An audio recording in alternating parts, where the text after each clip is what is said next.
Hi, welcome back guys. This is your friend, Cabbage Head Fanfics. Back with amazing fanfiction. This is the second part of What If Deku Had Blacklight Virus Quirk.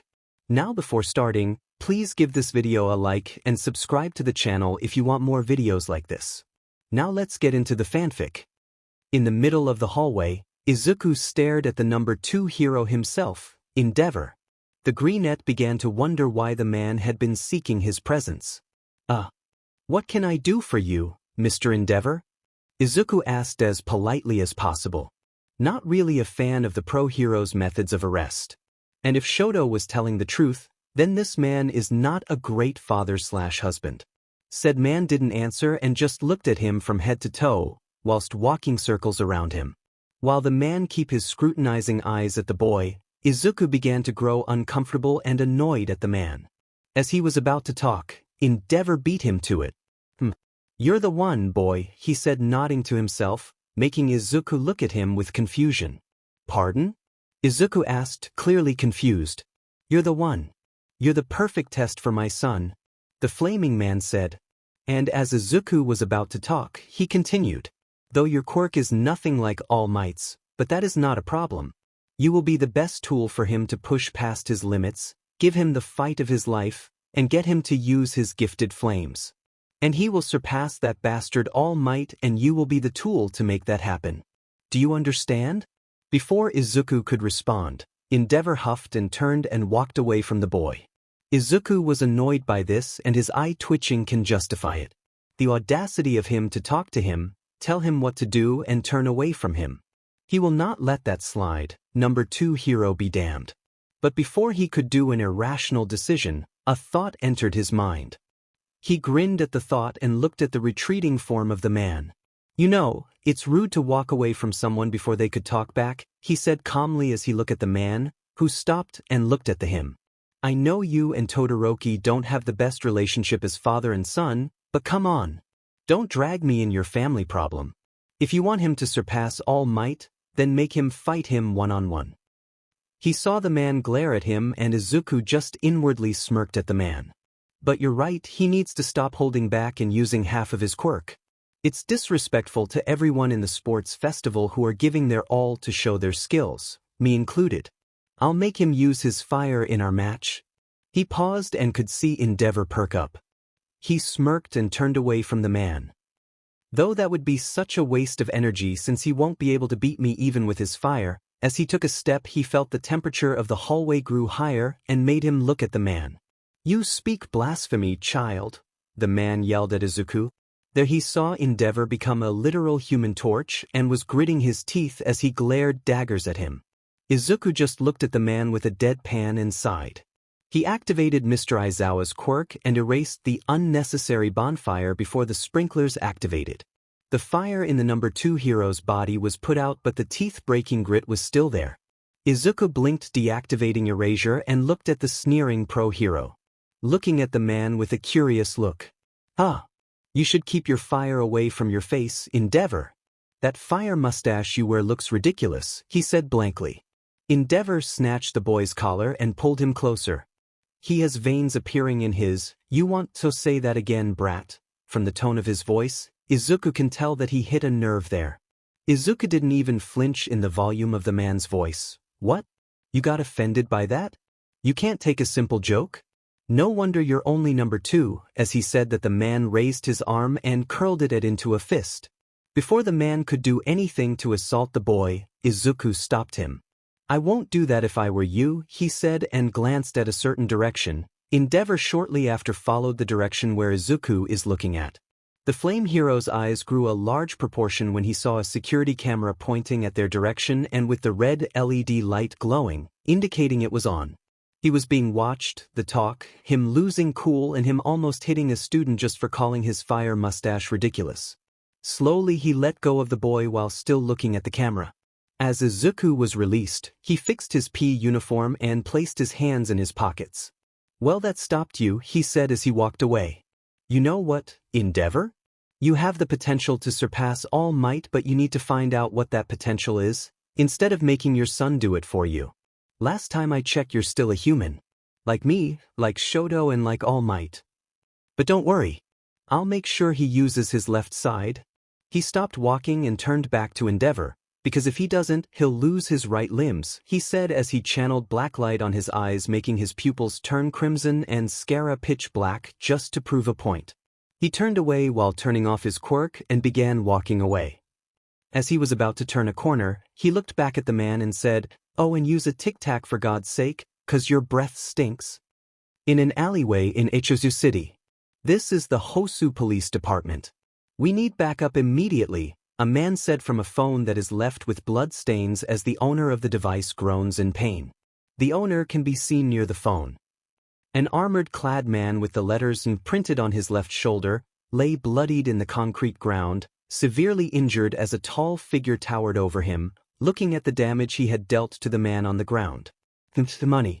No matter where you look, they've got the nerve to go by the name Oh Heroes," an eerie voice said as he chuckled darkly. "Not one of you bastards is a damn hero?" The figure then walking away from the body as he continued to talk. "Only he is.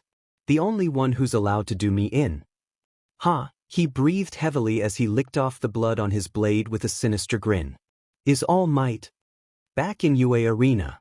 After a series of matches, some quick, brutal, harmless, and amazing, we see our green-haired protagonist, Izuku Midoriya, in the arena walking to the arena, and on the opposite side, Todoroki, who had beaten Iida in the 10th match.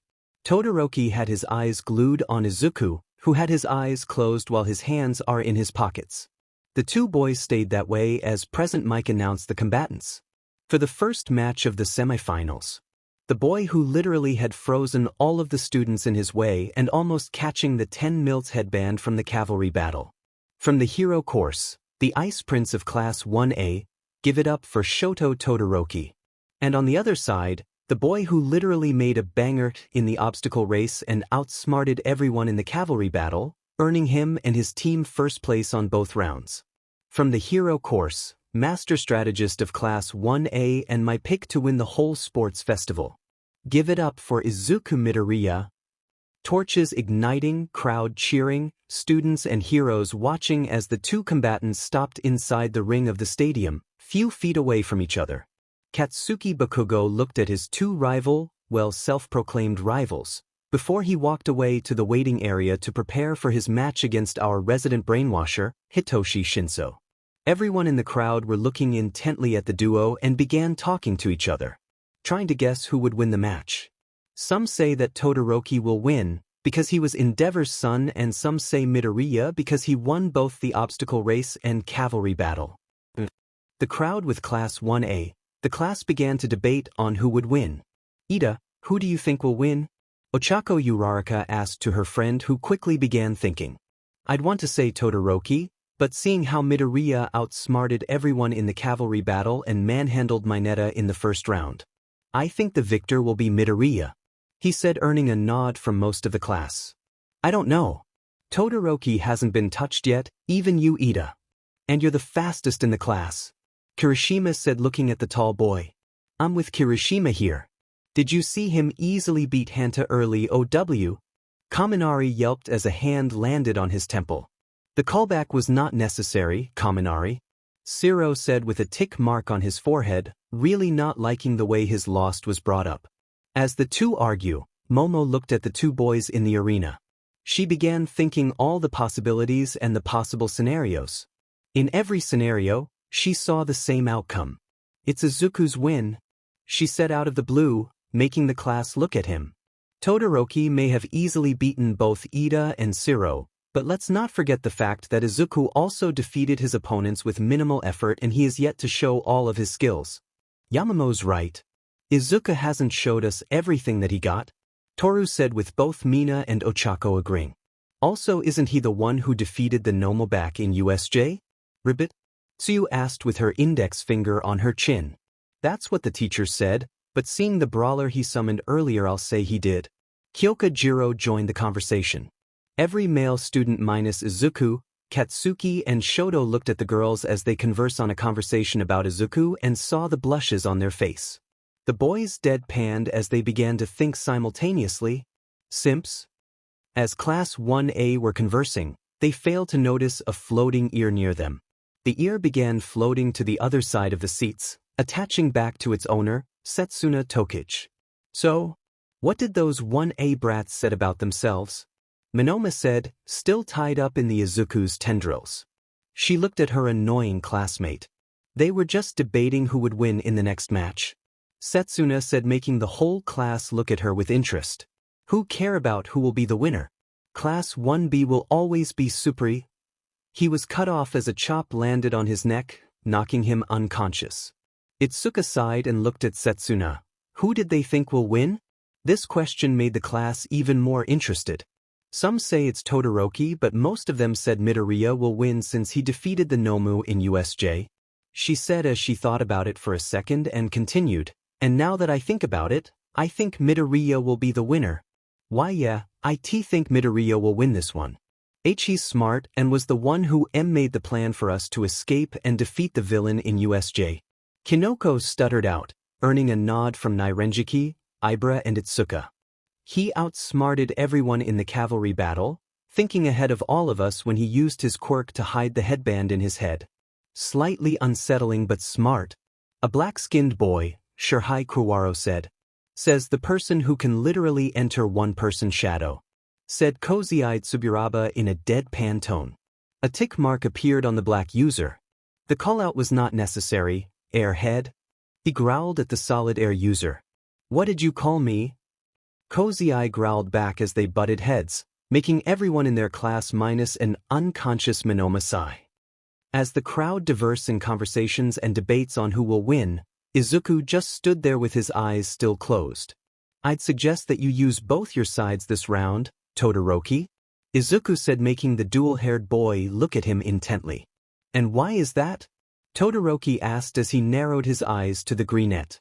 The heterochromia-eyed boy saw Izuku's face slowly form a small smirk before he opened his eyes.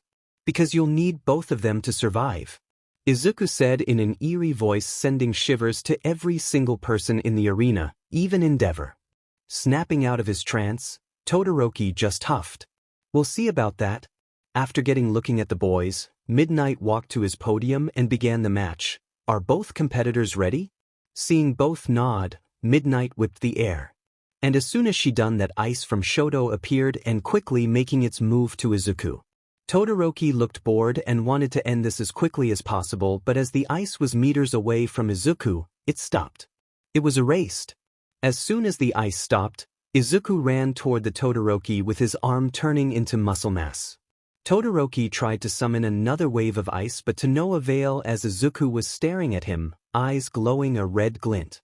Shoto couldn't do anything but tried to dodge a punch on his stomach, sending him tumbling backward, so strong that he almost fell off the ring. If it weren't for the last-second ice wall. Half hot, half cold coming in clutch. But his relief was quickly gone as a tendril wrapped on his right side and was pulled toward the center of the ring, meeting a roundhouse kick at the side of the face, sending him to the side. Landing on his feet, he began to summon another wave of ice, only this time nothing came out. Damn it, he erased it again. Really? You tried and failed before. What makes you think it'll work this time? Izuku said as he ran toward the boy and sent a muscle mass-enhanced haymaker on his face. Todoroki dodged, albeit barely, and froze his outstretched arm. Izuku raised an eyebrow but shrugged it off as he used his frozen arm to punch his opponent. As soon as it hit, Todoroki regretted freezing it. He tumbled back as he fell down his knees, clutching his bruised cheek. That felt like I was hit by a frozen meat. He shook off his thoughts and sent another wave towards the green-haired boy. This one was faster than the previous ones. But even with speed, it just stopped not even a meter away from him. For someone who is supposed to be from the recommendations, you sure are a one-trick pony, Izuku said in a bored tone. Hair floating as erasure activated. Big talk, for someone with frozen limbs. Todoroki grunted as he shakily stood up, almost falling down because of the pain. Izuku just looked at his frozen arm and shrugged as he turned it into hammer fists, breaking the ice surrounding it and freeing himself. You were saying? He said, earning a jaw drop from the ice user. With only your ice you can't beat me, Todoroki. Why don't you the other half of your quirk? Your fire. Izuku emphasizes the fire to make the heterochromia-eyed boy do it but just received a sneer of hate. So that's how it is. My dad arranged this, didn't he? He asked as he glared at Izuku. I will never use his fire. It's your fire, Todoroki. You're the one who manifested it. You're the one who will use it, not him, not your dad, not Endeavor. Izuku said calmly but inside his losing patience. I will never use his power. Todoroki yelled at Izuku, who just looked down. Not waiting for a response, he sent a wave of ice to the Blacklight user. This time, successfully encasing him. Everyone was shocked at this. After a solid 5 seconds, Midnight began to talk, albeit hesitantly. Midoriya is immobilized.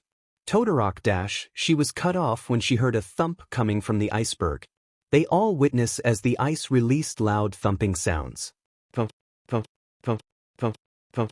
And silence. Crash. The top of the ice shattered with a loud crash as a green and red blur sprung out the ice. Everyone looked at the arena as Izuku landed on a crouching position. His head was down, but Todoroki could see the calm yet terrifying expression that their class rep is wearing. If you're not going to use your left side? Izuku said, pausing as red and black tendrils covered his left arm until it turned into his blade. Then I'll be taking it off you.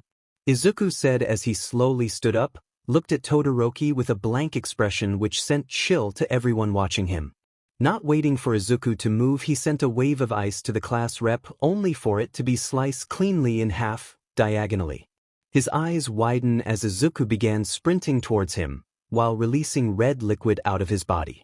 Whatever that red liquid is, it is helping him move faster, and it scared him. He was about to use his quirk when Izuku suddenly disappeared and reappeared on his left side. He saw Izuku raise his bladed hand in a slicing motion. Shoto panicked and moved backward, barely dodging the slash as Izuku slashed a small cut on his shoulder. The cut was small, but it was bleeding. He looked back at Izuku and saw the blood on the greenette's blade was absorbed with the help of red and black tendrils.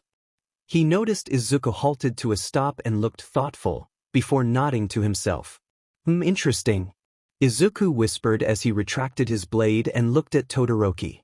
He noticed that the boy was shivering and covered with small ice patches. You're shivering, Todoroki. Looks like you're at your limit. He paused for a bit before talking once again. You're shivering and bleeding but couldn't land a hit on me, and that last one was a free hit. You should give up now. Not only in this match but also in the hero course. That made the crowd gasp in shock at the boy's words, but Izuku just ignored it and continued. You saw what happened in USJ. Villains attacked us and didn't hold back. Do you really think your ice will be enough to fight against villains and save people at the same time? Todoroki didn't answer, so Izuku continued. Just because you don't have the best relationship with Endeavor, that doesn't mean that you can just use half of your power. Izuku then pointed at the crowd. Shinso from General Studies, he's doing his best to make it into the hero course. Mei from the support course sacrificed her chance to win just to show Japan her great inventions, and Ochako, she wanted to win the sports festival to support her parents and give them a better life. Every person mentioned were shocked, surprised, and moved by Izuku's speech. We all came to UA with one goal in mind. To become heroes in our own way. But to do that, we need to use our full strength to do it. He paused and looked at the young Todoroki. So what's it going to be? Will you shelter yourself in grief and half-ass out of spite, or will you use your power to become the hero you always wanted to be? At that time, after Izuku said that, Todoroki heard a voice in his head. But you still want to be a hero, right? Todoroki can hear a calm yet sweet voice that he recognized clearly. Mom, it's okay, Shoto. You aren't a slave to your blood. You can become the man you want to be. At that moment, inside the ring, Todoroki was caught ablaze. The temperature in the whole stadium quickly rised from 0 to a blazing 50. Everyone had to cover their eyes on how bright the fire was. All the eyes melted in a blink of an eye. I'm gonna be a hero, Todoroki said as he smiled at Izuku. Izuku stared at the size and brightness of the blazing flame that Todoroki was releasing. He couldn't help but smiled at this. Somewhere in Mustafu, Japan. In a traditional Japanese house, sitting in front of the television was a young woman with turquoise eyes, white shoulder-length hair with flecked traces or crimson-like color, ear-length side bangs and a short clump she left hanging down her forehead. She was looking at the match via television and was crying tears of joy as she looks at her baby brother finally accepting himself. Her eyes then moved to the green-haired boy and smiled. "Thank you for saving Shoto, Midoriya." Back in the arena. "Sure." Endeavor's booming voice echoed in the arena, making everyone look at him as he descended the stairs. "So you've finally accepted yourself, have you? Good. Excellent. Now this is your true beginning. You who holds my blood, surpass me, and realize my ambition in yourself," he said as he gripped the railings looking at his masterpiece, expecting Shoto to look at him. But Shoto didn't even acknowledge his presence as he was smiling directly at Izuku, who mirroring his expression. "What are you smiling about?" Shoto asked as he was shaking in excitement. Izuku smirked at the ice/fire user. "Nothing. I'm just happy that you fully accepted yourself." Izuku paused and began channeling blacklight on his arms as red and black tendrils circle its way on his limbs. "And because of that I don't need to hold back anymore? You're absolutely nuts. But whatever, I don't care," he said as he leveled Izuku's smirk. After that he and Izuku slightly crouched their bodies as they expelled their quirks. Fire and ice on Todoroki's sides while red and black tendrils cover Izuku's arms. Seeing the two boys will unleash their strongest attacks, Cementos stood up his chair and crouched down. "Midnight," he said as he touched the ground, and a wave of cement suddenly sped toward the center of the ring, trying to make a wall to prevent the strong attack. At that same moment, Midnight ripped off a part of her costume as a pink mist began to cover the ring. The stadium explodes as Todoroki's fire and ice combination and Izuku's massive attack made contact with the walk of cement that had made its way to the center. A strong gust of wind enveloped the stadium. Everyone covered their eyes to protect themselves of the strong force. As the force ceased, smoke covered all whole center stadium. The crowd began to squint their eyes as they tried to see who won the massive impact. As the smoke slowly clears, they saw a figure laying outside the ringside area. The smoke began to disappear and they all widened their eyes on what they saw. Midnight steadied herself from the shockwave and looked at the ring. She looked at the direction where the rest of the crowd were looking and saw it, and looked at the opposite direction and saw the other person there standing straight with his quirk protecting him. She nodded and announced, "Todoroki is out of bounds. Midoriya advances to the finals." There was a subtle short silence until the crowd erupted in cheers.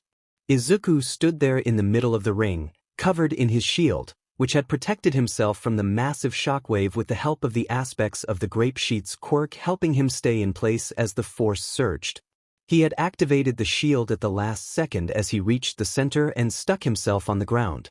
He deactivated his quirk and began panting like an asthmatic. He had used too much biomass this time, and being tired is an understatement. Izuku looked at the direction of Shoto and saw that he was now getting carried by the medic robots. He smiled at the boy as he now accepted himself and inwardly apologized for the damage he dealt.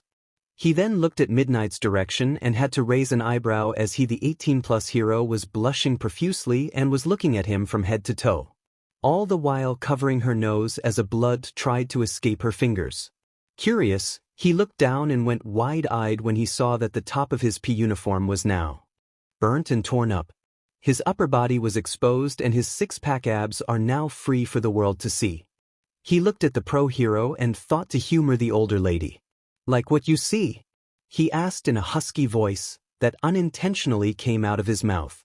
Midnight began nodding slowly before saying, "Yes, mommy likes." She said that while breathing hard as a blush covered her cheeks.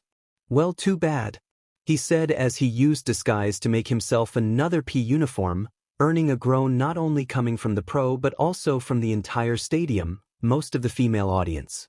He chuckled and stick his tongue out to Midnight in a childish way, making the pro hero pout while grumbling, "Meanie." He laughed and began to walk away, not without hearing a congratulations from his teacher. With a swift thank you, he exited the ring and went to the exit as Cementos used his quirk to repair the ring. As he walked into the stadium hall, he passed by a certain ash-blonde boy who was glaring daggers at him. He just ignored the glare and walked past him. But before completely passing him, he stopped directly on his side. "Don't lose now, Katsuki. I still have a bone to pick with you," he said as he walked past him, leaving a seething Katsuki who stomped his way towards the arena. Izuku began to walk towards his waiting area when he failed to see royal blue eyes looking at him with curiosity and admiration. There was an awkward silence in the crowd. The last match of the semi-finals of the sports festival, and the match, if you can call it that, was quite a sight to be seen. Izuku Midoriya sat in the waiting area, looking at the screen of the television. He, like the crowd, was shocked on what happened in the match between Katsuki and Shinso. Flashback 25 minutes ago. As the crowd's cheers echo in the stadium, excited for the next match after an epic showdown between Midoriya and Todoroki. They began debating to each other on who will win the next match. Most of them think that the explosive boy, Katsuki Bakugo, will be the one to fight Izuku. Even though they don't know his quirk, a decent number of people wants Hitoshi Shinso to win as he was an underdog in the match. Both competitors walked up to the field and faced each other. Bakugo, the sunshine himself, was in his usual constipated scowl, glaring daggers at the sleep-deprived boy that is Shinso. Said purple-haired boy was looking the blonde boy in front of him with scrutiny. He had been curious on why the boy had been like this. Bakugo was, from his observations, was arrogant, impulsive, and short-tempered. And for some reason, the blonde has a grudge against his teammate in the cavalry battle, Izuku. Shinso was confused. Izuku was a nice guy, smart, and had the humility that the blonde lacks. In the short time he had been with the brunette, he saw how caring the boy is and how he is always 5 steps ahead when planning. Overall, Midoriya was a good person. Hero material. So why does Bakugo act extra aggressive towards him? Whatever that reason is, Shinso was going to find out. One way or another. Bakugo, to his own devices, was glaring deadly at his opponent. But the reason was not because of the boy in front of him. He was angry at Deku. He was angry at the one who screwed his chance to be the only student in that shitty middle school to get into UA. The one who hid the fact that he had a quirk all this time. The one who has the audacity to talk/fight back to him when he was formerly a wimp who can't even do things right. The one who beat him via fluke in the battle trials. The one who outran and outsmarted him in the first 2 rounds of the sports festival. And finally, the one that has the balls to warn him to not lose because he still has a bone to pick with him. Like hell he'd lose to an eraser-head copycat when it comes to tiredness and eye bags. He's the best, he won't lose to a nobody who isn't even in the hero course. As midnight gives the signal to start, Bakugo was about to blast his way towards Shinso when said boy began talking. For someone who's supposed to be training to be a hero, you sure act like a villain, Shinso said in a bland tone. He smirked inwardly when he saw Bakugo's scowl deepen. Hook, line. The F did you, Cal? Bakugo was cut off when he was caught in the sleep-deprived boy's brainwashing. And sinker. Shinso let his smirk show as he walked forward the blonde boy, who froze up in a trance. The crowd began to cheer and some of the Class 1A began yelling at Bakugo to no avail. They just accepted Bakugo's fate when they saw Shinso walk towards the dazed boy. They were then confused when instead of pushing Bakugo outside the ring, he stopped a few feet in front of him. Since you're under my quirk, answer me honestly? Shinso started, which made the crowd grew curious. Even the loudest hero was uncharacteristically quiet. Why do you always act hostile when it comes to Midoriya? Izuku in the waiting area was shocked when Shinso had asked this question.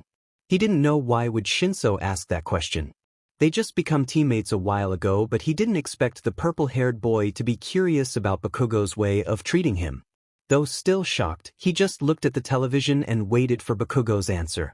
He was also curious and wanted to know. He didn't need to wait any longer when Bakugo began speaking. Because I hate him, he said in a robotic tone, a clear indication that he is being under the boy's quirk. Shinso was not having it though. So he asked him another question. Why do you hate him? Midoriya is a nice guy. Deku was supposed to be behind me. He was supposed to be a pebble in my way. He was nothing but a snot-nosed wimp who can't even do anything right and believes he can be a hero when he was quirkless. This caused a lot of wide eyes from the crowd. Who would have thought that the strongest student in the first-year classes was once quirkless? As Shinso was going to ask him another question, Bakugo continued. That's why I did everything to show him how weak he is. How he can't be a hero, that only the strongest can be a hero. Shinso narrowed their eyes at this statement. How did you show him that he is weak? He asked the blonde. Though he had an idea on how the explosive teen had treated a quirkless boy such as Izuku. I bullied, made fun, and sometimes attacked him so that he would think twice on becoming a hero. The stadium was filled with gasps and murmurs. In the Bakugo household, Mitsuki Bakugo, Katsuki's mother, was sobbing loudly on her husband. She was ashamed on how Katsuki had become. She tried her best to make sure her son was raised properly, but her son's actions and on what he just said explained it all. She was Inko's friend, and knowing that her son was tormenting Izuku for fun made her afraid on what Inko would do to Katsuki. Last time Inko got angry, she used her quirk, attraction of small objects, to move someone else's nerves to paralyze that person. That didn't really went good for Hisashi. Though it did made him fall for Inko even more. What a masochist. Masaru was doing his best to calm his wife down. Though he has a calm face, deep inside he was disappointed on himself and on Katsuki. He berated himself for not manning up on scolding his son and just let his wife do it for him. Looking back at the screen, he frowned when the camera focused on his son. Maybe it's time for him to knock some sense out of his son. In the Midoriya residence, Inko was not having it any better. She knew that Izuku was being bullied and was trying her best to make it up for the boy by supporting him on what he wants. But hearing it from her son's tormentor broke her heart in more way than one. She was going to apologize to her son when he came home today. Izuku, I'm sorry. I hope I can make it up to you, she whispered to herself before passing out of dehydration. Shinso stared at the blonde and gritted his teeth. He knew damn well how it felt to be bullied and made fun of because of something you can't control. Instead of releasing the blonde from his quirk or ordering him to hurt himself, Hitoshi ran straight to him and punched the dazed Bakugo in the cheek, knocking the blonde to the ground. Katsuki was released from Shinso's quirk and clenched his bruised cheek. My cheek hurt as f dash. What happened dash? His eyes grew wide when he remembered what happened and quickly gave Shinso a glare, but was surprised when he saw the boy looking down at him with a hate-filled glare. As he was going to talk to the purple-haired boy, said boy turned away from him and walked towards the outside of the ring. Before Shinso could step outside the ring, he looked back at the still shocked Bakugo. He glared at the blonde as he said, "The thing I said to you at the start of the round was supposed to be me baiting you to get mad?" He paused and took a step outside the ring. "But after what you just confessed, I believe that what I said was right?" "Villain," he said, and walking out of the ring. There was long silence before Midnight called the match. Shinso is out of bounds. Winner, Katsuki Bakugo, she said as she points her whip on Bakugo's direction without even looking at him. Bakugo, after getting over his shock, slowly stood up and looked around. Everyone's eyes are on him, and the look on their eyes explained what he had just confessed. They all have varying looks, but the most common are anger, disgust, and disappointment. The heroes looked at the blonde boy with disgust, some whispering to each other, and the others were proudly booing the blonde. Bakugo sneered and walked away. He had just got exposed, and it was himself who spilled it all, even though he was forced to confess. As he walked away, his thoughts was drawn to the source of all of this and gritted his teeth. Deku. Flashback end. Class 1A and Class 1B were shocked at the revelation. They looked at Bakugo with a mixture of shock, anger, and disgust. They know Bakugo was an a-hole, but learning he bullied Izuku out of fun was downright unacceptable or unmanly, as Kirishima and Tetsutetsu would say. The girls of both classes and Mei were glaring daggers at the blonde boy. They didn't really like the boy at first meeting him, but learning that the boy would torment someone just for being quirkless, they couldn't help but wish for the boy to be obliterated by Izuku. Surprisingly, out of everyone in the group, it was Jiro who was glaring death at the boy. She knew well how it feels to be bullied and hated bullies. That's why he always distanced himself from Bakugo, but learning that he torments someone for being quirkless. She wished that Izuku would do everything to break the bastard, maybe use his brawlers to knock the blonde's teeth out of his mouth. Every girl in Class 1A, some girls in Class 1B, and surprisingly Mei was thinking of the same thing. No one messes with my Izuku and gets away with it, they thought, and blink once and twice, before blushing wildly. They suddenly looked at each other and saw that they all have the same expressions. They then glared at each other. Is mine back off? The boys of each class and a newly arrived Shinso saw this. They looked at each other and sighed. Simps, they all thought simultaneously, and prayed that Izuku would survive such troublesome women. Waiting room. Achoo! Izuku sneezed as a shiver can felt in his spine. Why do I feel that I'm about to encounter some troublesome women? He shrugged the feeling off. Probably nothing important. He then began to think on what just happened. Okay, Shinso exposed Bakugo and had punched him on the face, called him a villain. Now he is being glared at by the rest all of the people in the arena. Bakugo then had a look. They says that he is going to end someone, he summarized and had to groan. And since I'm fighting him next, he'll be putting all the frustration out on me. He sighed and cursed Shinso. He began thinking of a way to beat Katsuki. He thought that he can use his strategy against Todoroki. Erase his quirk and beat his ass into oblivion. Knock the blonde out and win the sports festival easy. But that didn't sit well to him. For some reason, he thought of the real reason he wanted to be a hero. He always wanted to prove himself that he is capable on becoming a hero. That he can keep up with Katsuki, the best student in their middle school class. Izuku wanted to be a hero to prove everyone wrong. To prove that he too. Yes, Izuku Midoriya, you can be a hero. Alex's voice echoed in his mind and he had smiled. That's right. Alex Mercer was the very first person to acknowledge his dream and believe in him. He was the one that gave Izuku the Blacklight Virus, now turned Quirk. Izuku can never be more thankful for the support his past self had in him. Hearing his cue to go to the field, Izuku stood up and walked to the door. As he was going to open it, he stopped and took a calming breath. He would make sure to win the match, to prove and show the world, especially Bakugo, that he had grown and he is no longer the Deku he liked to push around. He exited the door and made his way to the stadium. Izuku still had a match to win and a rabid dog to leash. Ladies and gentlemen, we commence to the first and last match of the finals and sports festival. Are you all ready? Present, Mike said/yelled, earning a groan from Eraserhead and a loud roar of cheers from the crowd. Without further ado, let me introduce to you the combatants. Explosion and destruction when he is the one in the field. Though he has a controversial confession made in the previous round, he seeks to win and dominate the final match. From the hero course, Class 1A's King of Explosions Katsuki Bakugo. As Present, Mike said that the cheers from the crowd was non-existent. Bakugo, who walked towards the ring, was scowling and sneering at the lack of cheers coming from the crowd. It didn't really made him feel any better when he looked at his class. Most of them just glared at him and some just looked away, even Kirishima. Tough crowd. Facing him, the student that made an explosive comeback to capture the first place in the obstacle race. The person who took the pressure of the 10 million points, outsmarted everyone in the end and came out on top. The one who was able to withstand every single opponent he come across. From the hero course, please welcome Master Manipulator and Strategist of Class 1A, Izuku Midoriya. Mike yelled, earning a loud cheer from the crowd, heroes and civilians alike. Izuku had to stop a sweat drop from the ridiculous nickname Present Mike had given him, but would admit that it sounded intimidating.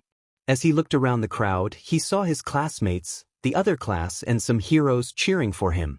He stopped a verge to tear up from all the support he was getting. It was really heartwarming. To show that gratitude, he did the only thing he can do for them. He just smiled and waved, boys. Smile and wave. Doing so, he almost tripped when he heard someone in the crowd yell, "Marry me."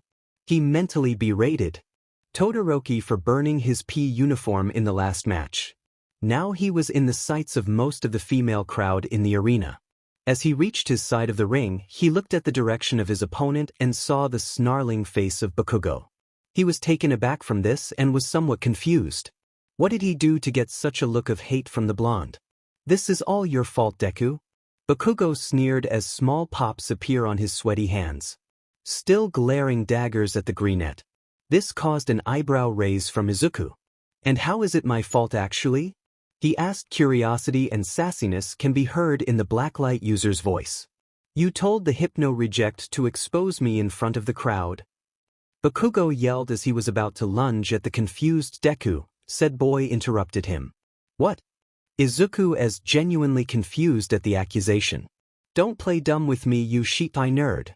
You two planned it all so that I would look bad in front of the whole Japan. You bastard want to sabotage my chance on becoming the number one. He dashed. He was cut off by a fuming Izuku who had heard enough. Listen here, you arrogant prick. It wasn't my fault you got baited by Shinso. It was you who can't keep your damn temper to yourself. Also, what do you mean we planned it all? We haven't even talked to each other right after the cavalry battle since Todoroki talked to me privately. And for your information, I won't sabotage you in front of a crowd.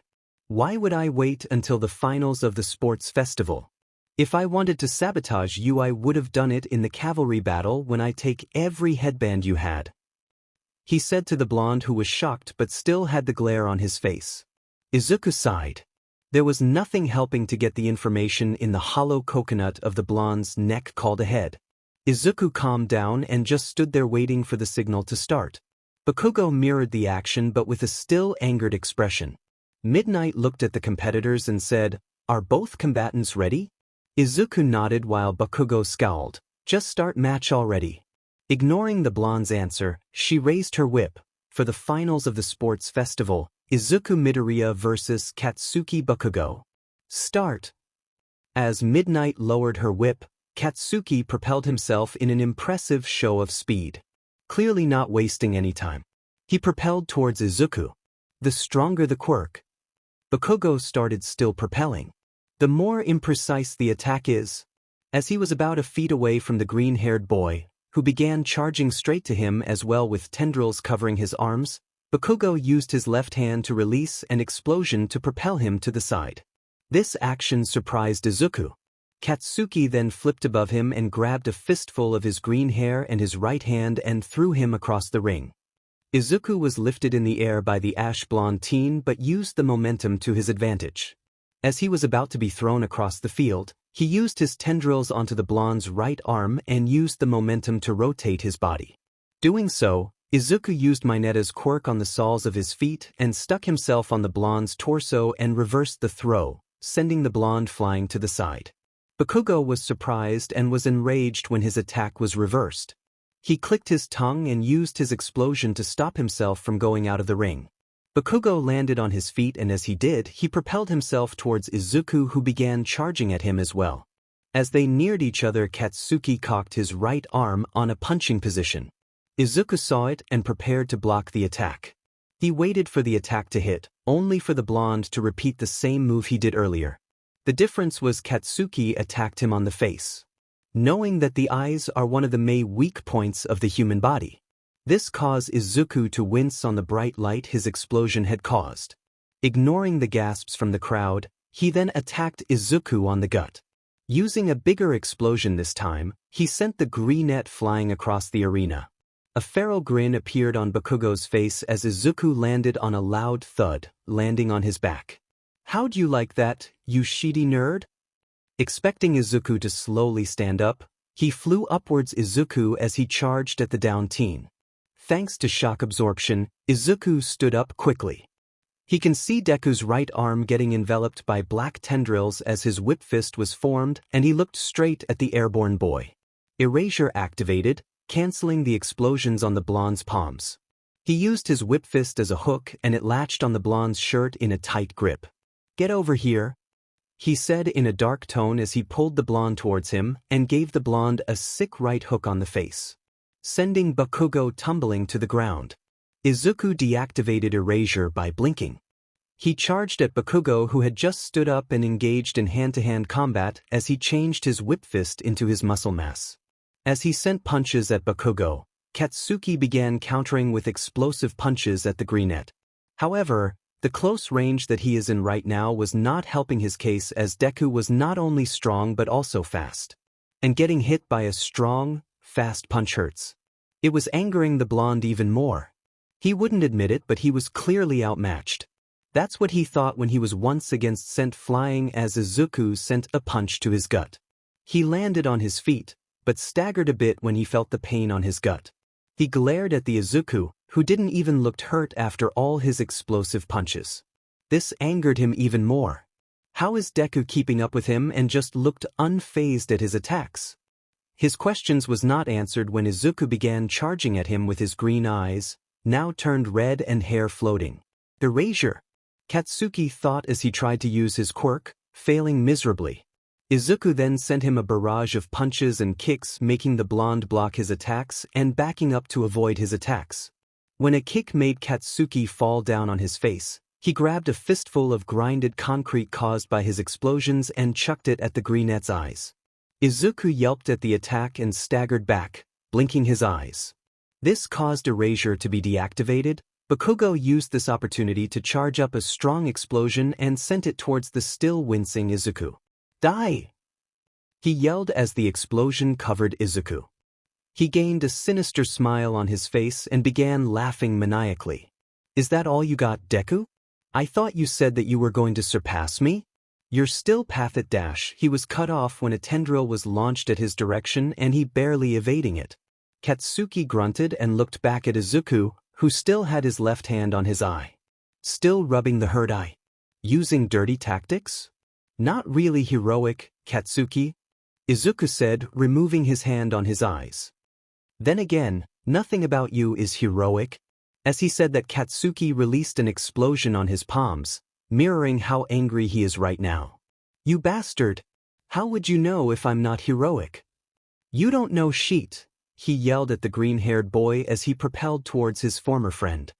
I'm the best example of what a hero is supposed to be.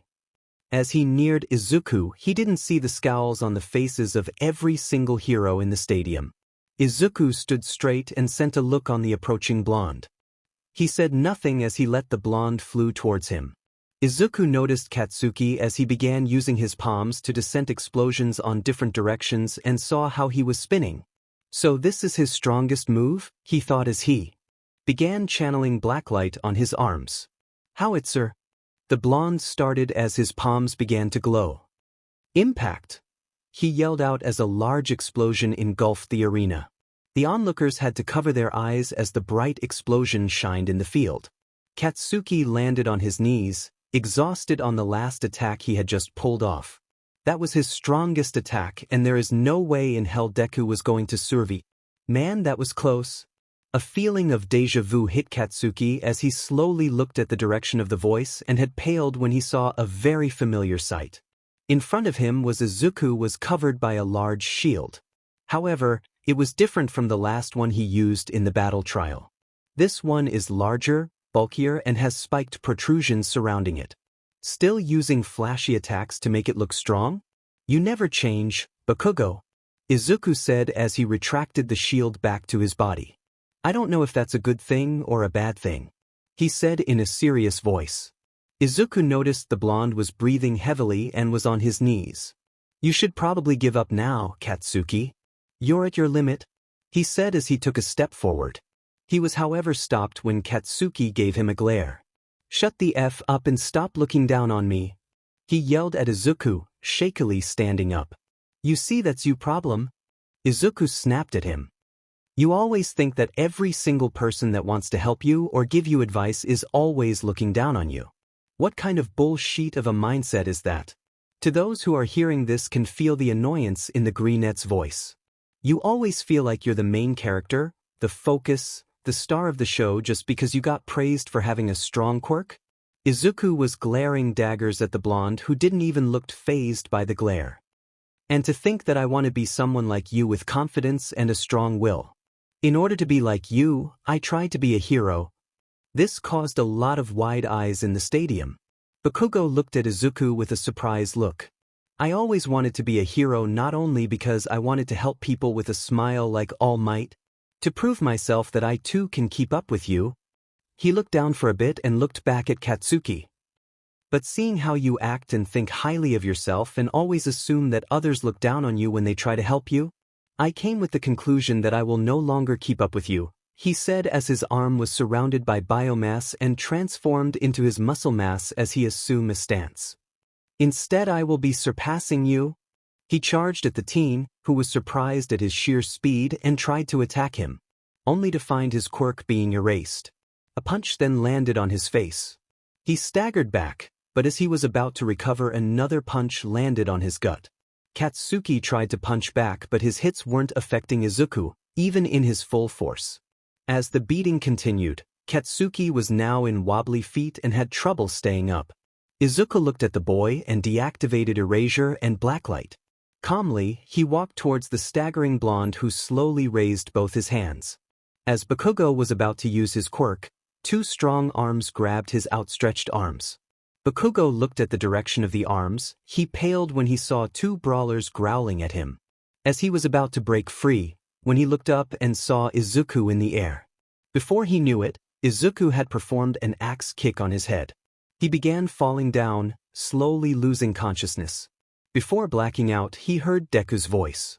"Congratulations, Bakugo, you have become someone I can actually look down upon," Izuku said as the blonde teen was now knocked out, bloodied and bruised. Izuku looked at his hands, now covered with Katsuki's blood. He thought of consuming it but decided against it. It was bad that he took Todoroki's blood and looked over his memories without permission. He wouldn't do it to Bakugo, no matter how big of an a-hole he was. He was snapped out of his trance when he heard Midnight's voice. Bakugo is unconscious. The winner of the sports festival, Izuku Midoriya. Loud cheers, explosion, confetti and claps can be heard throughout the stadium. Izuku looked around and smiled at the thought of his friends, minus Iida, since he's gone for some reason, giving him smile, claps, cheers and a standing ovation. He then looked over Class 1B and saw they were doing the same thing. Looking closely, he saw Monoma still tied by his tendrils. He completely forgot that he had tied him up. He then looked around and saw heroes giving him smiles, claps and thumbs ups. Feeling thankful for the support and cheers, he did the first thing that came to his mind. He raised his fist in the air while yelling from the top of his lungs, a cry of success. This earned him a loud round of applause and cheers. Somewhere in the streets of Yokohama, a petite girl with inward-slitted yellow eyes that resembles a cat, with pale, dirty ash blonde color hair in messy buns, wearing a plain sifuku with a kansai collar, both the skirt and the shirt dark blue with a double white trim, which is paired with a red scarf that she ties loosely below. Over this, she wears an oversized beige cardigan with a rather long hem and cuffs, and pockets on either side, the right one shown to hold a number of trinkets on either a keychain or a cell phone strap. She sports knee-length black socks and dark brown dress shoes with thick heels. She was looking over a television screen in a television store that is currently showing UA's sports festival.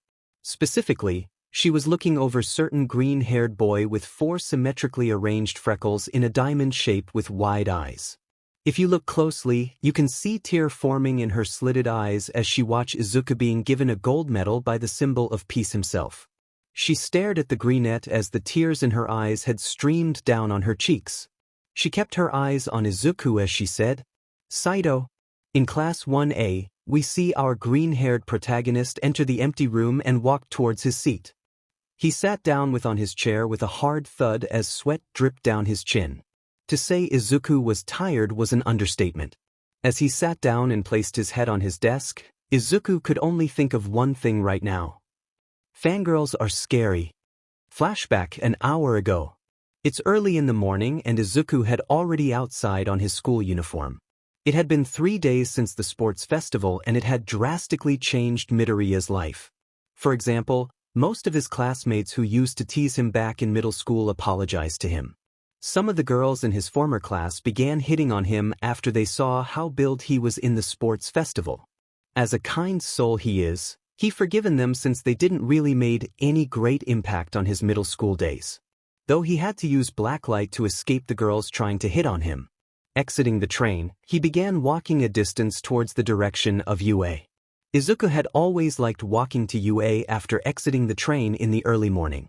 He find it quite relaxing to wander the streets, feeling the cold breeze of the early morning as the sun slowly illuminated the surroundings. What made it even more relaxing is the fact that not many people are out at this time of day. As his eyes wander around the streets, he failed to notice a figure bumping on him as he walked past a corner. Izuku found himself landing down on his butt. "I'm sorry. I didn't see you there," said the person who bumped into him or he bumped. Looking up, Izuku had to widen his eyes. What are the chances that he bumped on Camino Woods? He is a man with a rather muscular build, standing relatively shorter than other high-ranked pro heroes. He is wearing his hero costume that consists of a dark blue bodysuit that includes a wooden belt, wooden knee pads, and wooden shoes. A small bundle of roses hangs from the left side of his belt. "Are you okay?" the pro said as he reached down his hand to Izuku. Izuku was cut off his reverie and quickly to the man's outstretched hand, pulling him up. As Izuku stood up, he thanked the man and dusted his pants.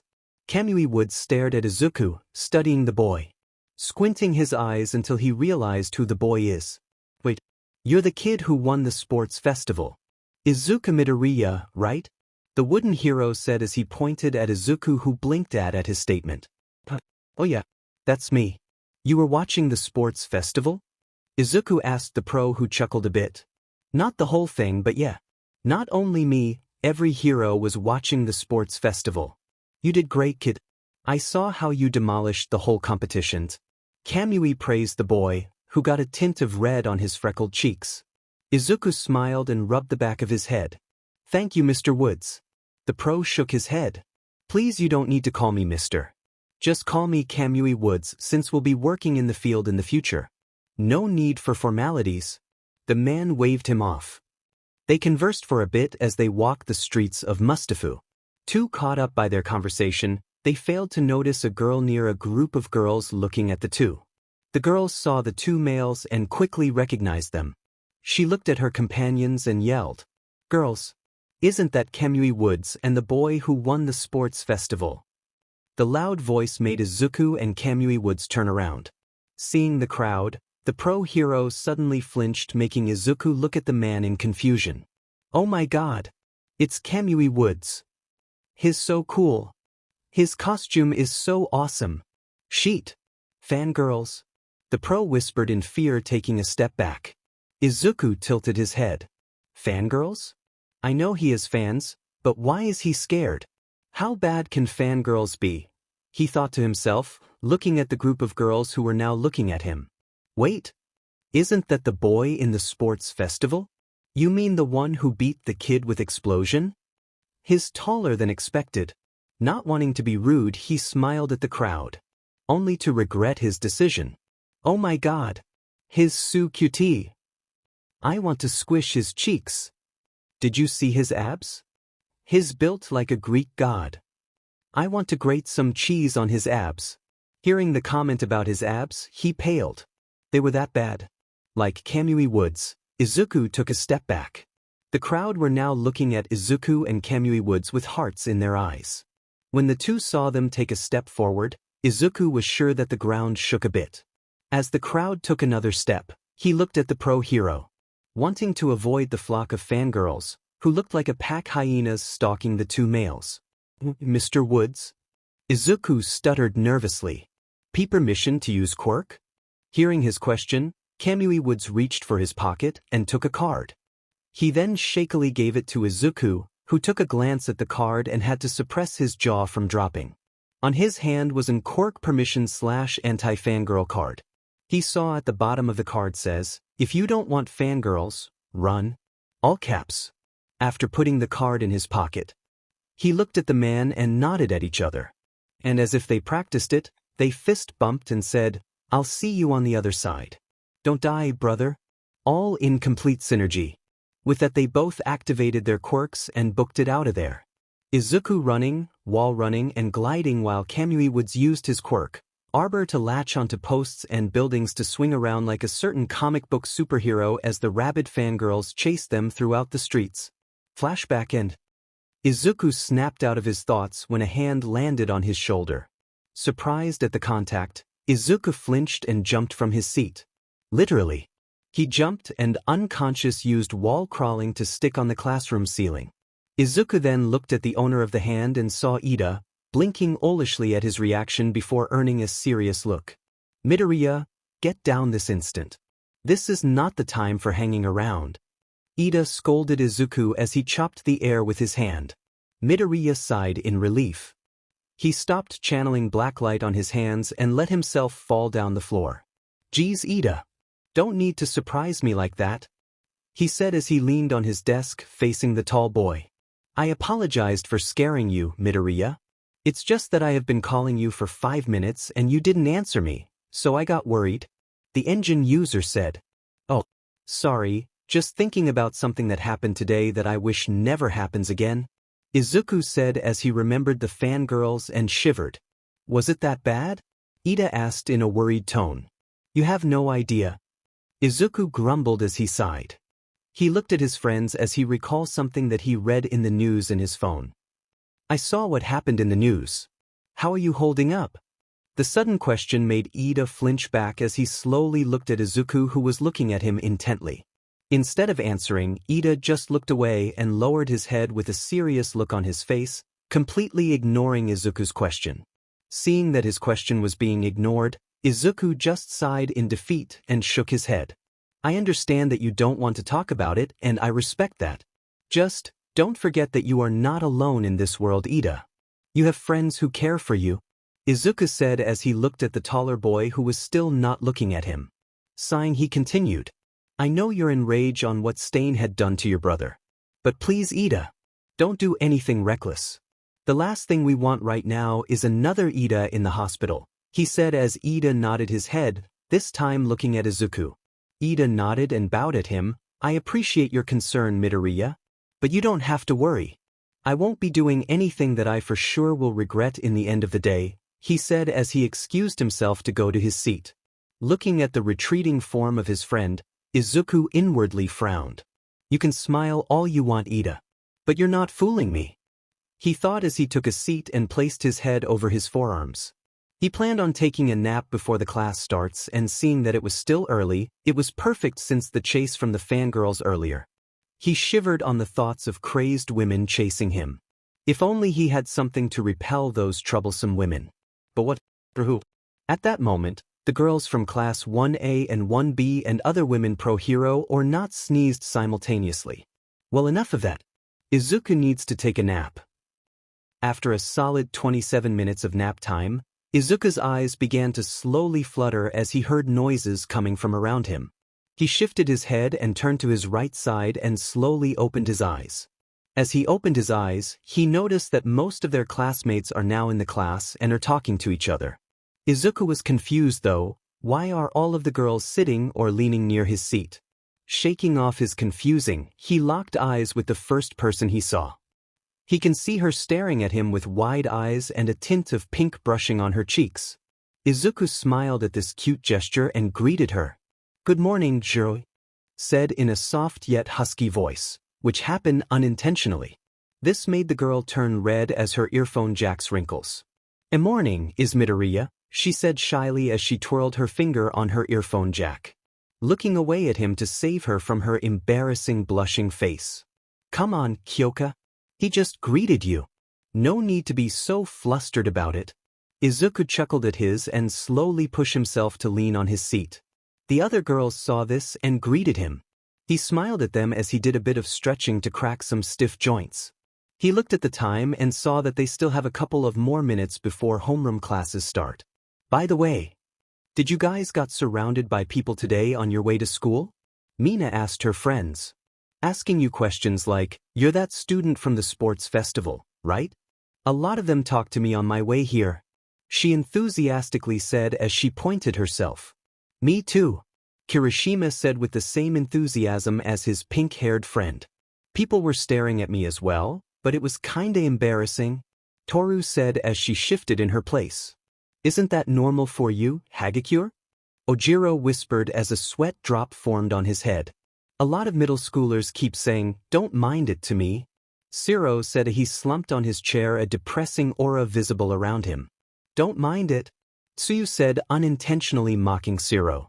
Said boy just screamed in agony as he slammed his head on the desk, making most of the class laugh.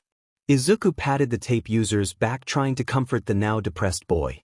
In just one day after and we've suddenly been thrust into the spotlight? He sighed in relief. He is the best. Izuku chuckled at Kaminari's antics. He was really enjoying his stay in UA. Well, they all were. How about you, Midori? Did people talk to you on your way here? Mina asked the class president, who visibly paled as he became in thought. Yeah. They did and I hate it already, he said as he rubbed his face with his palms. He didn't really want to remember the incident but they had to ask. How so, Izuku? Ochako asked as she tilted her head. Mina, Tsu and Toru mimicking the gesture. Izuku looked away and said in a blunt voice. 2 words, fangirls. As soon as he said those words, some of them were laughing at his misfortune, some were paling at Izuku's experience. Kaminari was slightly jealous and the girls were frowning, in both jealousy and overprotectiveness. Almost time for homeroom, Izuku ordered his classmates to go to back their seats to wait for Mr. Aizawa. As Izuku was ordering his classmates what to do, Katsuki Bakugo could only glare at the greenette. As much as he want to smash the bastard's nose, he won't or should I say can't. Well, right after the finals ended and Bakugo woke up from unconsciousness. He was angry at what Izuku had said and did to him. He just got bodied by a person who just got his quirk just a year ago and made him look like a grade schooler on how he was manhandled by Deku. But what pisses him off is that when he woke up, he was met with Aizawa's deadly glare and had told him that he was close to expelling him. If not for his massive potential to be a great hero. That's why the pro gave an alternate solution. Aizawa said that Bakugo would be required to attend anger management and quirk counseling sessions with Hound Dog. He was also said to wear quirk-suppressing cuffs at all times. If failed to do these will result on his expulsion. Katsuki agreed on this, albeit reluctantly. Shortly after that he went home with the cuffs on his wrists. He stared at his wrists and growled. It took him 2 minutes of glaring at his wrists before looking at the window, spacing out. Just because he had to wear these sheet for bracelets to avoid the risk of expulsion, doesn't mean he had to like it. His train of thought was interrupted when Aizawa entered the room. Good morning, came the monotone voice of their homeroom teacher. He entered the class in his usual slouch as he is now free of the bandages. Though, a scar can be seen just under his right eye. As the class greeted back, Tsu croaked, tilting her head to the side. Mr. Aizawa, it's good to see you out of you bandages. Aizawa sighed. That old coot went overboard in the healing process. He referred to Recovery Girl as the old coot. Scratching his cheek with his pinky finger. Anyway, before we start I would like to introduce you guys to someone. He turned towards the door and called out, you can come in now. The whole class turned to the direction of the door and saw someone enter the room. Most of them went wide-eyed while some just glared at the person who just entered. Said person walked to the front of the class and introduced himself. I'm Hitoshi Shinso. Nice to meet you all. He said in a monotone, mimicking the eraser head as he bowed slightly. Which didn't went unnoticed to Todoroki who narrowed his eyes. Mr. Aizawa's secret love child, he thought as he wrote the information in his notepad. Shinso will be joining our who will be part of this class from now on. Hope you all get along. He then looked at Shinso. Your seat is behind Midoriya? Shinso nodded and walked towards his seat, ignoring the glares Bakugo was giving him. When he passed Midoriya, the green-haired boy smirked at his and raised his fist. Welcome to the class, Shin. The indigo-haired boy smirked back and bumped fist with the green-haired boy. Thanks, Mido, he said as he took his seat behind the class president. Aizawa grunted, now that that's taken care of. Let's start. Today we will be doing a special hero informatics class. This made the atmosphere of the class turn tensed. Some of the class began gritting their teeth and began imagining what their teacher mean. Ah man, hero-in-law? I suck at those subjects, the spiky red head thought as a bead of sweat rolled down his cheek. Special? Sheet, please don't be a pop quiz. Kaminari said as he shuffled anxiously in his seat with fingers crossed. Aizawa looked at the tensed atmosphere and had to suppress a smirk as he saw his class's reactions. They never failed to amuse him. Code names. You'll be choosing your hero names, he informed the class. And just that, the whole class erupted in excitement. All right. Annoyed of the loud voices, he activated his quirk, to which made the class fall silent. Settle down. Before we get to that, we have to go over the scouting reports that we collected from the sports festival. He paused to take out one sheet of paper before continuing. These offers will determine which pros you will be working with out in the field of heroics. They saw potential in you and want you to grow. But I should remind you, this interest they have in you can easily slip away. That's why act accordingly and no funny business, he said as he glared at Bakugo and Kaminari, respectively. Bakugo just scoffed at this while Kaminari simply looked away. Anyway, these are the results of the reports. Some of you had captured the most attention. A screen appeared on the board and Class 1A looked up to the screen. Todoroki, 4,123. Midoriya, 4,122. Bakugo, 3,245. Tokoyami, 360. Iida, 375. Kaminari, 272. Yaoyorozu, 216. Kirishima, 129. Zero, 40. With some people complaining that they didn't get offers, some were ecstatic that there are pros that saw potential in them. Izuku blinked in surprise on the absurd amount of internship offers he got.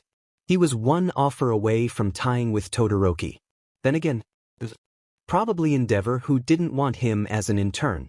Aizawa coughed to get the class's attention. Most of those who got offers are offered to those who got to the last round of the sports festival. Don't worry, it doesn't mean that you didn't get any offers, doesn't necessarily says that you don't get to do your internships. Which reminds me, his head turned to Shinso. Since you just got in the hero course, you will be staying with me for remedial studies and training focusing on hero studies, the sleep-deprived pro said to the sleep-deprived hero course newbie, who gave a nod of understanding. Now, about you hero names. They are far more important than you probably think. While you can change them before graduating if you don't choose something appropriate then there will be hell to pay. Everyone turned to see the R-rated hero, Midnight, make her way into the classroom. The names that you pick today are what the entire world could call you for the rest of your life. It'd be best if what you chose is something that suits you. As Midnight was talking, Aizawa began shuffling to the corner of the room. Body already halfway into his yellow sleeping bag. Midnight will be handling this part of the class. Creativity was never my forte, he said as he zipped himself and plopped down on the corner, letting Midnight take over his class. Everyone was given a whiteboard and 15 minutes to come up with a hero name. At that, Izuku began to think of names that would fit him and his quirk. Many name ideas came in his mind, but some of them are just meh. After thinking of a hero name that not only represents him and his quirk but also sounds cool. Okay, maybe he just picked it because it's cool.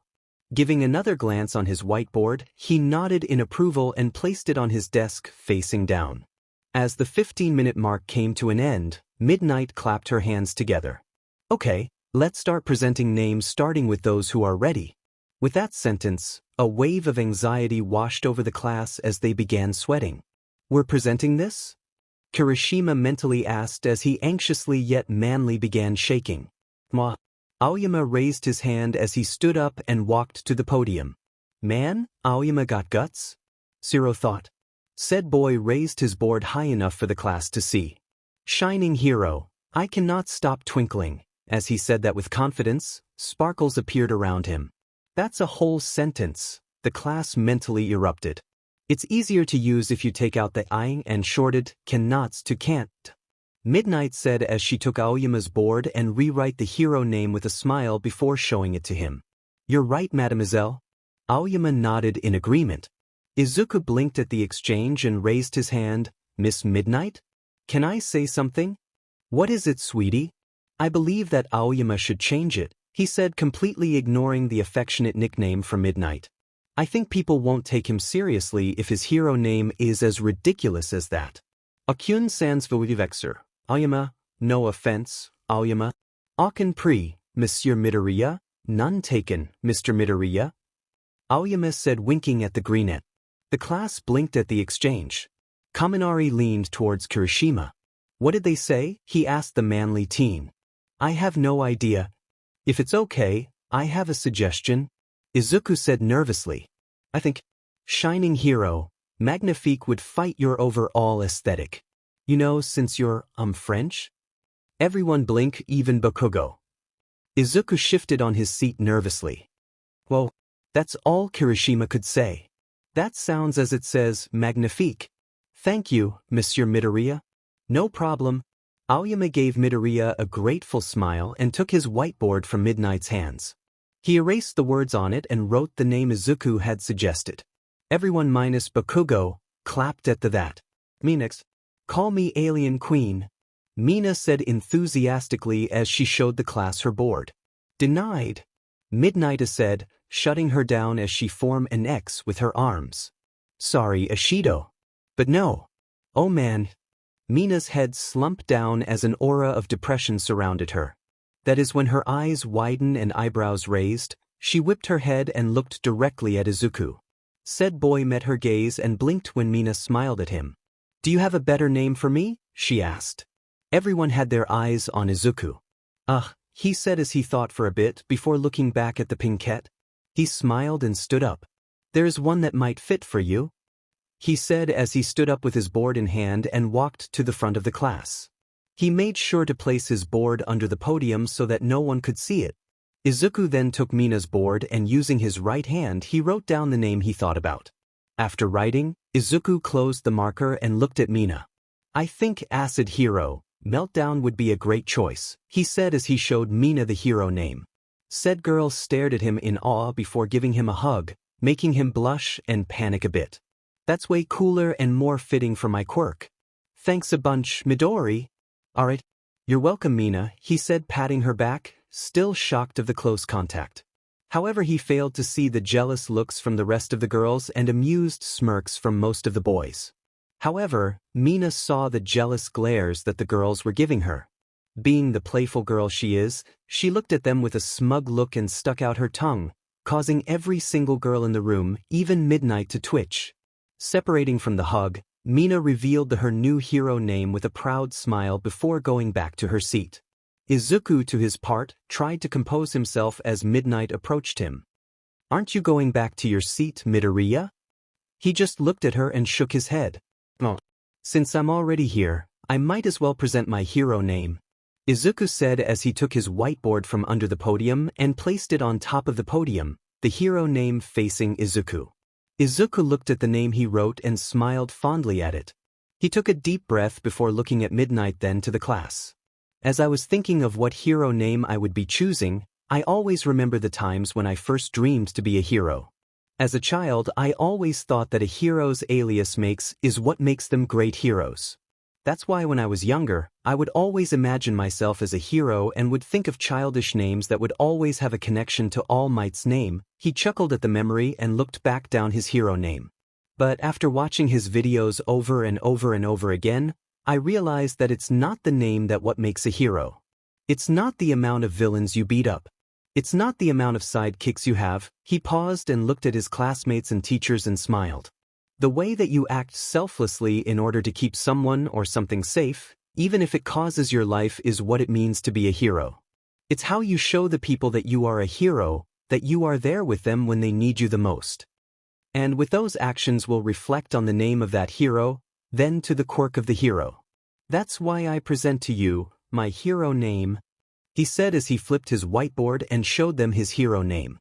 The adaptive hero, Blackwatch, he said with a proud smile.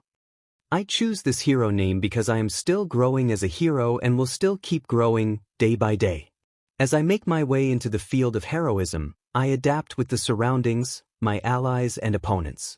And the day before the sports exam, found out that I can use other people's quirk whenever I consumed some of their biomass or blood. He then looked at Aizawa, who was now looking at him. And with as surprising as it sounds, I can see the memories of the person's biomass I absorbed, which made me think of it as a way to watch over them and make sure to also represent them whenever I use their quirk. Izuku gave Aizawa a small smile, the latter smiling back. Izuku looked back at the class and scratched his head sheepishly. Well, that, and I thought it sounds cool. the rest of the class who was silently listening to his mini-speech.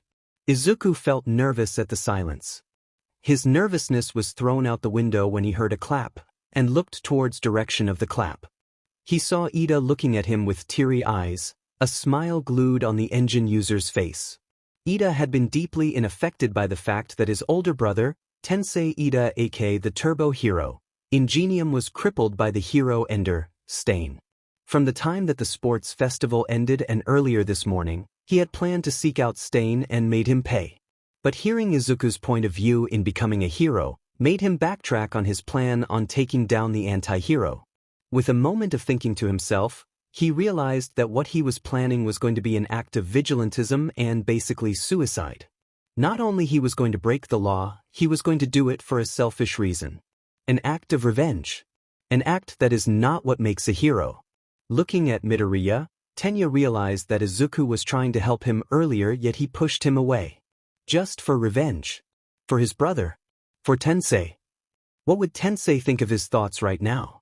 Would Tensei be proud of him if he continued his plans? Of course not. Tensei would be disappointed at him. His brother would not like the idea of him taking on a villain just for revenge. Iida then looked at the whiteboard on his desk with the hero name, Ingenium. He stared at it for a second and erased it. He wasn't ready and in the right state of mind to represent his brother's name. He wrote a temporary hero name and smiled at it. Not so complicated. Simple but explainable. As soon as Iida's clapping was heard, slowly everyone joined in. Everyone but one. Bakugo was looking at Izuku, with a thoughtful eyes, and his red eyes wandered towards his whiteboard and the hero name he had written down. King Explosion N. And then he looked back at Deku, who was now tearing up and bowing at the class. His speech earlier had plagued his mind. He had always thought and believed that he was the best and everyone around him was nothing but pebbles in his way in becoming a hero. He'd always believed that he will become number one, no matter what.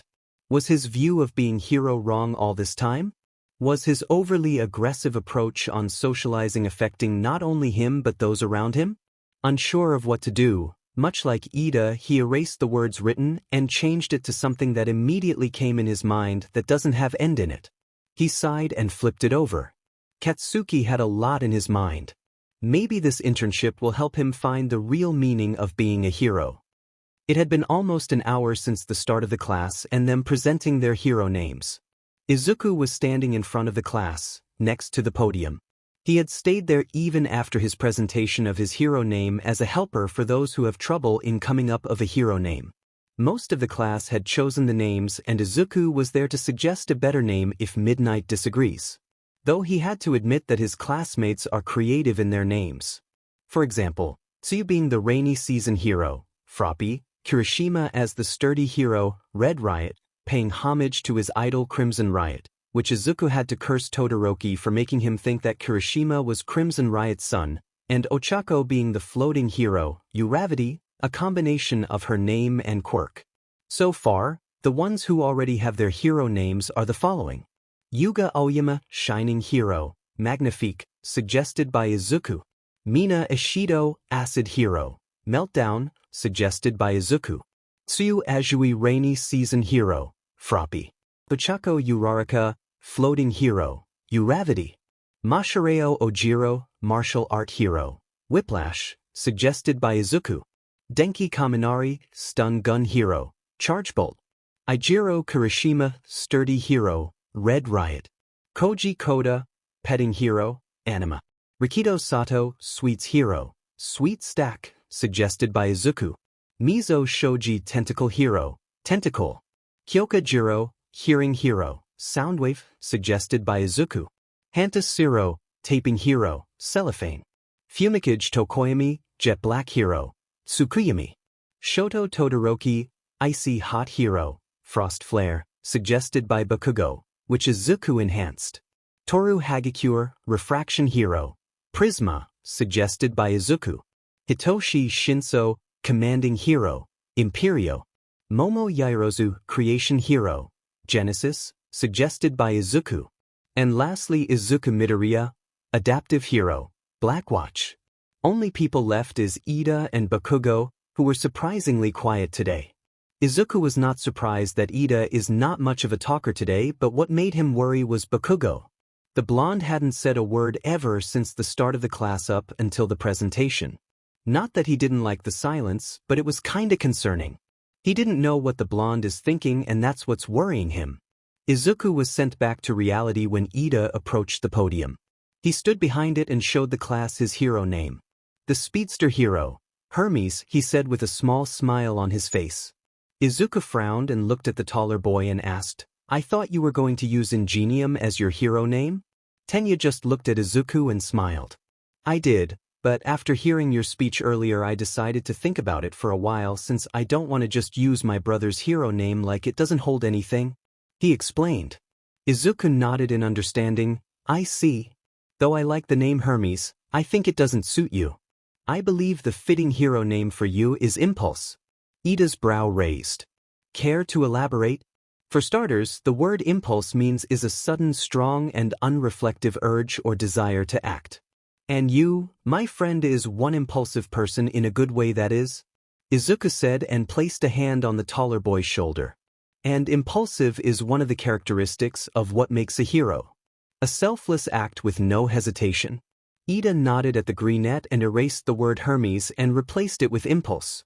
Izuku nodded in satisfaction as Iida presented his new hero name, Speedster Hero, Impulse. And that only left one person. The same person who had been uncharacteristically silent during the presentation. Katsuki Bakugo. Said boy slowly stood up and walked towards the podium, passing by Izuku, with whiteboard in hand. As Katsuki stood in front of the class, he slowly turned his head towards Izuku, who was looking back at him. The two had a small stare down before Katsuki looked away. Clicking his tongue, Bakugo raised his board and placing it on the podium, with a silent tap. "Explosive hero, Napalm," he said in a monotone, which made a couple of eyes blink owlishly. Izuku was surprised that there was no sign of end and homicide in the hero name. Just a cleverly thought name with a pun. He chuckled lightly before it turned into a loud laugh, making the class look at him in confusion. Even Katsuki looked at him with a slightly annoyed look. "Sorry. It's just that your hero name is perfect?" He took a deep breath before continuing. "If you think about it, it actually makes sense. Napalm causes explosions when hit on impact, and your quirk is literally an explosion. And since you use your palms to generate explosions, it would fit the name Napalm." It took a solid 5 seconds for Katsuki to process what Izuku said. He then growled at the greenette. "Shut up. Just tell me if it's good or not." Izuku looked at Midnight, who gave him a nod, looking back at the blonde. He smiled. "Approved," Izuku said as he smirked. "Props for the palm pun, by the way." Katsuki just huffed and walked back to his seat. Not without whispering to Izuku. "Whatever floats your boat. Midoriya." Izuku stared wide-eyed at the blonde for a bit and smiled. Who would have that after 10 years he called him by his name again? It was a start. Hopefully it'd stay this way. Lunch had just ended and Izuku is now back on his seat with stack and stack of internship offers from various hero agencies. The most notably was an offer from Mirko, Kamui Woods, MT Lady, Edshot, and someone called Lady Nagant. Izuku had been puzzled on who he should choose as a potential teammate. He couldn't think of who to choose. "Izuku, are you okay?" A voice came from behind, making Izuku look back. He saw Momo approaching him with a confused yet worried look on her face. "Hey Momo. I'm good. Just not sure who to pick," Izuku said as he placed a piece of paper down on a stack and turned around to face her. "How about you? Have you chosen which agency to intern for?" he asked the taller girl. "Yes. I have already chosen, but I haven't gave it to Mr. Aizawa," she said as she twirled with her bang while looking at Izuku. "Really? Who did you choose?" Izuku asked in genuinely curiosity as he drank water. "I choose Uwabami's hero agency." As soon as she ended her sentence, Izuku comically spat the water from his mouth. What? Why would you choose her of all your other offers?" Izuku said in between coughs. Momo raised her eyebrow and tilted her head. "Is something wrong with my choice?" Izuku waved his hands frantically at the girl. "What? No.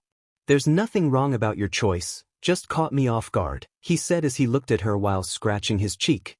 I just didn't know you were into modeling. That statement got her to furrow her eyebrows. I'm not into modeling. Why would you think I was into modeling? She said in a very confused look. She didn't get what Izuku meant by into modeling.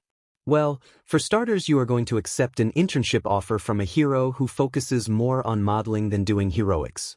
She usually give out offers usually to girls with pretty face. Though, I'm not surprised that she offered you, you are pretty, Izuku bluntly said before turning crimson as he had just realized what he said. Putting that aside, I think you should choose a hero that will complement you and your quirk. Since your quirk relies on lipids to use, I think Fat Gum is a solid pick. Momo nodded at that. Someone who can give her pointers on using her quirk, like Fat Gum. If only she had an offer from the chunky hero. Wait a minute, she had an offer from Fat Gum.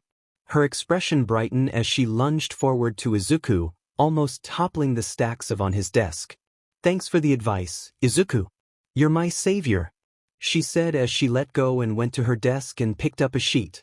She then ran out of the room and went straight to the teacher's lounge to give her internship choice. Izuku chuckled at her antics. He didn't know Momo, despite her mature stature, can be childish sometimes. Shaking those thoughts away, he looked back at the stacks of paper and picked up one of the choices he had earlier. When he had advised Momo to choose someone who can give pointers on her quirk, this offer immediately popped into his head. He read the hero agency and nodded accordingly. Stood up and walked towards the door on his way to the teacher's lounge to pass his internship offer. He wasn't really sure what to expect in the agency, but all he knew is that whatever happens he will have the time of his life. As he closed the door of the classroom, a paper fell of the stack he had just taken the offer from. Landing on the floor, it landed with its writings facing up. If you see closely, you would barely see what the name of the agency is. Hero Public Safety Commission. Somewhere in Camino. I see, a voice said. So it was you bastards who raided you. Looking at the appearance of the owner of the voice, we see a hunched man that is wearing a dark combat suit, plated with metal armor across his body to holster his weapons. The torso is sleeveless, so he wraps his arms in yellow bandages from just below his shoulders to his wrists. He also wears long black wristbands and a watch on his left arm, and his knees are protected with metal pads. Black boots with steel armor complete the costume.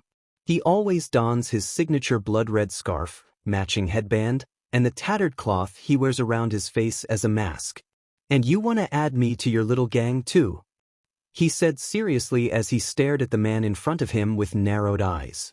In front of his, leaning on the counter of the bar, is Tamura Shigaraki. Crossed-legged and behind the counter is Kurojiri. Yep, if you would. You're the great senpai of us criminal filth. Shigaraki answered while Kurojiri just wiped a glass. What is your goal? Stain asked after looking at the handman with a narrowed eye. The grayish-blue hair of the man in front of him shifted as he tilted his head. First of all, we want to waste all might. That caused a twitch in the eye of the hero Ender. Then we'd like to destroy all the things that aren't to our liking. Shigaraki then carefully placed his hand in his pockets, taking out a bunch of pictures, with his middle finger, ring finger and his pinky down to avoid it getting destroyed due to his decay quirk. Like say, these little brats. All of them. He showed the picture to the man. In front of the bunch was one Izuku Midoriya in his gym uniform, taken during the sports festival.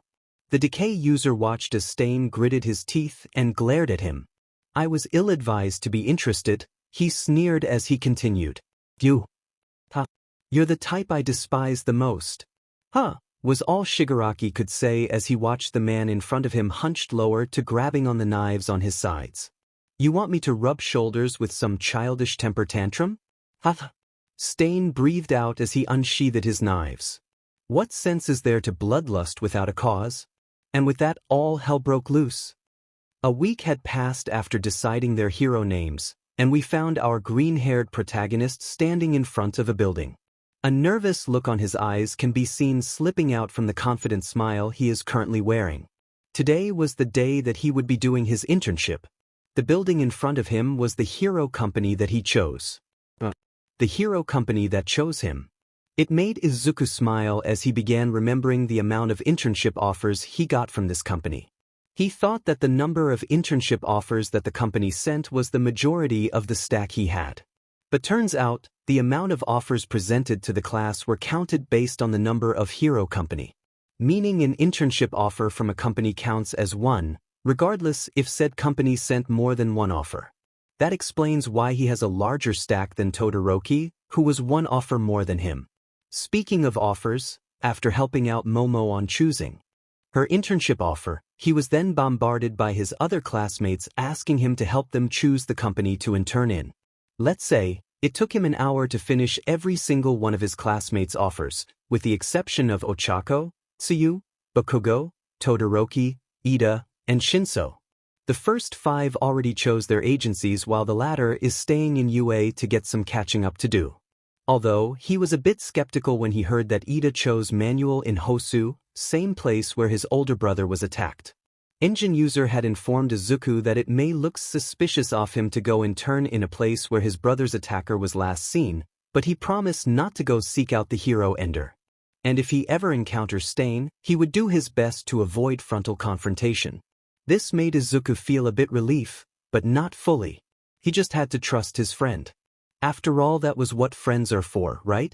Izuku sighed and looked up at the building once more before looking down the entrance. He took a deep, calming breath before entering the building. He looked around in awe as he entered the front door. There are not many people in the building, probably because it was too early. As he hands over his internship form to the receptionist, he failed to see the looks of confusion and shock from Izuku's presence. It was unusual to see a student interning for their company, mainly because their boss doesn't like teaming up with Bakugo. At the same time as Izuku entered the building, we see Katsuki Bakugo in his hero costume minus the grenade bracers standing in front of the hero who had gave him an internship offer. The hero is Best Jeanist, currently the number 4 hero. He appears to be a slim, tall man with an unnaturally long neck, with long blonde hair which is combed drastically to the left, leaving his right eye exposed while his left eye is covered. The hero costume he wears is a pair of jeans, a denim waistcoat with 2 large breast pockets, and a denim dress shirt with a very high collar that covers his lower face just up to just below his nose. He also wears 2 belts, one around his collar and one around his waist, and short brown boots with thick gray shafts and soles. Said pro-hero just looked at him, from head to toe, as if judging him if he is accepted or not. It took about a solid 5 minutes before the man said something. To be honest, he started as he looked directly in the eyes of Katsuki. "I don't like you," he said blankly, making the younger blonde flinch a bit. "Huh?" Katsuki said dumbly as the man continued. "You chose me in my office because I rank among the top 5 most popular heroes, did you not?" Best Jeanist asked Napalm as he placed a hand on his chest, waiting for the blonde's reaction. He expected the boy to get angry and argue violently with him, like how he acted in the sports festival. But what Katsuki showed had proven his expectations wrong. Katsuki just clenched his fist and looked away from the hero's gaze as he lowered his head. "You're not entirely wrong." This caused an eyebrow to raise from the denim-wearing hero. "Care to elaborate, young Bakugo?" Best Jeanist saw Katsuki stopped and thought for a second before closing his eyes and sighing to himself. The boy didn't look up as he continued talking. "At first, I chose you because you were the only high-ranking hero to reach out an internship offer to me. I thought that I deserved to be interning in any of the high-ranking heroes in Japan and because I think I'm the best." He paused as he lifted his right hand and looked at it. He continued, "But after some thinking and realization, I don't deserve to even receive any internship offers from any hero after what I did in my past. And I am starting to regret doing all of it. But what I've done is done. I can't really change the past and it will forever haunt me." Clenching his fist, he looked up at the man and saw that the hero was looking at him expectantly. Sighing again, he continued talking. "But you offered me to intern for you and your company. Seeing the opportunity to work alongside a highly respected hero, I grabbed the opportunity." Straightening up, Katsuki looked up to meet the man's gaze, before bowing. "Please, teach and show me what it's like to be a hero that everyone will look up with respect." Best Jeanist was taken aback from the ash-blonde boy's words. He smiled under the collar of his jeans. Very well then, he said as he pinched the end of his well-combed hair. Heroes and villains are two sides of the same coin. I can see it in the glare you showed in the sports festival. The man then placed his hand in the vest pocket of his shirt and took out a comb, confusing Bakugo. I'll show those glistening eyes of yours what it is that makes a hero. As Izuku reached the 9th floor of the building, he immediately went to the direction of the office of the person who chose him. Walking to the door, he began to feel uneasy and nervous. Mainly because of him fearing to make a good first impression to the pro-hero and mess things up.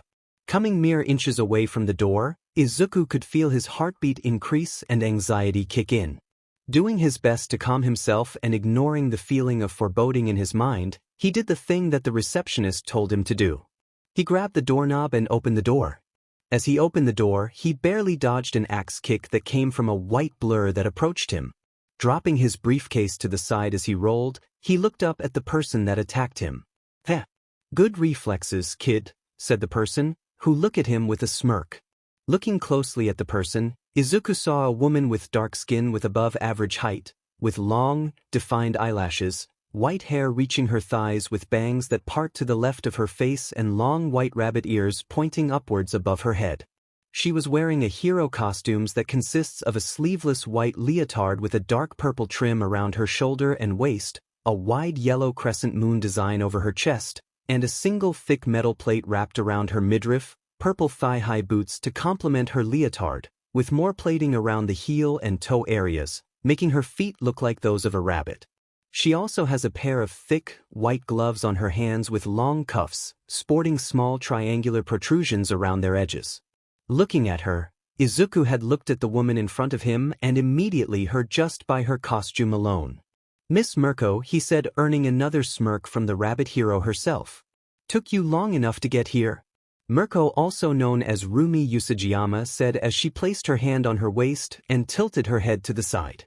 "But I'm quite surprised that you got here this early. I was expecting you to arrive here for one more hour like back when I was still a student." Izuku stood up from his spot on the ground and dusted himself.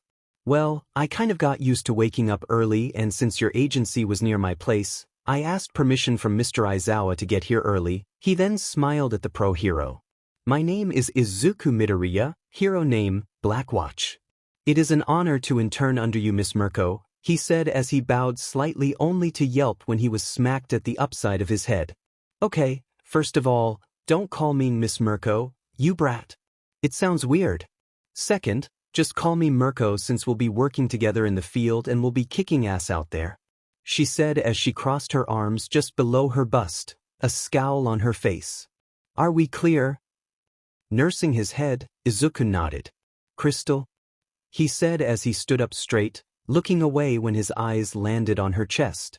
Good thing for him, Mirko hadn't noticed him staring. "Great." Smirking, Mirko kicked the door open. "Put your hero costume on and meet me in the training room in the 6th floor. I want to test your skills and warm up before going on patrols," she said as she walked away. Izuku looked at her leaving form, blushing as he watched her walking away with her fluffy tail slightly moving along her hips as she walked. He almost drooled when his eyes looked at her behind. But that's a nice as... That thought didn't finish when Izuku punched himself in the face. What was he thinking? After seeing that perverted piece of grape sheet's memory, he began to take notice at the opposite sex and their appearance.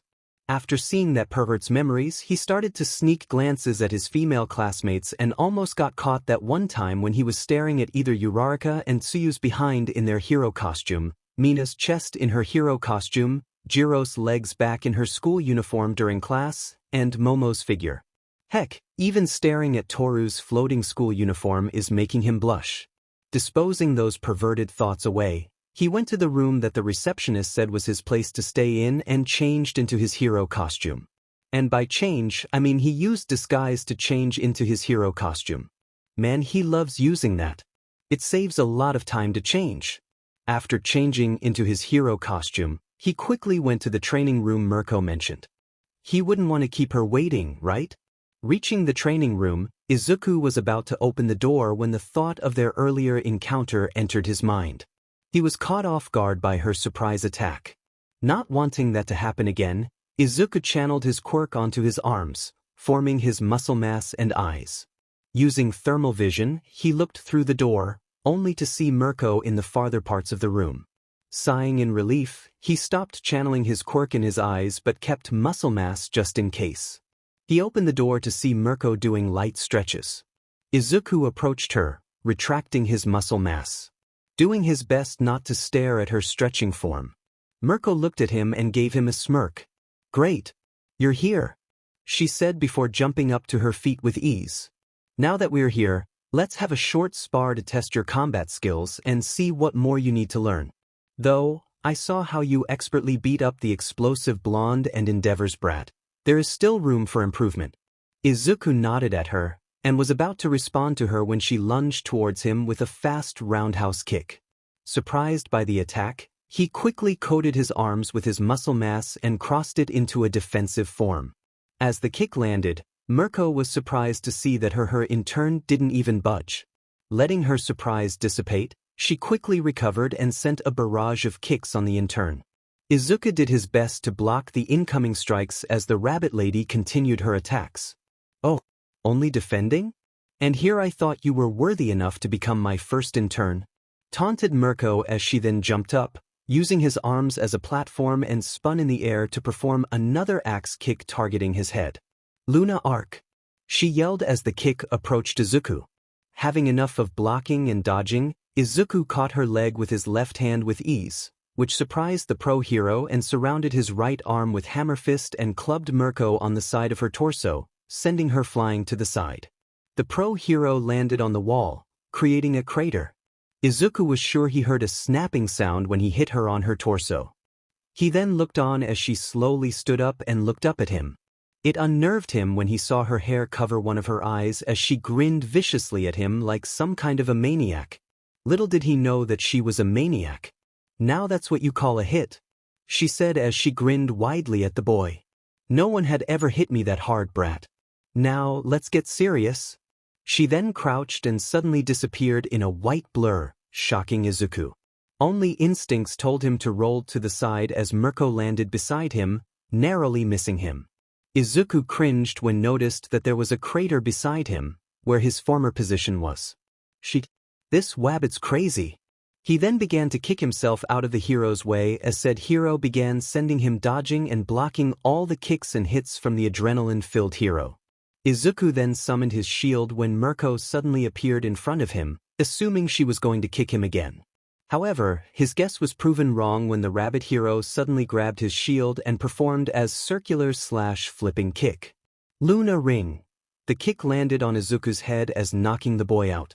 With the strength of the kick, not even shock absorption was enough to prevent the blunt force of the attack from knocking him unconscious. Maybe because his copy of the quirk was not strong enough. As Izuku landed on the floor with a thud, Mirko began blinking owlishly. She then scratched the back of his head sheepishly. "Oops. Kinda got too excited there," she said to no one in particular. "You don't say, Rumi," a voice said, making the dark-skinned woman look at the direction of the voice. There she saw a woman with chin-length blonde hair, which she wears swept back with a headband, a long fringe over the right side of her face, covering her eye. She has thin, yellow, inward-tilting eyes with slit pupils and notably sharp teeth. She was wearing a dark red, traditional qipao with a pale green scale trim around her shoulders, which seems to only be slit on the left side, with yellow claw patterns on the bottom and smaller ones around her neck. She wears knee-high boots and a strap around her exposed thigh. She wears long, almost sleeve-like white gloves that nearly reach her shoulders, with higher tabs on the outer sides, and they expose her hands from the wrist. She wears a matching green headband with 4 large, pale purple claws attached, covering the right side of her face, and a set of small black dragon wings protrude from the back of her head, with a number of gold-spiked cartilage piercings decorating her left ear. "Ryukyu. It's been a while," Mirko called out to the woman, now named Ryukyu, the dragoon hero herself or Ryuko Tatsuma. "What are you doing here?" Said woman just wore a deadpan look at her and sighed. I was here to see if the rumors of you taking an intern was a true. Shidam looked at the downed form of Izuku. Looks like the rumors are true. And judging by his current condition, looks like you seem to gone overboard again. Mirko then looked offended and pouted. No, I didn't. She said to the blonde woman, only to earn a deadpan look. Okay, maybe a little? Ryukyu just kept looking at her with a deadpan. Mirko blushed in embarrassment and looked away. Fine, I got too excited. Ryuko just sighed as she rubbed her forehead. This is why nobody wants to team up with you, she said while shaking her head, earning an annoyed yell of hey from the rabbit girl. Unlike normal beliefs, Mirko doesn't do much teaming up with other, not because she doesn't like it or she doesn't see anyone worthy of her time. No, it is because people are afraid of her raw power and the fact that she tends to go overboard sometimes. Okay, maybe not sometimes, she always gets overboard. Only when she's enjoying things. Kidding aside, I'm kind of surprised that you took an intern. She glanced back at Izuku and back to Mirko. And it's the Midoriya kid you picked? I would have thought that you would chose the Bakugo kid for his battle prowess or Tensei's little brother for his fighting style. Ryukyu said, cringing after mentioning Ingenium's real name. Mirko just smirked. As much as those two are solid candidates. I think the Bakugo kid is too rowdy. Just like you? Ryuko interjected. And the Iida kid is too stiff, she said, completely ignoring the jab of her friend. I like the broccoli boy more. He was able to dodge my attacks and even stop my Luna arc with one hand, she said, and smirked when she saw her friend's eye widen. Mirko then looked at Izuku, whose hero costume began to turn into black and red tendrils and subsided into his body, and grinned, and besides, there is something about him that I feel connected to, she said as she stared intently at the unconscious boy. Is it the fact that he is built like a Greek god? Ryukyu said, earning a blush from the rabbit hero as she remembered how Izuku looked topless after his fight with Endeavor's brat.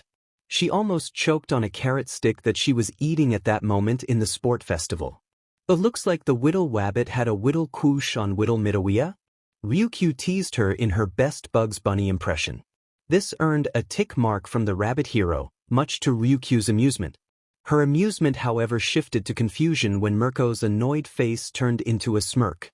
Like you're one to talk, Ryu? I saw you in the crowd blushing and drooling over him when his body got exposed. And with that, the calm and collected Ryukyu turned crimson in color as she looked away from the smirking rabbit. Mirko 1, Ryukyu 0, Rumi thought in amusement as she witnessed the dragoon hero stammer like a schoolgirl. I don't know what you mean, Arumi, she stammered, earning a laugh from Mirko. Shut up, Rumi. I'm leaving, she said as she turned away and left the training room, leaving a laughing Mirko. Mirko stopped laughing after a few minutes and looked at Izuku's direction, who began to stir awake. She stared at him as his eyes fluttered open and his face winced in pain as he tried to sit up, all while nursing the pain on the top of his head. What happened? He whispered as he looked around and immediately saw Mirko. In an instant, Izuku stood up from his position. Still nursing his aching head, he smiled painfully at the pro. Mirko, he said as painfully. How did I? How did I do? Izuku said in between winces in pain as his head continues to throb. You did great. Though you may want to improve your hand-to-hand combat and your reaction time. Not saying that you're bad, but there's still room for improvement. Mirko said, earning a nod from Izuku, who had to wince again with the pain in his head. The pain is still there but not as bad as earlier. Had to thank super regeneration for that. Had a look of sheepishness as she scratched her cheek. Sorry about that, kid. Kinda got overboard there. Izuku just smiled weakly and shook his head. It's okay, Mirko. It was a good thing that you beat me. It just shows that even though I beat some of the strongest people in my class, I still have a long way to go. He then touched his head and carefully pressed his fingers on it. Not feeling pain, Izuku smiled. And besides, I think my quirk already healed up my injury. He saw the heroine took a sigh of relief. Before she could talk again, Izuku spoke up. So, what now? When do we go on patrols? He asked the woman in front of him. Tomorrow. We will have our patrols by tomorrow, she said as she gave him a smile. Today, we will be showing you around the company and train after lunch. Follow me so we can get started. Rumi was about to leave when she stopped and looked back at Izuku. Smiling widely, she stretched his hand to the greenette. "Oh, by the way, welcome to the company." Izuku then smiled back and took her outstretched hand. "I'll be in your care," he said as he starts his internship. Somewhere in abroad. Toshinori Yagi, also known as the symbol of peace himself, the #1 hero, All Might, exited his private jet in his skinny form to avoid getting hogged by fans and reporters. He had just arrived at the artificial island known as Island. It had been a long time since he had been in the place, and he felt nostalgia wash over him as he remembered all of the great times that happened in his time here. Next to him is an extremely short man wearing a full-body monochrome suit along with a yellow cape, a belt with the letter G on it, very thick yellow gloves and boots, and a dark domino mask which resembles 2 diamonds. This man is Sorahiko Torino, also known as Gran Torino, a retired pro hero, formerly a homeroom teacher at UA High School, and a mentor to Toshinori. The shorter man looked at the skinny form of Toshinori with a serious look. "Are you seriously sure about this decision, Toshinori? We can still go back and give one for all to that Midoriya kid. He seemed like a worthy candidate as your successor." All Might looked down to his mentor and nodded. "Since I am positively sure about this decision. Only a quirkless can use one for all to its full potential. And even if we go back to Japan and give it to young Midoriya, he would just deny our attempts in persuading him, like how he denied my offer before the sports festival." Sorahiko sighed again. "I see. But is your new candidate's body ready for the transfer? I mean, Nana did say that if you give OFA to an unprepared body, her limbs will blow off." At this, Toshinori just laughed at his mentor's worry. "Don't worry, sensei. My successor trained her body for her support class. And seeing her recent pictures, I believe that Melissa is ready." The elder man just stayed quiet for a bit as he thought of it through. It had been 5 minutes before Gran Torino spoke up again. "Is David aware of your plan?" he asked his blonde student. Smiling and nodding to his sensei, he looked forward. "Yes, I informed him of my decision. And honestly, he couldn't be any happier," he said as he remembered how happy David Shield's voice was when he informed him that he wants Melissa to inherit his quirk. His smile was diminished when Sorahiko spoke up once more. "Does Mirai know about this?" "He doesn't need to know," Toshinori said quickly. "And if he does find out about it, then he can just say whatever he wants. But in the end of the day, the decision lies to me, not to him," he said, uncharacteristically cold that surprised his mentor. "Is this still about how he looked into your future without your permission?"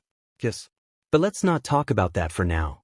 Because I believe that we had arrived," he said as he looked forward into the center of Island and saw the entrance of the building. All Might, now in his muscle form, entered the building followed by his mentor, with one objective. Crashes, thuds, yelps of pain and screams of fear can be heard in a distance as 2 figures speed past the chaotic streets of Hosu, kicking, punching and slashing every Nomu that tried to attack them. These 2 figures are Rumi Usajiyama aka Mirko and Izuku Midoriya aka Blackwatch, hero and heroine turn respectively. They are in their usual patrol to investigate the Hero Ender incident. Well, they were on their way when this happened. Flashback. Izuku is seated silently next to Mirko, who was reading a magazine, in a train on their way to Hosu. They've been asked to investigate the Hero Ender case there. And by asked, that means Mirko insisted them to go to Hosu to track down and capture Stain. His internship under her is quite eventful. After their first spar, the heroine began training him in hand-to-hand combat in order to become stronger. To say he was tired after that training session was an understatement. She had him run every morning with weights strapped on his legs. She said it would help him move faster and kick stronger. Though it was true that his kicks and movement began to increase in strength and speed, it left his lower limbs shaking like a leaf in a storm. If it weren't for his super regeneration, his legs would have fallen off its sockets. Izuku would have been sure that she was also a reincarnation of someone, though he didn't know who. After resting for 25 minutes or until he's healed enough, they would spar for a bit. Mirko may be a battle junkie, but she's a surprisingly good teacher. She would give him pointers in quirkless fighting and how to incorporate that fighting style alongside his quirk. With this training, Izuku is proud to say to improve drastically, fighting-wise that is. He may not be able to beat her, the vedette was able to keep up with her. Though it was hard for him to focus at first. Seeing how attractive Mirko is, he would occasionally sneak glances at his mentor and marvel on how her caramel-skinned thighs and legs would glisten with sweat after their usual spars. And how her cottontail would slightly wag every time she got excited in patrols. Speaking of patrols, by afternoon, after lunch they would go on patrols. Like how Mirko would do it, they would go hop from rooftop to rooftop in search of a villain attacks or crimes. At first it was hard to keep up with her, but after 5 villain attacks in one day he had become used to her speed and was even able to apprehend a villain before she could land a hit on the poor villain. She had praised him about it and he was sure she had a small blush on her face at that time. But he quickly noted it as an effect of the sunlight. It was fairly sunny at that time. He was shaken out of his thoughts when a loud crash rocked the whole train. Izuku and Mirko quickly looked up and saw a large hole on the side of train and heard a pained groan. Izuku's eyes widened on what he saw. They saw a man getting pinned on the train floor by a Nomu, but Izuku quickly noted that this one has pale green skin and 4 eyes protruding from its brain. It wears ripped trousers going up to its calves. A Nomu? The League of Villains are attacking Hosu, he thought. Its 4 eyes scaring the passengers in bullet train. With saying a thing, Mirko shut off her seat and quickly kicked the Nomu on the face, making it stagger a bit, making its grip on the fallen man loosen as Izuku used tendrils to pull the man away from the Nomu. Blackwatch! Come on! Mirko yelled as she drop-kicked the Nomu put of the bullet train, sending her and the creature out of the moving railed vehicle. Izuku quickly jumped forward, not without patching the injured man with bandages. He then looked at the people with a determined look and watched as they quickly recognized him and calmed down. He then created a hunter, like what he first summoned in USJ, a foot shorter than him, and looked at it with a serious look. "Protect everyone here," he said, and earned a growl from the creature, which he guessed was its version of "Yes, Master." With one last look at the crowd, he gave them a reassuring smile and jumped off the bullet train, leaving his hunter with the crowd as it stood in the front seats near the hole, as some of the passengers look at it with amazement and curiosity. Some even taking pictures of it. As Izuku flew out of the bullet train, he quickly used glide to land safely and activated thermal vision to find Mirko's direction. Seeing her trace, he quickly ran towards her location. He witnessed Mirko land a kick on the Nomu's chest, sending it a few meters away from her. Izuku noticed that this one doesn't have the quirks that the Nomu from USJ have, seeing that this one has bruises forming on its face and body and doesn't look to be regenerating. Mirko was about to kick the creature again when said creature was engulfed with fire. The rabbit hero halted and clicked her teeth in annoyance. "Damn it, Endeavor. You almost hit me," she yelled out as she looked over the direction where the fire came from. There Izuku saw the number 2 hero walking to their direction, a frown present on the arrogant hero's face. "You were taking too long, Mirko. I was getting impatient. Bastard, what are you doing here anyway?" Mirko said as Izuku, eyes still locked on the Nomu, appeared beside her. Endeavor looked at her with a smug smirk on his face. What else but to hunt down the hero Ender and bring him to justice? He then looked at the downed Nomu.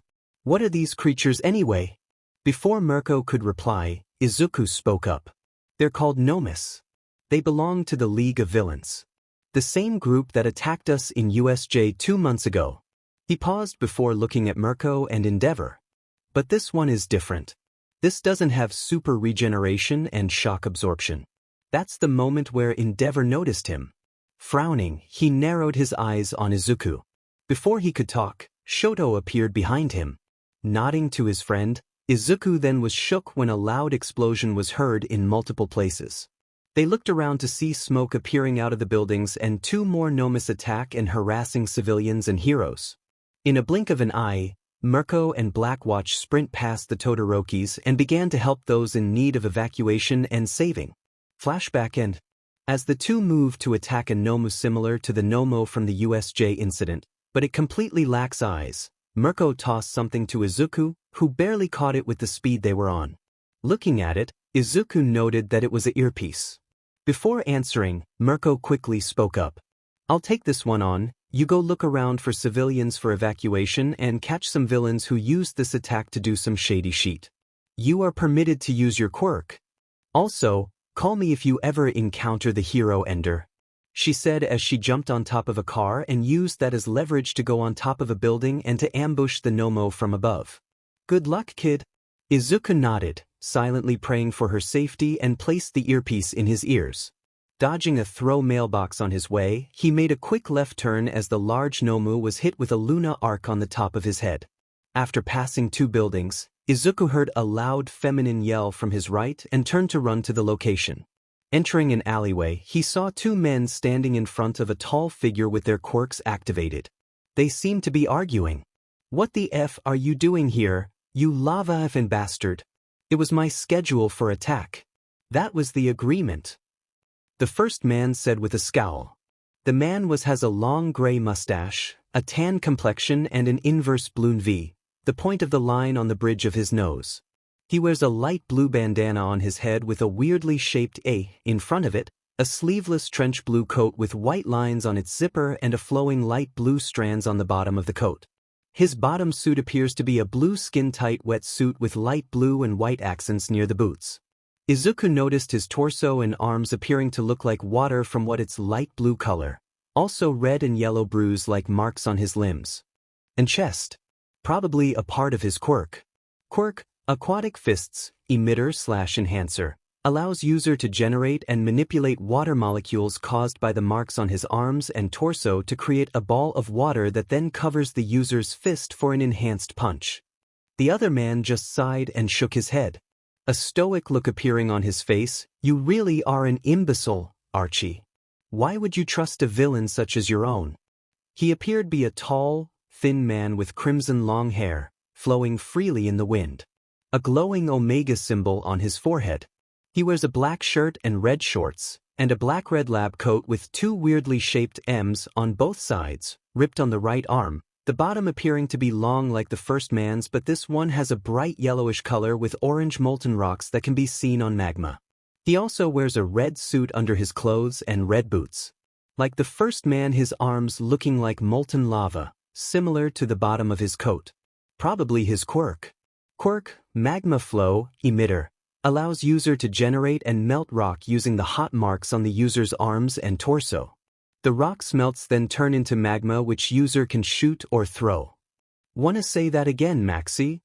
The first man, now identified as Archie, yelled out, as a water sphere appeared in his hand, spinning rapidly as it was formed. The thin man, Maxie, just sighed at the loudness of the other man, annoyed to meet his rival. As Izuku watched the 2 men argue, his eyes landed on the other figure. He may not see her due to the darkness of the alleyway, but he can hear the figure whimpering, indicating that the figure was scared. Having that as a sign to move, he quickly moved and ran towards the 2. Archie, who was facing at Izuku's direction, saw him and smirked. Well. Look what we have here. A kid playing hero, he said as he walked past Maxie. The water ball dispersed to surround his fists. Let me show you the power of the siege, huh? He said as the water in his fists dispersed to the concrete. He looked down at his fists and to the concrete ground and back to his fist with confusion, not noticing Izuku charging forward with black and red tendrils moving. Seeing the man's confusion as he used erasure on him, he used this opportunity to send a muscle mass enhanced kick on the man's face, sending him to the garbage bins behind Maxie, unconscious and twitching as swirls appear on his eyes. Izuku halted to look at Archie's unconscious body and back to his muscle mass-covered legs. Looks like I overdid it again, he thought sheepishly as he retracted the muscle mass from his legs. Look out! Someone yelled out. He was knocked out of his stupor when he felt his surroundings heat up. Looking up, he barely dodged a magma ball stream coming for his head. Judging from where the voice came from, it looks like it came from the figure. His eyes then looked up to Maxie. Said man was looking at his with a glare. Pesky child. You will not stop me from expanding the land, he said as he shot another ball of magma on the vedette, who dodged again. Izuku looked at the man with confusion plastered over his face. What the heck are you talking about? He asked as he stared at the man incredulously. His response was another glob of magma was shot toward him. Don't play dumb with me, boy. You're going to stop me from expanding my domain. He yelled out, a crazed look on his face. Izuku, not really knowing what the villain was talking about, activated Erasure and watched as the magma glob maxi sent fell down on the concrete floor, quickly turning back to stone as it landed. Not letting the man react, Izuku summoned muscle mass and punched the lava user straight in the face, sending him flying towards the same garbage bins Archie landed. With a loud crash, Maxi was knocked out next to Archie, eyes also in a swirl. What a weird bunch. Mumbling to himself as he sweat dropped at the two. He summoned tendrils and used it to tie them down, making sure it's tight and the two be able to fall down. Using Pack Leader, he summoned a brawler hunter, gave it orders to send the two to the police and help out the heroes against the Nomus and other villains lurking and taking advantage of the chaos happening in Hosu. As the brawler carried the villains away, he slowly approached the figure who was staring at him intently. Well, at least that's what he thought. Are you okay? Izuku said as he stretched out his left hand to the figure. As he took another step forward towards the person, he suddenly found himself being squished between two soft objects. Blinking owlishly, he realized that he was being hugged. He was about to ask the person if she was okay, when he then heard the person spoke up. Thank you, she said in a whisper as she began shaking slowly and sniffle slightly. She was crying. He thought as she released him from the hug. Now that he can see the figure up close, she appears to be a very tall, fox-like woman with a curved figure. She has blonde hair that just reaches her shoulders, a single strand of which goes down the right side of her face. She has large blue eyes with bushy eyelashes and pointed ears, along with green fur and a white furry underbelly. Izuku noticed that she is wearing an orange buttoned-up shirt with yellow-orange buttons and pockets on both sides of her chest, as well as black pants with a yellow-orange belt. She wears a wristband of the same color on both of her arms, along with an orange headband that seems to resemble a pair of earmuffs. She also wears orange and cream-colored slip-on shoes. Izuku stared at the woman for a bit, before giving a small smile. Are you okay now, miss? He said calmly, not to scare the woman any further. She didn't give him a verbal response, though she nodded yes. Nodding at her reply, Izuku summoned the second hunter tonight. Staggering a bit, Izuku shaking off the dizziness, he took out 2 protein bars in his utility belt and ate it. After feeling better, he looked at the hunter who was staring at the woman oddly. Seeing that the woman is feeling cower at the hunter's stare, Izuku bopped the creature on the head softly. Don't scare her, Izuku whispered/yelled at the hunter, who appeared to look sheepish. How is that even possible? The Blacklight user shook his head in amusement and stared at the creature with a serious expression. Take her somewhere safe. Don't let any villain near her, okay? After that come find me. Follow my scent, Izuku ordered and looked at the woman. Everything will be all right, Mississippi. You're safe with him, he said, giving the fox lady a reassuring smile. The fox lady then looked at the hunter and back to Izuku and nodded a bit. She was about to approach the hunter when she looked back at Izuku. What's your name? She asked Izuku timidly, which Izuku found cute, despite of her size. Smiling at the woman for the umpteenth time, he spoke up. I'm Izuku Midoriya, but you can call me Blackwatch. He was about asked her name, when another explosion can be heard in the distance. As much as I want to chat a little, there are still villains to stop. I'll see you around, miss, he said as he jumped up the wall and began running up the wall with ease. As he vanished from view, the fox lady followed the hunter to a nearby evacuation site. After arriving there, she thanked the creature and gave it a small pat on the head which it surprisingly took without a fuss. After that, the hunter began sprinting away, to Izuku. The fox lady watched the creature run away as one thought entered her mind. Thank you, Izuku Midoriya. A man with a blood-red scarf and blades across the whole body was the attire of the person Iida is staring right now. Iida was cursing under his breath. He knew he promised himself that he wouldn't take the hero Ender head-on, but fate must have been playing with him. As he looking for Manuel after getting separated with him when he brought an injured civilian to a nearby hospital. Taking a turn, he suddenly heard a yell of pain. His heroic heart got the best of him as he ran towards the location of the yell, only to froze up when he stood there face to face with the hero Ender himself. He was about to attack him when the rage and pain that he felt after seeing his brother's hero career crumple in front of him. Kill him. Avenge Tensei, he thought darkly as he gritted his teeth. Only Native's groan of pain had cut him out of the dark thoughts that entered his mind. He looked over the hero leaning over a building, a blade skewering him on the shoulder. Iida paled as he looked at the amount of blood leaking out of Native's body. Unable to stop himself, he dashed forward and kicked Stain on the side. Stain was sent flying a few meters away from the downed pro. He looked over the person who kicked him and saw an armor-clad person which looked familiar but shrugged it off for his anger of unable to finish of the fake. Glaring at the armored individual, he lunged at him and swiped his sword. The figure barely dodging the sword swipe, in return caused his helmet to fall off. Seeing the face of the person that attacked him, the hero Ender clicked his tongue. A child wearing a suit. He stared narrowed eyes at Iida, who was looking directly at the man, with a mixture of fear, determination, and hate. The last one was being hidden, but Stain can feel it from boy's eyes. Go away, this isn't any territory for children. The eerie sound of annoyance coming from the man's voice was enough to make Iida shiver. A side of him wanted to attack the man with his strongest attack, but another told him to call for help. But who? Asking Manuel for his contact information hadn't came in his mind. Like Aizawa would say, quite an illogical decision to make. He can run away and call for other heroes nearby, but the chances of Stain finishing off Native is high. As he began panicking, in the corner of his eye, he saw something that he didn't expect to see. It was a brawler that Midoriya summoned in the sports festival. It was crouching its way on the side of the building, growling silently at the hero Ender. If that thing was here, it means... He thought before realization hit him. Smirking to himself, he opened his mouth. Good thing he was wearing an earpiece connected to his phone. Hey Siri. He started making the man tilt his head confusion. Send Midoriya my coordinates, He finished and got a confirmation that his message was sent.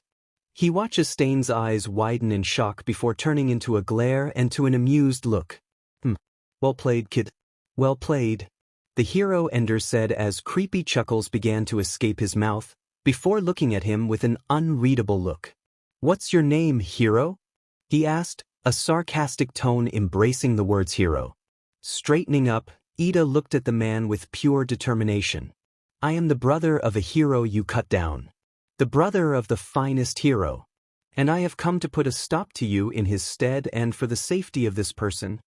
He paused as he moved closer to Native, until he was completely in front of the downed man.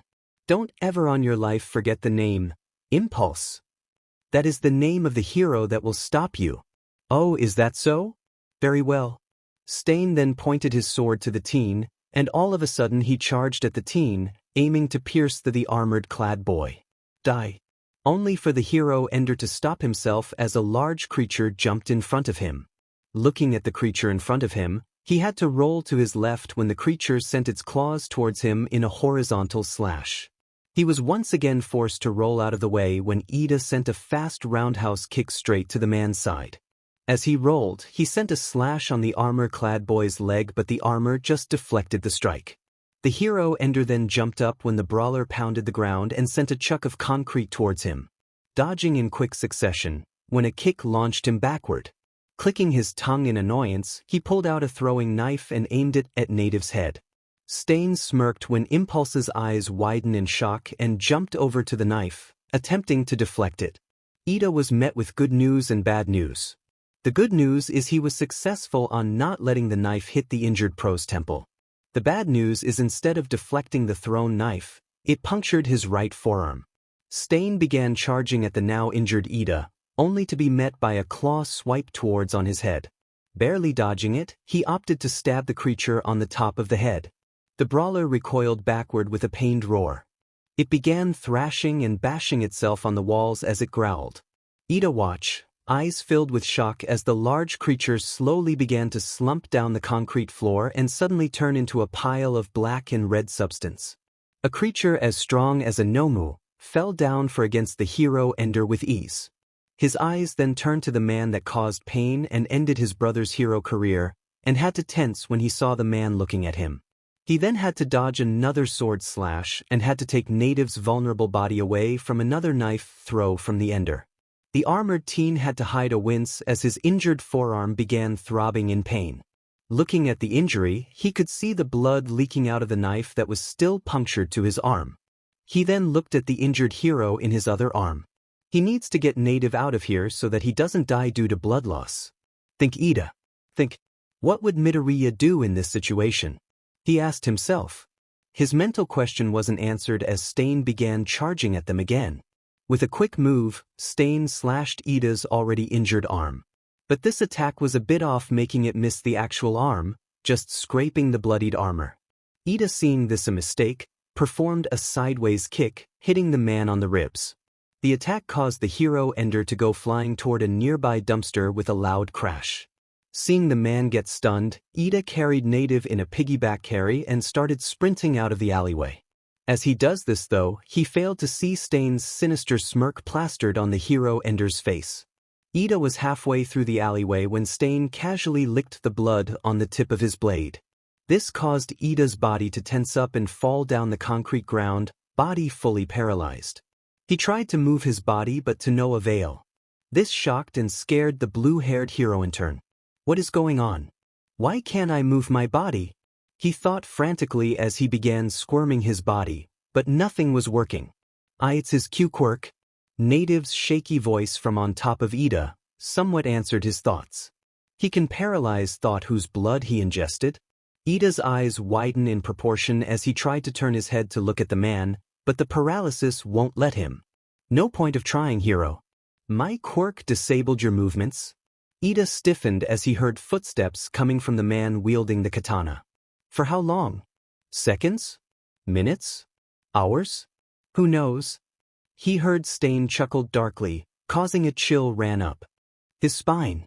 The footsteps began to sound louder and louder, until it stopped on his right side and forcefully pulled the knife that was embedded on his arm, causing Iida to cry out in agony.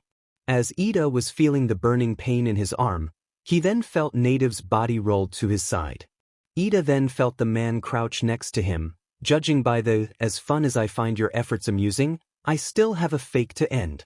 But first, he felt himself getting pulled up and was pushed down to a building's wall, facing the hero Ender and Native. The former unsheathing his jagged sword and the latter shaking in fear. In exchange for your heroic act, Impulse, I'll let you watch as I end this fake's life. Iida watched in horror as the hero Ender raised his sword in an execution form. As the blade began lowering, Iida yelled out a loud cry in fear. To his and Stain's surprise, a black tendril latched on the man's hands and pulled the man away from Native, who was crying his eyes out in fear for his life. Stain, who was thrown away, landed on his feet and began seething in anger. And looked over at the direction of the person who pulled him away from the fake, only to see a three-fingered fist coming straight to his face, sending him flying to another dumpster. That was close.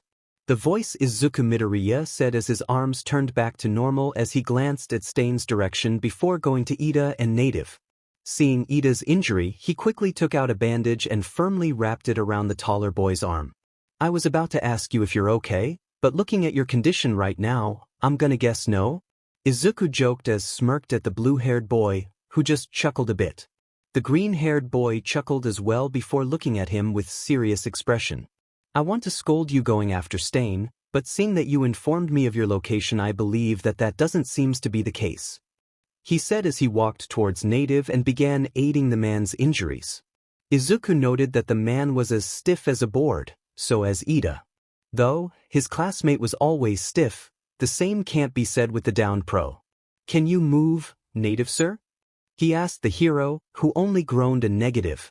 Izuku glanced back at his classmate asking the same question. After receiving the same answer, Izuku was about to summon a hunter when Iida's voice rang out. Midoriya, look out!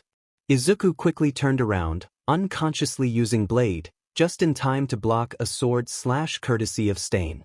Pushing back the hero Ender, he channeled blacklight on his legs and did a quick roundhouse kick to the man, who blocked it with the blunt end of his sword.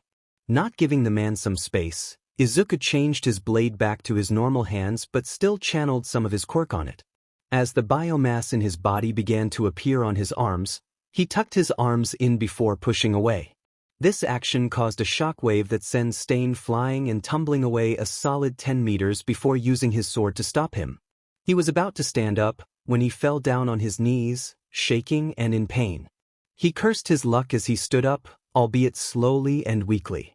Izuku used this chance to summon 2 hunters and grabbed both Iida and Native and placed them on the backs of the large creatures, using pop-off to prevent them from falling off.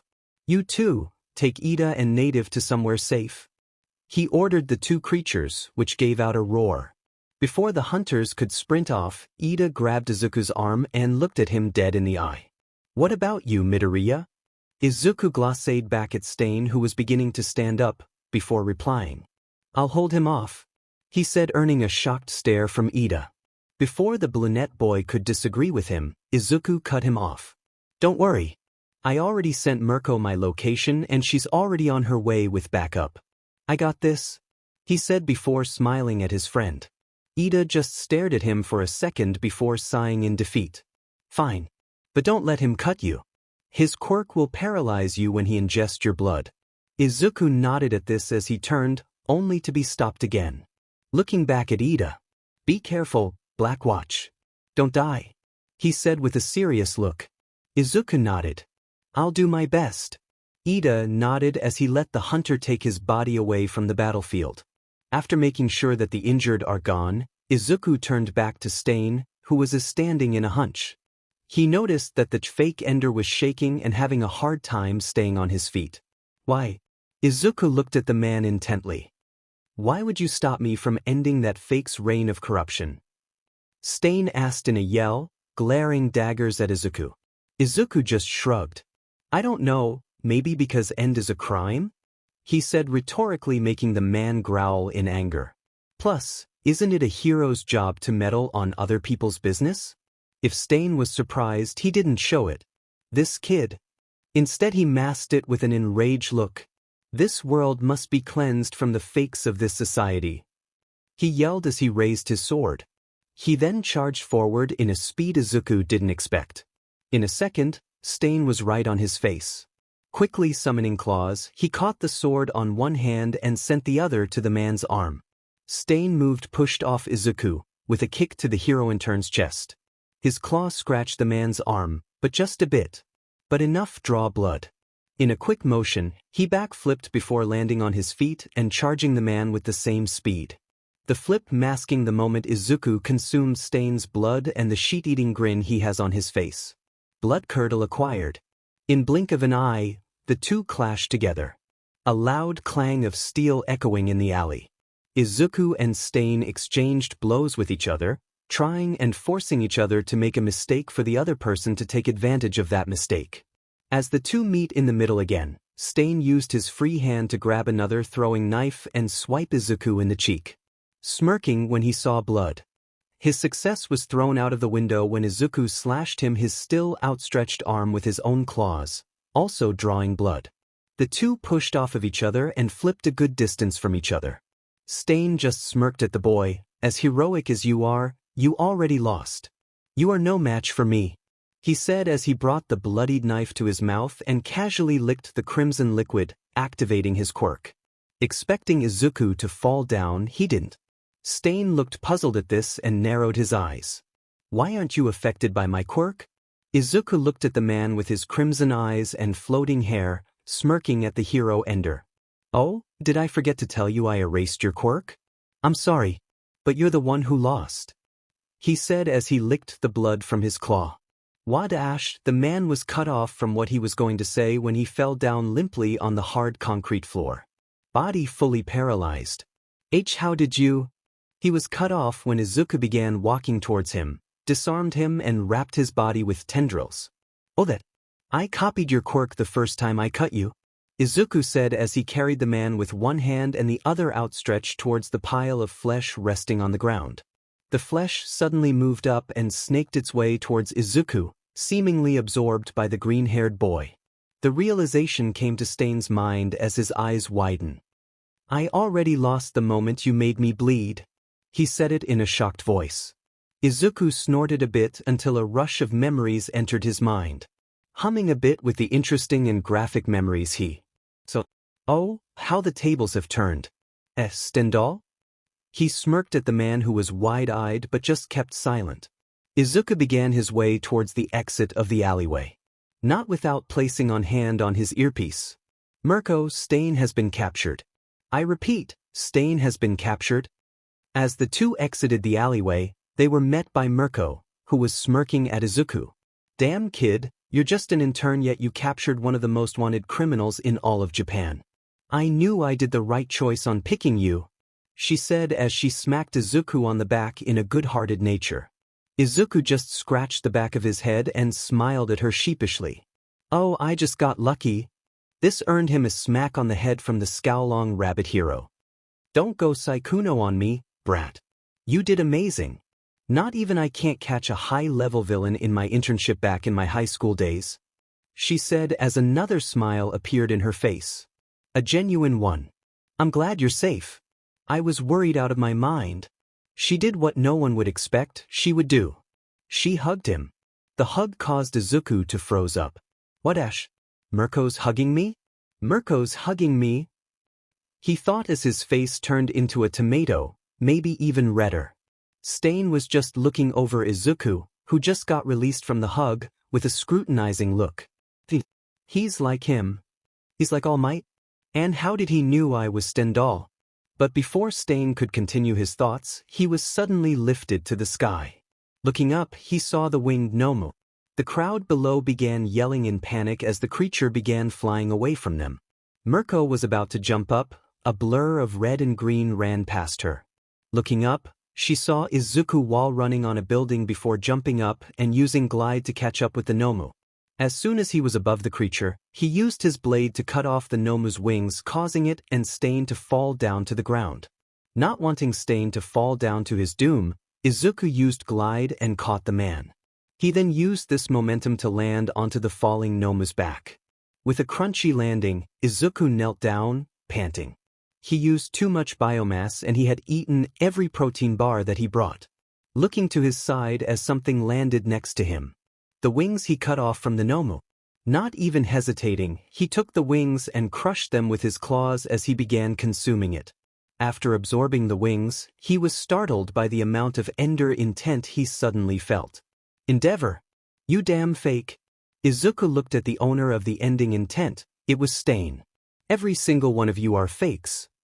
Disgusting, greedy, power-hungry fakes. Come at me, fake. You will not end me. The only one worthy enough to end me is All Might and this kid behind me. The true heroes. Stain said dangerously as he took a step forward.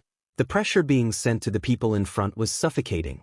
Not even Endeavor can keep his calm as a bead of sweat rolled down his flaming face. Stain kept advancing until a hand landed on his shoulder. That's enough, Stain. He looked behind him only to fall down as a chop landed on his neck. In seconds, he was on the ground unconscious. Izuku looked at the man on his feet and sighed. How did he even escape his tendrils?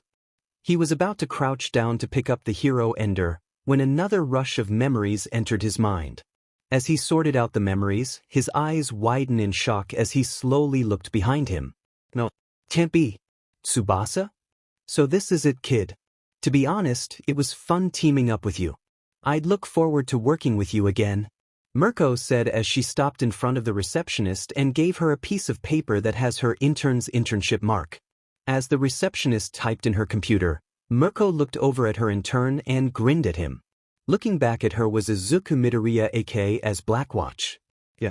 I guess it was fun, huh? He said as he smiled back at her, but she noticed that his smile was half genuine.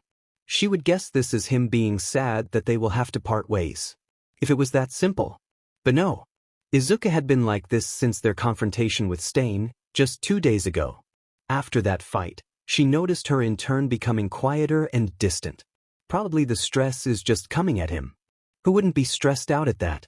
Imagine not even long after you got accepted in UA, then your class gets attacked in the middle of a class, then him exposing all the pain he felt in the past 10 years of his life, and now, in his internship, he was pitted face to face with the hero Ender himself and actually won. A feat that she and even Endeavor wasn't able to accomplish. He should be a lot more confident with that. But there's something that happened back there that caused her in turn to feel down. Unable to stand seeing her in turn being downcasted, she did the only thing she could think to lighten his mood. She smacked him on top of his head. Feeling Mirko's fist impacted on his head. It didn't hurt him, but it surprised him. Shock absorption somehow upgraded during his training with the pro. Izuku slightly flinched when he saw her face. She had her arms crossed and was giving him a glare, but he can feel the worry in there. Seeing his flinch made Mirko a bit guilty. Sighing, her expression softened, a sight that Izuku had been seeing Mirko do whenever they were alone talking or training. "What's wrong, Midoriya?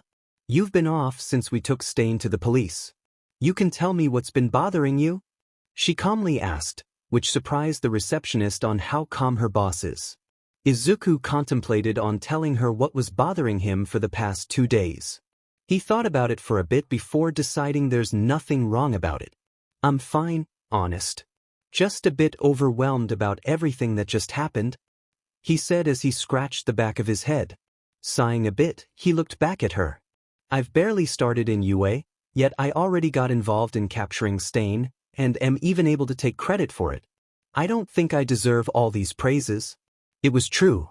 He expected his internship to be chaotic, knowing who had chosen him and who he chose. But he didn't expect it to be this chaotic. Fighting and beating Stain, taking credit for said achievement, and finding out one of his childhood bullies was turned into a Nomu. It was really overwhelming for him. His mind began remembering the moment where they turned over Stain to the authorities. The chief of police thanked him for his actions, so is Native and Iida. The chief of police allowed Izuku to take the credit for his actions not only in Stain's capture, but also the other villains that were causing havoc throughout Hosu. Endeavor, who was also there, decided to be a jerk however.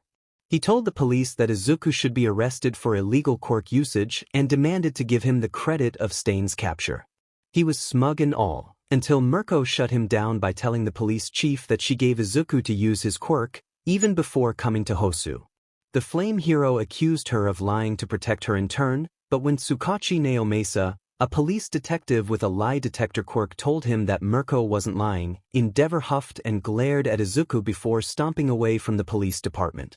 His inner musing was halted when another fist impacted on his head once again. Yelping in surprise, he looked over at the rabbit hero, who was clearly unamused of his words. "Don't even sell yourself short, you brat. You did great back there," she said before grinning at him. "For someone who's just an intern, you did amazing. Not even I was able to stop a top-tier villain like Stain when I was still an intern. Plus, the police chief praised you with your actions, which he rarely does. I think you deserve all of it," she said and smiled at him. Izuku blushed at the praise and scratched the back of his neck. Looking away, he mumbled out an awkward thank you. Mirko, who was looking at him, had to stop herself from blushing at his cute expression. She began thinking for herself. For someone with a quirk strong enough to take down 7 villains, including the hero Ender in one night, he sure is cute. After 2 minutes, the receptionist handed Mirko a slip of paper with the boy's internship grade and gave it to Izuku. After that, they headed to the train station to send Izuku off. Arriving at the entrance of the station, they noticed that there were no passengers in the station. Makes sense since it was still 5:30 a.m. in the morning and people usually came between 7 to 9 a.m. Stopping in front of the entrance, they stopped to look around. Izuku took a deep breath before releasing it. He smiled and looked over at Mirko. "Looks like this is where we part ways," she said to him, smiling at him. Izuku returned the smile and bowed at her. "Yeah. Thank you for offering me the chance to work alongside you. I learned a lot from my time with you," he said as he raised his head to look over at the pro.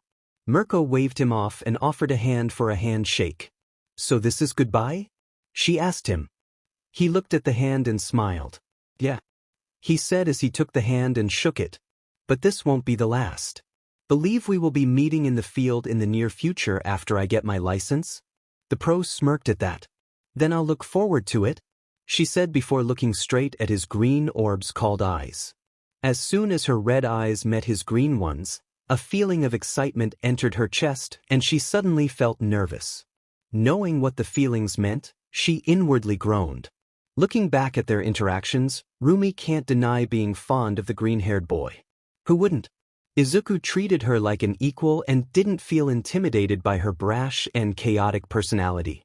Her eyes suddenly landed on his lips and she gulped as she began looking back and forth from his eyes and lips. Should I? She thought to herself as her eyes kept on looking back at his lips. Izuku noticed this and tilted his head in confusion. Is something wrong, Mirko? He asked the woman who kept looking up and down at him. He was about to ask again when the pro-heroine spoke up. She whispered, confusing him. His confusion changed to surprise when she suddenly grabbed his uniform's collar. Izuku's observations was cut off when the train announcement rang throughout the station. That's when panic filled him as he frantically looked all over the place. Worried someone had seen them. Thankfully, there was still no one in the station except for them. Mirko, seeing Izuku's panicked expression, chuckled a bit. He looked cute in his panicking state. She bit her lip when her eyes again landed on his slightly swelling lips. As much as she hated to admit it, she wouldn't lie when she says that the kid was one hell of a kisser. Judging by his reactions earlier, it was probably his first kiss, which would add up to him being a good kisser. Okay, maybe good is an understatement. But you get the point. Hearing another train announcement, Mirko cleared her throat and looked directly at the boy. The boy looked at her as the rabbit woman gave him a small smile, blush still coloring her dark skin. Well, looks like this is where we part ways. Consider that kiss a parting gift, she said before smiling at him widely. See you around. Izuku, she said before turning and began walking away. Izuku dumbly watched as her figure slowly faded from his sight.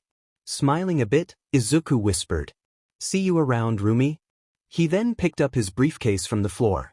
Taking one more look on the pro's direction, he smiled before turning to the entrance of his destination station. Swiping his train card, he quickly went to his station. Back in the Midoriya household, Inko suddenly had the urge to flood the apartment as if her baby had become a man. Before he could enter the train, a movement caught his eye. Turning to the left, his eyes widened when he saw the hunter he left in the train 2 days ago. Staring at the creature, he chuckled when for some reasons, it yipped at him. "You've been waiting for me?" He asked the creature and smiled when it somehow nodded repeatedly. Smiling at it, he reached out his hand to it. "What are you waiting for? Let's go home." As soon as he said that, the hunter lunged at his hand. It turned into black and red tendrils before it was absorbed into Izuku's hand. Huffing in satisfaction, Izuku continued to walk towards his train, failing to see a girl with straight hair that reaches down to her waist, with 2 ear-length clumps and a neat fringe framing her face in its color is somewhere between baby blue, lavender and pale gray.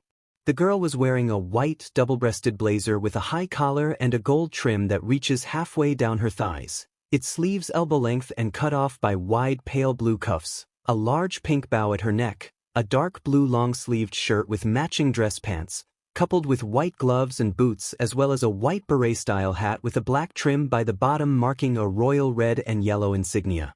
She was also wearing a golden monocle over her left eye. The color of her eyes are periwinkle. An intrigued expression can be seen in her eyes as she took a sip from her teacup that she was casually holding in her hands. Interesting, she said before turning to the opposite direction of Izuku's train to go to her train. It took Izuku just 2 hours to get back to Mustafu. The train ride was fine, if you don't count the large amount of fangirls that tried to ask for his number or take a picture with. He obliged at the picture taking and completely declined on giving his number to the girls. Good thing his stop was different from the fangirls. If it were, he would be going to use his quirk again, just to escape the stampeding fangirls. Back to reality, Izuku is currently walking his way from the barber shop that opens early in the morning. He smiled as he rubbed the back of his head, which is missing his curly hair. He had always liked the thought of changing his hairstyle, but never had a chance to wander around the city. Back in the past, he would only go to the city to buy some hero merch and watch heroes fight off villains to analyze their respective quirks, which might be the reason he didn't thought of cutting his hair. But now, he has a reason to. Well, kinda? He just wanted to change styles. A sign of maturity, to be precise? Though it would have been logical for him to cut his hair before entering UA, but whatever. His new hairstyle was just a simple undercut hairstyle. Nothing much to say about it. It's just an undercut. Wonder if Rumi would like it? He thought as he bit his lip, remembering the kiss they shared in the train station. Not gonna lie, he really enjoyed the kiss. His first kiss. One question plagued his mind, however. Does this mean she likes him? Well, duh. Why would she kiss him if she doesn't like him? Thinking about the kiss, he then remembered the rest of the girls in his class in May. He also remembered how affectionate they have been ever since he joined UA. Does this mean they also liked him? Well, so far, Ochako, Mina, Toru, Tsuyu, Momo, Kinoko and Mei were the most obvious ones. Kyoka is a maybe, but Izuku remember catching her staring at him. Midnight is a bit risky, though she was a bit forward with her flirting. She is also his teacher and a pro, which would make it weird. Then again, Mirko did kissed him, a passionate one that is.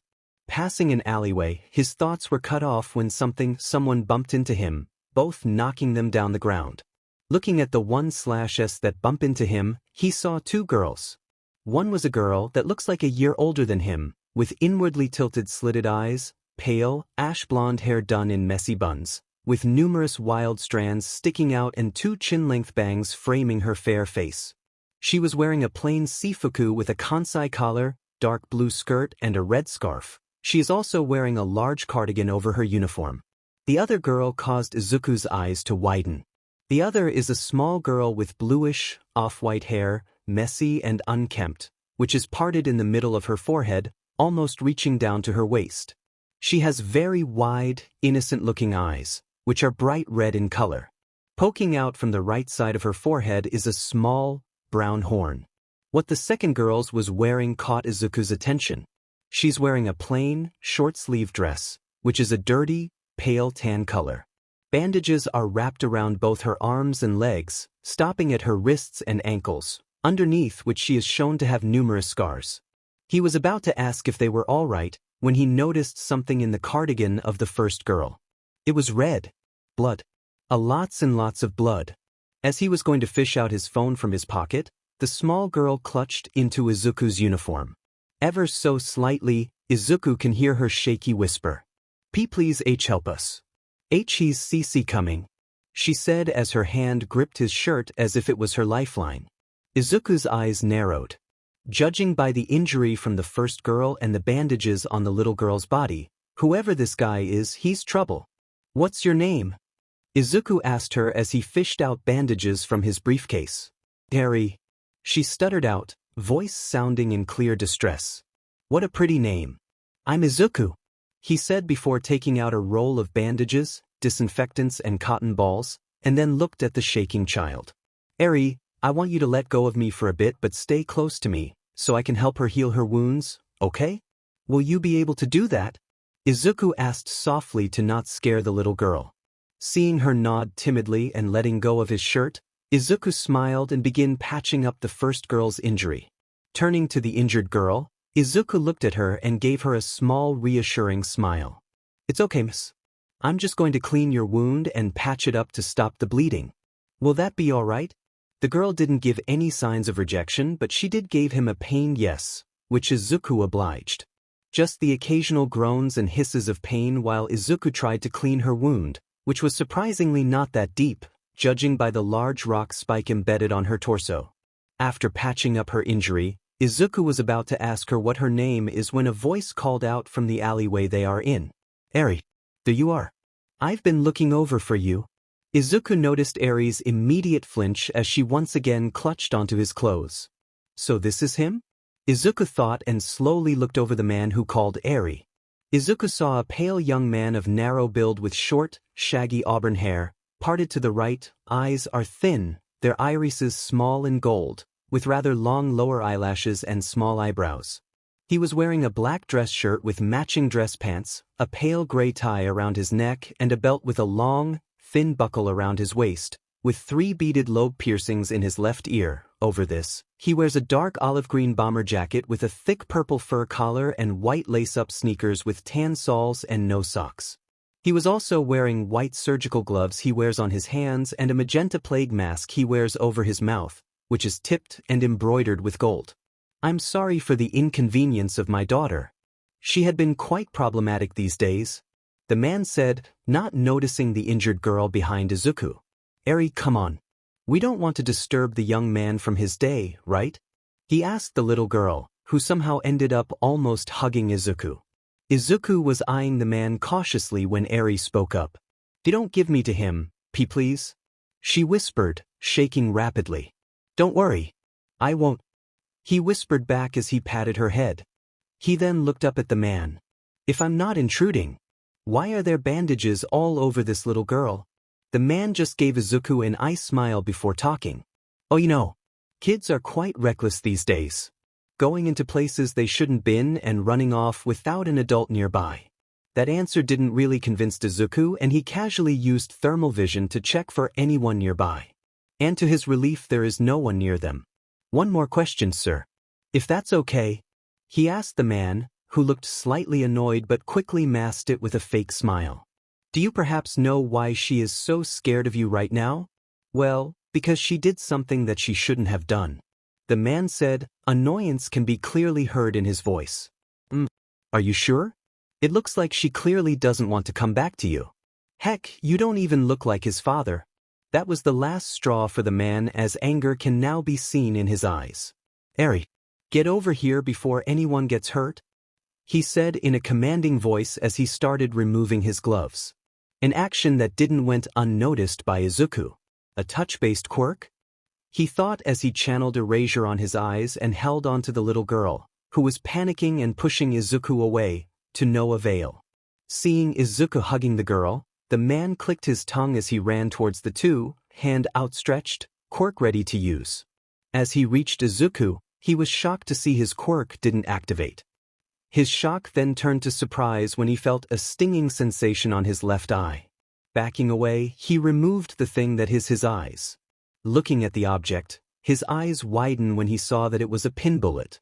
Looking over at the trajectory of the bullet, his shock turned to rage when he saw the injured girl, leaning on the wall, gun pointer at his direction. Seeing the distraction from the man's expression, Izuku stood up.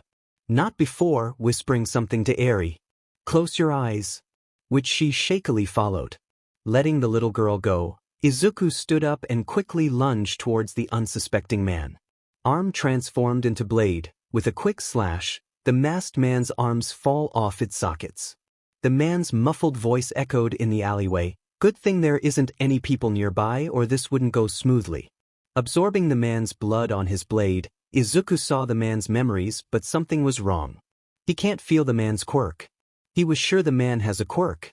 Nonetheless, the man was also known as Kai Chisaki, also known as Overhaul, leader of the Yakuza Group 8 Precepts of Death, which Izuku could say was a cool name. His quirk is called Overhaul, which allows him the ability to disassemble anything he touches as well as reassemble it in any configuration he desires, effectively giving him full control over matter.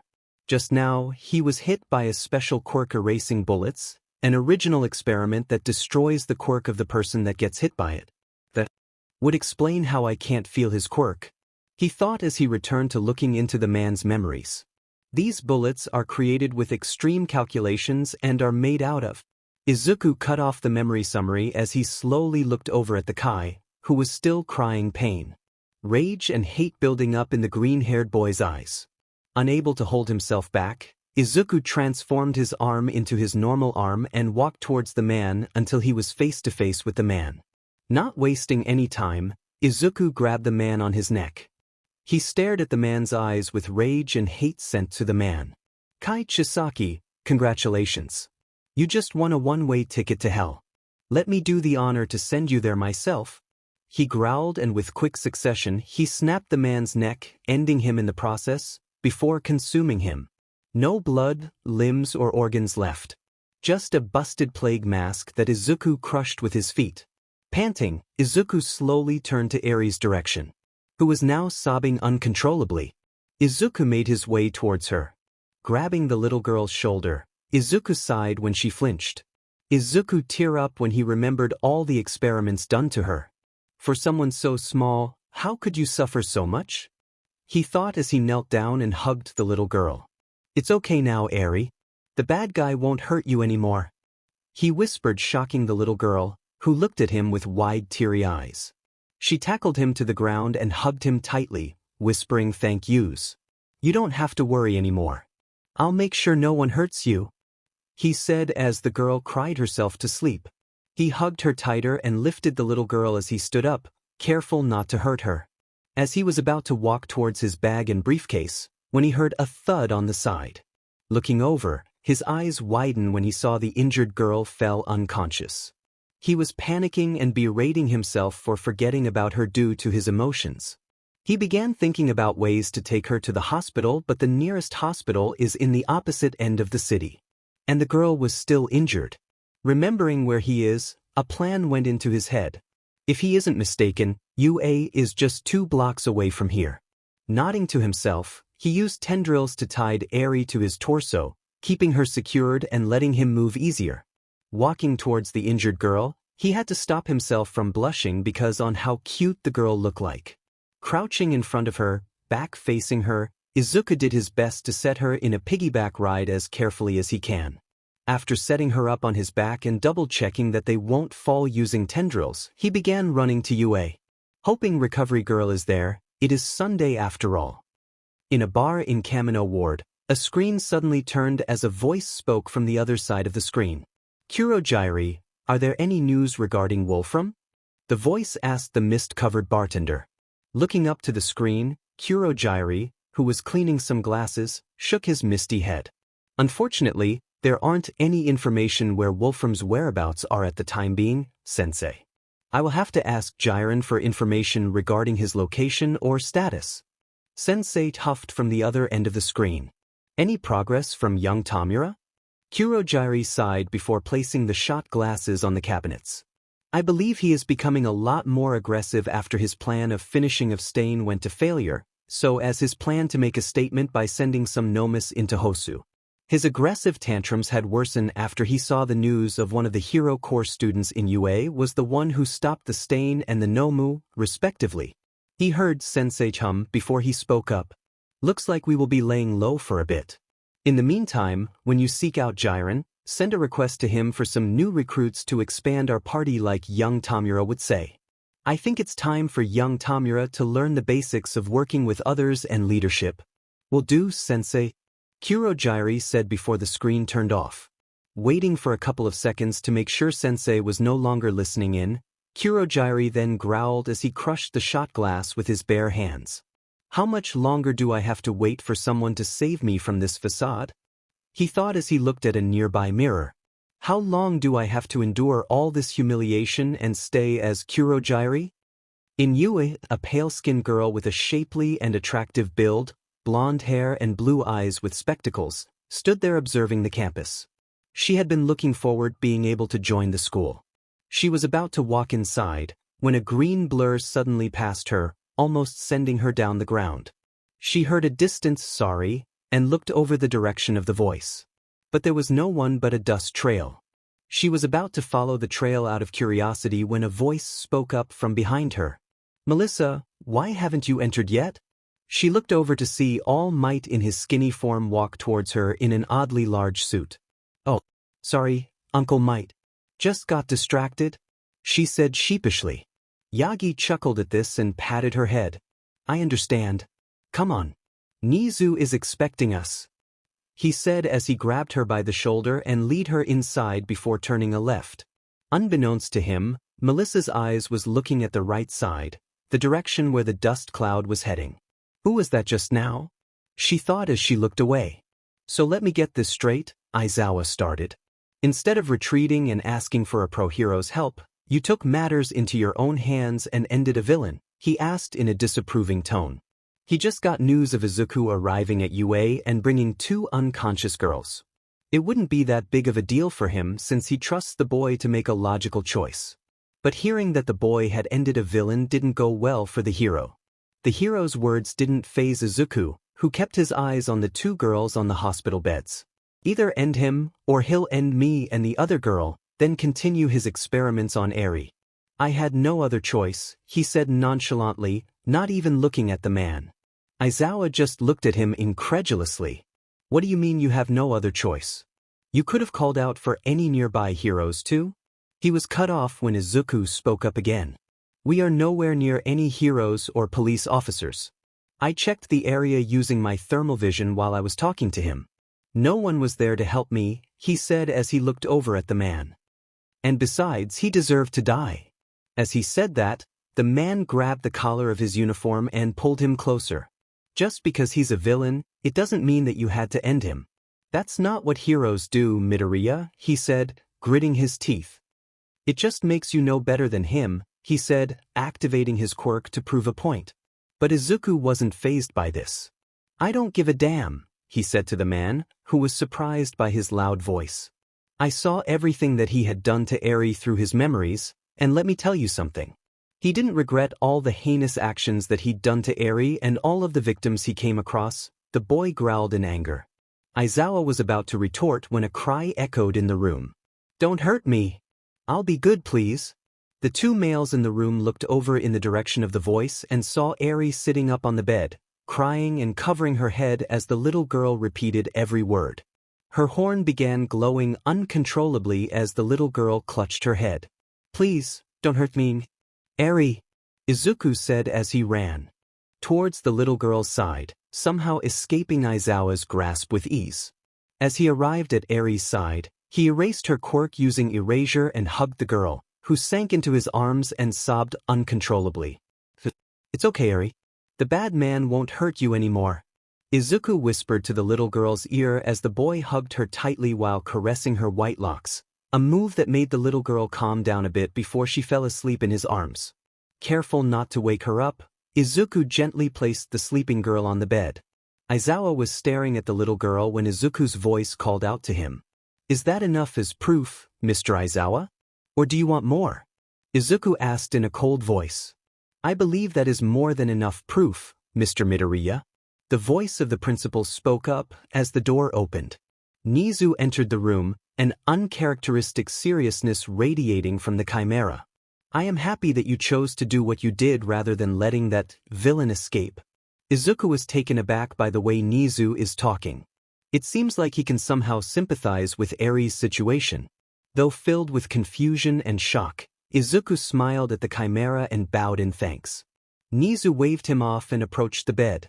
Reaching the bed, Nizu climbed a chair, reached out his hand/paw to the sleeping little girl and caressed her hair with a sad smile on his face. For someone so young, you have gone through things unimaginable. Poor child. Retracting his arms/paw from the little girl's hair and sighed. Looks like the dorm system is going to be needed after all, he whispered, but Izuku heard it. Dorm system? He asked, eyebrows raised in curiosity. Nizu nodded. Yes. The staff and I discussed the introduction of a dorm system after the USJ incident had happened, but had to dismiss it due to the paperwork given by the sports festival and the internships we had to postpone it. He said before looking at Eri and back to Izuku. I'm pretty sure Eri might need a place to stay. Though your home is an option, it would be risky not only for Eri but also for your mother to be in the same place. They will become a target if ever the other Yakuza group members would find them. Aizawa finished, making Nizu nod. Aizawa pinched the bridge of his nose. I don't get paid for this sheet, he grumbled. Nizu chucked and looked over at Izuku. Not only that. The dorm system will serve for those students exposed to high-ranking villains and incidents, such as you, Todoroki, and Iida in the Hosu incident and the Hero Ender's capture. Which reminds me, he paused before looking over at Izuku with a smile. Congratulations on ranking 35th. Izuku Midoriya. This made Izuku blink in confusion. Before he could ask what he meant by that, Aizawa pushed his phone out in front of Izuku. The boy was surprised by the sudden action but snapped out of it when he saw what was on the phone, which made his eyes grow wide. Izuku Blackwatch Midoriya, a UA Hero Corps student, voted to be ranked 35th in the Hero Billboard chart JP after successfully capturing the Hero Ender, Stain and saving 27 civilians during his internship with Mirko, making him the first hero student to rank this high. Izuku was gaping like a fish out of water. If it weren't for Eri being in his arms, he would have fallen down to the floor, unconscious. The idea of him becoming a high-ranking hero was his dream, but for it to happen in just a short time and in his internship, nonetheless, made it quite overwhelming for the Blacklight user. He reread the news article once again and noticed the date. Wait. This was made a day after Stain was captured. How am I just knowing about this? He asked in an exasperated tone. Oh, that? It was Mirko's idea. She said it would be a good surprise when you return to you. Nizu said, chuckling at the boy's twitching eye. Sighing in exasperation, he spoke up. Also, how can I rank this high if I still don't have a licenses? He was cut off when Nizu showed him a card. Looking at it, Izuku was shocked to see what it was. A hero license. A hero license with his name and picture on it. His own hero license. He shakily took it from Nizu's hand/paw and inspected it. Provisional hero license. Name, Izuku Midoriya. Agency, UA High School. Grade, first year, Class 1A. Issued, XX/XX/20XX. Quirk, Blacklight. Hero name, Blackwatch, temporary. With the unanimous decision votes of the top 10 heroes and the Hero Public Safety Commissions deeming you worthy due to your heroic actions not only in Hosu, but also when you helped Todoroki remember why he wanted to become a hero. You are now officially a hero. Nizu said as he extended his arms/paw to the boy. You can now be called out to the field whenever someone needs assistance. On behalf of the UA staff, I congratulate you, Izuku Midoriya. Izuku was snapped out of his stupor when a tear fell down the license. He didn't realize that he was crying. Izuku sniffed and wiped off the tears in his eyes. Smiling at the chimera, Izuku shook hands/paw with Nizu. Thank you, sir. I'll do my best. In the corner of the room, Aizawa was smiling under his scarf. It's been so long since he first met Izuku in that warehouse practicing his quirk and telling him his story, dream, and his quirk. He wouldn't admit it, but he sees Izuku as his favorite student, maybe even a son that he never had. Albeit, a troublesome one that is. Nonetheless, he is proud that one of his students had achieved their dream to become a hero. 1 down, 19 more to go, he thought. As Nizu and Izuku stopped their handshake, the chimera's expression changed to seriousness. Now that that's out of the way, let's get back to topic. Clearing his throat, Nizu continued. The staff had all voted for the dorm system to be made official after the final exams. But because of the Hosu incident and your early hero induction, we will be forced to make the dorm system official a week before the final exams. Izuku was about to talk when Nizu talked again. In spite of the dorm system being made official for the students and little Eri's safety, there is one problem. Nizu said as he turned his head towards the other girl lying unconscious on the bed. Turns out, this girl is called Himiko Toga. The same one that ended more than 15 people due to stabbing and blood drainage. Nizu sighed at this and spoke up once again. It was even speculated that she was the person to have ended her classmates by sucking his blood using a straw, but we have no proof of that. Izuku's eyes widen like plates. This girl, Himiko Toga, is a villain? Ender? A serial ender? Then why did she save Eri? Why would she protect someone if she could just end her? Somehow answering his inner questions, it appears to be that her actions of saving young Eri has one reason.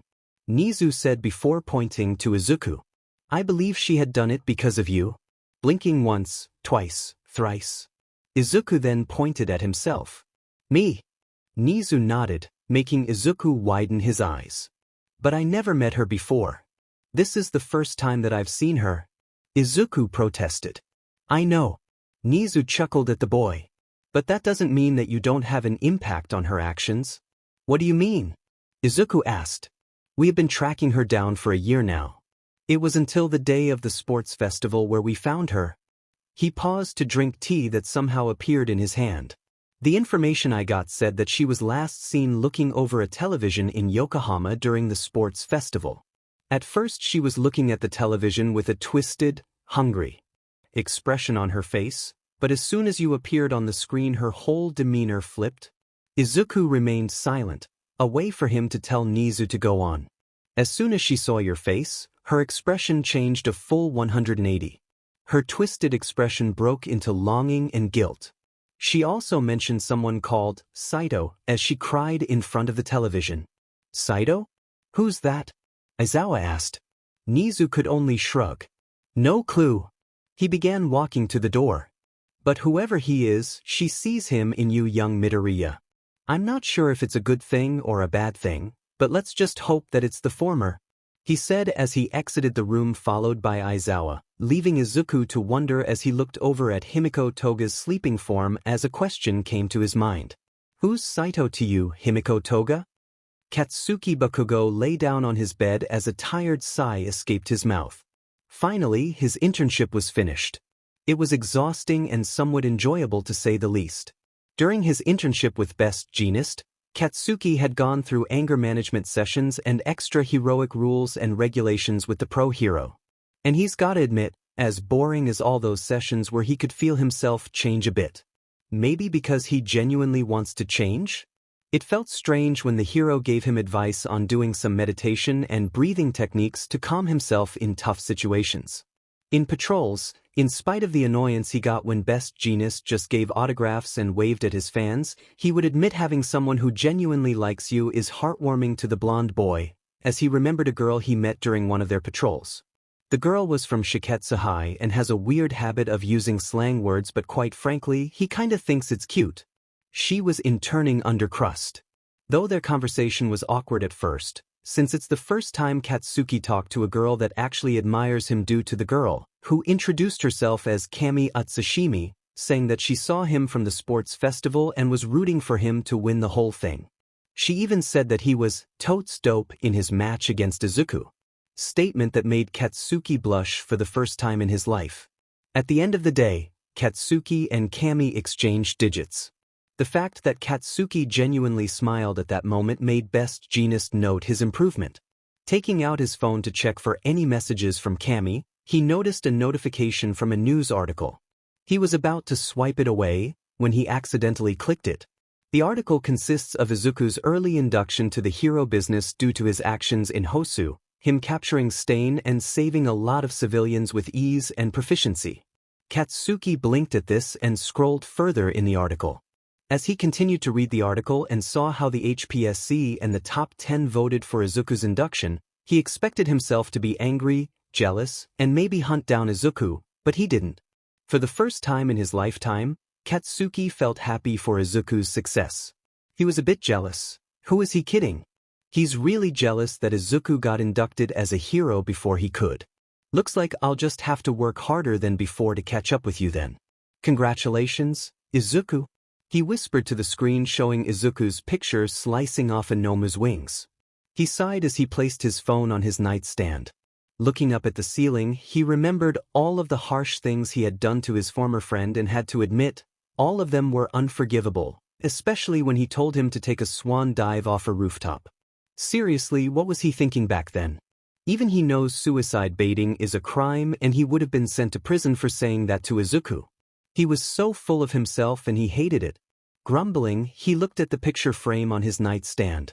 The picture was shot a year before they ever got their quirks. It was taken before he had begun bullying and hurting Izuku. Now that he thinks about it, did he ever apologize to him? Has he even looked Izuku in the eyes to talk to him? Has the two of them ever talked to each to clear out some of their past quarrels? The answer? No, they haven't. They never tried to clear out the misunderstandings and faults they had in their relationship. Feeling like a complete idiot, Katsuki vowed to apologize to Izuku as soon as he came back to Yue. For now, he needs to sleep. A sigh escaped Kurogiri's mouth as he swept the dust that was used to be a tablet. Tamura Shigaraki wasn't quite happy when he showed him the article regarding Izuku Midoriya's early hero induction, to the point that he disintegrated the device to smithereens before childishly stomping away to his room. Kurogiri was genuinely impressed but not surprised by the early hero induction of the boy.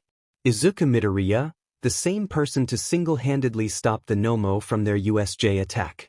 As he remembered the boy's face, a sudden feeling of hope crawled through his chest. Izuku Midoriya, maybe, just maybe, you're the one to save me from my misery. Achoo! Izuku sneezed as he was making his way to, surprising all the people passing by. Sniffing, he was confused.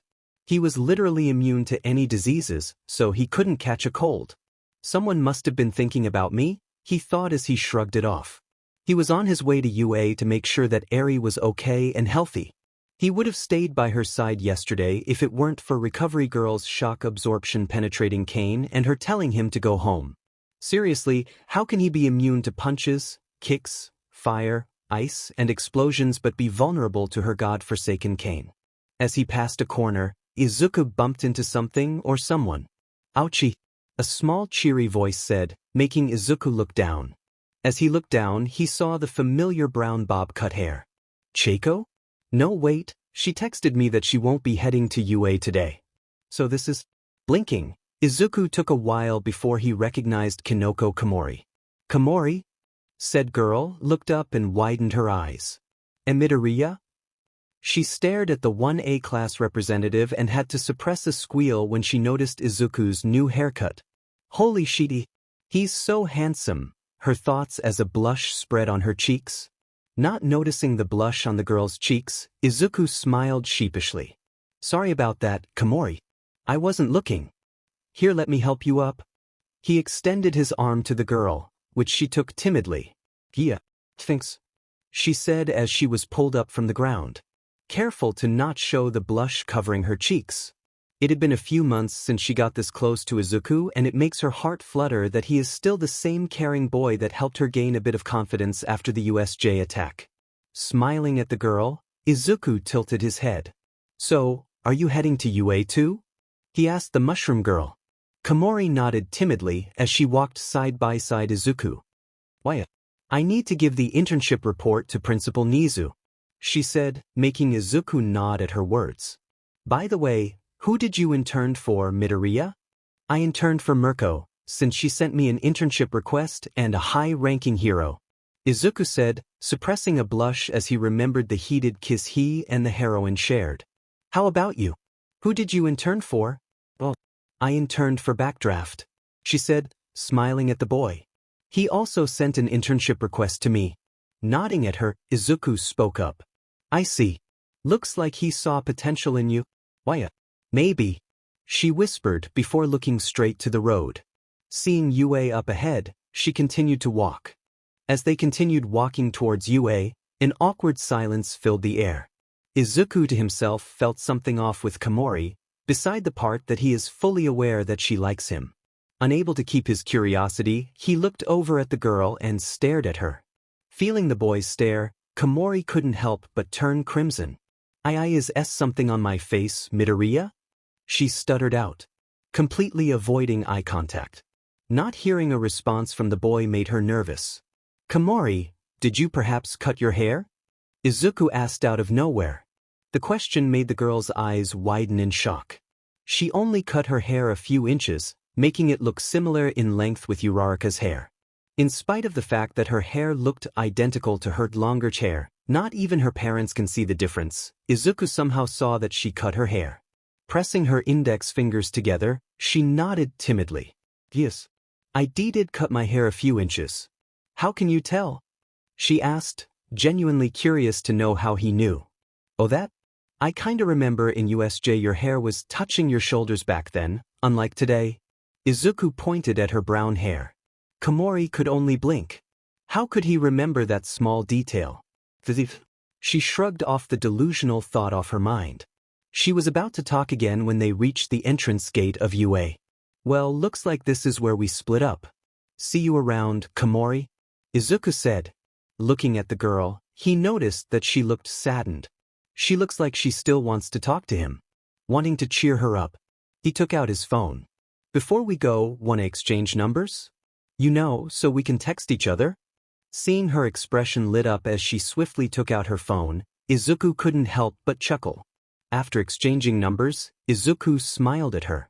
I'll be on my way to Recovery Girl now. Chat with you later. Also, taking a step forward, Izuku touched her chin and lifted her face. Keep your chin up and be confident. You're prettier that way, he said as he removed the strand of hair blocking his left eye and placed them behind her reddening ear. I'll see you around, Kinoko. He smiled as he turned to walk towards the direction of the infirmary, failing to see the steam exploding out of Komori's ears as her face turned full tomato. Izuku can be seen sitting on his seat as his classmates conversed with each other. They had congratulated him for his early hero induction as soon as he entered the classroom. Some of his classmates saw his new look and most of them liked it, while the girls blushed at his makeover. Tenya and Shoto gave him approving nods as they made eye contact with him, the former bowing repeatedly at him as a show of gratitude for saving him, which Izuku just waved off. He had just come from the nurse's office to check on Eri and Toga, who were both still asleep at that time, before heading to Nisa's office to report the result of his patrols the night before. Since he is now a hero, he can now do patrols during his free time as long as it doesn't hinder his studies. Despite being a hero, he is still a student after all. It had been a week since he brought them there and had talked to both girls. Eri was skeptical to talk to Izuku at first due to her not having much control over her quirk and the fact that she could still remember the pain of the cruel experiments done to her by Overhaul. Despite that, Izuku did his best to get the girl to open up, which was fruitful to see her smile for the first time as he had gifted her candy apples that his mom made for some reason. Izuku promised himself to help protect Eri and her smile at all costs, even if it meant he had to end another villain to do just that. Himiko Toga was a different story, however. Flashback. Izuku had just exited Eri's room after getting her to sleep. He smiled as he remembered the smile in her innocent face as she looked straight at him while he sang her a lullaby. It had been a week since he had saved her from Overhaul and she had changed drastically.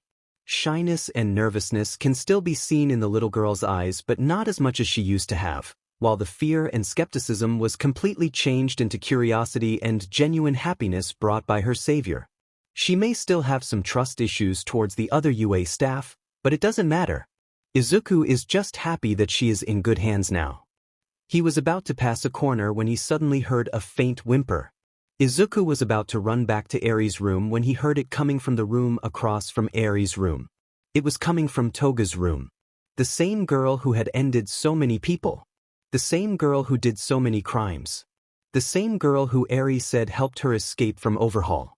Despite all of her villainous actions, Izuku couldn't help but be grateful for her helping Eri escape. And just like Eri had said, she had helped Eri run away from Overhaul's grasp, even taking a spike into her torso. Hearing the whimpers became a bit louder, Izuku approached the room, despite it clearly being a villain's room. He couldn't help it.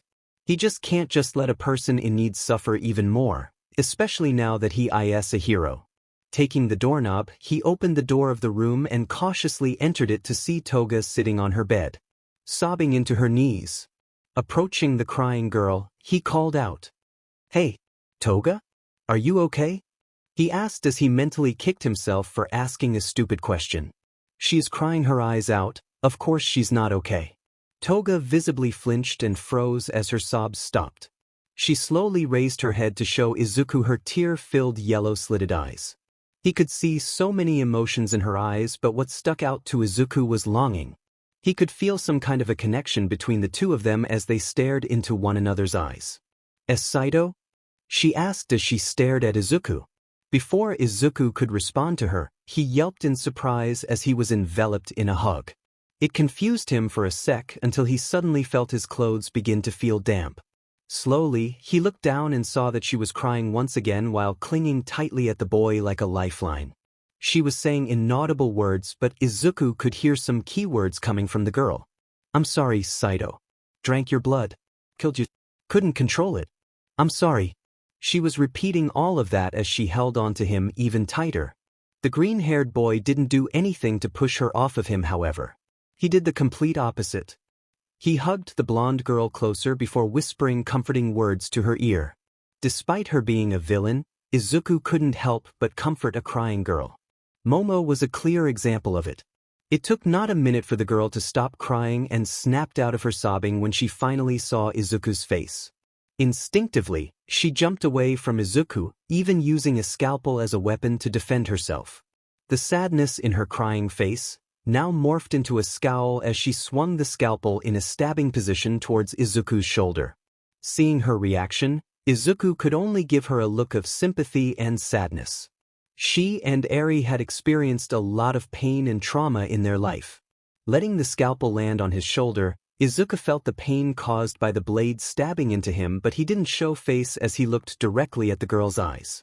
The girl was shocked to see Izuku just take the hit and didn't even show any reaction to the pain. That made her let go of the blade she was holding, as she backed away from Izuku, shaking as her eyes were widening at the blood dripping from his shoulder.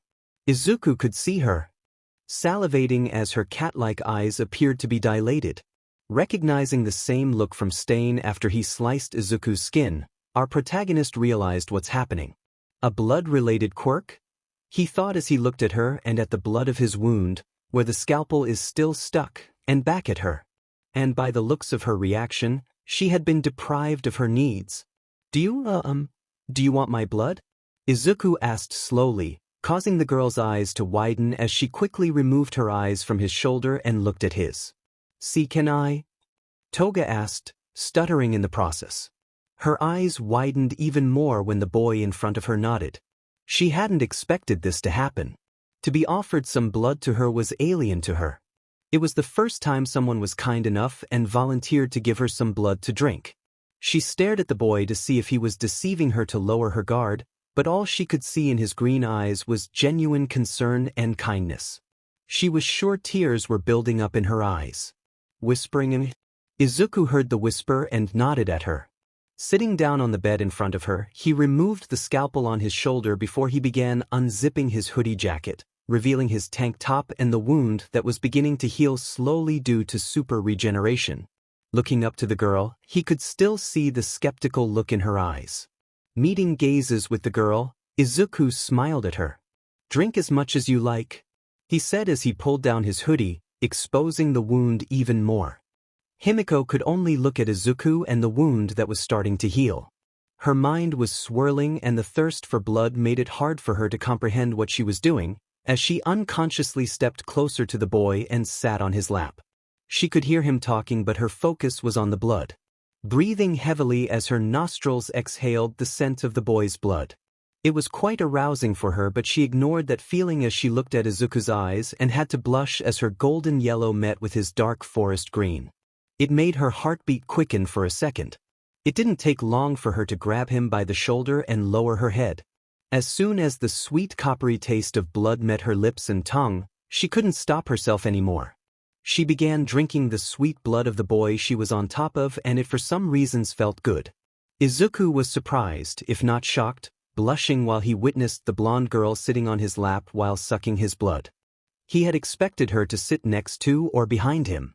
But to have her sit on his lap while drinking his blood is quite interesting. It didn't hurt while she was sucking the blood. Maybe it's a part of her quirk? His eyes then went to the girl. Izuku could see her eyes closed and a blush began to appear on her pale yet cute face. That's when Izuku noticed his left hand began to raise. It didn't take him long to know what he was going to do as he placed her hand on her head. He felt her flinch a bit as she paused in drinking. Feeling a bit guilty, Izuku began patting her head in a soft and calming way. Himiko blinked at this action but continued drinking Izuku's blood, unconsciously purring, much to her embarrassment and Izuku's amusement. They continued that way until the blonde girl licked the last of the blood on the now healed wound. Thank you for the blood. She yawned as she leaned over Izuku's shoulder, while the boy's hand never left the girl's head, as it patted her blonde strands, causing the girl to feel a lot more exhausted. Izuku could only nod as his cheeks began to redden as he now realized that their position is somewhat awkward. He was sitting on a hospital bed with a girl sitting on his lap, and they were basically hugging each other. He was wishing every deity in the heavens that Recovery Girl doesn't come here to save him from the embarrassment. He was about to say a word when the girl let out a soft snore, indicating that she was asleep. Izuku could only sigh as he unconsciously used Pop-Off to stick her body on him as he slowly stood up from the bed. He carried her to her own hospital bed, before deactivating Pop-Off. Slowly, he lowered her to the bed and tucked her in. He observed her sleeping form and had to admit that she looked cute. Judging by her face, she was at his age, if not a year older than him. Unconsciously, his hand went to her head, more specifically on her blonde locks as he stared at her intently. Her reactions earlier kept creeping their way in his mind and he couldn't help but be curious about her past. He had so many questions in his head. What had caused her to become a villain? Why did she save Eri? Does she really have a blood-related quirk? If so, then why was she so deprived of blood? And most importantly, who is Saito? Curiosity and genuine worry getting the best of him, Izuku slowly plucked a strand of hair and consumed it by letting Blacklight absorb it. What? You think he was going to eat it? Who in their right mind would eat hair? In the multiverse, every Izuku sneezed. It took a few minutes before a wave of memories entered his mind. Flashback ends. Izuku could only sigh as he remembered seeing how Toga's parents treated her like a monster after she sucked blood from a bird. He saw how some of her peers would bully and avoid her after knowing about her quirk. Only Saito, a schoolmate of hers, was the only one to defend her from her bullies and even fight another student for bad-mouthing Toga. It was saddening for Izuku to remember the memory of Toga unable to control herself from stabbing said schoolmate when he was wounded after a fight and drinking his blood. But what made him sympathize more for the girl is that all the endings and crime she had committed were all acts of self-defense from thugs, muggers, and even molesters. His fist clenched at the last one. After seeing her memories, Izuku informed Nizu about this and promised to make a proper and fair judgment for Toga. Izuku could only nod at the Chimera's words. Laughter echoed in the classroom of Class 1A, making Izuku snap out of his thoughts. Izuku looked up and was met with a view of Katsuki's hair being combed down. Izuku could only blink as Katsuki yelled at Kirishima and Sero, who was laughing their asses off. Katsuki's hair popped back to its old style.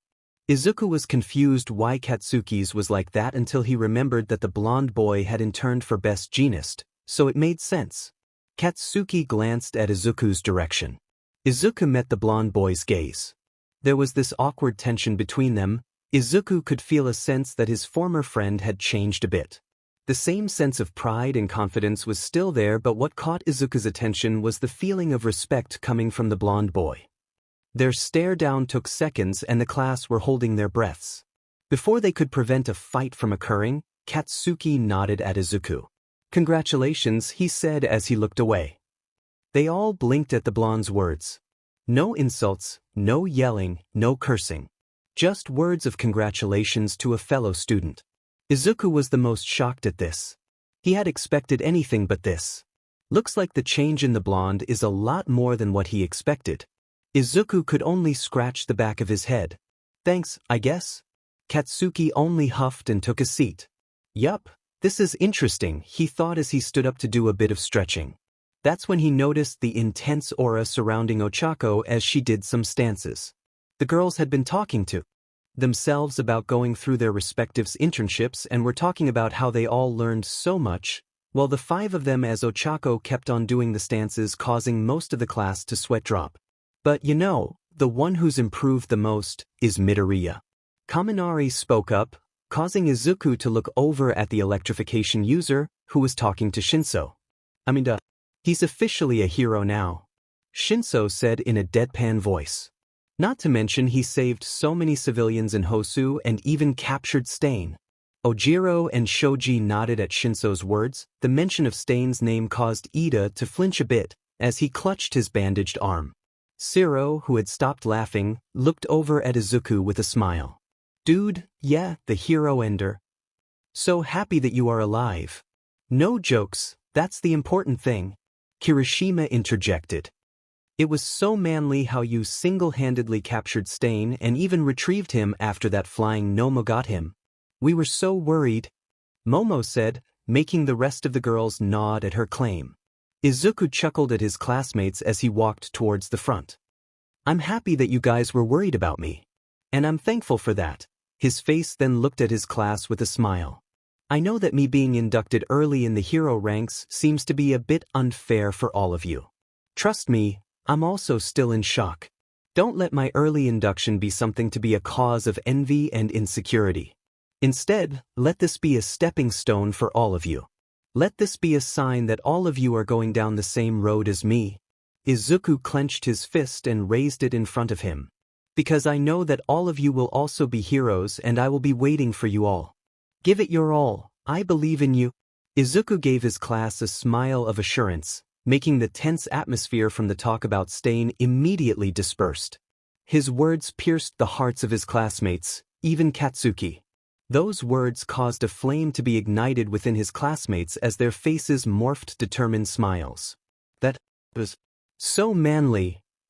Kirishima cried manly tears, clearly moved by the words of encouragement of their class representative. Iida, Todoroki, Ojiro, Tokoyami and Shinso were clapping their hands. The girls could only blush at the confidence and trust their crush/classmate had for them. That made my heart skip a beat. Karafu said bluntly as the other girls nodded at her statement. How can Midori be both cool and cute at the same time? That's illegal, Mina whispered, making the girls chuckle. That's Izuku for you, Toru and Ochako said simultaneously. Momo and Kyoka could only nod, as the latter was trying to hide her blush by looking away from Izuku, failing miserably. After a few minutes of the class conversing, Izuku had told them to go to their respective seats. As soon as Izuku sat down, he tried to use an ability that he had awakened and practiced after rescuing Eri. An upgraded version of thermal vision, but appears in a wider area of effect. Sonar senses, an ability first used by James Heller, also known as hunting. But instead of finding infected people, Izuku can find and differentiate a person with a quirk and a person without one. Basically the same as Heller's, but different. As he activated it, Izuku could see all of his classmates, even with his eyes closed. Ignoring the fact that all of his female classmates were somehow looking in his direction, Izuku could see Aizawa walking towards the classroom with three people behind him. Izuku could only smile as he recognized two of the three people his homeroom teacher is. Looks like Eri and Toga somehow got permission to visit him in class. But his smile turned to confusion as he noticed something about the third person. They are quirkless, well kinda as the person's silhouette is a bit lighter than the other three, but not light enough to be quirkless. His confusion turned to realization. Could this be? Izuku's thought process didn't finish when the door opened and in came Aizawa. Good morning, class. Before we begin, I'm pretty sure you all have noticed the addition of 2 desks here, Aizawa said in his usual tired tone. Most of the class looked at the empty seats at the back of the classroom. Well, there is a reason for that. He paused to get the students' attention. Due to Midoriya being inducted as an official hero, it technically means that there is an empty slot in Class 1A. However, Niza didn't want to immediately graduate Midoriya because he is still too young to be sent on patrols as a sidekick. Well, not until 2 years later. That caused the class to be shocked and confused by that fact, but didn't say a word. That's why the staff had agreed to take in a transfer student to fill in the class empty slot. Making this class have 21 students. They just kept quiet as Aizawa sighed in exasperation. But due to unforeseen circumstances, Class 1A will be taking in a villain rehab student. With that then entered Eri, Himiko, and a girl with pale skin, long blonde hair and aqua blue eyes. Judging by her appearance Izuku and her above-average height, Izuku could tell that she is foreign. The girls, besides Eri, wore the standard UA uniform and Izuku had to admit, they both look good in it. Especially Himiko. Both Eri and Himiko sported shy and cautious looks to the class. Before Shota Aizawa could start introducing the new arrivals, Eri spotted Izuku and immediately turned a complete 180 as her shy face morphed into a happy smile. Papa, she yelled as she ran towards Izuku, who had to keep himself from dying on the spot due to both her cuteness and the name she just called her, and gave the young hero a hug. Hey, Snowflake. How was your nap? Izuku said, hugging the little girl, who giggled at the embrace. The class watched in interest as Izuku embraced the little girl. It took them a few seconds to process what Eri had just called Izuku. Wait, Papa, they yelled in shock, causing both Izuku and Eri to look at them. However, Eri froze when her eyes landed on Tokoyami. She began shivering in fear as her past tormentor's face appeared behind the avian boy. Izuku noticed this and hugged her closer. It's okay, Eri. He's not Overhaul. He's a friend. He won't hurt you, he whispered at the girl, making her stop shivering but kept a tight grip on Izuku's uniform. He placed his left hand on her hair and patted her head. He then looked over at the class with a sheepish smile. Long story, Izuku said, earning him raised eyebrows from his classmates. Before the class could ask for Izuku to elaborate, Aizawa cleared his throat to get the class's attention. Putting problem child's fathership aside, said Aizawa with a smirk, making Izuku blush in embarrassment. These are your new classmates. Introduce yourselves, he said to the two girls in front of the class. Both girls looked at each other. With a shrug, the taller girl took a step forward and smiled at the class. Hi. My name is Melissa Shield, 17 years old. I hope we all get along with each other, she said with a smile as she bowed to the class. Most of the boys were blushing on how beautiful Melissa is, while the girls were looking over at Izuku's direction, wanting to see the boy's direction.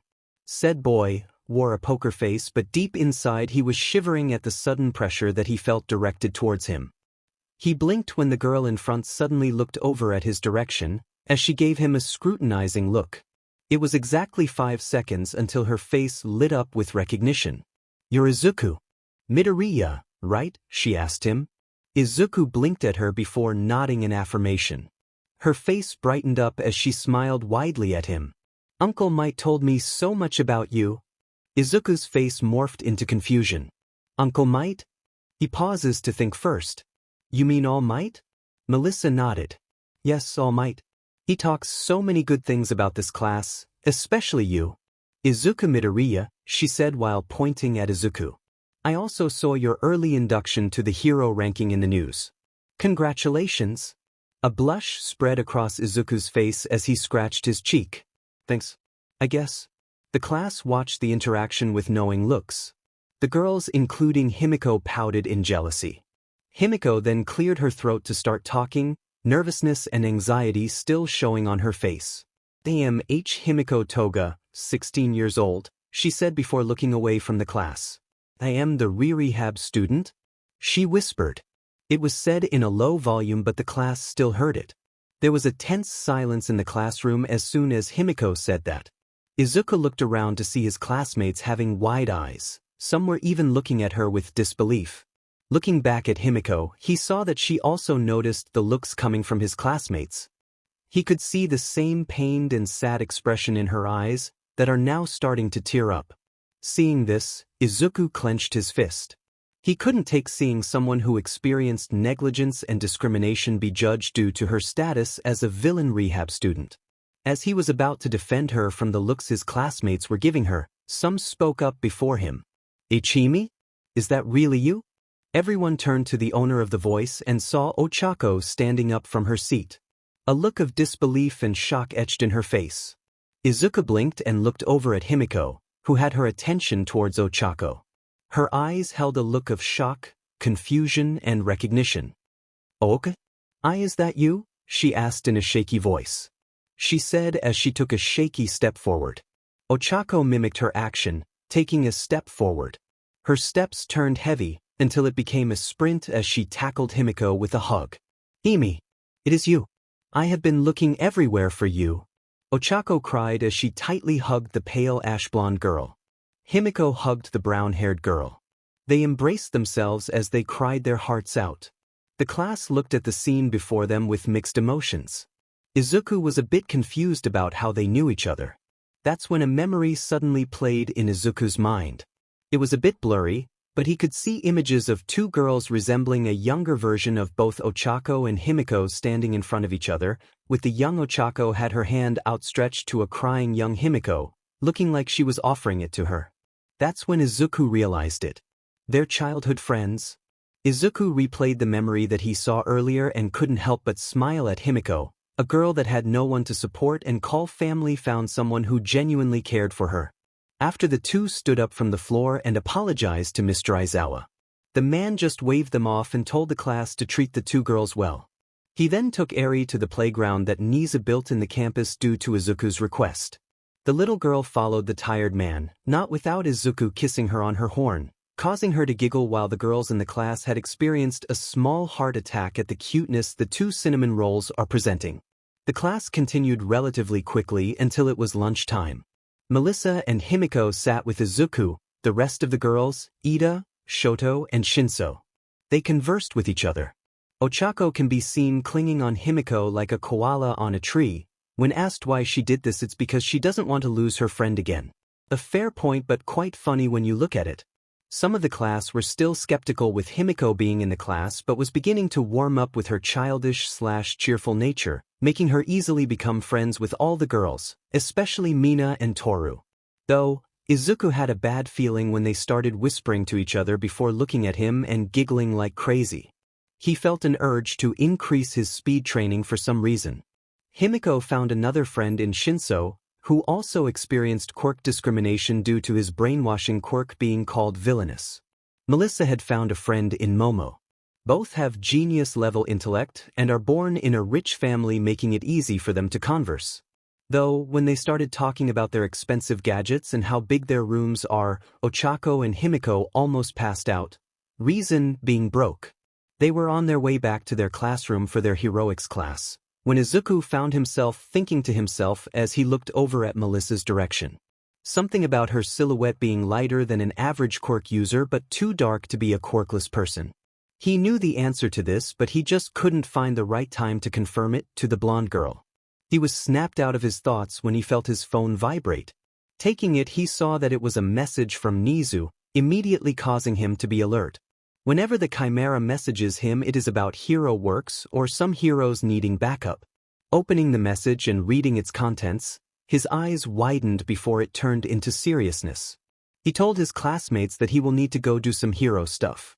He left them, not without ruffling Himiko's hair, and running to the exit of the school. As he exited the building, he activated Blacklight and used disguise to change his uniform into his hero costume. Passing through the gate, he made a turn as biomass began swirling around his back. With a strong jump, Izuku flew through the air as black and crimson dragon wings appeared on his back. With a serious look and great speed, he flew towards the direction of the Fujiya hospital, where a group of villains are wreaking havoc. The same hospital where his mom is working as a part-time nurse. He wouldn't let any villain hurt his mom. Unbeknownst to our protagonists, it's not only his mom who he will be saving. Muffled sounds of explosions, crashes and screams of panic and pain can be heard from the inside of Fujitani Hospital as two figures can be seen making their way through the hallways of the hospital. One of them was a young woman with long flaming yellowish-green hair, two bangs on each side. She is clad in a light gray double-breasted mini dress with orange and black lining and slits on both sides of the skirt. Her collar, belt, and wrist guards are black with a smaller orange line, and the silver buttons resemble flat-headed screws. She also wears a belt with a temperature gauge on the front and a fire extinguisher on the back, black knee-high socks, and short black boots and a black mask connected to a red headband. The other one is a young woman with long periwinkle hair wearing a royal blue skin-tight bodysuit with a high black collar, pale mint green markings covering her torso from over her shoulders to between her legs, framed with turquoise, a matching stripe of the same two colors around both of her upper arms. On her feet, she wears a pair of knee-high boots, a thinning flap buttoned on each thigh, with turquoise swirls around her ankles, matching the thicker ones above her yellow gauntlets and wrist guards. She has a black strap around the top of each thigh, two small satchels attached, and two spiraling horns of hair protruding from behind her ears. These two are Mokamiji or Burnin and Nijire Heido or Nijarcha, sidekick and intern of Endeavor and Ryukyu, respectively. They were tasked with evacuating the hospital staff and their patients.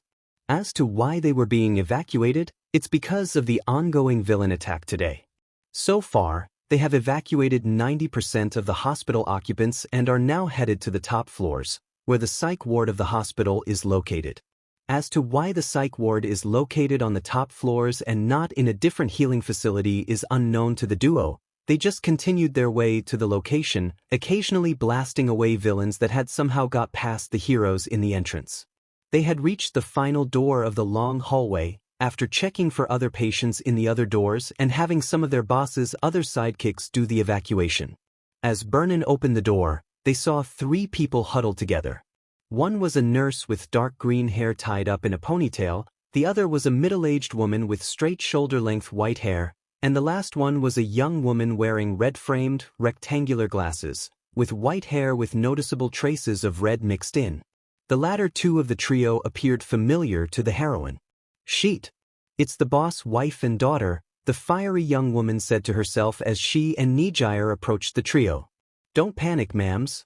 Everything will be alright, she said as she helped the nurse, which is Inko, up to her feet, ignoring the look of recognition from the third woman. We'll take you to the evacuation site. Nijire helped the other two up as they began to exit the building, flinching as explosions echoed from the outside battles. Occasionally comforting the panicking Inko and the third woman, who is known to be Fuyumi Todoroki, while the second woman, Rei Todoroki, was calm as if she was used to these events. They were on their way to the emergency exit. The walls of the hallway exploded from each side as a large figure with a very muscular build emerged from the hole. Boss Kai? Eri? Are you two there? A bellowing voice said, making the rest of the group flinch. The man was wearing a black tank top with a standby symbol, olive drab pants with an armor-looking belt, blue socks, and a pair of orange sneakers. On his hands are a pair of massive gauntlets and knuckle dusters on his fists. But the most noticeable feature was the black plague mask covering his face. Said mask has red lines, white eyes and gold detail around the neck. The man looked over at the group for a few seconds before tilting his head. The heroines stepped in front of the other three as they readied themselves for an inevitable fight. You guys aren't Eri, the man said as he stared at the people in front of him, but noticed the flinch that came from Inko, as she recognized the name that Izuku had saved a few weeks ago. But it appeared that one of you knows where she is? The man narrowed his eyes behind his mask. The man began cracking his knuckles as he started stomping his way to the group, who took steps backward. Burnin and Nijire began sweating bullets as they stepped closer to the other three. The villain was a few meters away from the group, when a blur of black, green and red suddenly hit the villain on the back and out of the wall. That suddenness shocked everyone in the room as their gaze went to the person, who effortlessly sent the villain flying. Inko's expression brightened up as she recognized the person standing in front of them. Izuku, she called out, making said boy look at her direction and smiled. Hey ma'am, are you guys okay? Are any of you hurt? He asked, looking over at his mom and her companion. Inko nodded then shrugged no, making Izuku sigh in relief. That's good, he said before looking over at the other women in the hallway, mainly at the two heroines. Izuku ignored the smirk and curious look coming from Burnin and Nijire respectively, and adopted a serious expression. You two escort them out of here, while I handle him. He gestured at the villain, who was beginning to stand up. Nijire-chan was about to protest when Burnin nodded before looking over at the rest of the evacuees. Burnin was about to take the civilians out of the building when Izuku raised his arms. Izuku then summoned a hunter, which caused the white-haired women to flinch a bit, but Izuku assured them that the creature was harmless. Well, at least to civilians, the same can't be said with villains and perverts. Looking over at the hunter, Izuku gave it orders. Keep them safe, okay? Don't let any villain get close to them and no ending. He as the creature growled in agreement. The creature led the way, with Burnin and the civilians following close by. Izuku was about to turn to face the villain, when he noticed Nijire-chan still looking at him with curiosity and wonder. This caused Izuku to raise an eyebrow at the girl. Is there anything else you need? Izuku asked her. Said girl only floated towards him and met him face to face, as in face to face. The girl looked over at his face with curiosity sparkling in her eyes. The closeness caused a blush to slowly appear on Izuku's face, as he tried to look away at the girl's periwinkle eyes. You're Izuku Midoriya, right? She asked him, making Izuku blink in confusion but nodded nonetheless. This caused the girl to tilt her head a bit, before smiling widely. You're really strong. I like you, she said before floating away to follow the group. Izuku was left wide-eyed at the girl's straightforward words. That was interesting, he whispered as he forced the blush away as he looked over at the girl's direction. Looking at her face and body, which he definitely didn't stare at for too long, he could tell that she was a few years older than him. Seeing that the rest had left, Izuku raised his hand and summoned a flyer, a vulture-sized bird that Alex used during his villain stage. Looking at it perched on his arm, Izuku looked at it with a serious look. Knock out any villains with plague masks and send them to any nearby heroes, he said to the creature. The flyer cawed before flying away to do its given task. Izuku then turned to the direction of the villain, who was slowly standing up, and narrowed his eyes. Raising his hand, he took his hoodie and placed it over his head as his eyes glowed red. A villain wearing a plague mask is looking for Eri? Looks like Overhaul's group is searching for them. He whispered as he summoned his muscle mass and charged the man, who mirrored his move with a growl. This was going to be a beatdown that Izuku would really enjoy.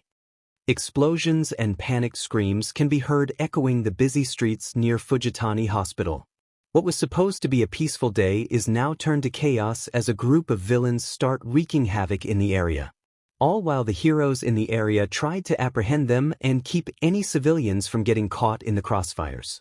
Said hospital was now turned into a war zone as quirks and debris flew around like dodgeballs. Sticking out in the crowd was Ryukyu in her dragon form, swatting villains with her claws and tail. This is getting out of hand. Why are there villains invading the hospitals? This is the second one this week, she said as she slammed her tail towards a villain with a brown plague mask. The tail was blocked by a yellow force field that the villain had created. Said villain was a man wearing a traditional yukata and with a pair of geta on his feet. Clicking her tongue in annoyance, she was about to continue attacking the villain when a large fireball suddenly impacted the force field, engulfing it in flames. She looked over at the person responsible for the attack and had to stop herself from sighing. Near her was the walking matchstick that is Endeavor, in his usual scowling face. Said hero sent waves of fire to the villain's direction, hitting mostly nothing as the flames were dodged by most of the villains. It doesn't matter what their reasons are, they will be in bars after this day, he said as he performed a flaming punch to an escaping villain, who cried in pain and was then knocked out due to the attack. Ryukyu saw this and frowned. Endeavor, tone down your fire a bit. We need these villains alive for interrogation, she said, unaffected by the glare the number 2 hero is sending her. In her mind, she was disgusted at how ruthless Endeavor had been ever since the sports festival, as if something or someone had pissed him off. Judging by the scorch marks and fallen debris on the ground and streets, you can clearly tell that the flame hero wasn't pulling any of his punches. Well, in his case, his flames. Something that can be called reckless fighting in a place where patients are being held and treated. Don't tell me what to do, number 9. He snapped at her before looking away, and sent another wave of fire to the villains. The emphasis on the number 9, as an insult to her hero rank. If you know what's good for you, then don't get in my way. The words in his mouth were interrupted by a punch that hit him square in the face. The punch sent him flying towards the hospital's wall. Ryukyu saw this and looked over at the culprit, barely blocking a punch sent to her direction. Gritting her teeth as the punch somehow caused a crack to be heard from one of her wings. That moment of pain was used in the villain's advantage as he sent another punch towards the dragon woman's face. The man sent the heroine backwards, hitting the walls of the hospital and cars parked in the parking lot. Ryukyu groaned in pain as she looked over at the villain. There a man with a muscular build and light brown hair wearing a plague mask can be seen cracking his knuckles as a dark chuckle echoed in his mask. The villain stomped forward, cracking his knuckles as a dark chuckle escaped his lips. Stand up, heroes, and fight me. Give me a fight to the death, he said as he stomped forward towards the group. Each stomp made the Dragoon hero's heart pound stronger as the intimidating figure grew closer and closer. He was about to charge the heroine when Endeavor suddenly shot a stream of flames on the villain. The villain jumped to the side to dodge the flames coming from the charging hero. Charging forward, he did a boxing stance before sending a barrage of punches to the hero, who began dodging the blows, failing miserably. The punches hit Endeavor all over the body, sending him flying once again. He landed on the wall, hard, as a groan of pain escaped his bleeding mouth. Shakily raising his eyes, he saw the villain charged at him with fists ready for a punch. The villain was a few meters from him when Ryukyu slammed her tail on the villain, who was sent flying to the other villain, who summoned a force field to prevent him from colliding with him. Kendo Rappa, one of our subordinates, just called and confirmed that Boss Kai and Eri aren't here. Let's not waste any more time and leave this place, the man said, still keeping the force field active. The larger villain, now known as Rappa, just looked at him for a second before looking back at the heroes. He was about to talk when Endeavor, who just stood up, propelled himself to the villains as fire swirled around him. "Don't turn your back on me. Prominence burn," he yelled out as he sent a concentrated beam of fire straight to the villain's directions. If it weren't for the force field that the other villain created in time, the duo would have been toasted. As the fire began to dissipate, the force field slowly crumbled as the villain with the force field Quirk dropped on one knee, panting and sweating, clearly appearing to be a sign of Quirk overuse. The number 2 hero didn't stop there as his fists and back were suddenly engulfed with flames. Flashfire fist. Propelling towards the villains, he sent a flaming punch to Rappa's head. Expecting the flaming fist to hit the villain, he was shocked when Rappa caught his hand and sent a punch on the hero's face, breaking his nose. Grabbing the hero from the hair and letting the man stand up before Spartan kicking the man to the nearby wall, creating a hole as feminine screams coming from the other side of the hole. Rappa ignored the screams as he blocked a claw slash from Ryukyu and used his quirk, rotating his shoulders with extreme speed. He hit the dragon woman on the face, making her stagger a bit. He then used his knee to hit her in the side. The draconic heroine was sent backward, making her go back to her human form, clutching her sides as blood escaped her lips. Looking down at the heroine, he turned around to face Endeavor. Said hero was slowly standing up, still glaring at his direction. This made Rappa snort in amusement. "Number 2.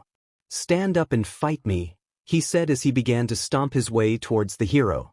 Ignoring the calls from his partner, he began to quicken his pace. As he sent a barrage of punches on the hero, a black and green blur fell in front of him. As his first punch impacted on a wall that suddenly appeared because of the blur, he was surprised to feel his momentum recoiling back to his arm as spikes protruded on the surface of the black wall that he hit, which sent him flying back. Still shocked by the momentum, he barely dodged a large, spiked fist headed towards his head. Fixing his balance, he looked over at the person who had stopped him and was surprised to see Izuku in front of him. Well, if it isn't the youngest hero, Blackwatch," he said as he cracked his knuckles.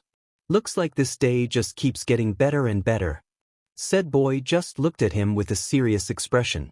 He just finished off the other Plague Mask villain, not consuming him unfortunately, before coming here as soon as he heard a loud explosion and the cries of his mom. It was surprisingly easy to beat that guy. Then again the man used his mouth to fight, talking smack and was constantly trying to touch him, easily giving out the nature of his quirk. For the man to realize that he can't use his quirk against Izuku's erasure after 5 minutes of trying to get close to him was amusing.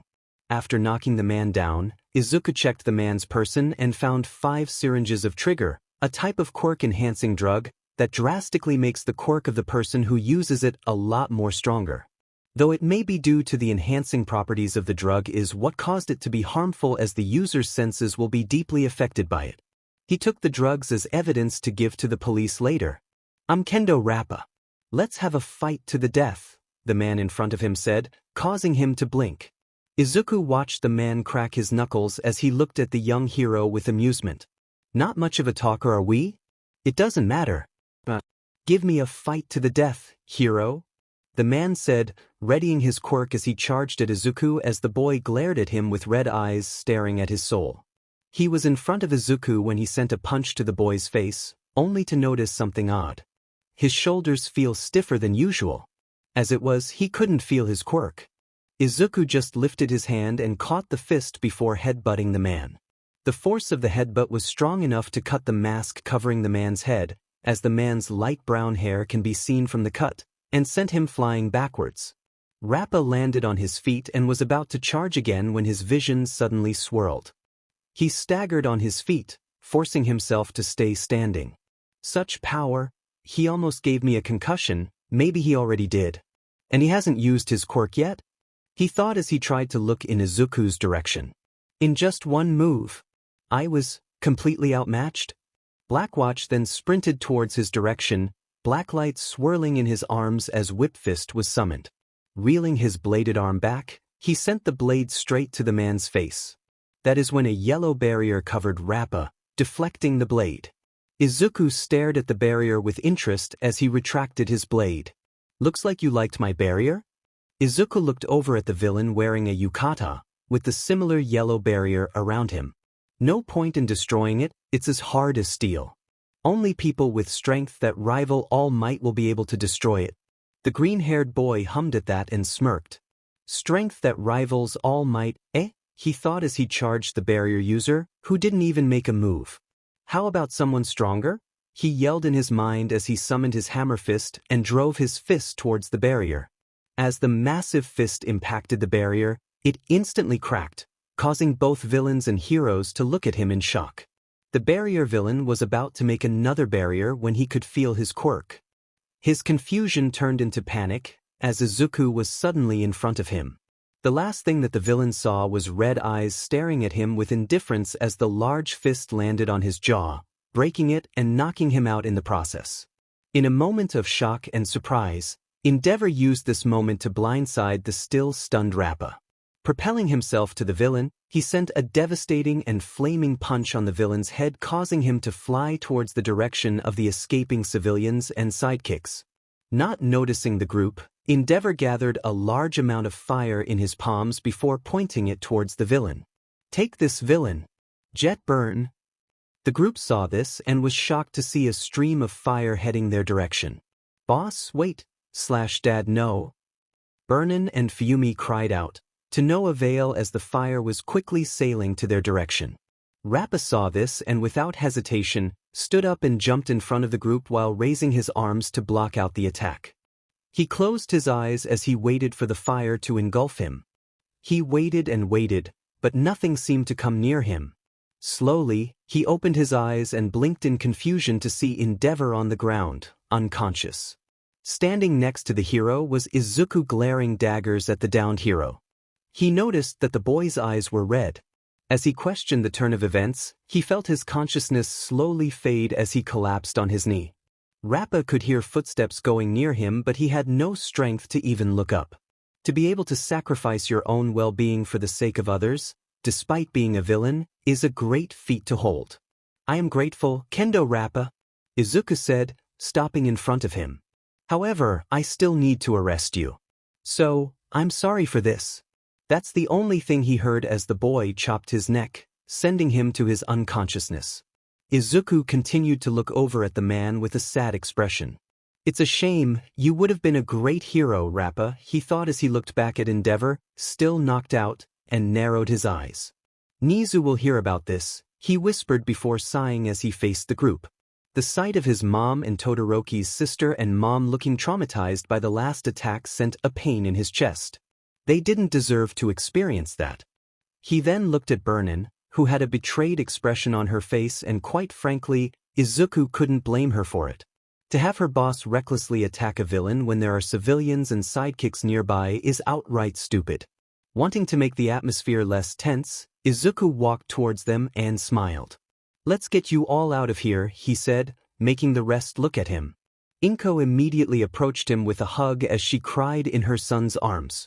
Izuku, returning the hug, could only stroke his mom's hair as whispered words of comfort to her, in order to calm her down. "Thank you." Izuku turned to the owner of the voice, seeing Rei looking at him with gratitude in her eyes. "Thank you for saving us, Blackwatch," she said as she bowed slightly to the green-haired boy, Fuyumi following her example. The young hero could only smile at them and nodded. "It's nothing, ma'am. It is a hero's role to ensure the safety of the people around them. Though not everyone thinks like that," whispering the last line, as he sent a side glance at the number 2 hero on the floor. "But I'm not the only one you should thank. Thank him, for he was the one who stepped in when the fire was approaching all of you," he said as he pointed to the unconscious Rappa. Rei nodded as Fuyumi spoke up. "We know, but still thank you. Not only for saving us, but also saving Shoto," that caused Izuku to blink dumbly. "Why, Shoto? Now that I think about it, they do look like Todoroki. Are they perhaps?" His thoughts were cut off when Rei spoke up again. "Ah yes, Shoto told me that you were the reason why he began using his fire again. Because of you, my son is now becoming the best version of himself. And I am very thankful for that." They again bowed in show of gratitude for the young boy, who could only blush at their sincerity. He could only wave off their words as he told them that he was only doing what he thought was the right thing to do. He was too focused on brushing off the thank yous that he failed to see the blush in Fuyumi's face. Something that Rei noticed and chuckled inwardly. Looks like her daughter has a crush. Looking over at the boy, Rei couldn't blame Fuyumi. The boy is quite attractive and is a genuinely good person, a literal opposite of his husband. If only you had been born a few years earlier, she sighed as he stopped a blush from spreading on her cheeks, but she was unable to stop her heart pounding loudly. In Class 1A, Shoto Todoroki suddenly felt a sudden shift in the air as a smile slowly crept in his face. Why do I get the feeling that I will be calling Midoriya both brother and daddy in the future? As Izuku comforted and escorted the 3 civilians out of the place, Ryukyu, alongside Nijire, stared at the boy in question. Ryukyu looked at him with gratitude and fondness. Strong, caring, and heroic. No wonder Rumi fell for you, the Dragoon hero said as she was being helped to stand up by her in turn. Hey Ryukyu! Nijire called out, making the heroine snap out of her thoughts. Looking over at her in turn, she saw her looking at Izuku with curiosity lingering in her eyes. What is it, Nijire? She asked her in turn. Do you think Midoriya would like it if I asked him out on a date? Nijire asked, causing Ryukyu to trip over on her feet. Not you too, Nijire? Back in UA, Izuku can be seen in front of Nizu's desk. He had just finished reporting to the Chimera about the mission, and to say that Nizu was terrifying when he is angry is a complete understatement. Izuku was sure he heard him saying something about chopping the man's body into small pieces and feeding it to a pet called Fluffy or something, but shrugged it off. Izuku was about to leave when Aizawa entered the room as per Nizu's request. Nizu asked Aizawa to gather up the rest of the UA staff regarding the coming exams. Izuku was about to leave when Nizu asked him to stay for the meeting, for he had something planned for the exams and it required his presence. He was about to protest but realized that it was important if Nizu requested it. So, he agreed to join the meeting. Aizawa, however, immediately saw what Nizu was planning and could only grumble.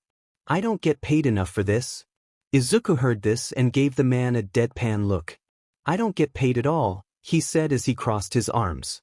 That's until he clumsily caught an envelope that Nizu threw at him.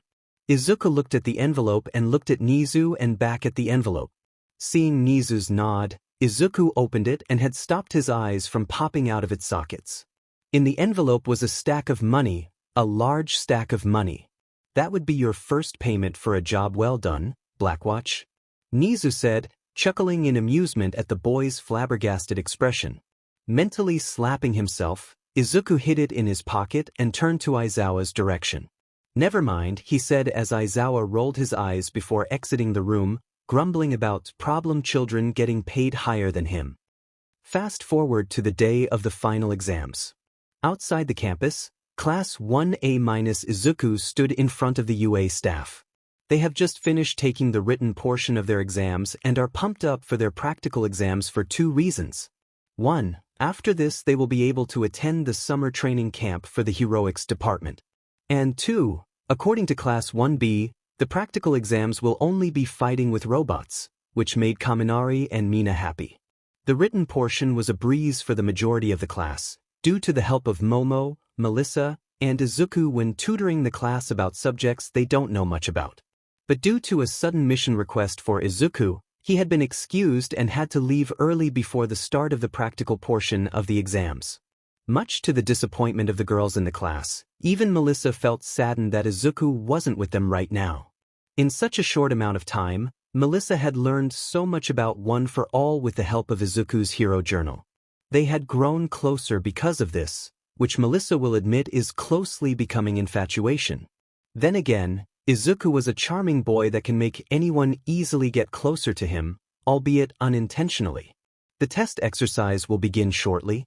Aizawa started, as he informed them that if they fail, they won't be able to join the forest training camp trip. As Mina and Kaminari began cheering in excitement for the camp, Nizu chose this moment to enter the scene via Aizawa's scarf. Sorry, I'm afraid not. Due to various reasons, we're changing the contents of the test, starting today, the Chimera said, causing the class to become shocked and pause in their cheers. He then explained how with the increase of villain attacks, They will begin implementing person-to-person battle activities.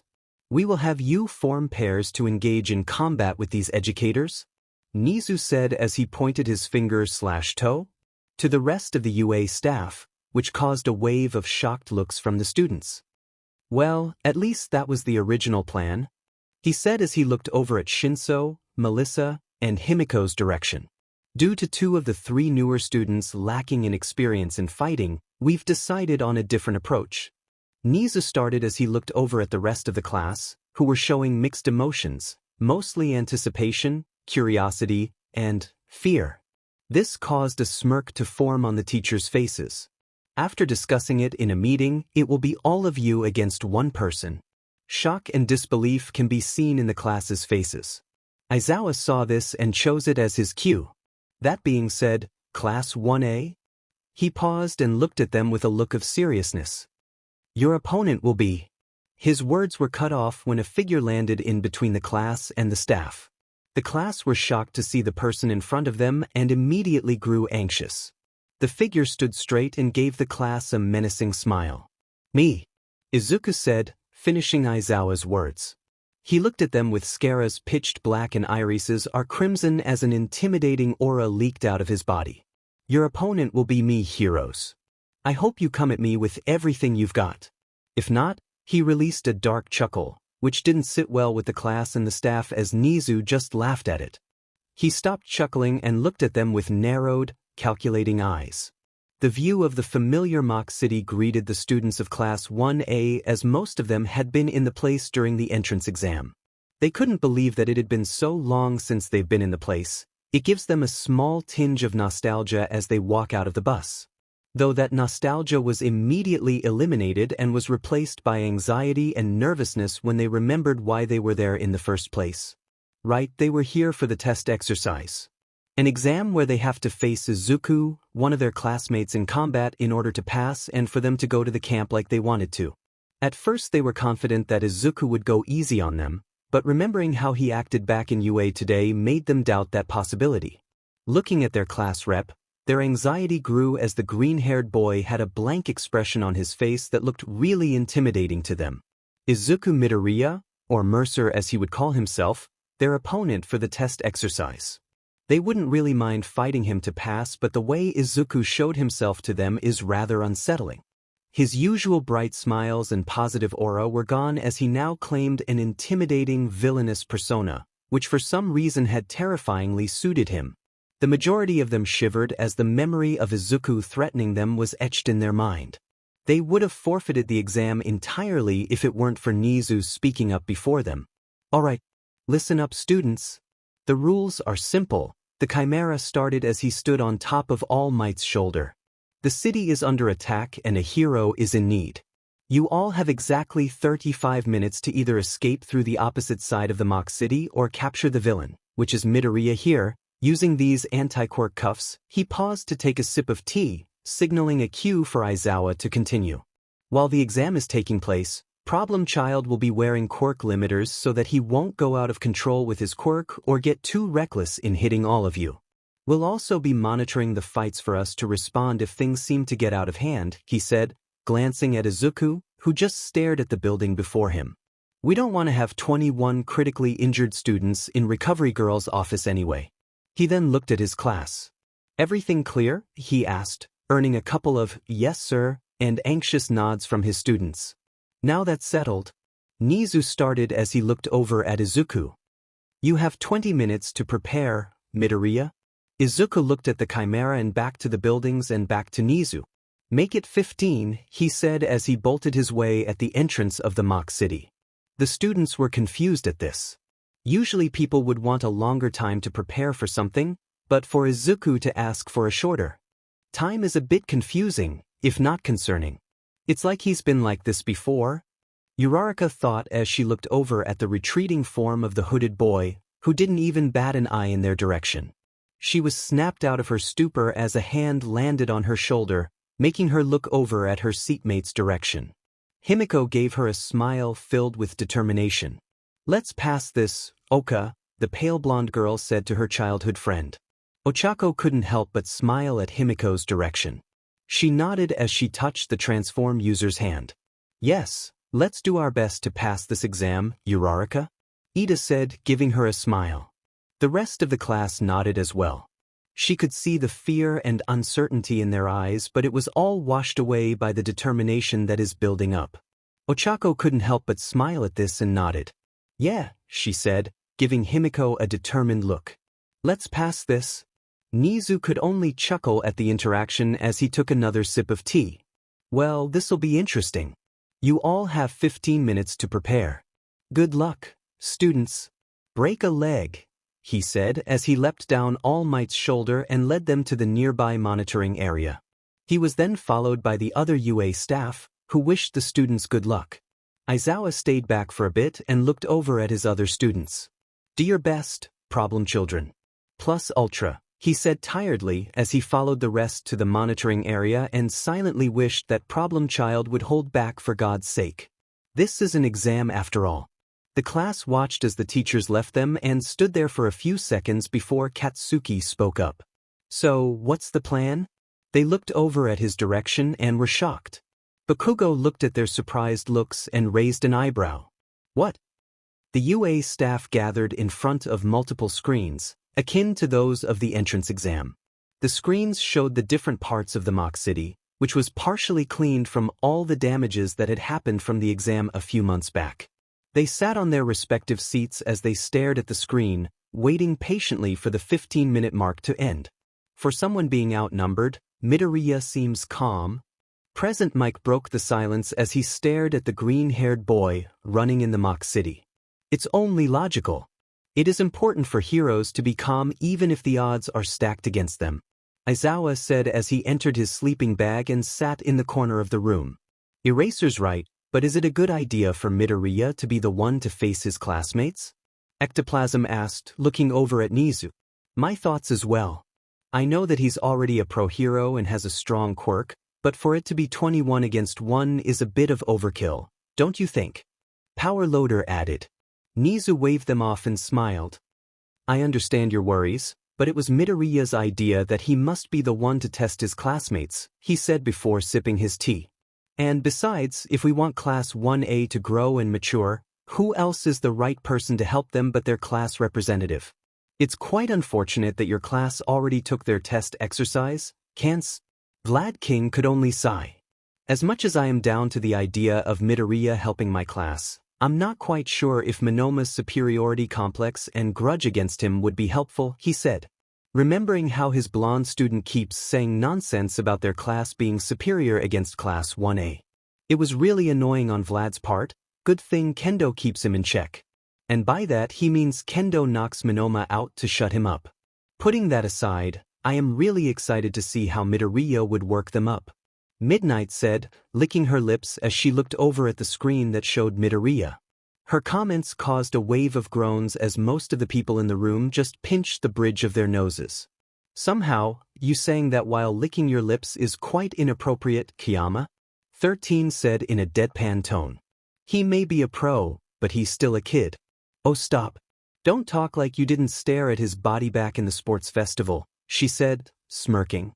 Remembering 13's space suit somehow leaking blood on the helmet opening when Midoriya got shirtless after his fight against Todoroki. I don't know what you're talking about. 13 stammered, looking away. She was glad that she is wearing her hero costume today. If not, her beet red face would have been exposed. The others in the room couldn't help but to groan and shake their heads at Midnight's flirty attitude. Illogical woman, Aizawa thought as he sighed and closed his eyes. There was still time for him to take a nap, so he'd take it before watching the problem child traumatize his classmates.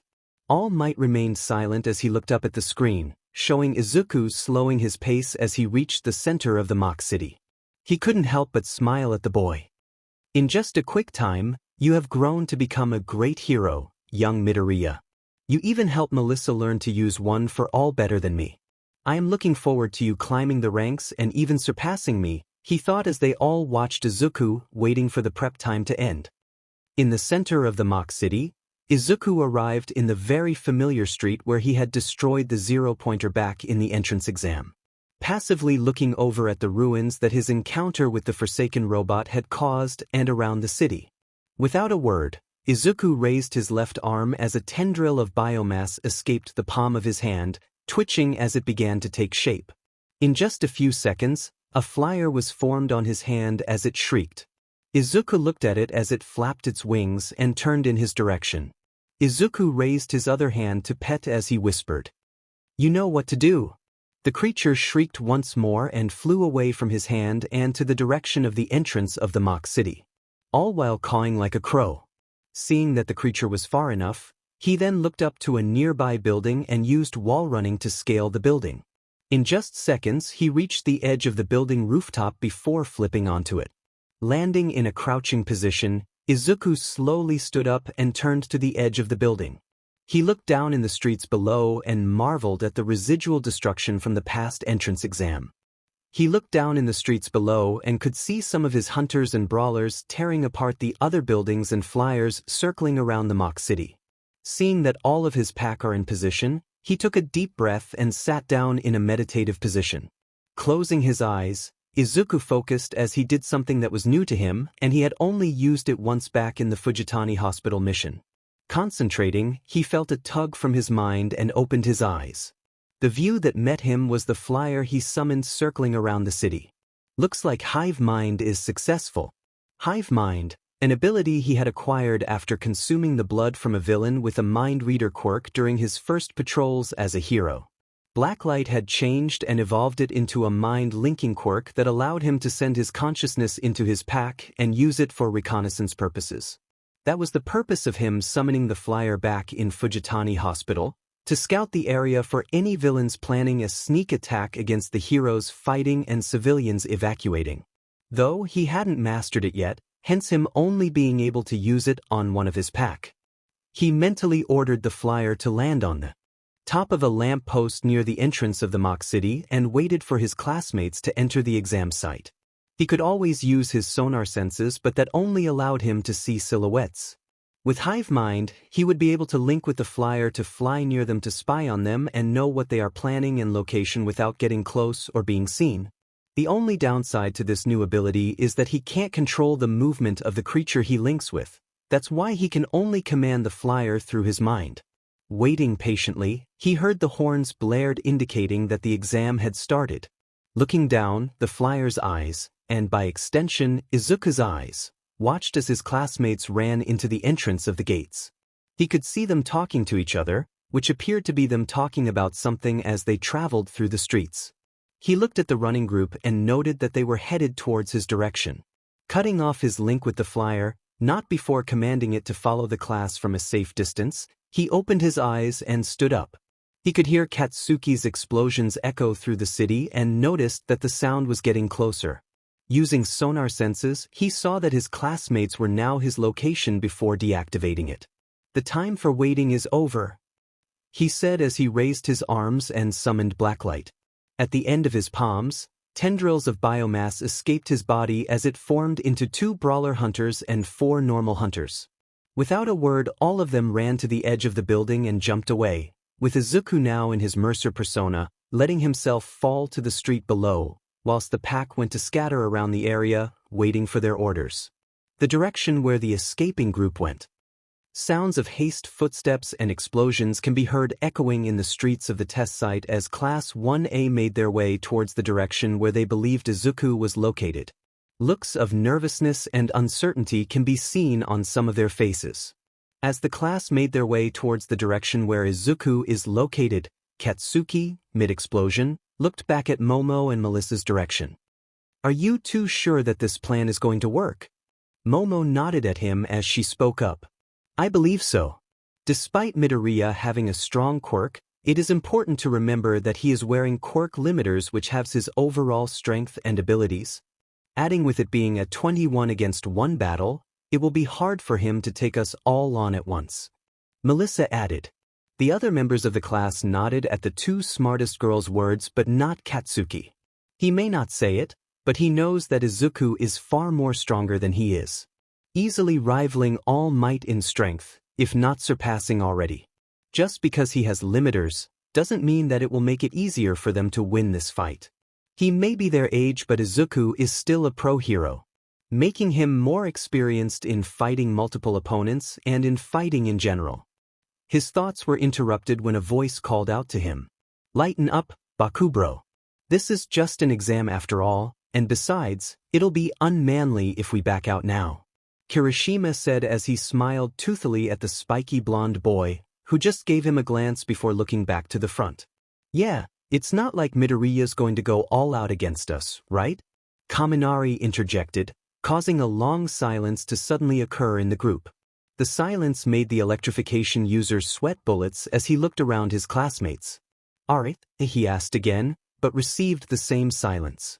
If it was only that easy, Katsuki thought, clearly doubting this plan. His thoughts were suddenly cut off when a loud sound of something large falling was heard a few meters outside the alley they were traveling across.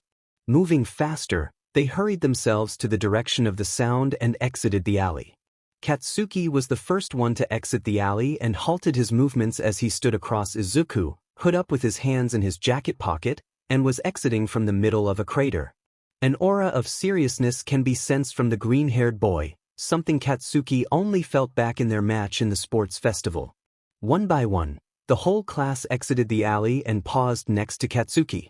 They looked over at Izuku, or should we say Mercer, who remained silent as the class stared at him with nervousness rising. The staff observing the class watched in anticipation as the students faced their class representative.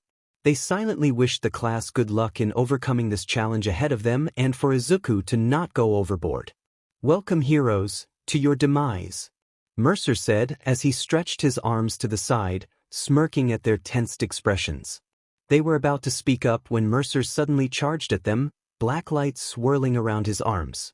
His eyes locked on the spiky blonde in the front, summoning muscle mass as he cocked his left arm in a punching pose. The class tensed as Kirishima jumped forward, intercepting the attack. "Watch out, Bakugo," Kirishima yelled, crossing his hardened arms as he went in front of Bakugo. Mercer's punch landed on Kirishima's hardened skin, causing the hardening user to grit his teeth in pain. The impact of the punch sent a shockwave in the area, causing the class to cover their eyes and take a step back. The mock villain for the exam narrowed his eyes at the red-haired boy's reaction. Seeing that Mercer was somehow distracted, Kirishima pushed him off of him as Rikido Sato and Masahiro Ojiro charged at him. Fist and tail headed to the green-haired boy. Their attacks were blocked by a spiked shield summoned. Without a word, the villain of the match pushed their attacks with ease as he sent them flying. He lunged at Sato with his right arm forming into muscle mass, only for him to jump away as a wall of ice was sent towards him. Landing down a few meters away, he was again forced to leap away as Katsuki propelled towards his direction. The blonde sent an explosion towards his direction, which Mercer blocked with his shield. "Now!" Izuku heard Katsuki yell. He then heard footsteps to his side. Looking up, he was met with Yuga Aoyama pointing in a random direction. That's when he noticed a pair of floating gloves and immediately realized what they were planning. "Art of seduction," Aoyama said as he shot a laser beam in the direction of the gloves. "Sorry about this, Izuku." "Light refraction," the voice of Toru Hagakure yelled as the beam of light hit her and bounced towards Mercer's direction. This forced Mercer to close his eyes and cross his arms as it landed. The hit caused Mercer to be launched and crash towards a building, creating a large hole. Seeing this, Momo looked over at Kaminari and nodded. "Kaminari. Gotcha," the boy said as he shot a metal disc over at the hole where Mercer is in as lightning surrounded his pointer finger. "Target Electro," as he said that the lightning on his finger was shot towards the disc in the hole. The attack caused a smoke cloud to occur in the area. Not wasting any more time, Hantashiro created hardened tape from his elbows and sent it towards Mercer's direction. "Did you get him?" Kaminari asked, panting slightly. He still wasn't used to using his quirk in just one part of his body. But after his performance in the sports festival, he had asked Izuku for some advice on making use of his quirk. Izuku told him to try using his quirk on one part of his body and lower the amount to stop his brain from frying. So far it was really helpful. Kaminari just needs more practice with it. Shiro nodded as he tried to keep Izuku in place. However, Katsuki knew better. Midoriya won't be that easy to beat. He's way too smart to be captured that easily, he thought as he narrowed his eyes on the smoke cloud. Without saying anything, Katsuki charged at the hole. He was surprised to see Iida also charging at the wall, and a wave of ice headed to the hole in the wall. Looks like Four Eyes and Icy Hot have the same idea? Ignoring the call from their classmates, Katsuki sent an explosion to the hole as Iida readied a kick. To his shock and surprise, his arm was grabbed and had slammed him in the rubble. He groaned at the impact as he slowly sat up and heard Iida yelping in pain as well. As the smoke cleared, the class were wide-eyed at the display that greeted them. It was Mercer sitting on top of Iida as he was holding Ciro's tape. Eyes once green were glaring crimson towards Todoroki as the hood of his jacket fell when his hair began floating. The burn marks from the lightning can be visibly seen on his body are now healing. Nice try, the mock villain whispered, staring at the electrification user. But it didn't work, he finished as he smirked, making Kaminari shake in fear. Snapping out of his shock, Katsuki jumped towards Izuku and cocking an explosion on his palm only for it to be dodged by Mercer as he leaned forward. Iida then used this chance to stand up and kick Midoriya away from him. Mercer flew backwards, forcing him to let go of Ciro's tape, and was met with a concentrated explosion from above, courtesy of Katsuki, who had used the momentum from his jump to propel upward. The green-haired boy shakily stood up only for him to flip away from a wave of ice that would have encased him. Landing gracefully, Izuku looked up to see all of his melee classmates to surround and charge him simultaneously. Looks like he's about to be captured, Snipe said, earning nods from Power Loader and Present Mike. I don't think so. Nizu, Aizawa, All Might, and Midnight said simultaneously, making the others look at them with raised eyebrows before looking back to the screen. As the Katsuki and the others' attack hit Izuku head-on.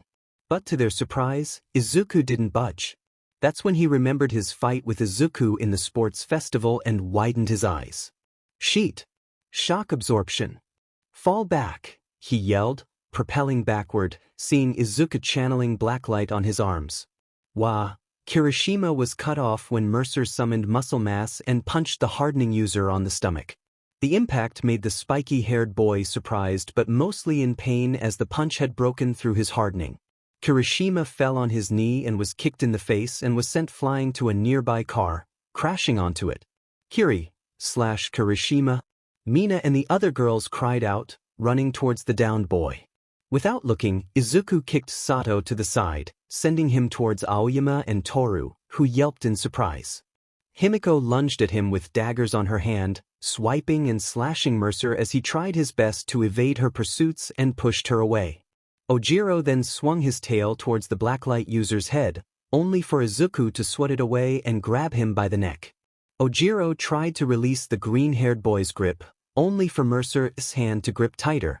The tail user was then lifted up from the ground, making Ojiro panic a bit. Tell me, Whiplash. Do you wish to fly? He heard Mercer whisper. Not letting him respond, the villain threw him in the air. The class watched as Ojiro flew away with speed, making them panic. That's until Tsuyu Azui jumped on the buildings nearby and wrapped Ojiro with her tongue, successfully stopping the boy from harshly landing on a pile of rubble. Huffing, Mercer barely dodged a kick from Iida as he jumped on the walls of the building and began wall running as Dark Shadow began pursuing him. He dodged and blocked the swipes from the sentient Quirk. He was then bombarded by a flock of pigeons, forcing him back to the ground where he rolled out to dodge a claw swipe from Dark Shadow. In between evasions, Mercer flipped over another kick from Iida as he activated sonar senses. He saw Kota and Tokoyami's silhouette hiding behind a nearby building. Thinking he needs to do something about them, Mercer jumps over a roundhouse kick from Iida and a claw attack from Dark Shadow, and uses glide to go towards the duo's direction. Using the momentum of the glide to his advantage, he performed a cannonball with extreme speed as he launched himself towards the two, who barely dodged the attack due to Dark Shadow's warning. He was about to charge the duo when Dark Shadow swiped him on the cheek. Feeling his blood trickle down his cheek, Mercer slowly looked over at the Shadowbird's direction. The red gleam in his eyes, becoming electric as he glared at Tokoyami's Quirk. That's it. I'm pissed. After saying that, crimson fire erupted from his wound and spread in the room. What the? Todoroki was cut off when Tokoyami and Kota were sent flying towards his direction. He ran towards his classmates to make sure they weren't too hurt. He was shocked at the amount of fire that had just exploded in the building and was about to question Tokoyami about this, when he caught movement from the corner of his eye. Summoning an ice wall around them, he was shocked to see red ice impacting on his bluer ice wall. Wait, did he copy my quirk? He shook off that thought and made a mental reminder to ask Midoriya about it as he picked up Tokoyami and Kota and slowly carried them away. They didn't go far as Mercer launched himself towards the ice wall. The suddenness of the impact sent Todoroki and Ko to fly away. If it weren't for Todoroki using his ice to make an ice barrier to somehow soften their landing, the trio would have been badly hurt. Shakily raising his head, Todoroki saw Mercer emerge from the shattered ice wall. The verdette began walking towards his direction, a loud thud heard as he took a step forward. Izuku's advances were stopped when he saw movement from the corner of his eye. Turning to the side, his eyes widened at the sight that met him. It was Momo, looking at him with determination while carrying what looks to be it. Wait, is that a grenade launcher? Present Mike asked, unintentionally activating his quirk as he spat the water that he was drinking over the now annoyed Aizawa, who glared at him. He saw this and smiled sheepishly as he apologized. I'm sorry, Izuku, Momo thought as she pulled the trigger of said grenade launcher. Mercer, however, didn't look fazed as he lifted his hand, summoning his blade and blocked the attack. As the grenade impacted on the blade, Mercer charged through the smoke towards Momo. He was halfway close to the creation wielder when he heard Ochako's voice in the area. Release! Out of instinct, he turned to the zero-gravity girl, only to meet a car that sent him crashing towards a nearby building. Falling to the ground, the Blacklight user could feel his blood boil for some reasons unknown to him. Frustration built up in his mind as he shakily stood up in the narrow space between the car and the building. Unable to keep his cool, he growled as he gripped the bottom of the car and flung it away with only one hand. He turned to the direction where the car came from and saw Ochako panting slightly. Next to her was Melissa. Judging by the strength and speed of the force given to that throw, only someone with a strength-enhancing quirk can do that type of throw. With Melissa being the only one with that type of quirk, he concluded that it was her who threw the car. Plus, she has pale yellow lightning surrounding her body. So this is one for all? Realizing that she was the biggest threat among the class, Mercer was about to charge at her, when he suddenly collapsed on one knee. Damn it. I used too much biomass. He could feel himself panicking as he watched as his classmates began gathering next to Ochako and Melissa. In the monitoring area, Nizu couldn't help but chuckle at Izuku's actions. Looks like things just got a lot more interesting. You never fail to amuse me, Midoriya, he thought as he sipped his tea. Nizu, I have a question if you may? Ectoplasm spoke up. The Chimera turned to the direction of the ghost-themed hero. What is it? He asked, tilting his head. How strong are Midoriya's quirk limiters? This question made Nizu think for a bit before looking back at the hero with a smile on his face. His limiters have the power of his quirk? He said. This information caused the rest of the people in the room to quiet down, before an inevitable "what?" escaped their lips, which caused Nizu to laugh maniacally. I can't believe it, Power Loader said, clearly shaken at the information given to him. I know, young Midoriya is absurdly strong, All Might said. It's not that. Midoriya just hurled that car without breaking a sweat. Power Loader said, pulling out his hair from under his helmet. How is that a problem? 13 asked, confused at the support teacher's words. Power Loader, still shaking, pointed at the scene, at the car Izuku hurled with one hand to be exact. That car he just threw is a Conquest Knight 15, which weighs about 13,000 pounds, he said, causing another wave of silence to cover the room, minus the cackling of Nizu. If Midoriya can throw a 13,000-pound car with half his quirk, imagine what he can do without those limiters, they thought as they shivered and thanked whatever deity that made Izuku be on their side. Note to self, don't piss off young Midoriya/problem child. All Might and Aizawa thought simultaneously. I don't know, that's kinda hot. Midnight said, before flinching backwards as Nizu sprayed her with water. 20 minutes left. present mix voice echoed in the area, making him blink. All of that happened in just 15 minutes, were the thoughts of every Class 1A student, including Izuku. He saw his melee classmates nod to each other as they charged him. Panic entered his mind as he tried to push himself up, only for him to fall. He cursed in his mind. He could feel his classmates' footsteps getting closer. It frustrated him. Looks like I can't win against all my classmates. They're all coordinated like a pack of wolves. Those words made his eyes widen when he remembered something. Pack? He whispered as he smirked. Raising his head, he stared at his classmates charging him. His eyes turned red as he opened his mouth and let out a dark chuckle before turning serious as he took a deep breath. The rest of the class watched as Izuku took a deep breath. They were confused by this when he let out a deafening roar. A shockwave sent the charging students and some debris flying away. Kyoka and Shoji were forced to cover their ears due to their enhanced hearing. Katsuki and the others landed on the ground, albeit slightly shaken by the loud roar. They looked over to their class rep's direction only to close their eyes as a dust cloud erupted in front of him as if something heavy landed near him. 21 against 1 seems unfair, isn't it? Izuku said in the dust cloud. Let's fix that, he said ominously, sending chills in his classmates' spines. As the dust cloud slowly dissipated, the class and the viewers were shocked to see Mercer, now standing up and being flanked by his brawlers and hunters, growling and scratching the ground. The class began sweating profusely as Mercer raised his left arm and touched one of his hunters. Without a word, he consumed the creature and took a breath of relief, smirking as his scara turned black, further emphasizing the crimson glow of his irises. Now, how about round 2? Mercer said, causing the creatures with him to roar as they charged forward. With Class 1A, the class were in shock and shaking in fear as the hunters growled in their direction. How could they forget that he can do this? Looking over at their class representative, they could see the sadistic smile on his face. Something that didn't look good on his face, but at the same time fit him. Before any of them could do anything, bandages wrapped themselves around Mercer's body and neck, tightening the hold on the Blacklight user. Surrender now or I'll choke you to death, a voice said from behind him. Turning to the owner of the voice, the mock villain saw Shinso, in his full black costume, similar to Eraserhead. He also has the scarf around his neck. He could see the uncertainty in the boy's eyes. The mock villain smirked. Do it, he said quickly.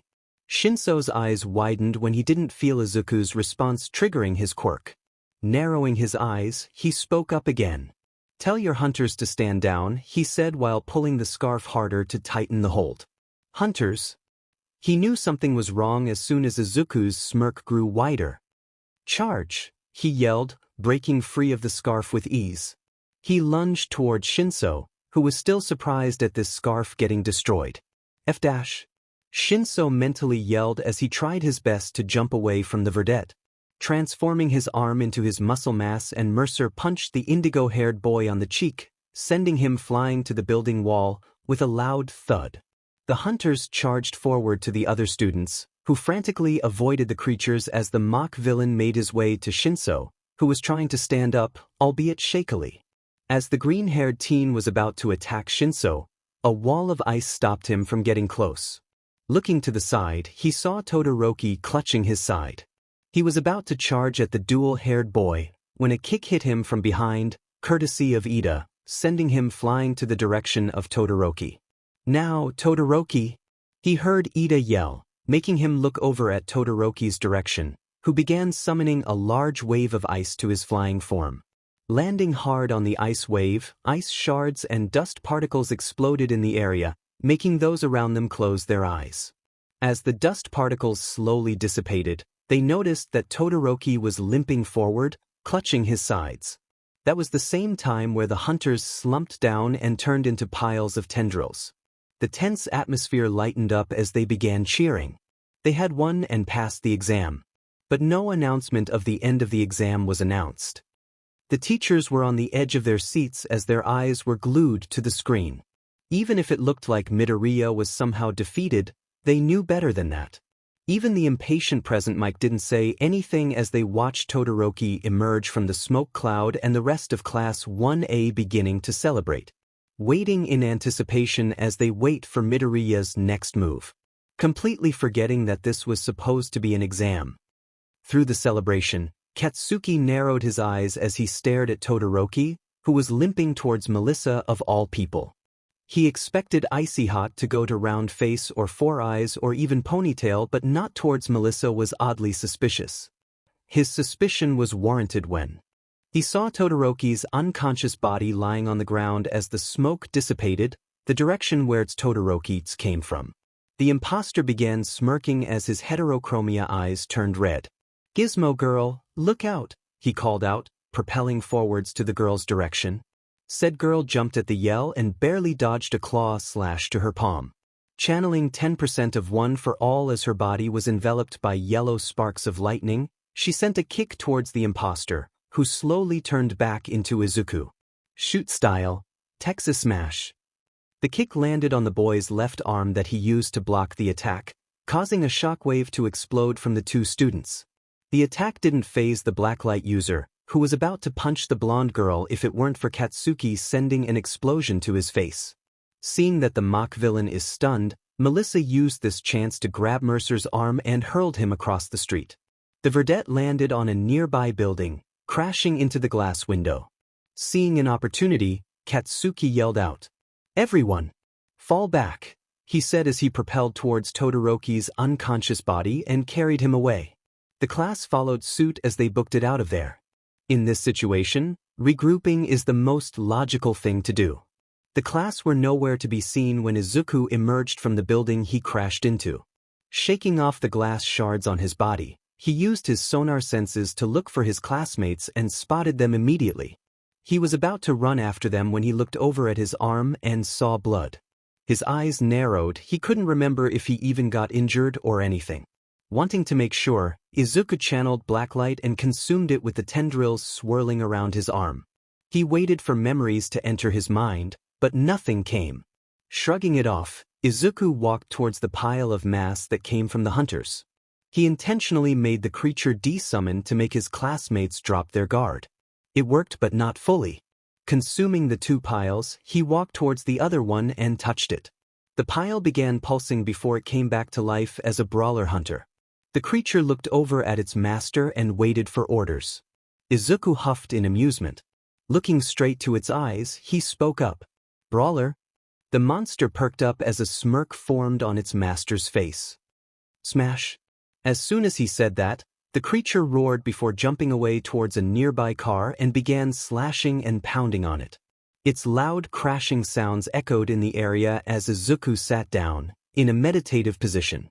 "Let's see what my dear classmate's planning now," he thought as he closed his eyes and activated Hive Mind. Class 1A realized that Mercer got their backs against the wall. Sounds of crashes rang out in the streets as the class jumped, ran, and swung over a broken-down car. Looks of uncertainty can be seen on some of their faces as they hear some of the building's glass windows crash as roars coming from the hunter filled the place. "Are we far enough?" Iida said, panting as he looked over at Jiro and Shoji. Plugging her earphone jacks, Jiro closed her eyes as Shoji extended his dupli arm. After a few moments, the two nodded. This made them sigh in relief as they groaned at their injuries. Katsuki slowly placed down Shoto, who was beginning to gain consciousness. He slumped down the walls as he hissed in pain while wiping the blood coming out of his busted lip. The plan didn't work like how they expected it to be. Screw that, he knew damn well that the plan wasn't going to work in the first place with Izuku's overpowered quirk, even with the limiters on. Ever since the exam started, Class 1A had been in a disarray of arguments and misunderstandings. There had been a problem with the planning portion before the start of the exam. You see, during the planning portion, Momo, being one of the smartest of the class, suggested that they should all split up in 4 different groups going in different directions as a way to make it hard for Izuku to attack all of them at once. With this strategy, the class will be able to cover a lot more ground and be able to finish the test. Katsuki nodded at the idea but asked for different suggestions since her plan was a bit too risky for those with non-combatant quirks and lacks experience in fighting.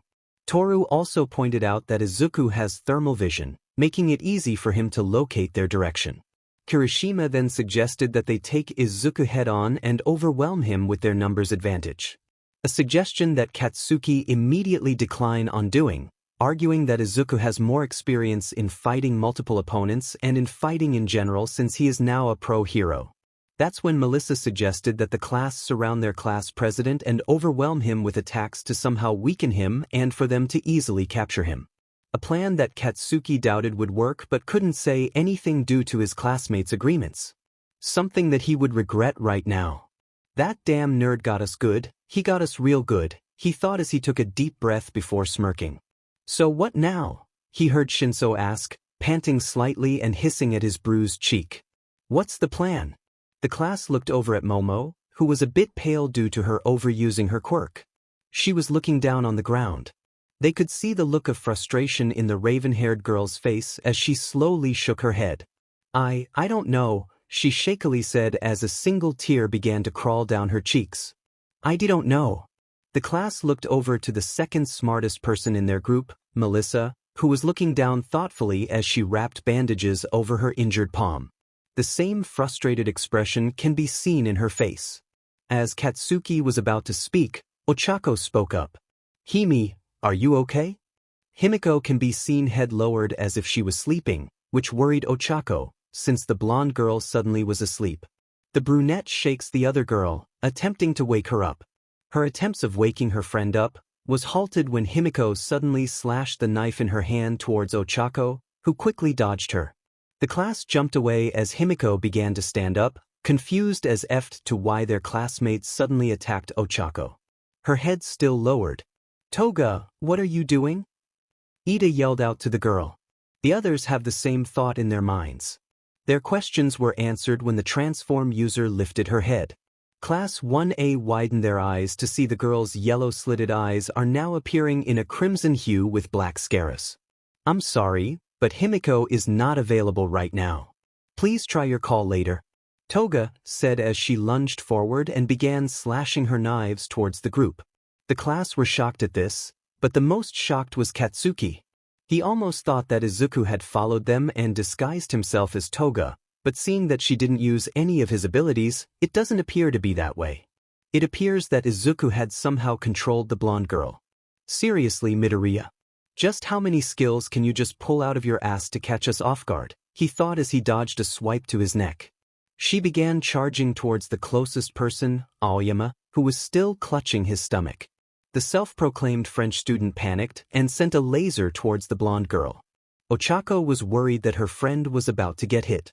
Luckily, Toga jumped over the laser and was about to perform a downward slash, when Shinso wrapped her with his scarf and pulled her down, letting Ochako pin to the ground. The brunette did her best to keep the pale blonde girl pinned using gunhead martial arts. Himiko kept on squirming for a few minutes until she suddenly flinched. What's going on? Himiko said, voice shocked and somehow back to her usual tone. Before the class could answer her and ask her questions for her actions, Present Mick's voice echoed throughout the area. 15 minutes left. This caused the class to suddenly begin panicking. They had no plan to somehow pass this test. Mina and Denki began to feel depressed.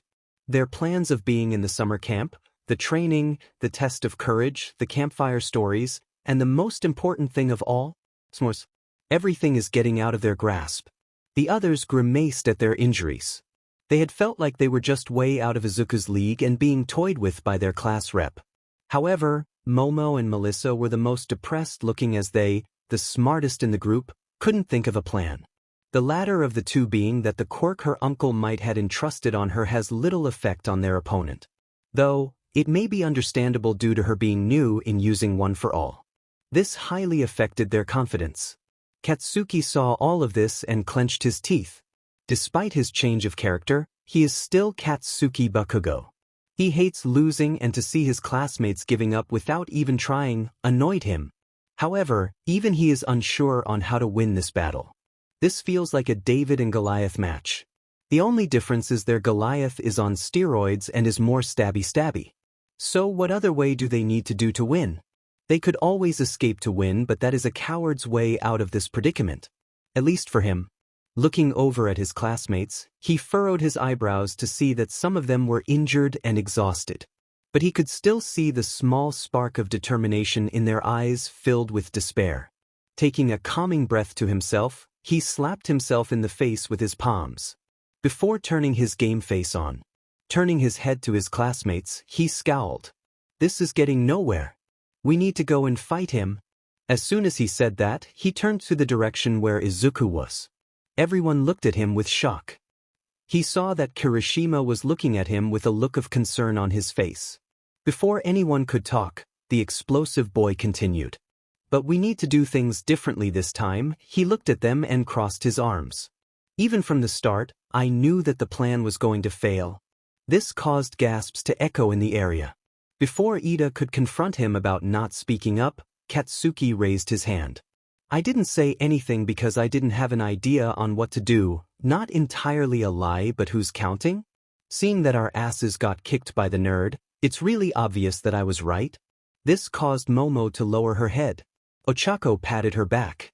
But to be frank, I think it helped us in another way. It made us realize that even with our numbers advantage, we can't take him head on. That damn nerd is way too crafty for his own good. I hate to admit it, but Izuku is not on our level, he said, looking at his closed fist. So what do you propose, Bakugo? Tenya spoke up, removing his slightly dented helmet. Katsuki looked at his palm before looking up to his classmates. I say we take him on from a distance. Crashes and roars still echoed as the brawler hunter tore down a 2-story building. Mercer was still in his meditative pose, taking deep breaths as a way to calm himself down. The recent hive mind attempt was draining in his parts since it was his first time using it on a human, making it difficult for him to control. A minute had passed since Present Mike announced the 15-minute mark. He used this as a chance to be able to replenish his energy. Not his biomass though, he forgot to bring his protein bars. Something that may or may not have been accidental. His eyes then opened when he heard his flyer squawking from the sky. Looking up, he let it perch on his shoulder. Activating sonar senses, he was confused to see his classmates scattered around the area. Standing up as he consumed the flyer, he planned to ambush them. Before he could do anything, he saw movement from the corner of his eye. Looking over it, he was met with a barrage of pigeons and crows coming from 2 different directions. He was pushed back a few meters. Using pop-off, Mercer summoned dragon wings to cover himself up before flapping it as strong as he could to send the avians away from him. As he did that, he was forced to jump away as Iida charged him with speed unseen from the speedster. Evading a kick from the tall boy, Mercer noticed liquid on the concrete. Seeing that this liquid traced a trail from Iida, he was confused. That's until he noticed a mop of pink hair peeking out from the building. This is Mina's quirk. So she can now alter her acid's viscosity and acidity? A ghost of a smile appeared on his face. Impressive. His train of thought was interrupted when Kirishima, Sato, Ojiro, and Shoji suddenly emerged from the surrounding buildings. Something that caused confusion for the mock villain. How did they get here so fast? His question was left unanswered as he barely dodged 2 fists coming straight to his face, one being hardened due to Kirishima's quirk. Flipping over the 2, Mercer was met with a tail slap from Ojiro, sending him flying to Shoji's arms, which tightened at him as he heard something click on his left hand. Panicking, he headbutted the taller boy, making the hold loosen before kicking him away from him. Jumping away from the melee students, he could feel his body weakening as his legs began to shake. Looking down his left hand, he gritted his teeth as he saw a different colored quirk suppression cuff strapped tightly at his wrist. The quirk suppressors that Nizu had him wear were black in color while this new cuff was silver. Raising his head, he was about to glare at his classmates when a wave of ice and lightning was quickly coming straight to his direction. Jumping to the side to avoid the incoming elements, he failed to foresaw the tape and scarf that latched onto his leg. No hard feelings, Midoriya, he heard Siro yell out before he was pulled back to the ice wall. His back hitting the cold surface of the wall of ice and the stinging feeling of the lightning coursing through his body. Tokoyami! Now, he heard Shinso yell before the tape and scarf let go of him. As he was falling to the ground, Dark shadow tackled him to the ground as another click was heard on his other arm. Using his free hand, he summoned an ember of Todoroki's fire quirk and slammed it on the sentient quirk. That caused the shadow to hiss in pain and retreat back to its owner. He stood up back to his feet, albeit shaking due to the lightning attack still having an effect on his body. Plus, the fact that he is low on biomass due to the added suppressors on his limbs right now didn't help him. Damn it. I let my guard down, he thought as did his best to balance himself. The mock villain glanced at the brawler's direction and saw that it was preoccupied with Tenya, Katsuki, and Melissa. Where are you looking at, Izuku? Widening his eyes, Mercer looked to the side and was met with a tongue wrapping itself tightly around his body as he was pulled away to the side. He thought as he saw the familiar dark green hue of long hair. As he was being pulled, he felt a hand slapping him on the back. Looking back saw Uraraka looking back at him with determination. He could feel his center of gravity shift. The tongue around him loosen as he was thrown to the side. The momentum of the throw made him face the direction where he is getting thrown. His eyes widened when he saw a makeshift cage waiting for him with a Himiko holding the door open. Not wanting to be captured, he spread his arms out and used tendrils to attach to the light posts. The biomass stretched as he continued sailing to the cage. To his luck, he was only as few feet to the cage before he rocketed back as the tendrils retracted, throwing him away like an angry bird flying out of a slingshot. His classmate's jaws dropped at the green-haired boy. He had just dodged another bullet. Izuku panicked for a bit as he released his tendrils. He was feeling a bit exhausted due to his shortage of biomass. He began to overthink until he saw a glimpse of his brawler as it slapped Bakugo away. Seeing an opening, he used his glide to quicken his momentum. As he neared the brawler, he summoned his claws. "I'm sorry," he whispered as he stabbed the creature on the head. His quirk's biomass began to wrap around the brawler's head. It pained him to hear the brawler shriek in pain as he began consuming it. Landing on the ground and fully absorbing the creature, Izuku could feel his energy being replenished. Looking around his classmates, he saw that they were shocked at what just happened. Channeling blacklight to his arms, he summoned his shield. He was disappointed when he summoned his ordinary shield and not the spiked one, but shrugged nonetheless. It's better than nothing. He was about to charge his classmates, when he suddenly felt something inside of his body pulse, forcing him to deactivate his shield. The same feeling that he felt back in USJ after he consumed the Noma back then. The feeling that something was going to burst out his body.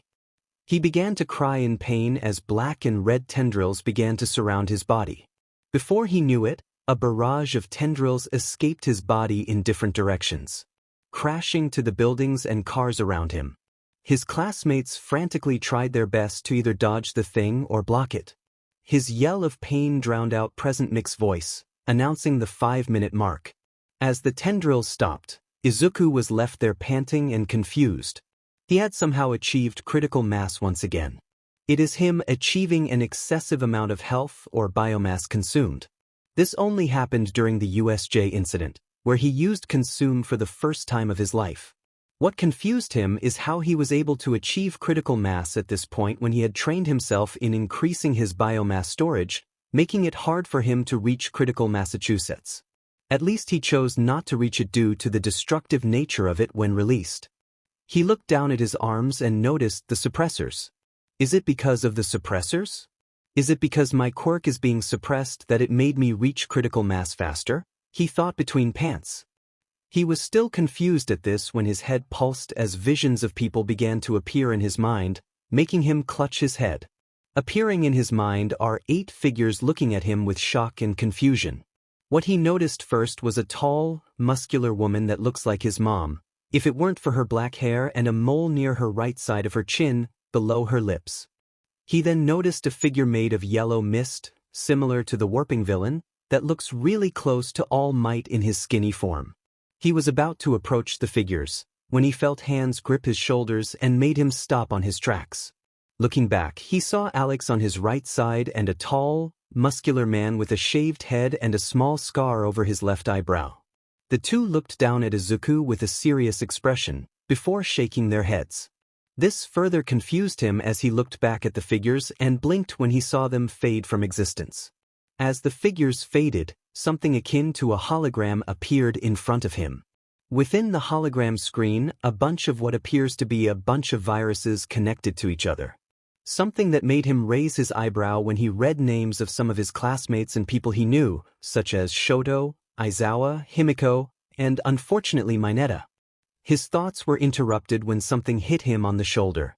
Looking down at it, his eyes widened to see 2 tranquilizer darts stuck on his shoulder. Panicking, he grabbed and pulled it off him. As soon as he did, his vision began to slowly swirl. Damn it. I got distracted, he thought as did his best to balance himself. He shook it off as he looked at the trajectory of the darts. There he saw Momo, Aoyama, and a pair of gloves, Toru, on top of a 2-story building holding what appears to be hunting rifles. It appears that one of them had missed their target as he only felt 2 darts. As he tried desperately to shake off the woozy feeling, Katsuki emerged from his blind spot and sent an explosion to his face. This sent his weakened body flying to the side as a barrage of nets shot from different directions hit him, trapping him. He tries desperately to break out of the nets, but his fading consciousness has other plans. Izuku took a few failed attempts. Panting hard at the tranquilizer is getting the best of him. Slowly, he looked up and saw his classmates standing a few feet away from him. Their expressions ranged from uncertainty, fear, exhaustion, and determination. As he felt his consciousness fading once more, he smiled at his classmates and gave them a shaky thumbs up. Congratulations. Those were his last words before he closed his eyes and slumped down as he let his consciousness slip.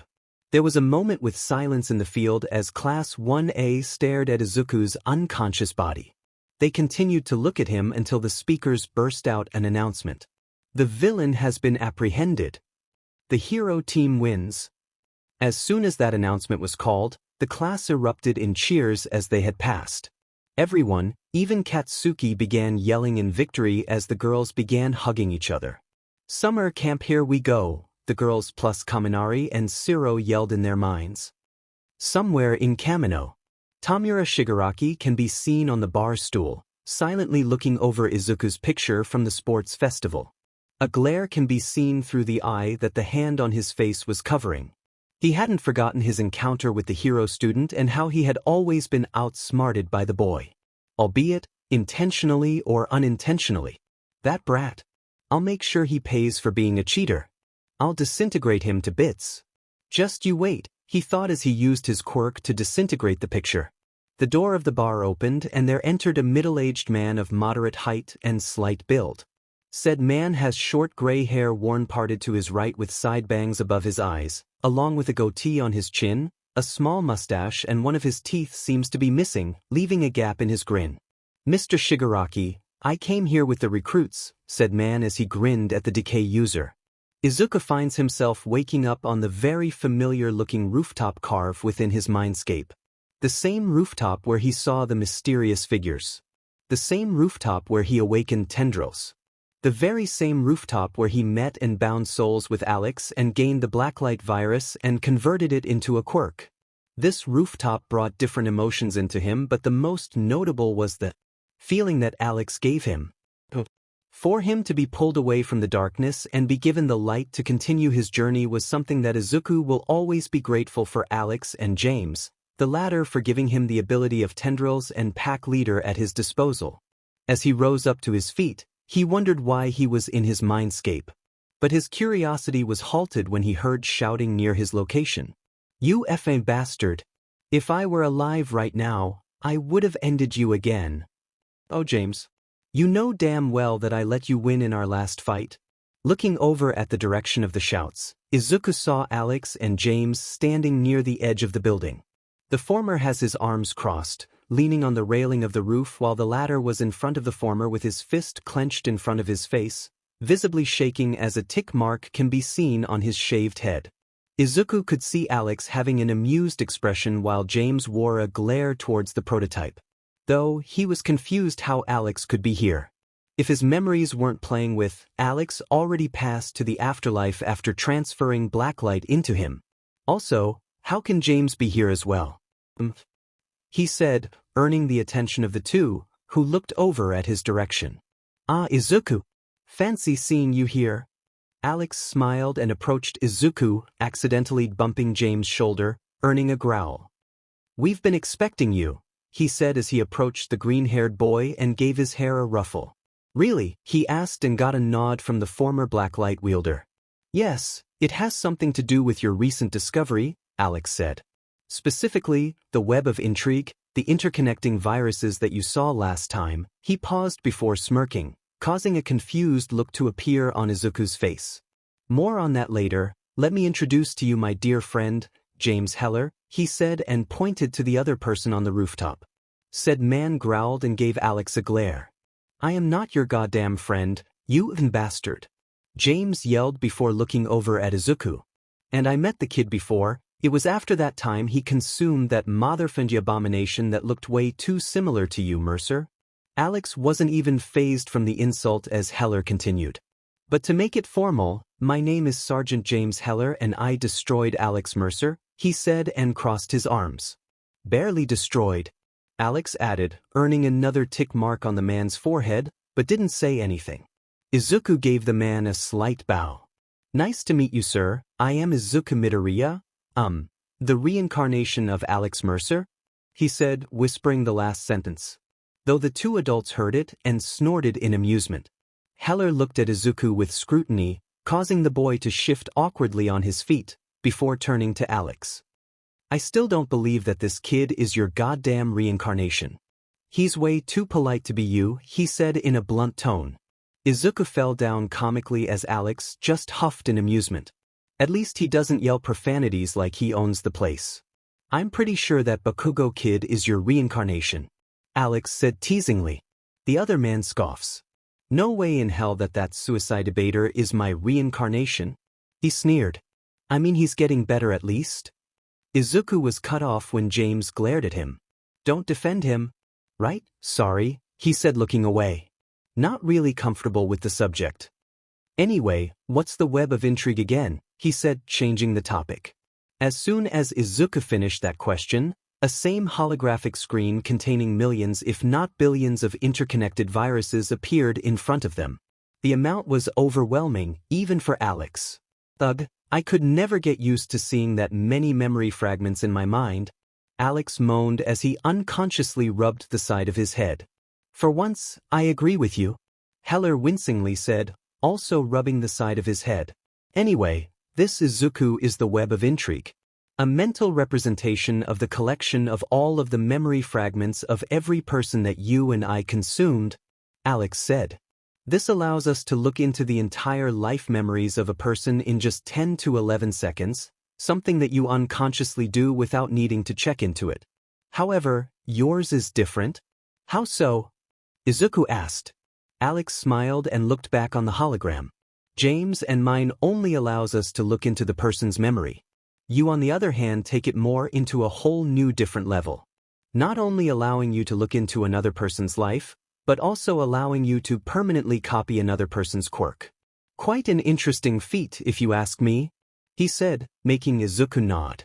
Additionally, Heller spoke up and touched the hologram. Pinching a random cell, he took it out of the hologram and tossed it towards a shocked Izuku, who clumsily caught it.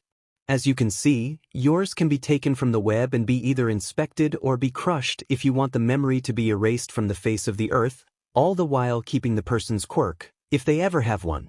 Just think about the specific memory or the person you consumed and visualize it being crushed and poof, it will be gone forever. Izuku nodded dumbly at the former U.S. Marine before looking down at the cell. He inspected the memory, and when he saw what the memory contained, he immediately crushed it. This action earned surprised and curious glances from the two adults. Was it that bad? Alex asked. You have no idea, Izuku said in an annoyed tone, shaking his hand in a disgusted way. With that reaction, I think we all know what that memory contained.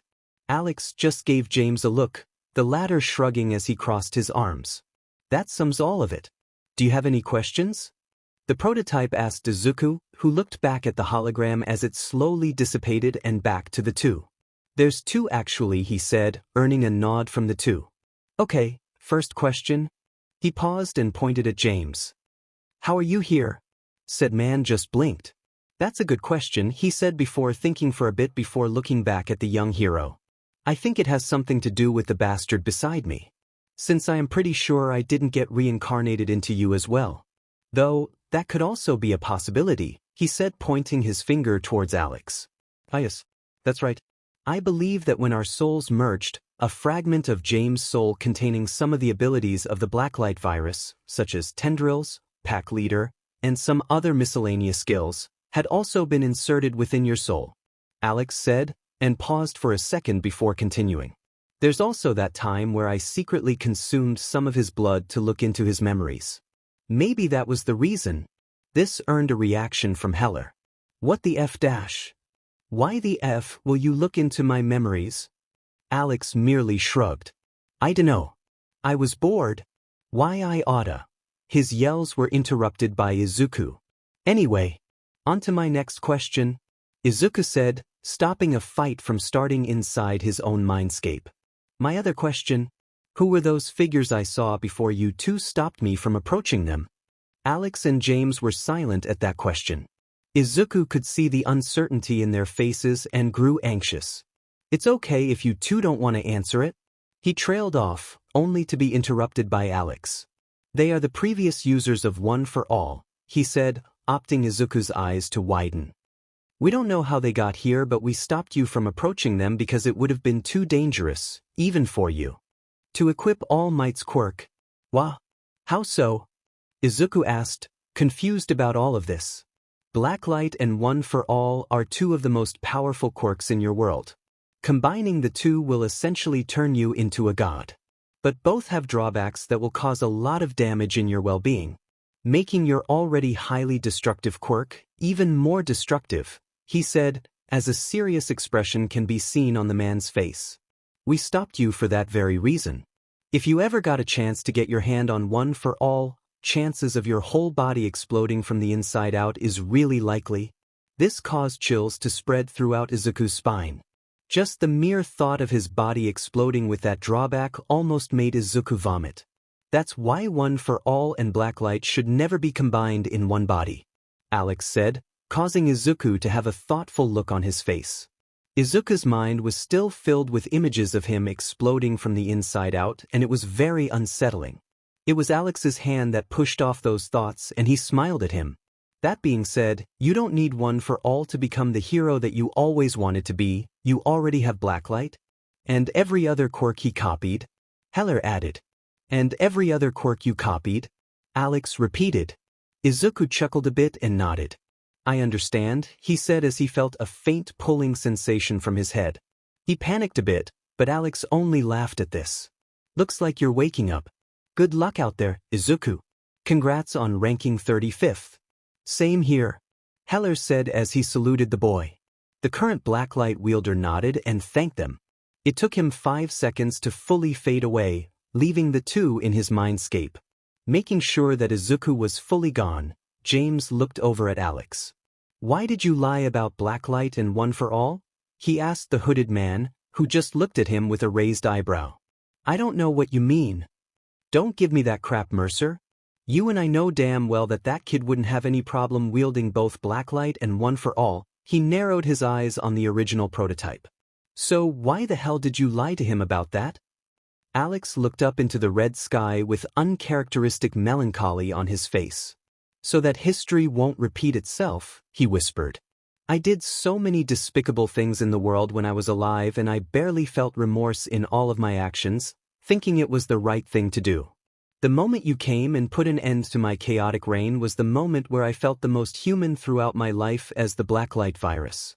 To be feared and to be hated for something that I thought would change the world for the better was something that I wouldn't want Izuku to feel. James stared at the man before him and couldn't help but sigh. He was still mad at him for all of the chaos and destruction he did and all the innocent lives he had ended.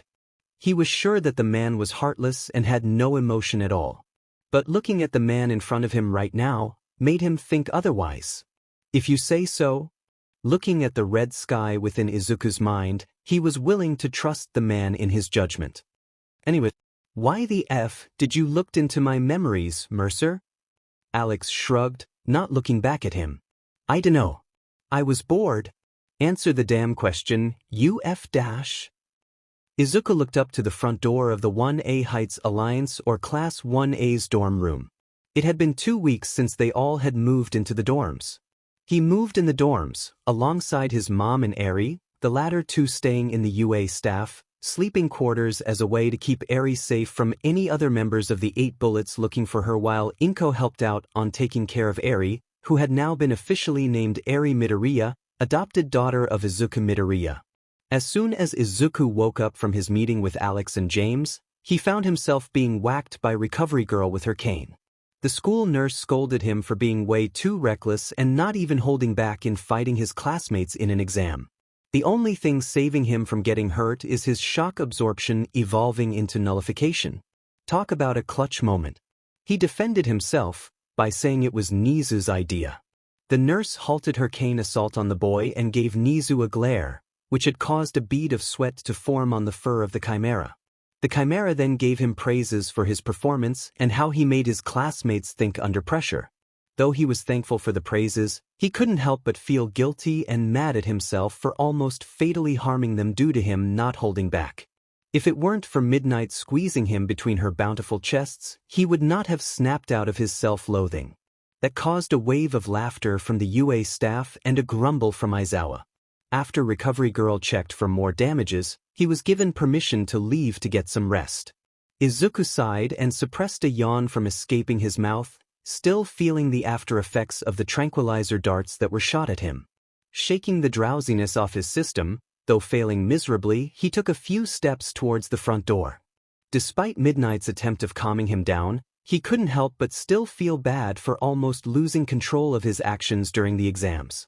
He had almost ended some of his classmates due to some of his attacks. And the worst thing about it was enjoying all of it.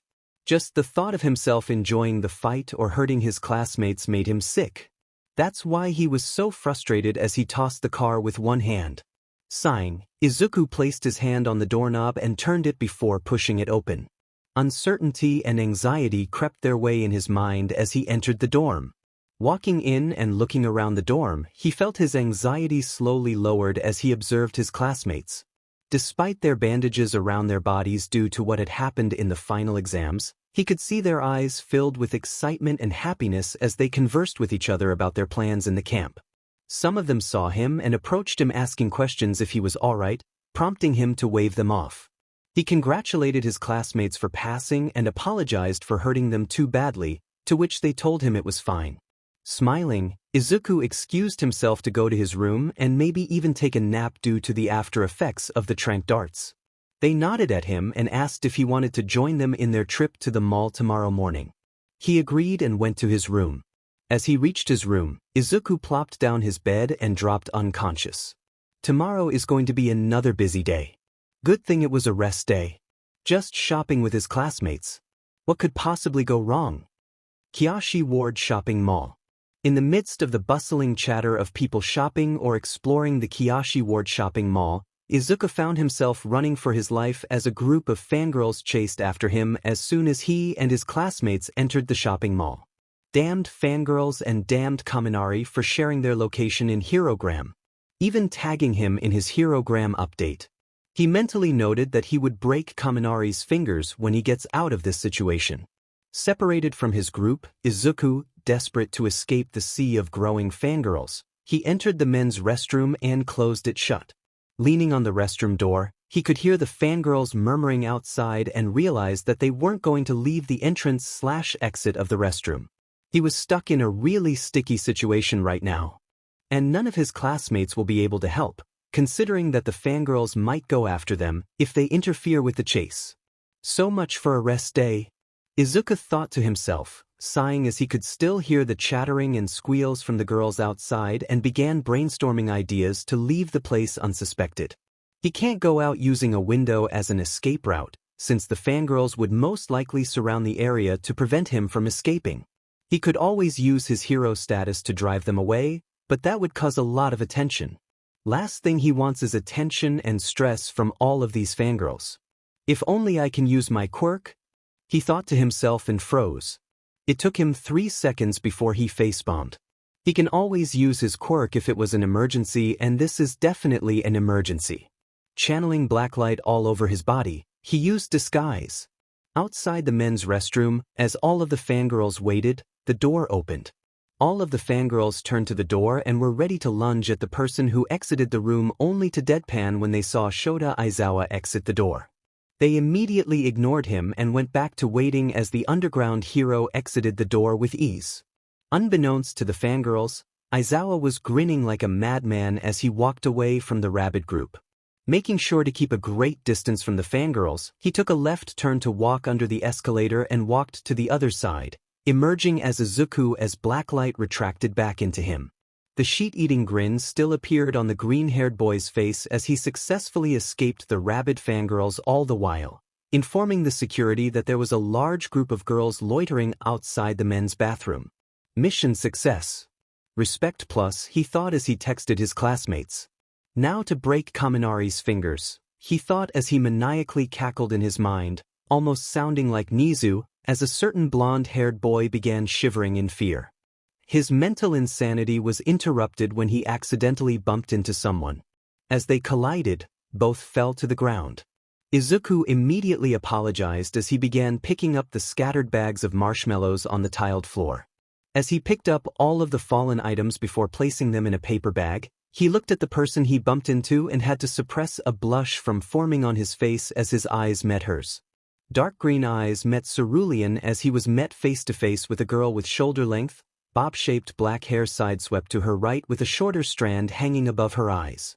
The expression on the girl's face was neutral, but he could see flashes of emotion in her piercing cerulean eyes. Slowly standing up, Izuku stepped forward and stretched his arm towards the girl. "Are you okay? Can you stand?" he asked with concern. Not wanting to ruin her cute outfit consisting of a white turtleneck sweater and a chestnut plaid skirt only a few centimeters above her knees, over black stockings and pink doll shoes. The girl only stared at the outstretched hand and nodded before taking the hand and letting Izuku pull her up. Izuku handed her the paper bag and apologized one more time. The girl only nodded at him before walking away from him, earning a concerned look from Izuku, who guiltily watched the girl disappear in the sea of people in the shopping mall.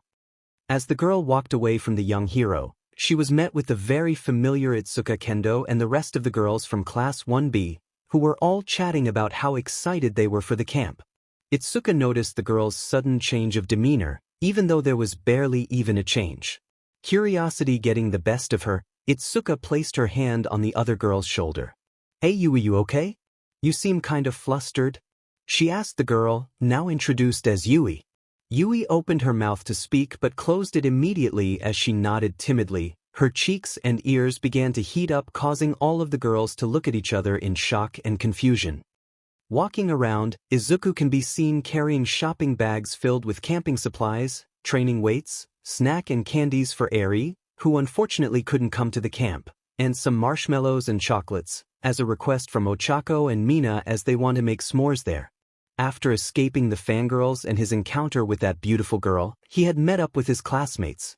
They then split into pairs and there were only odd numbers of students, since some of them are either busy, don't want to come, or are too lazy, meaning one of them can go with a pair or go alone. Being alone for the majority of the beginning of their shopping trip, Izuku volunteered to be the solo shopper, much to the dismay of the girls. He left the group, not without warning Kaminari to stop tagging him in his Herogram updates if he wants to still have 10 fingers by the end of the school year. Now that Izuku got everything on his list, he made his way to the central area and sat down on the bench surrounding a palm tree as he watched the crowd of people walk by, occasionally waving at kids who recognized him. He was minding his own business when another person sat next to him. "You're the kid from the sports festival, right? I'm a big fan," the person next to him said. He was about to greet the man when he felt 4 fingers grabbed onto his neck. "It's been a while since we last saw each other, Izuku Midoriya," the man said. That voice, he could never forget that voice. The voice that laughed at their suffering back in USJ. The voice that ordered the Nomu to beat the crap out of his teachers. The voice that was responsible for the injuries that not only he but everyone who were in USJ when the attack happened. Only one person met that criteria. And it was someone Izuku was far too eager to meet again, to teach the man a lesson to not mess with Yue. Tamura Shigaraki, he said with venom in his tone. This earned a sinister chuckle that escaped the man's lips as the grip on Izuku's neck tightened but didn't faze him. Make one move and all of my fingers will touch your neck. When that happens, you'll start crumbling to dust. From your skin to your throat, to you. He was cut off when Izuku interrupted him. Do it then. I dare you. 6 words. It only took 6 words to make Shigaraki fumble. He looked at the brat with narrowed eyes, only to see that the young hero was staring right back at him with red piercing eyes. Ignoring the odd sense of déjà vu in his chest, Shigaraki changed the topic. Answer this, Midoriya. The USJ, the Nomus, all brushed to the side. The hero Ender does the same thing. But everything he does overshadows me. We do the same thing, but what makes us different? The question caused a bit of confusion on Izuku's part. He would have been sure that Stain worked for the League of Villains because of the Nomus back in Hosu City. Turns out he was wrong. Izuku slowly opened his mouth while not breaking eye contact. Shigaraki waited for his response, ignoring the itchy feeling in the man's neck. I plead the 5th, Izuku said without hesitation. Shigaraki blinked once, twice, thrice. That's when the words registered into the man's mind. His teeth grinded with each other as veins bulged out of his forehead. Big words for a pile of dust. You do know I could end you right here, right now? Right? He said in a growl to the boy as a way to intimidate him, but the boy's gaze never faltered as he continued to stare at him. I beat All Might's personal record in the entrance exam. I defeated your little pet back in the USJ and forced you to escape. I won the whole sports festival. I trained under Mirko for my internship and was able to capture Stain on my own in my first internship, then became the youngest hero in Japan the day after.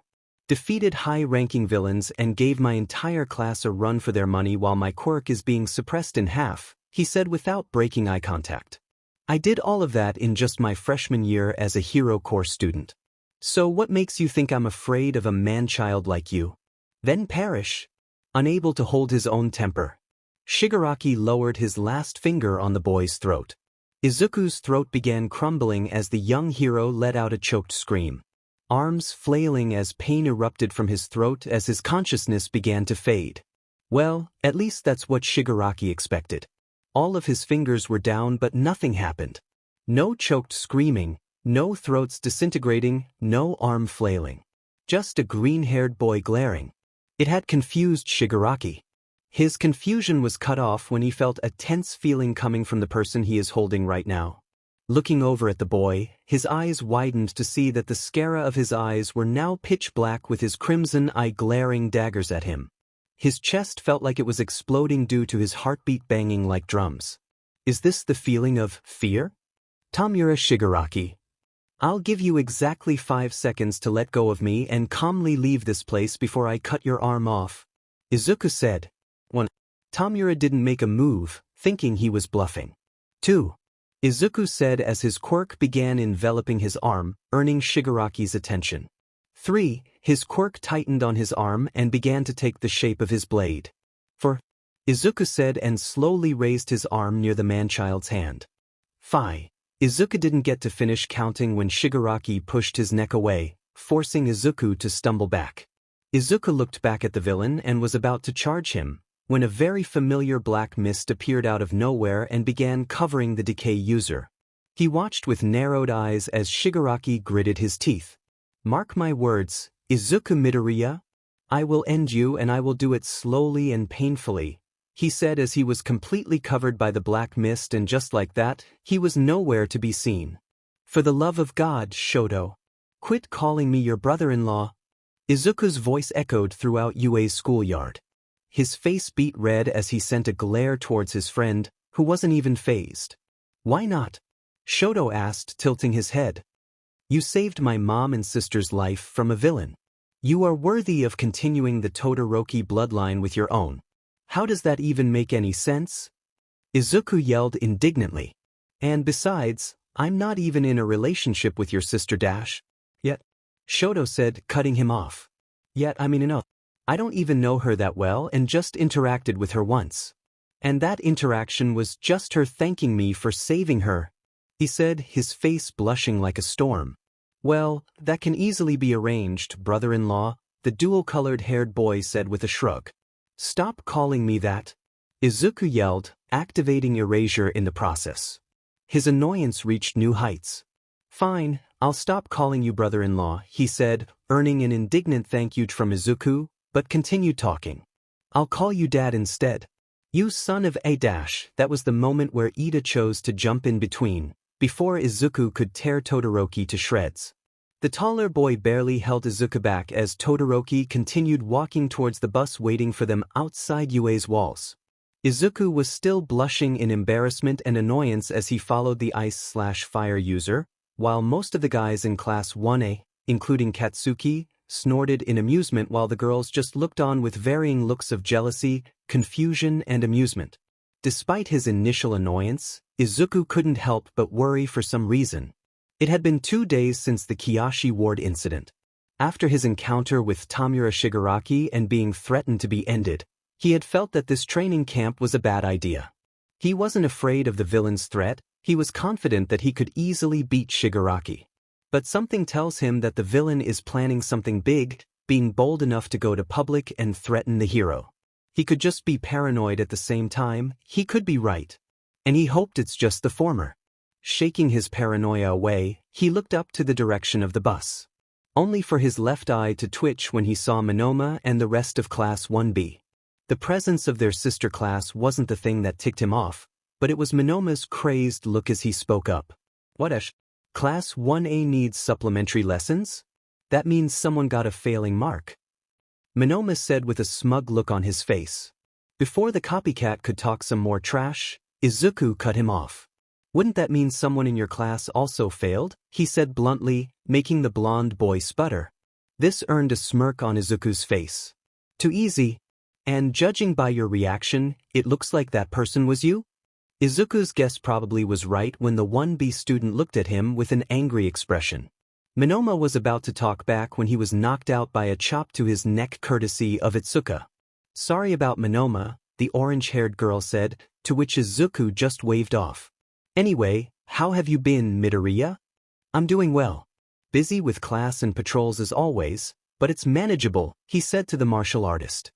He then caught a glance with the other Class 1B students and even waved at Setsuna and Kinoko, the latter of which blushed profusely, something that made Izuku chuckle inwardly.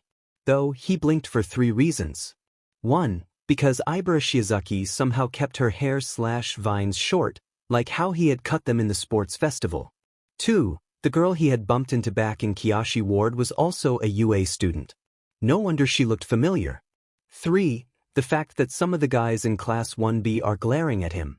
To be specific, a guy with a mantis mutation, a guy with a bandana, a black-skinned guy with white hair, and a guy with short brown hair and oval-shaped eyes.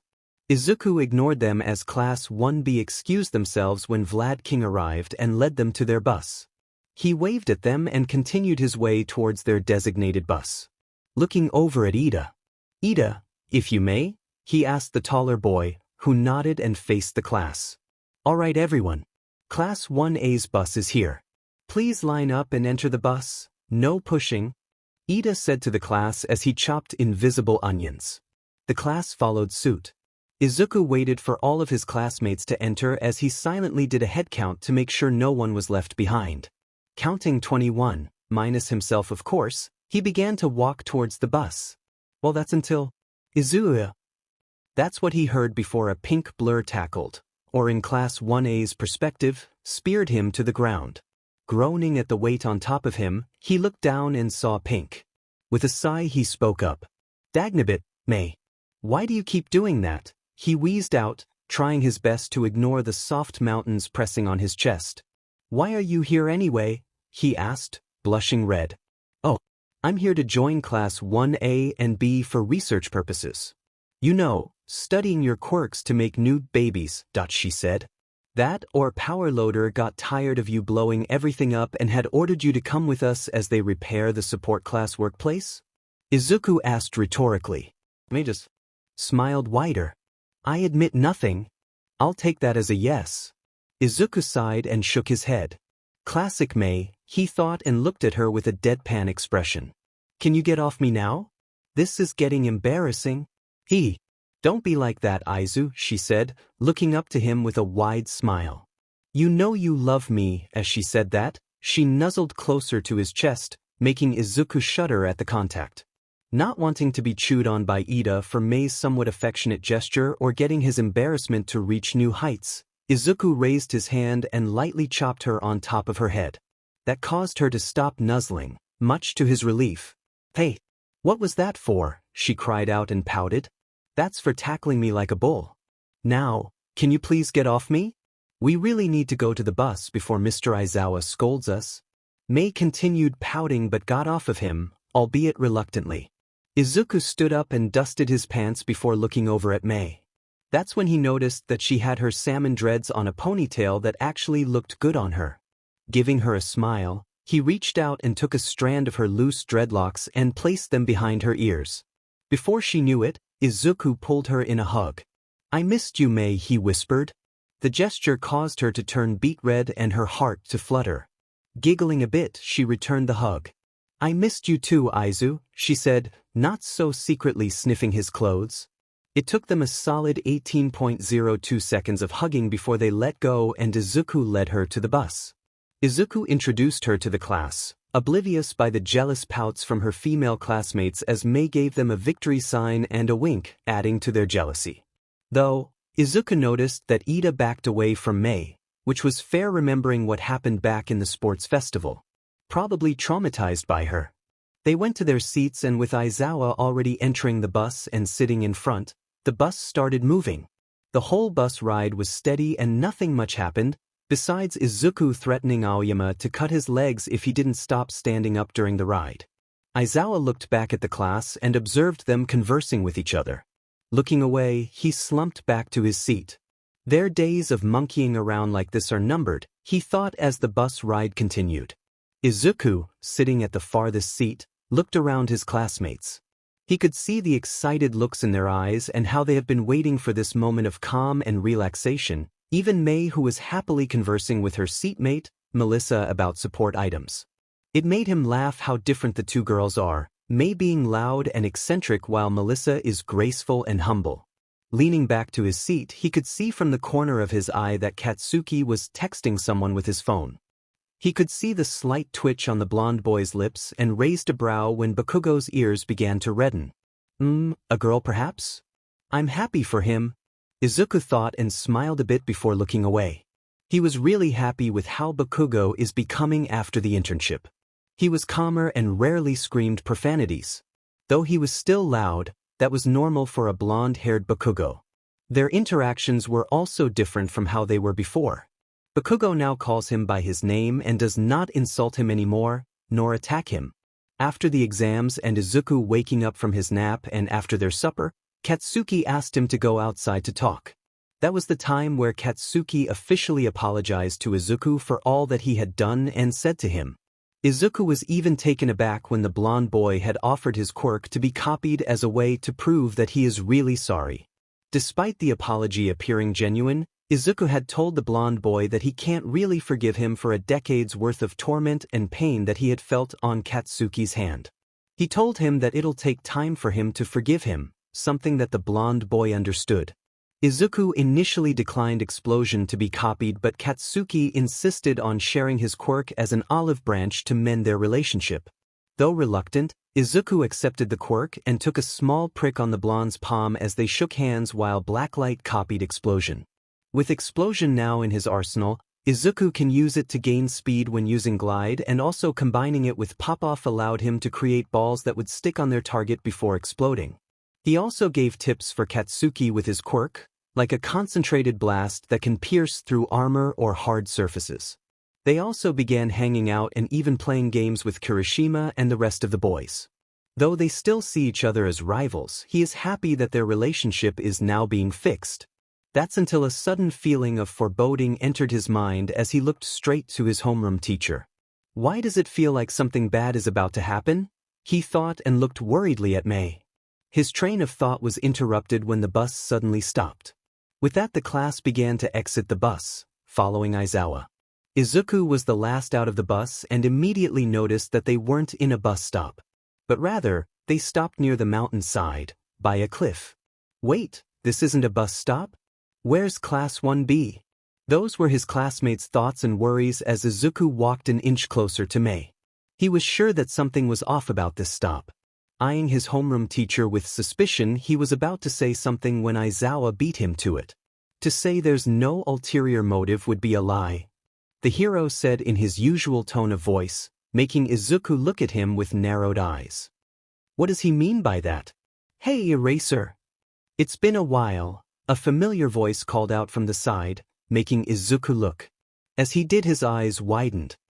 No way. Your feline fantasies are here.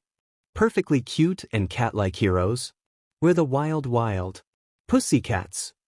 With at the Mandalay and Pixie Bob, 2 of 4 members of the hero team, the wild pussycats struck a pose, while a boy of Aries' age, if not younger, wearing a red cap with yellow horns, stood by them. A frown on his face as he looked at the class. I'd like to introduce the pro heroes, the wild pussycat. They are one of the 4 hero teams that founded the Union of Fair office, Aizawa said in his usual tired voice. They specialize in mountain rescue operations and are veterans in their field. They've got 12 years of experience in that field. I'm 18 at heart, Pixie Bob interjected. They will be the ones who would be helping you all in training your quirks to improve them, Aizawa said, completely unfazed by Pixie Bob's interjection. The class and Mei were in awe at the sight of the wild pussycats. They all have varying expressions at the sight of the heroines. The girls were a bit insecure at the 2 women's attractively fit bodies, while some of the boys looked away with blushes in their faces at the sexy sight.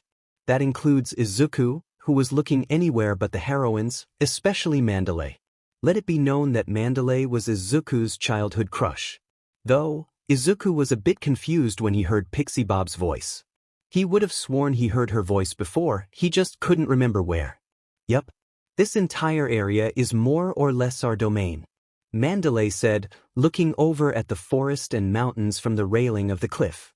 The place you'll be staying at is on the base of that mountain? She trailed off. This made Izuku feel suspicious. Looking at the base of the mountain, his eyes narrowed. Something's not right here, he thought as he silently began channeling his quirk. Huh? Then why did we stop if we're only halfway there? Ochako asked. Confusion can be heard from her voice. Don't tell me. Sato started, realization entering his eyes as a bead of sweat began to trail down his forehead. The rest of the class began taking steps backward. Let's hurry back to the bus, please? Hanta said nervously, as he began turning towards the direction of the bus. It's 9:30 a.m. right now. Mandalay started, causing some of them to flinch in her somewhat eerily sweet voice as her tail began to wag from side to side. If you kick it up a notch, you'll all be there by 12. Seeing the threat, they paled as they all began to run back to the bus, yelling at each other to go back in a hurry. The kittens that don't make it before 12:30 won't be eating, the red-haired heroine said. Though, she was confused when she saw all of them run away except for one. I'm sorry everyone, Aizawa said, looking over at the retreating students, who were halted by Pixie Bob landing in front of them. But your school trip has already started. As he does so, Pixie Bob activates her quirk. Well, at least that's what the trio of heroes expected. My quirk, the blonde heroine cried out in confusion. The rest also looked at her with the same confused look, until Class 1A and Aizawa realized what had happened. Aizawa was confused how Izuku could have used erasure without even looking over at Pixie Bob. He activated his quirk on Izuku to release the erasure on Pixie Bob, but he too couldn't feel his quirk. This just increased his confusion. Let's all calm down for a second, Izuku said, causing everyone to look over at his direction. He began to turn towards the crowd and showed them his glowing crimson eyes, black scaras and floating hair. Just from the visuals, it would be obvious that Izuku combined erasure with sonar senses, making the effectiveness of the quirk grow tenfold.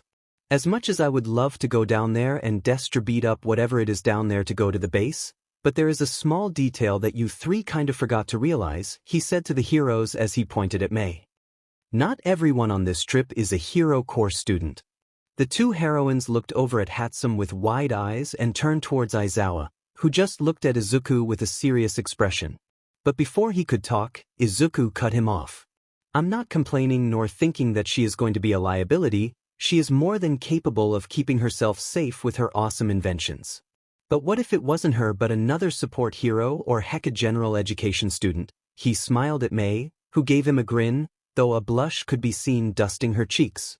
I'm disappointed that for someone who likes to think logically, you are being quite illogical, Eraser. Izuku said, using his pro-hero card to lecture his teacher. Everyone was shocked by the sight of Izuku crossing his arms and lecturing Aizawa. They were conflicted whether to laugh or be concerned. Sighing, Aizawa silently chuckled. Who would have thought that I'd be lectured by one of my students for being illogical? By the problem child of all people? I think I'm getting soft. Right? Sorry, the underground hero said, causing the rest to widen their eyes.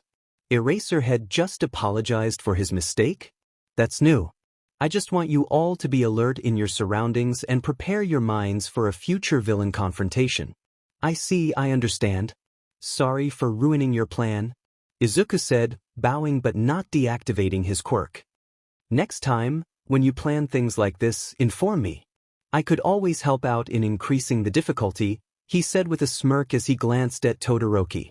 That caused the class to shiver in fear, flashbacks of the final exams returning into their minds. It's obvious that he was still annoyed at Todoroki for calling Izuku his brother-in-law or dad earlier this morning. So, are we canceling the plan, Eraser? Mandalay asked. No need to cancel it. We'd be happy to continue with it, Izuku said, smiling and ignoring the shocked expressions of his classmates. And besides, I'm pretty sure May wouldn't want to hang out with older people. I'm 18 at heart. Plus, she can observe us up close to get ideas for her babies. That caused a grin to appear in the support student's face. With that being said, Izuku released the quirk and scooped May, who was surprised and startled by the sudden action, into a bride's carry as dragon wings sprouted from his back as he jumped down the railing to the forest below. As Izuku did that, Pixie Bob used her quirk and made the ground move, causing the rest of the class to be pushed or flung off the cliff. Feel free to use your quirks in our domain as you see fit, Mandalay called out from the railing of the cliff. You have 3 hours. Use your own feet to get to the facility. Through this forest of magic beast. The class dug themselves out of the dirt and dusted themselves. They began grumbling on how UA was notorious on these types of simulations. That's until an earth beast suddenly appeared out of the foliage, causing them to panic. Kota tried to use his quirk on it, only to find out that it was useless. Before they could make a move, black and red spikes erupted from the ground and impaled the dirt creature, making it crumble to bits. That didn't go unnoticed by Pixie Bob, who felt one of her beasts got destroyed.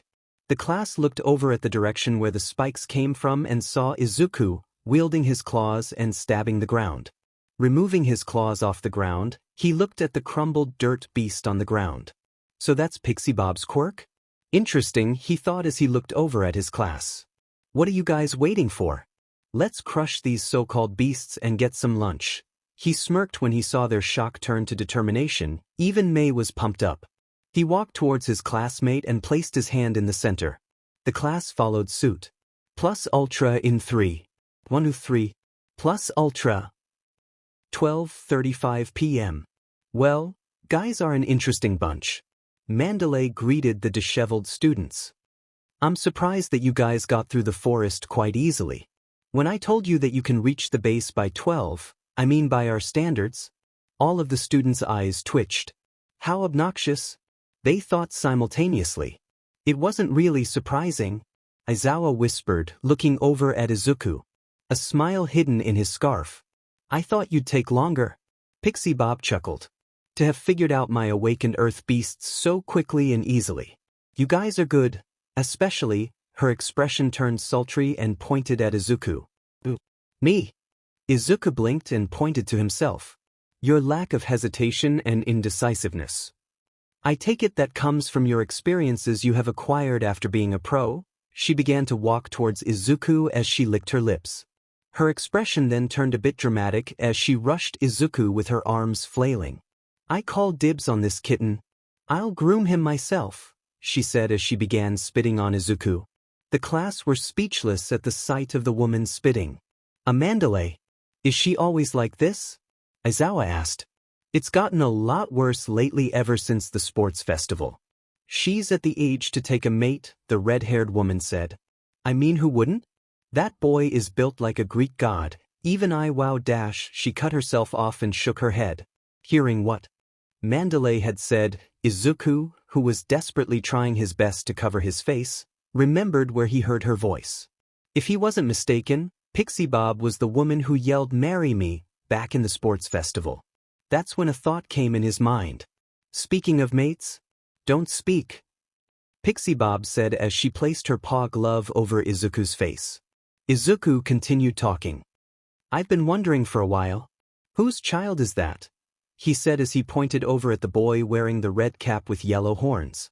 As he pointed, he failed to notice the black and red tendrils of blacklight swirling as it soaked Pixie Bob's saliva. Mandalay looked behind her and saw who Izuku was pointing at. Oh no, that's my nephew. Kota, come and say hi, you're going to be living with them for the next week? She waved the boy, now known as Kota, to come closer. But the boy didn't move or make any attempt to do so and continued to stare at the hero students with a frown on his face. Being able to escape Pixie Bob's grasp, Izuku walked towards Kota. Smiling, he lowered himself a bit and reached out his hand to the boy. Hey, my name's Izuku Midoriya, I'm studying hero studies at UA High. Nice to meet you dash. The rest of his words were cut off when the boy punched him in the family jewels. The rest of the boys, even Aizawa, flinched and unconsciously touched their own family jewels. The girls were baffled at what had just transpired. Iida was about to confront the boy for punching Izuku in the nuts, when he noticed that Izuku didn't even look hurt. Blinking in surprise, he looked over at Izuku and asked, Midoriya? Are you okay? Izuku just blinked and turned to Iida. Yeah. Despite Izuku's reassurance, Iida confronted the boy. The nephew. Get back here and apologize to Midoriya. I'm not going to F around with a bunch of losers who want to grow up to be corny-ass heroes. Kota said, not even looking back and ignoring Mandalay's calls. For round. How old are you? The spectacled teen called out. Katsuki snorted in amusement. Huh? Kid's got spunk, he said with an amused smirk. Reminds you of yourself? Shoto and Shinso said simultaneously. The F did you two emos say? He yelled out to the two. Relax. It was a joke, Todoroki said. Or was it? Shinso smirked. Guys. It's all right. I'm fine. Izuku reassured Iida and the rest of his classmates. How are you still standing? Bachako said, walking towards him. They were confused when Izuku suddenly laughed. You guys always forget that I have shock nullification, he said, causing a wave of understanding nods coming from his classmates. Shock nullification? Eraser, I thought his quirk was blacklight? Mandalay asked. It's complicated, he just said, which didn't really answer her question but just shrugged. Anyway, enough chit-chat, go and get your luggage on the bus. Once you've settled into your rooms, grab dinner in the dining hall. After that, take a bath, kick back and unwind. The real deal starts tomorrow, roll out, he said before walking into the base. The students, after saying yes sir, they turned away and began walking to the bus. They were still worried about Izuku, but he insisted that he was fine and went to the bus to fetch their stuff. As they did that, Izuku couldn't help but look back to the base. He was something in Kota that he knew very well. The boy was in so much pain. He doesn't know what caused that pain, but he knows that it was there. And being a hero, he couldn't help but feel the urge to help the boy endure and move on from what's causing him that pain. His train of thought was cut off when a wave of unfamiliar memories entered his mind. You have got to be kidding me? Izuku leaned back into the stone wall interior of the hot spring onsen and let out a sigh of relief as his muscles felt the relaxing sensation of the warm water. It was 5:30 in the afternoon and Class 1A decided to take a soak in the onsen to relax their bodies before going to bed. The hot springs are separated by gender, in order to keep the boys and girls separated. Much to the not-so-secret disappointment of most of the girls, mainly Mina, Toru, Tsuyu, Himiko, and Mei. Looking around, Izuku can see his classmates having the same relaxed reactions while some Kaminari, Siro, and Kirishima are splashing water onto Katsuki, who was yelling profanities at the trio. Iida stood up, attempting to calm down the explosion user to no avail as the rest just snickered at them. Izuku looked at them with a smile, remembering their smiles earlier this afternoon after lunch. Since they arrived at the place earlier than the heroes expected, they were given the chance to spend some leisure time, in which they used well to their enjoyment. Though he made sure to keep erasure up, he heard his classmates joking around how it would only take one sneeze before Kaminari fries everyone in the water. Izuku knew it was a joke, but it bothered him. That's why he was using erasure. Better safe than fried. Some of them used that time to enjoy stuff like playing outdoor games, studying the area, sightseeing, and some of them even just enjoyed napping under the foliage of the thick trees. Despite them being hero trainees, they are still teenagers. They deserve some time off even if it is just hours. He too made himself comfortable by sleeping under the trees and felt the cool afternoon breeze pass by him. Though, he was confused and shocked to wake up with Kyoka sleeping beside him, her head leaning onto his shoulder. He inwardly chuckled remembering the girl trying to explain herself while her face was beet red. However, despite all of this relaxation plus them training tomorrow, something inside him still feels like something big is about to happen. Izuku wasn't sure why, but he could picture a large event happening in the next couple of days. He just wasn't sure what that event was. Sighing to himself, he placed his arms behind his head as he looked up. Doing so made him blink as he could see someone on top of the wall separating the bathhouses. Through the mist that the hot springs are producing, he could see a tiny figure perched on top. He narrowed his eyes to decipher who the person was. That is when he noticed a silhouette of a cap with horns and he recognized who it was. Caught, he was about to call out for the boy when Iida beat him to it. "What are you doing up there?" "It's dangerous, you might fall," the blue-haired boy said, walking out of the hot water of the hot springs. Izuku saw the young boy scowling at them. "I'm here to make sure you idiots don't do something stupid," the boy yelled back, glaring daggers at the engine user. "Ah, that's so thoughtful of you, Kota. You rock, Kota." Izuku heard Toru and Mina from the other side of the wall and made the boy turn. Before they knew it, the boy was falling down the wall. Iida was about to jump towards the falling boy, when a blur of red, black, and green snatched the boy out of the air, preventing an accident from happening. The boys blinked owlishly at what just happened. They looked at the person carrying the boy in his hands and saw Izuku, black light swirling on his lower body as black shorts appeared, covering him. Izuku excused himself from the group and carried Kota out of the onsen. He was going to bring him to Mandalay and tell her what had happened. They were thinking of two things. One, how did he reach the boy without the water getting disturbed? Second, how the hell does he got a bigger pee?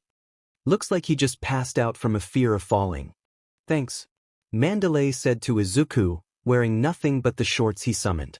The heroine did her best to not look, failing miserably, onto the boy's exposed body as flashbacks of the sports festival bombarded her mind. "Calm down, Shino. He may be a pro but he's still a kid," she reminded herself as she shook her head. Thankfully, Izuku didn't notice her stealing glances at him as he continued to look at Kota's sleeping form. The moment he saw the boy, despite Kota showing a rude expression, Izuku could see the pain in his eyes. It was something that ticked off the hero side of him. "Kota," he started, making the heroine look in his direction. "Doesn't seem too keen on the concepts of heroes. I grew up around a lot of people who wanted to become heroes, me included," he said, eyes still glued on the unconscious boy. "A kid this young being so jaded, it's something I've never really seen before." "Yeah," she started. "It shouldn't come as a surprise, but there are many out there who aren't fans of heroes. I know a few," Izuku thought, as an image of Shigaraki entered his mind. If he had a normal upbringing, he would have grown to idolize heroes as well. That caught Izuku's attention. "Normal?" he asked. Izuku saw the red-haired heroine sigh as she squeezed the towel and placed it over the unconscious boy's forehead. She looked deep in thought, contemplating if she should tell him. Good thing she didn't need to decide as Pixie Bob entered the room. Mandalay's cousins? Kota's parents, the blonde woman started in an uncharacteristically serious tone. "They used to be heroes, but they lost their lives on the job. Izuku stared at the moon as he remembered what the two heroines said to him. Kota's parents, the water hose heroes, died in their job. They died at the hands of a ruthless villain. When he was young, Izuku remembered seeing the duo on television. They had made a name for themselves as rescue heroes, prioritizing rescue over fighting villains. Izuku often saw them putting out all fire-related problems throughout Japan. He even saw them in their neighborhood once, when there was a fire caused by a fleeing villain with a fire quirk. The duo were able to stop the fire from spreading in the neighborhood Mustafu. Despite being rescue heroes, they also have strong water-based quirks that they used to fight villains back when they were alive.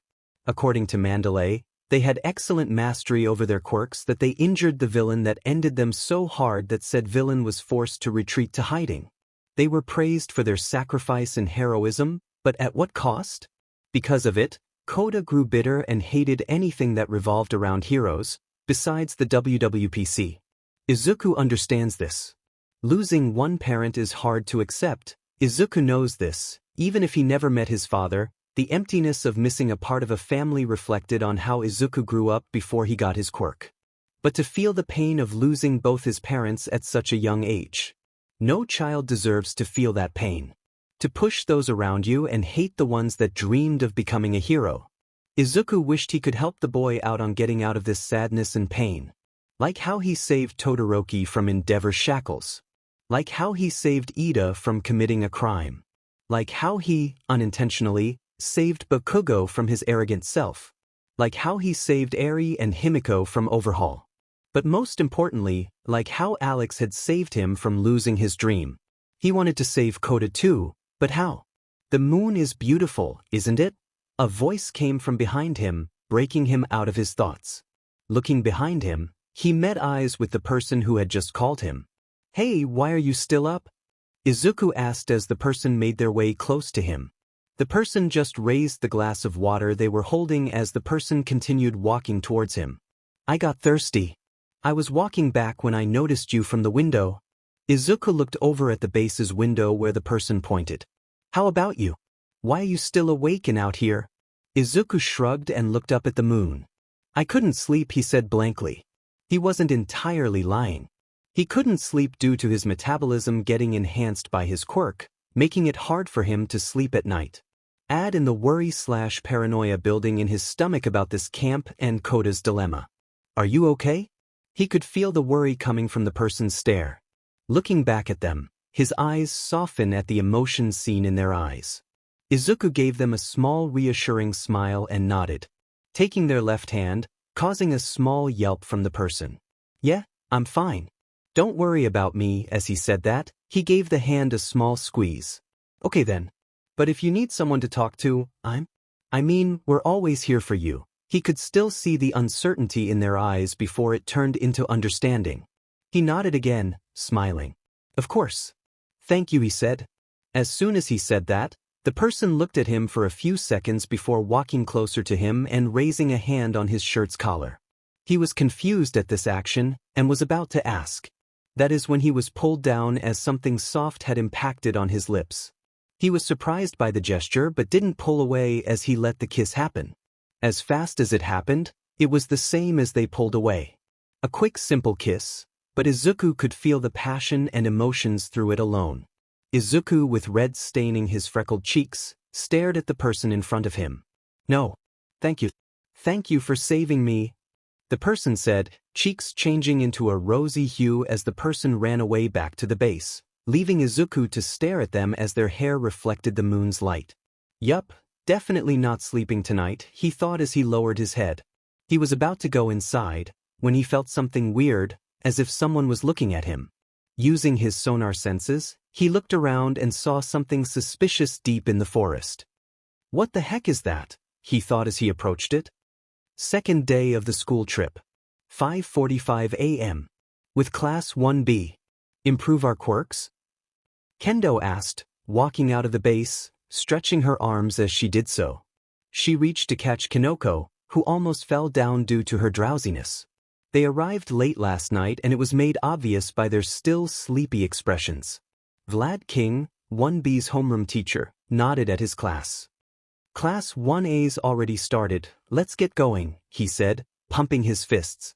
They got to stand out in the sports festival, it's our turn now. Got it. It's our time to shine, the hero said loudly, causing some of his students to sweat drop while some were touched. Our humblest apologies, sir. Sorry we're worthless students, some of Class 1B thought, as Tetsu wiped a manly tear that escaped his left eye. You talk about improving our quirks? We've got 20 unique abilities divided amongst us. What do we improve on and how? Tokage asked, still sleepy. Could you be more specific? Taguru Kamakiri, a boy with a mantis-like appearance, said, crossing his arms. His eyes appeared annoyed and impatient. Muscle fibers break under constant abuse and become stronger and thicker. Vlad King turned around and waved his class to follow him. Your quirks are the same, keep using them and they will become stronger. If you don't, they wither away. In other words, there is but one thing to do, he said as he stopped in front of a clearing. Go beyond your limits. Class 1B followed suit, stopping next to their homeroom. Teacher, what greeted them almost made their eyes bulge out. In front of them, Class 1A doing different types of exercises to improve their quirks. These exercises are as follows. Katsuki dipping his hands on boiling water before lifting them up into the air and releasing a large explosion. Shoto sits inside another barrel that is over a fire, occasionally using his fire and ice respectively. Ochako is in a floating Zor ball, face looking like she was about to throw up. Momo and Rikido are consuming a lot of food while they use their quirk. On the side, Mashireo can be seen slapping his tail on Ijuru's hardened face. Close to them is Melissa and Himiko doing a sparring session. The former has yellow lightning surrounding her, while the latter is randomly changing her face into some of their classmates. Melissa sends punches and kicks towards the other blonde girl, while Himiko dodges every attack using her natural flexibility. On the side of the mountain, Tsuyu can be seen crawling up said mountain with her tongue outstretched. Denki is holding two wires connected to a generator, letting the electric charge of the generator flow right through him. Hanta, with his elbows pointed upward, released a very long strand of tape from his elbow. Same goes for Yuga, who was releasing a laser out of his belt, face pale and in pain. The beam of laser hitting Toru, well in this case a spot where Toru is standing, using her quirk to redirect the beam of laser to a different side. On the same mountain cliff, Hitoshi and Koji are screaming their hearts out. Below that mountain is a cave where Fumikage stayed, calling out Dark Shadow.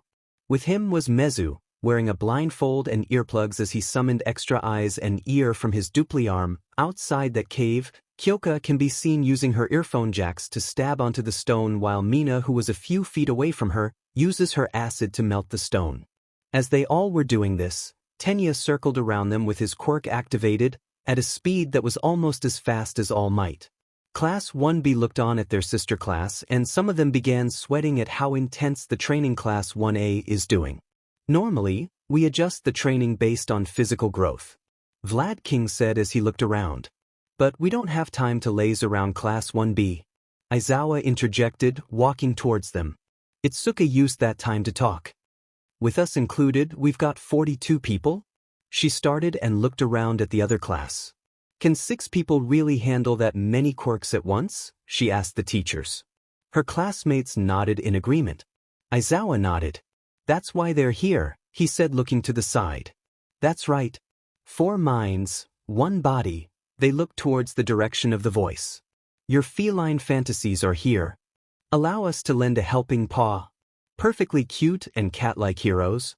We're the wild pussycats. Class 1B stared at the 3 heroines as they struck a pose. With my quirk search, I can observe and monitor up to 100 people at a time. Ragdoll, a woman with emerald green hair, wearing a yellow costume, said from her spot. Their location and weak points too. My earth flow will create a training ground fit for every last one of you. Pixie Bob said as she made a boulder from the mountain and let it roll off. And with my telepath, I can advise and instruct multiple people at once. Mandalay said, smiling at the students. After they said that, Vlad King spoke up. Only you 3? Where's Tiger? He asked the trio. Mandalay chuckled sheepishly. About that.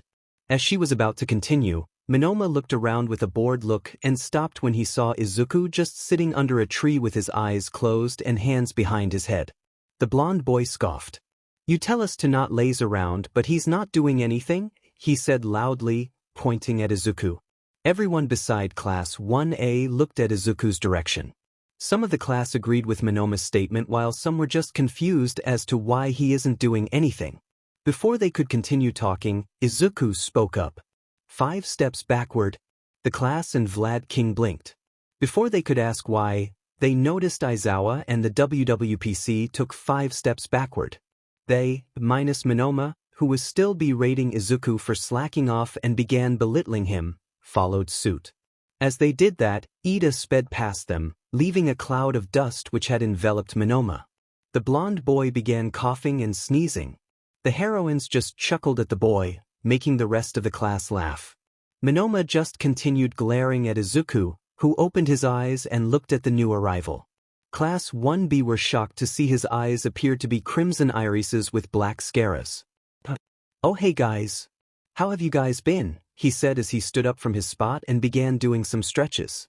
Before they could respond, Izuku looked over at the heroes. "You guys may need to check on Aoyama, he just collapsed." Ragdoll widened her eyes before using her quirk. Seeing that Izuku was right, she excused herself and ran towards Aoyama's spot. "As for Tiger, he's resting right now," Izuku said. Mandalay nodded. "Right. As I was saying before I was rudely interrupted," she said, glaring at Minoma. "Tiger is resting at the base." During his session with Midoriya, they got too excited and went all out. "And let's just say Midoriya here can pack a punch," she teased Izuku, who just raised his hand. "I would like to point out that it wasn't my idea to go all out," he defended himself. "Plus, I only hit him with 1/10 of my strength." He whispered the last part, but Class 1B heard it loud and clear. He was able to knock out Tiger with just 1/10 of his strength, they thought as they began sweating. Kamakiri gritted his teeth and stomped his way over Izuku. "Fight me," he said to the Blacklight user. Izuku looked at him for a second before responding. "How about no?" he said, walking away from them. "What? Are you scared?" a boy with a bandana mocked him. The president of Class 1A just stared at them with a deadpan expression. "I faced down the USJ Nomu, Shigaraki, Stain, and a lot of villains.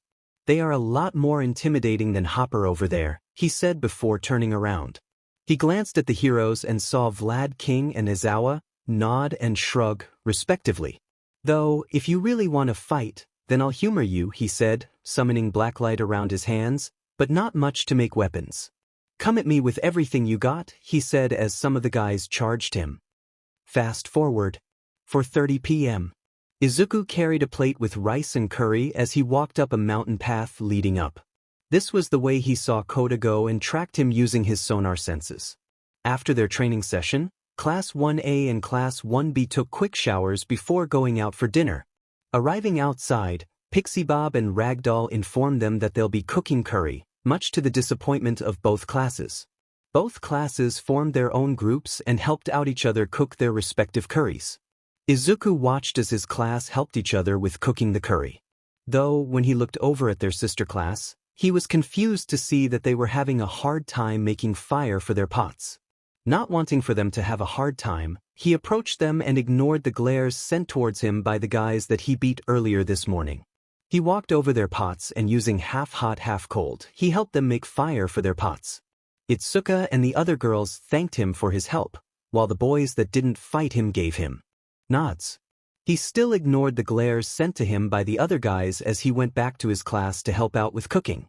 It was until they were starting to eat and he took a few bites when he noticed Kota walking away from the base. Not wanting the boy to starve, he finished his plate and took a different plate and filled it with food. It took him a few minutes to reach Kota's direction. The boy was sitting on the ground and staring at the forest, his red cap shadowing his eyes from the moonlight. "Nice place you got here, kid," Izuku said, looking at the forest below. The boy was surprised to see him there but hid it well in the glare he sent Izuku. "A place where you can see the entirety of the forest and feel the cool night breeze." "How did you know I was here?" the boy yelled at him. Oh sorry. I saw you walk this way and followed your footprints." I brought some curry, figured you hadn't had anything to eat? He was cut off when Kota interjected. I'm fine, I don't need any. What part of, I don't want to F around you losers, did you not understand? This is my secret base, you're not welcome here, the boy said, still glaring at him. Secret base, huh? Izuku said, inwardly amused at the boy's foul mouth. The boy continued talking about how pathetic they were for bragging about their quirks. He was tempted to tell the boy off about them training their quirks to become heroes, but he stopped himself from talking as he remembered his talk with Mandalay and Pixie Bob last night. This is probably the first time he is releasing his anger. Might as well let him be. Izuku just kept his mouth shut as he let the boy vent out all his anger. Screw, you've all got a couple of screws loose, the boy continued. Calling yourselves heroes and villains, ending each other like idiots, that made Izuku look towards the boy. Not just quirks and heroes, the hero society itself, he thought. Bragging about your quirk, that's why you end up like that, Fangy idiots? Izuku decided that it was enough. So you hate quirks, heroes and villains? He said in a low tone. The boy glared harder at him. So what if I do? So you hate Mandalay then? She's a hero after all, that caught the boy off guard. No, but... You hate Pixie Bob, Ragdoll and Tiger as well? They are all heroes too. I thought... And you hate your parents? The water hose, that made the boy widen his eyes. How did you? Kota was cut off when Izuku walked forward and placed the plate on a flat stone. He then looked up to the moon. I know you're in pain, Kota. And I understand that you hate the hero society. Just that, don't let that pain push away those who genuinely care for your well-being. Izuku turned around to leave. Don't let that hate consume you because trust me, nothing good will happen if your heart is filled with hatred. Trust me, I know, he said as he left the boy to his own thoughts. I know very well, he thought as he remembered how he, as Alex Mercer, became a monster that almost destroyed humanity. In a different part of the mountain ledge towering over the forest, a group of figures stood there observing the forest and listening into the distant chattering of students. Throbs, pulses. Let's hurry up and go, a gruff voice said, clearly impatient. It's not time yet. Also, didn't I tell you we don't have to overdo it, a youthful voice said under a gas mask. Yeah, quit trying to act like the boss, another voice said. We're only here to send a warning flare this time. These heroes, riddled with holes, will fall to the earth, a man with black hair and severe burn marks and stitches on his face and arms said, staring at the distant light of the base. All for the sake of a brighter future? Chaos ensues within the forest as Izuku sped past the trees, his body actively secreting pressurized blood that increased his overall speed. Blue fire and pink smoke spreading across the trees as distant sounds of screams and fighting can be heard echoing throughout the camp. How did this come to this? It was all peaceful, but how could the scale shift this quickly? Izuku shook off those thoughts as he quickened his pace. His destination was Kota's secret base to make sure that the boy was safe. The boy was nowhere to be seen as soon as both classes finished their dinner. Plus he was the only one who knew about the boy's secret base. Maybe Ragdoll as well, but she had gone missing as soon as the fire started. So it's up to him to ensure that Kota returns safely. As he neared the base, Izuku could hear Kota's panicked breaths due to his enhanced hearing. It's a good thing that the boy was where he thought she would be, but it worried him as he heard a different voice with the little boy. A gruff voice that sounded manic. Using all his strength on his legs, he tackled Kota to the ground. It's a good thing he did. If he was even a second late, the boy would have been crushed by a large fist that created a crater upon impact. The figure was shocked at the green-haired boy's sudden appearance, but that immediately changed to a smirk when he recognized who had stepped in. Well, if it isn't Blackwatch. It looks like it's my lucky day. I get to end a hero, the man said menacingly. The green-haired boy immediately recognized the person standing in front of him. Goto Imasuji, also known as Muscular. A villain responsible for countless deaths, including the Waterhose duo and, unfortunately, his own father. He remembered his mother's eyes when the news of the Waterhose's death were broadcasted and then showed the face of the Ender. He saw her face morph into anger when she saw the man's face and whispered "murderer" as she looked over at his father's picture frame. He put two and two together, and concluded that the man responsible for the water hose's death is also his father's ender. Another reason he wanted to become a hero was to bring the man to justice, but looking at the man's sadistic face right now and the lack of remorse in his eyes, the young hero concluded that justice was not an option. Izuku ignored the man's sadistic expression and glanced towards Kota, who was visibly shaking in fear and was tearing up. "It's gonna be all right, Kota," he said to the boy, looking back at the villain in front of him. "I'm going to save you, no matter what." This caused a scoff from Muscular. "No matter what, you'll save him? That's cute," the man said mockingly as he clutched the cloak he was wearing. "Excellent. As expected, the true essence of a hero. Ready to jump in at a time of need. Anytime, anywhere." The man smirked. "Izuku Midoriya, aka Blackwatch. I had just been ordered to start off by ending your sorry ass." Izuku gritted his teeth as he began summoning his quirk around his hands. At the same time the man did as well, as muscle tissues escaped the man's skin and surrounded his arm. Muscular then threw off his cloak and crouched down. "Right after I take my precious time torturing you, that is. Let me see you bleed." The villain launched towards the two with speed almost rivaling All Might. Barely blocking the punch sent towards him, Izuku was sent to the mountainside. Landing in a crater, if it weren't for his quirk healing and absorbing the impact of the punch, he would have been in pain right now. Ah, whoops. Gritting his teeth, he looked up at the man. Muscular had his fist clenched with muscle fibers of his quirk surrounding his arms. "I almost forgot. If you know, then tell me." The man looked over at Izuku with a sadistic grin on his face. "By any chance, do you know where the Bakugo kid is? After all, first and foremost, I've got a job." "Katsuki?" he thought as the man sent a large punch towards him. "To finish. You can say I don't ken, huh?" His words were cut off when he felt his momentum recoiling back at him, pushing him off a good distance. If it weren't for his situational awareness, Muscular would have fallen down the cliff. Looking over at the young hero, he saw a spiked shield on the boy's arms as Izuku jumped out of the crater. Muscular scoffed in amusement. He grinned at the boy and was about to attack him again when he felt a rock hit him in the head. He turned to the direction where the rock came from and saw Kota eyes filled with fear and tears. "Water hose, my mom and dad. Did you torment them like that before you ended them too?" the boy asked shakingly.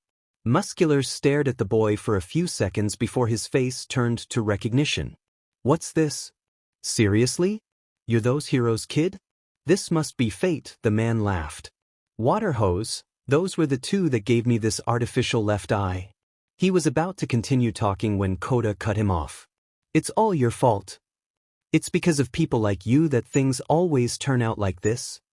The boy yelled at him. The man could only look at him with a scoff. "Little snot-nosed brats like you are always looking to pass the blame. That's no good. I'm not even holding a grudge about my lost eye. I just simply wanted to end," the man smirked. "And those two just happened to be dumb enough to try and stop me. The ones at fault are those who try to act even if they are incapable of doing anything effective," he said as his muscle fibers began to expand. "That pretty much sums up you, pathetic and dad," the man yelled as he saw a glimpse of a blur from behind him. "That's how it goes?" He smirked. Turning to the side, he saw Izuku with his muscle mass on. "Isn't that right, Blackwatch? The fault is yours," he said as the boy's hand was trapped between the man's fibers. Muscular scoffed at the boy's pathetic way of action. He was about to mock him when the hand stuck in his muscle fibers began shifting into hammer fist. "It's not a matter of what you can do or can't do. Risking our lives and walking the walk is our job."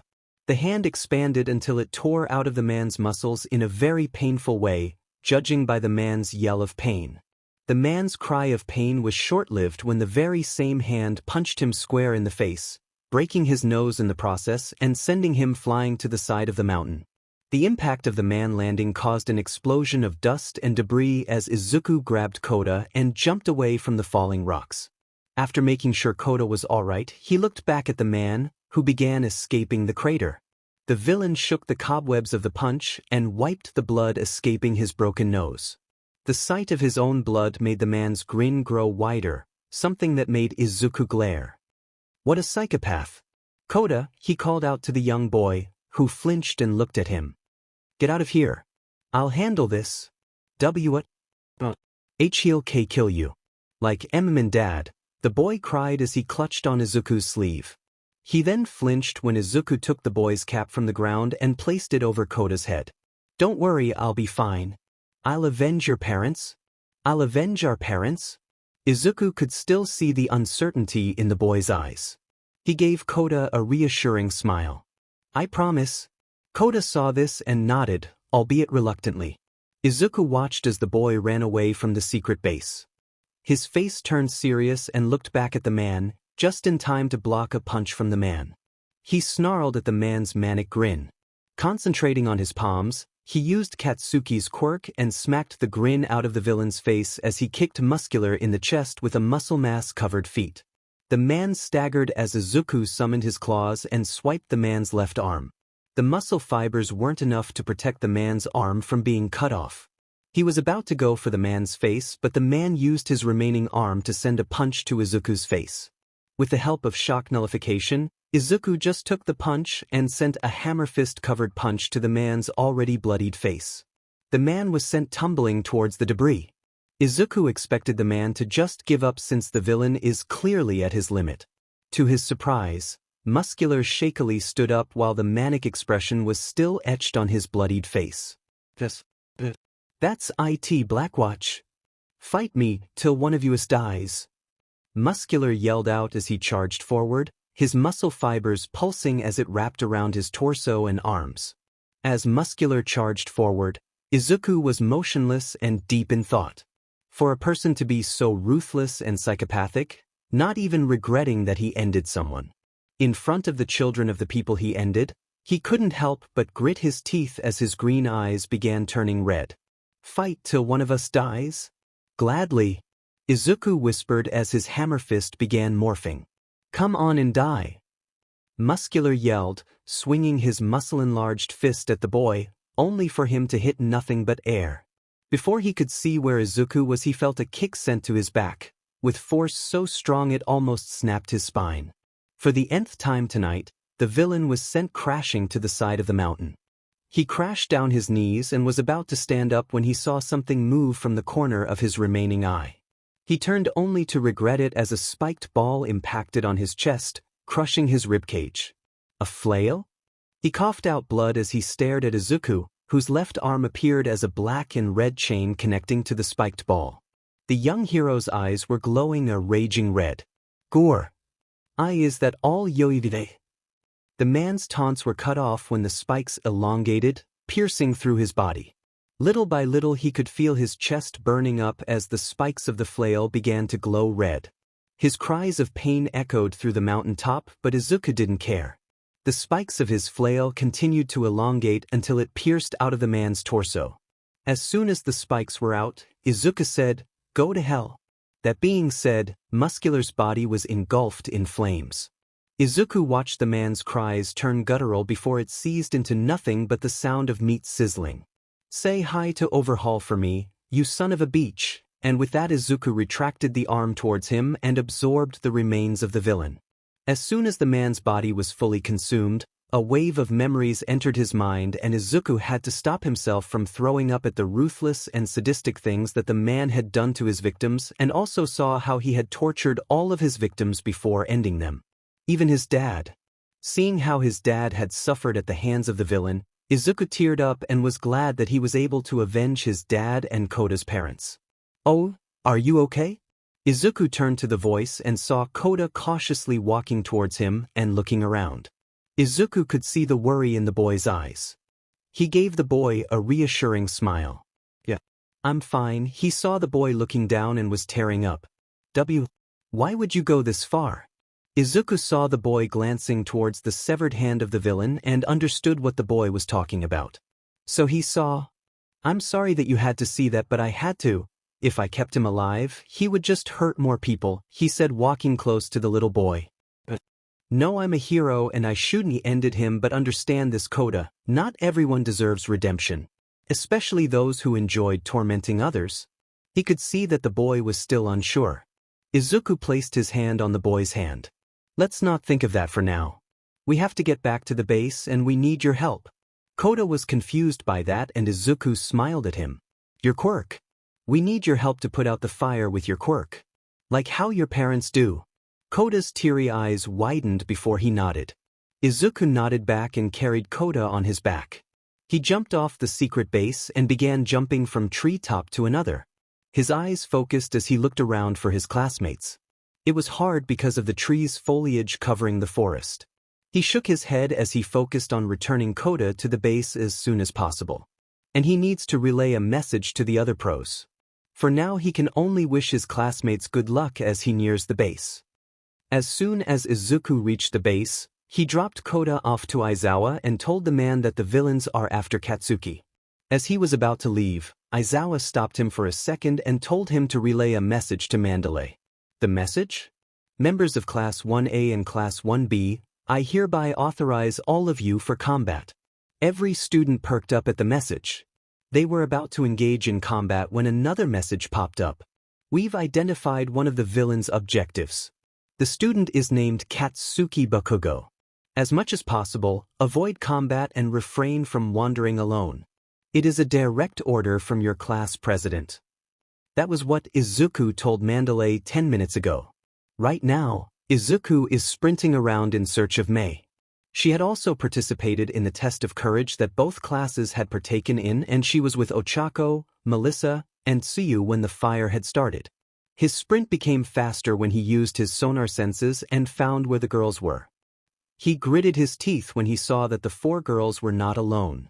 As he reached their location, Izuku kicked the other person who was with the girls. The kick sent the person tumbling to the trees with a loud thud. Izuku looked over at the girls and widened his head to see that some of their clothing was ripped, exposing some skin. He saw the terrified expression on Mei, who had her hands over her exposed chest. Izuku took off his hoodie jacket and gave it to the support student. You bastard! As soon as I was having fun and close enough to turn them into my personal beaches, you had to screw it all up. Izuku turned to the person he had just kicked to the trees and his eyes turned from shock to rage in a second. Minoru Mineta. Izuku said with venom laced in his tone. The short boy smirked. You're damn right it's me, the same boy that Izuku had thrashed in the sports festival. So he's part of the villains now? Izuku thought as he glared daggers at the grape-haired boy. Give me one reason not to tear you to shreds right now. Izuku growled out as his claws began to take shape. The other boy didn't even look fazed as he plucked an orb from his head. Oh please, you don't scare me, and what had happened months ago was just a fluke. You can't beat me, he said as he chucked a ball towards Izuku who didn't even move to avoid it. As the orb landed on Izuku's chest, Mineta smirked. Boom. That's when Izuku noticed a red light blinking on the orb. As soon as Mineta said boom, the ball exploded.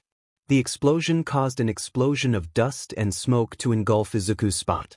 Mineta was cackling at his piece of work. With the help of an expert support item manufacturer, he was able to incorporate built-in bombs in the balls on his head that exploded upon impact.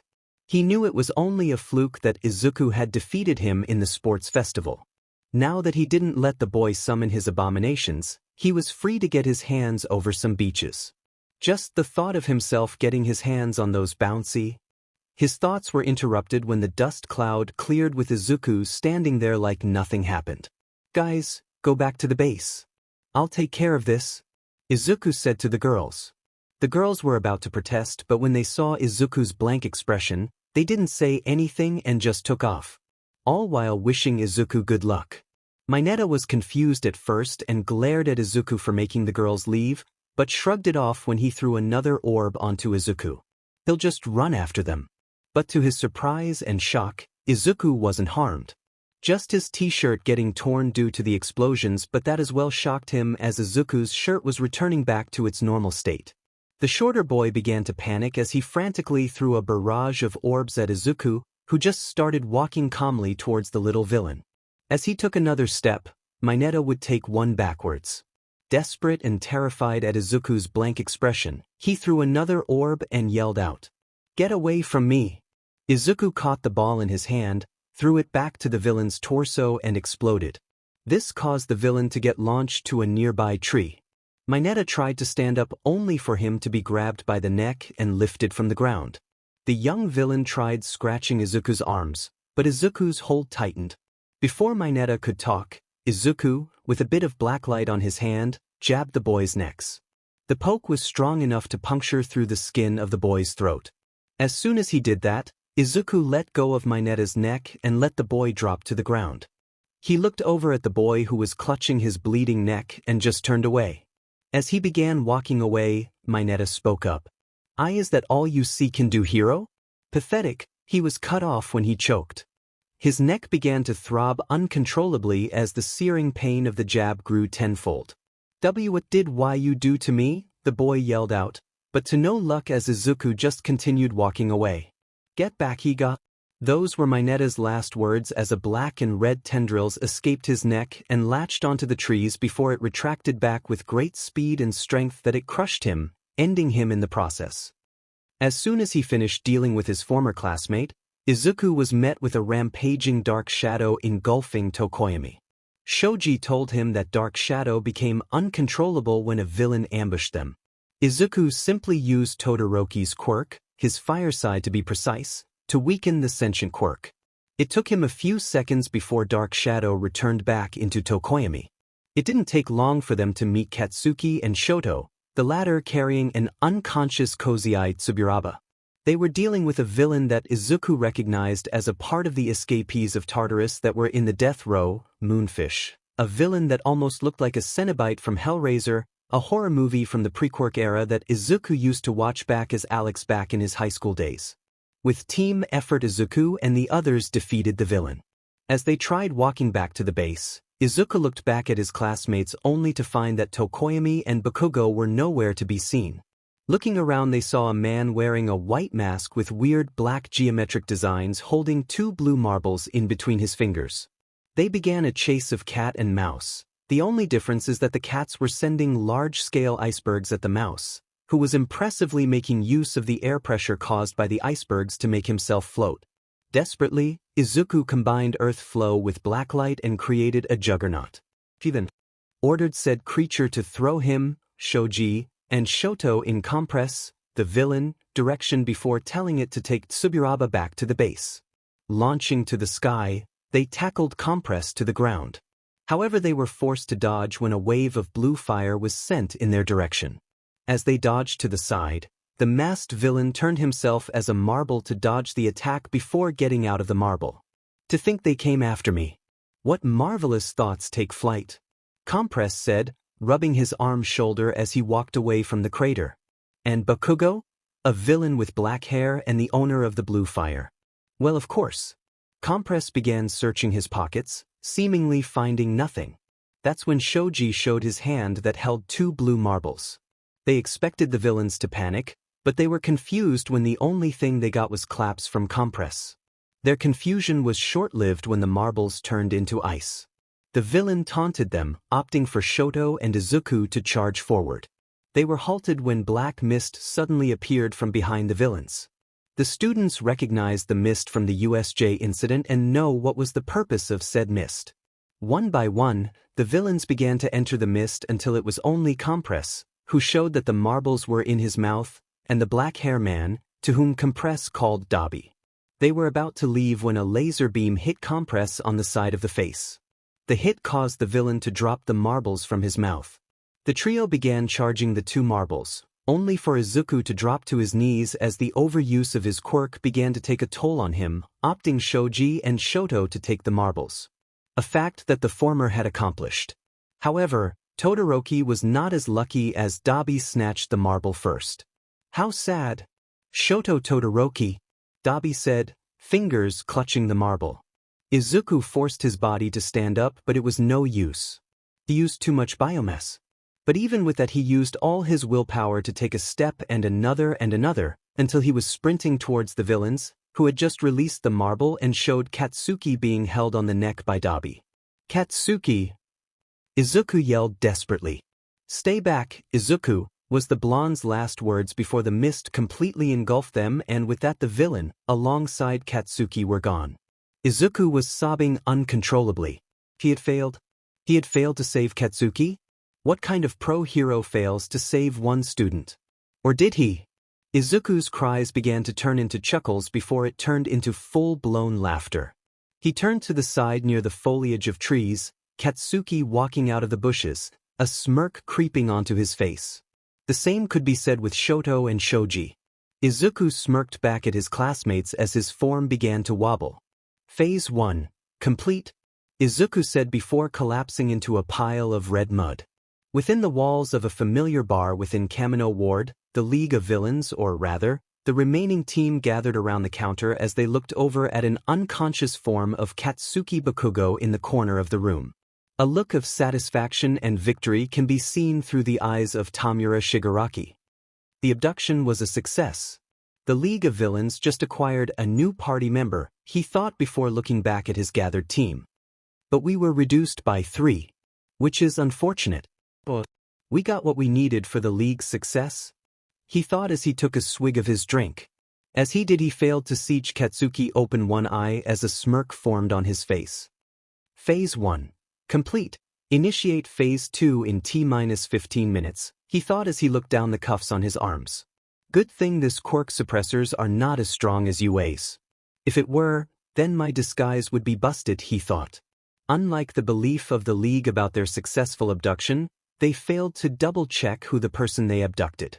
Because they never abducted Katsuki Bakugo, the person they got is Izuku Midoriya. And they had heard of this abduction before the villains could arrive at the camp and had made a plan to counter this. It all started the night of the day Class 1A arrived at the camp. Flashback. As Izuku walked into the thick foliage of trees that shielded the ground of any light coming from the full moon. Wandering deeper into the forest as he followed a silhouette of a person using his sonar senses. He recognized the person's silhouette but was confused and worried how they found out about their location. Whatever they wanted from them, he was going to find out. No matter what. As he reached the location, he stood face to face with the person and gave them an erasure-filled glare. I'm gonna say this in the most respectful way possible. What the F are doing here? How did you find us? He asked as blacklight began surrounding his arms. He was going to get an answer from this person, one way or another. The person just looked at him with raised hands. No need for hostilities, Izuku Midoriya. I came in peace. He started, causing Izuku to scoff. I highly doubt that, Izuku said in a growl. Touché, the person started chuckling, which didn't amuse Izuku one bit, before opting for a serious stare. But in all seriousness, I didn't come here to cause any troubles to any of you currently in your precious camp. Well, at least not yet. That caused Izuku's glare to harden as claws subconsciously manifested over his arms. What do you mean by not yet? He asked, his patience slowly disappearing, and it was evident with the ending intent he was projecting. I mean that the League of Villains will attack in 2 days, the same time as today, the person said. Izuku's eyes widened at that. But before he could respond, the person continued. Those who will be arriving here consist of a few villains and a Nomu, with the sole purpose of abducting a student. Who's their target? Izuku asked, seriousness evident in his voice. The person looked at him for a bit before dropping the bomb. Katsuki Bakugo? His serious demeanor dropped to shock. They want Katsuki? What? Why would they pick Katsuki of all people, he thought, confusing showing in his face. Seemingly reading his mind, the person spoke up. I believe Tamura Shigaraki wanted your classmate to join the league due to his violent behavior back in the sports festival. Plus the fact that Katsuki Bakugo somehow has a violent relationship with you. That actually makes sense, Izuku thought. But as he thought of that, he realized something. Even if Katsuki has violence written all over him, I doubt that he would join the League of Villains. I've known him all my life, and I know that he wanted to be a hero since we were babies, he said, looking up to the person in front of him. The person hummed in response. I figured that'd be the case, he said before looking back at the boy. But regardless, he is the prime target of the League during the event that will occur in 2 days. I wish for you all to be prepared for this, the person said before turning to leave. As he took a few steps away, Izuku called out. How can I know that you aren't lying? Heck, how can I know that you aren't tricking me right now? The person halted on his tracks and turned around. The person placed their hand in their pocket and tossed something towards Izuku. The young hero looked at the object thrown and saw that it was a vial with what appears to be blood. That blood came from one of the villains in the group that will be abducting Katsuki Bakugo.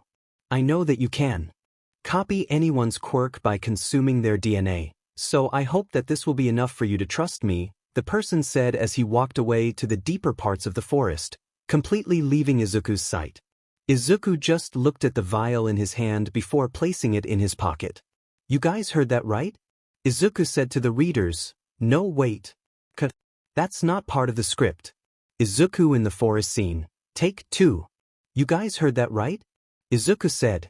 As soon as he said that, Shoto and Katsuki emerged from the bushes as they approached him. The duo just nodded at his words as they looked at the direction where the person had gone.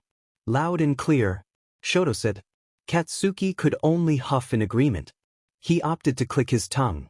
So Handjob wants me to join their stupid group, he said as a frown showed in his face. Am I really that bad a few months ago? Izuku and Shoto just looked at him with a knowing look, causing him to blush and look away. Don't answer that, he grumbled. Smart choice, Todoroki said, causing the ash-blonde boy to glare at him. So what do we do now? He asked Izuku. The green-haired boy looked at him with a serious expression. What else? We go tell Mr. Aizawa and the Pussycats. They deserve to know, he said before a plan entered his mind. Plus, I think I have a plan to propose to them. He mumbled with an evil smirk on his face, causing his classmates to gulp and take a step back in reflex. The last time they saw that look from their class president, they got their asses kicked. I almost feel bad for them. Shoto and Katsuki thought simultaneously. Almost. End of flashback. That same night, Izuku and the other two had informed Eraserhead, the WWPC, Vlad King, and the rest of the UA staff, the latter being through a video call, about what the young hero had talked about with the rogue LOV member. To say that they were skeptical with the villain's words, but Izuku told them about the blood vial that the person had given him. They questioned the legitimacy of the blood, to which Izuku drank, much to the shock of the heroes. But the moment Izuku receives the memories of the villain, which according to him was a villain named Jin Babaigawara, also known by the alias, twice, Quirk, double, allows the user to create an exact replica of anything or anyone but can be reduced back to a mud-like state if hit with a certain amount of damage. A versatile quirk if you ask Izuku, but having gone to the wrong hands could be trouble all over. But even with that and this Jin guy being the person with this quirk, Izuku couldn't tell if it is a good thing or a bad thing that the double user was in the LOV. At a first glance, it's bad that the man is a villain. But looking into the man's memories, Izuku saw that the man was just misunderstood. To which, Izuku wants to talk to Jin, to save the man from the influence of the League. Plus the fact that the man's purpose in joining the League of Villains was to search for the only person that he views as a sister, Himiko Toga. That's why Izuku proposed to be the one to take Katsuki's place, by disguising as the explosion user, to be abducted. As soon as he said that, everyone in the room looked at him as if he had grown a second head, which wasn't really impossible, and almost immediately declined. It was Nizu, All Might, and surprisingly, Aizawa who had agreed with the plan. Seeing that there are a lot of positive outcomes in this plan. Though, there could be negative outcomes to this plan, but if done correctly could come to their advantage in capturing the villains. As soon as the plan was finalized, Izuku informed some of his classmates. Them being Mezu, Fumikage, Koji, Hitoshi, Mashireo, Tsu, Momo, and Melissa. Why only them? Because they are the only ones who would follow orders from the heroes. The rest have a tendency to go through their emotions such as Ijiro, Ochako, and Mina. Though Tenya was trustworthy, he has a tendency to be swayed to do the opposite. Heck, the blue-haired boy almost went to Hosu just to hunt down Stain a few months ago. Regardless of that, the plan was simple. Izuku disguises as Katsuki and gets himself abducted. There he waits for the heroes to arrive in the area and he reveals himself to capture the League of Villains. Simple, right? There's no way this plan would be effed up. Right? Well, let's hope for the best. He slowly opened his eyes and faked a groan as though he had just woken up. On instinct and a way to be more convincing, he immediately widened his eyes and tried lunging forward, like how Katsuki used to be. His acting made the villains smirk at his efforts of escape. He was about to yell at the villains when he heard a noise coming from the television that he just now realized was turned on and was showing a live broadcast of a press conference with Nizu, Aizawa, and Vlad King alongside with reporters from different news stations questioning UA about the compiling villain attacks on the students. Izuku's eyes widened as some of the reporters continued to criticize them. He was confused on why these people would be this quick to judge them. Izuku was then snapped out of his stare at the television when he heard Shigaraki huff in amusement. "It's quite mysterious, isn't it?" the villain said, causing the young hero to look at him. "Why are the heroes getting criticized?" The man continued to talk about the flaws of the hero system. He listened as Compress tried to justify how they didn't just casually abduct him and they were being shackled by the hero society. So they want Katsuki to join them because they think that he was being held back by the law and heroes around him? Spinner, a Stain fanboy, then talks about how heroes aren't heroes anymore when they protect others by demanding compensation, be it by money, power, or fame. Which has a point, but it being Stain's ideology of ending heroes to lessen the corruption isn't a good solution to it. But thinking about it made Izuku question himself, as he too ended villains. Was he also a hypocrite? Was he also a villain? Can he still be called a hero after all of the deaths that he had caused? The green-haired boy disguised as Ash Blonde didn't talk nor meet the villain's eye as he looked down and used his sonar senses and noticed a group of people outside of the vicinity. He recognizes some of them as All Might and Endeavor. Inwardly, he smirked as his plan was progressing. He then felt the cuff on his hand release the full strength of his quirk. Well, not like half of it was suppressed anyway. He raised his hand and massaged it, trying to remove the slight numb feeling on it. He then saw a hand in front of him and looked up to the owner, which happened to be Shigaraki. "Katsuki Bakugo, I am extending my hand to you to help you get off the shackles of the hypocrisy of the two faces we call heroes. The League welcomes you as a mem." He was cut off as an explosive hand hit him in the face, causing him to take a step back and the hand on his face to fly off to the floor. Everyone in the room looked over at him. They then looked over at Shigaraki, who was looking over at the discarded hand/glove on the wooden floor. "Bold of you to assume that Katsuki was going to join your little club," he said, not caring if he had sabotaged his own disguise. "Like, I can understand all of your motives, but you're just the same as the heroes you call hypocrites. If the heroes have selfish actions, then what does it make you?" Izuku heard Shigaraki mumble something before picking up the glove on the ground. Then began looking over at a nearby monitor. "Teacher, lend me your stra." Izuku didn't let him finish as he shot another explosion at the monitor, shattering it in the process. That caused Kurogiri and Shigaraki's eyes to widen as they looked over at the debris scattered across the floor. "Look at me when I'm talking to you," Izuku said in a serious tone. The look of malice on Shigaraki's face grew as the villain. The man-child then charged at him with his hands forward. "You bastard," he said as he made contact with the blonde boy, only to be confused that his quirk wasn't working. Wah? He was cut off once more when the student kicked him in the stomach, sending him to the ground. Before Shigaraki could stand up, a knock came from the entrance as a voice called out. "Hello. Pizza delivery." Everyone, besides Izuku, blinked in confusion as they stared at the door. That's until the wall of the bar exploded. Smash! All Might's voice echoed within the explosion of debris. The villains began to panic as Shigaraki called out to Kurogiri to open a warp gate. Before the latter could do that, Camino Ward used his quirk and tied up all the villains, while Gran Torino, an elderly hero, sped past the villains' defenses and knocked Dabi out. As expected from the young and talented Camino Ward. And the assuming veteran, Gran Torino. All Might started.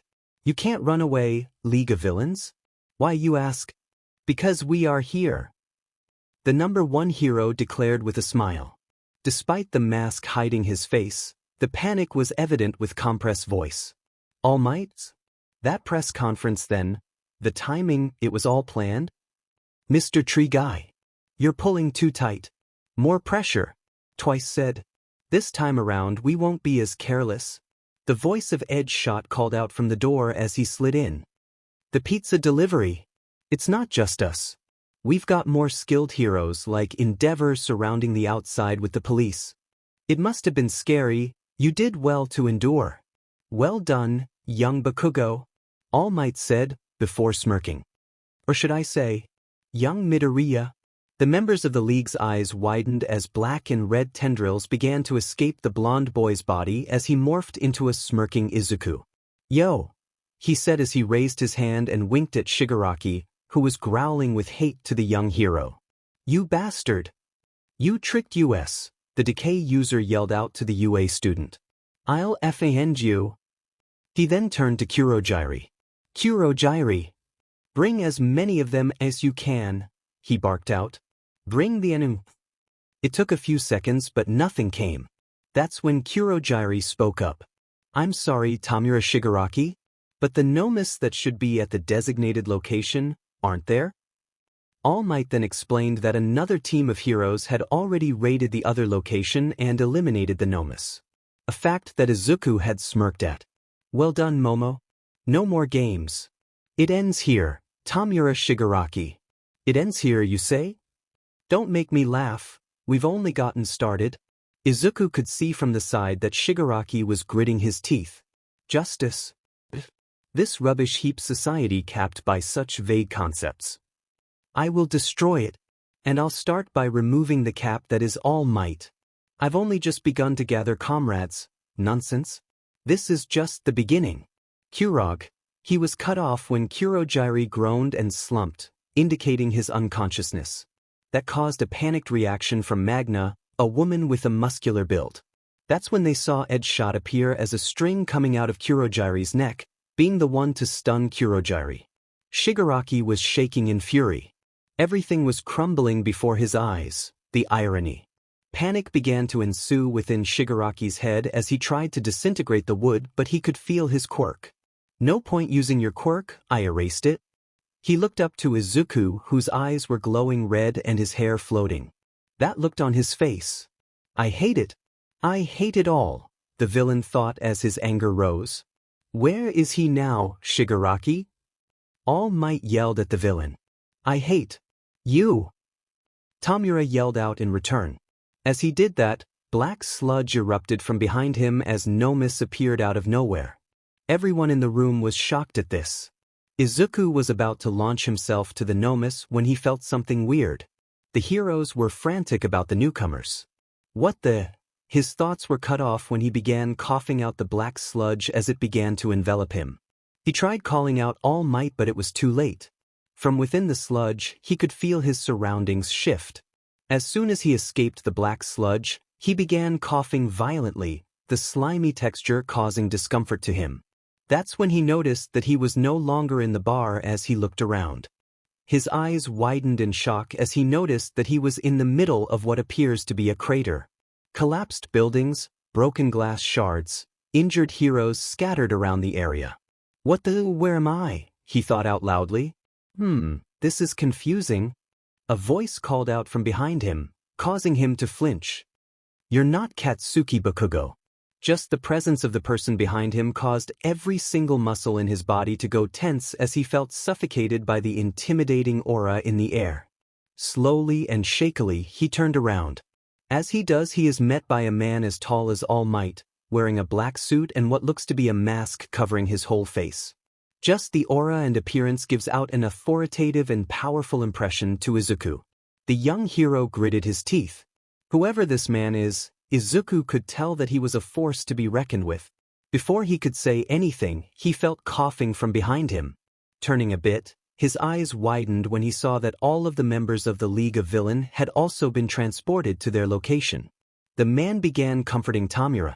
That was the moment that Izuku realized that he was surrounded. Izuku readied himself for combat.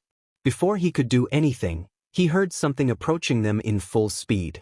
It looks like he's coming after all. As soon as the mysterious figure said it, a speeding blue and yellow blur went past Izuku's peripheral vision. Said blur, who Izuku identified as All Might, attacked the figure, who caught the fists with ease. I'm gonna make you give everything back, all for one. The thunderous voice of the #1 hero yelled out. You're going to end me again, All Might? The man, now identified to be called All for One, responded back as he pushed All Might back. The number 1 hero landed beside the 35th, who had just kicked Spinner and Magna away. The teacher and student duo stood back to back as they eyed the villains around them. They were clearly outnumbered but both have strength to spare. Glancing at each other, they both nodded and went back to look at the villains. Izuku then began channeling his quirk as he summoned his muscle mass. Without a word, they charged on their respective opponents, All Might with All for One and Izuku with the rest of the league. They have to stall for time as the heroes are still on their way. In the 1A dorm. As the impending battle in the Camino Ward was about to rage on, Class 1A sat anxiously in the common room, their eyes glued to the television as they watched the press conference between the UA staff, consisting of Eraserhead, Vlad King, and Principal Nizu, and the reporters, who began questioning the staff on the safety of the students under the school's care. To say that they were shocked at the doubtful questions being thrown at their teachers was an understatement. They would understand that the safety of the students is a priority, but they are hero in training. Trouble is something that they will encounter along the way. Plus the fact that the public does not know that the victim of the hostage-taking is actually a disguised Izuku. But still, the hostility was suffocating for the young heroes. More affecting Shinso and Melissa, Himiko being a former villainess is used to the hostile words. But that doesn't make it easier for them to take the harsh words being said to their teachers. Across the room, Eijiro Kirishima stood up from his seat, causing some of his friends to look at him. "We can't just sit here and watch all of this happen, right?" he asked his classmates. "We need to do something." The rest of the class looked over at the hardening user, but none of them responded at the red-haired boy's words. They were all unsure what to say. "Well, everyone beside one. For the last time, shitty hair. We can't do anything about it." Katsuki spoke up. "Izuku told us not to get involved with this because we don't have a hero license." Some of them nodded as Momo spoke up. "That's right. Which means Izuku doesn't want any of us to get in trouble with our teacher or the authorities," she added to Katsuki's words. Despite the words of their vice president, Kirishima was still not convinced. But if he really thought of that, why didn't he tell everyone of his plans? It was Iida who spoke up this time to respond to the red-haired boy. "Because he knows that some of us will be riled up with our emotions and ignore the orders of our teachers so we can get involved with the plan. I have to agree with him on that notion because, quite frankly, I would be easily swayed by my emotions. I almost did so back in Hosu," he said, whispering the last words. "All we can do now is wait for the best to happen in the plan and pray for our classmates and the heroes fighting alongside him." That caused a couple of nods from the rest while the others just sat there deep in thought. There was an awkward silence within the class when Kaminari suddenly spoke up. Guys," he said, slowly looking back at his classmates. "You might want to see this," he said, pointing to the television. The class turned to the television and were shocked at the sight that met them. Broadcasting live is a helicopter shot of the destruction in Camino Ward in Yokohama. The pro-heroes can be seen laying down in the epicenter of the crater that once were buildings and apartments. In the center of it all is a man with a mask that looks like respirators. Their eyes widened as they saw another figure emerge from thin air, covered in black sludge. They recognized the figure as their own class president, Izuku Midoriya, who was coughing out the sludge from his mouth. It didn't take long for more figures emerging from black sludge to enter the shot. They watched as All Might suddenly arrived in the scene and was face to face with the villain. The villain blocked his attack and forced All Might to jump back and land back-to-back with Izuku, who had just kicked some of the villains away.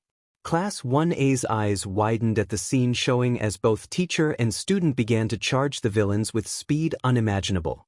Camino, Yokohama. Explosions and metal clanging can be heard throughout Camino as Izuku and All Might push off the villains trying to attack them. Or, in Izuku's case, who now equipped with his muscle mass and punched Spinner's swords as the blades shattered on impact as the attack caused the scattering blades on the ground as he delivered a kick to the reptilian villain towards the other villains, stopping them from walking through the portal that All for One created using Kurogiri's quirk. He then landed in a crouch before he was forced to jump away as he narrowly avoided Shigaraki's hand from touching him.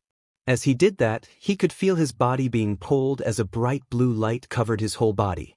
Before he knew it, he was pulled towards Magna as the buff woman readied her weapon to use it as a club.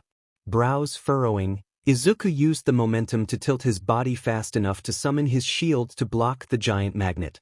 The impact caused a shockwave that blew dust clouds, forcing some of the villains to shield their eyes.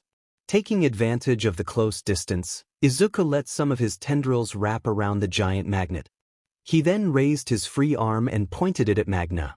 Without a word, an explosion escaped Izuku's palm as it pushed Magna away, deactivating the blue lights surrounding him. He could have always used Zone Erasure to deactivate all of the villain's quirks, but doing so would have also affected All Might, which in turn would have caused All Might's muscle form to deteriorate, exposing him to the public. Plus, he doesn't know what type of quirk All For One, the villain All Might is fighting at the moment, has. So it will be too risky to do so. His mind was interrupted as a strong air pressure erupted from the other side of the field as he saw All Might was flung towards the nearby buildings, destroying them in the process. His eyes widened at the strength of the pressure that just easily sent the number one hero flying. Atmospheric compression plus locomotive corkscrew. Explosiveness x4, muscular enhancement x3. All For One started as the dust covering him began to dissipate. This combo is pretty fun. Maybe I'll collect some more augmentation-type quirks, the masked villain said as he opened and closed the hand that released the air pressure. Izuku, who was staring in shock at the true leader of the League of Villains, gritted his teeth as he charged forward to the villain, arms morphing into claws. He sped past Spinner and twice, the latter falling down to his face. The young boy's eyes dead set onto the villain as he opted for a slashing motion. As his attack began closing in on the villain, Izuku failed to see the villain's fingers darkening in a black color with red lines extending towards his torso. The moment he saw that, he felt it puncture through his back. He could feel his spine cracking at the force and speed of the attack. The hit forced him to release his claws as he clutched at the tendrils, stabbing his body. Quite a powerful quirk you have there, Izuku Midoriya. It would be nicer if it were mine, the villain said as the tendrils' red lines began to glow. That didn't sound like good news to Izuku. Whatever the villain means, he doesn't want to know. He had to do something quick before the villain could do what he was planning. He groaned at the pain carving into his literal bones as his right arm quickly shifted to his blade and slashed the hardened tendrils off of his body before kicking off the villain. He jumped off a few meters away from All For One but had to drop down on one knee as he clutched his bleeding chest, which was beginning to heal. He gritted his teeth as he slowly stood up, eyes picking up a figure to the side, causing a smirk to form from his lips. This caught All For One's attention. Before the man could ask, All Might came back, his fist hitting All For One square in the face, sending the villain flying towards the debris. So much for Izuku's amusement, he failed to notice the other villains charging towards him in a pincer attack. The moment Izuku noticed, he was already surrounded. But before the villains could lay a finger onto him, a yellow blur impacted on each of the villains surrounding him. The hits caused the villains to be knocked out instantly. Izuku watched as Gran Torino had joined the fray as the soles of his boots released air pressure that helped him perform such quick maneuvers. All Might looked up to his former teacher with a serious expression. "You're late." The old man scoffed at his blonde student. "You're just too fast to keep up with," he said as he hovered a few feet up the ground. All For One took note of the newly arrived villain and recognized him. Shimura's close friend. He thought as he slowly stood up from the debris. "Hey kid, you okay there?" Gran Torino asked, pointing at Izuku. Izuku then patted his chest and noticed the wounds and pain had dissipated. He nodded at the retired hero. "Yeah, I'm all healed up. Thanks for the save, sir," he said to the man. Said man just smirks. At least he's not as cocky as some people I know, he thought before noticing Shigaraki running towards them. "There's one more villain over here." "You're done for," he yelled as he flew towards the decay user. As he does so, All For One noticed the disadvantage and used the tendrils from before and elongated them. "You got us good, didn't you?" In one fell swoop no less, the man said as the tendrils moved towards All Might, who barely dodged it. "The tables have been turned," the villains said. All Might watched as the tendrils pierced the unconscious Magna on the chest. This confused Tashina before All for One spoke up once more. Force activation, magnetism, the villain said as the lone female member of the League began glowing. As Sorahiko was getting close to Tamura, the latter stood his ground and reached out his hand to use his quirk to the old man. Turn to dust. As the two were about to collide, Shigaraki's body began to glow blue. He was then pulled backwards by Magna's quirk. The rest of the unconscious members of the League of Villains, besides Kurogiri and Magna, began launching one by one into the warp gate. Izuku gritted his teeth as he failed to grab Twice's unconscious body. They watched as All for One unceremoniously tossed Magna into the portal as the tendrils hit Gran Torino away from Shigaraki. "No, teacher," Tamura said, eyes widening at his master's actions. With that body he was cut off when a green, red, and black blur appeared in front of the drifting villain. Before Shigaraki could fully identify the person in front of him, he felt a stinging pain on his arm, or at least where they used to be, as said limbs fell down to the ground, blood and gore spraying out of the cut-off limbs. "You'll pay for this, you bastard," was the last thing Shigaraki said as he saw Izuku's glaring eyes. Tamura's scream in pain and anger echoed through the portal before he was fully shrouded into the portal. The black mist dissipated as Izuku stood there, blade still positioned down, failing to notice Shigaraki's blood began to get absorbed into his body. "That's for disintegrating my arm back in you, you son of a beach," he thought as he stood up. Not long after he straightened his stance, an intense ending intent covered the field. Slowly turning to the epicenter of the KI and saw All for One looking at his direction. "You insolent brat. Do you have any idea what you just did?" All for One spoke in a dark tone that made Izuku back off a bit. Before the man could elaborate or Izuku could respond, All Might flew forward, a fist cocked back aiming at All for One's covered head. Transmission, All for One thought as black sludge covered Gran Torino's body. The sludge suddenly appeared in front of the villain, as did Gran Torino, who took the punch straight to the face.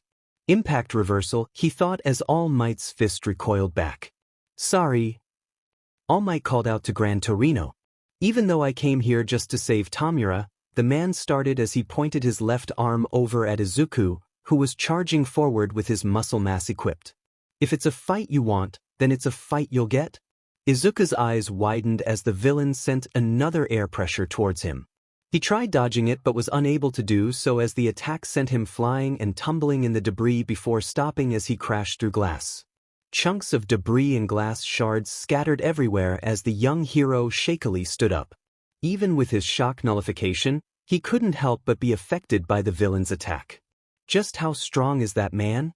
Izuku thought as he could hear the distant sounds of the battlefield, even the faint helicopter in the air. Looking around, he was confused at the sight that met him. Large glass containers that had tubes inside and outside of them. There was a nauseating scent, probably a mix of blood and chemicals, that entered Izuku's nostrils, almost causing him to vomit his dinner. As he looked around, his eyes widened at a familiar pile of clothing. Approaching the pile, he grit his teeth as he crouched down to pick up Ragdoll's headpiece, now broken in half and had blood on it. "Those bastards," he thought, using consume on the blood residue. Closing his eyes, he watched through Ragdoll's memories how the villains had ambushed her from the shadows. He saw how a Nomu with blades extruding from its body had attacked her and caused her to be injured before she barely escaped to try to inform his comrades about the attack, but she was then cornered by Dabi. The last thing Izuku saw in her memories is how she was suddenly surrounded by black mist as she blacked out.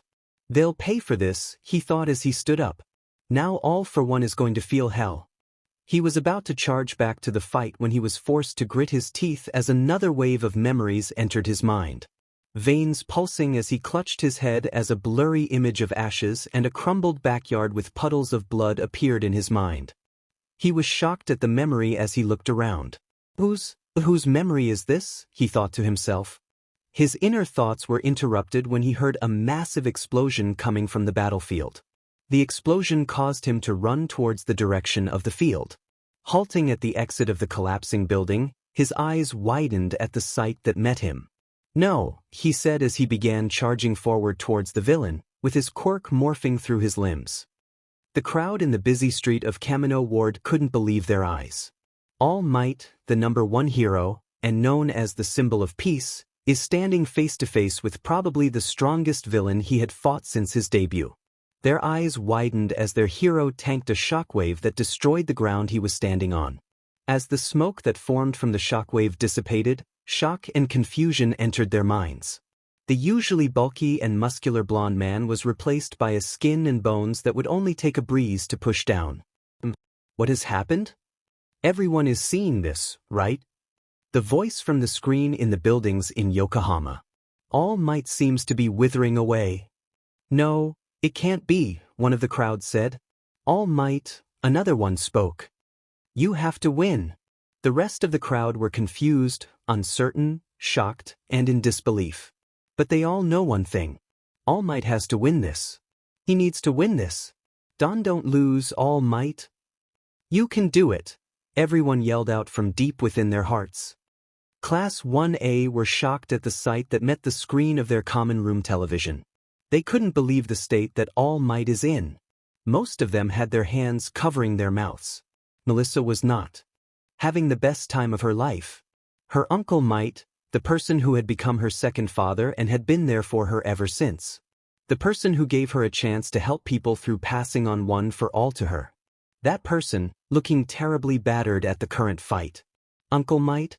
She whispered as tears flowed down her cheek as Momo held her close. What?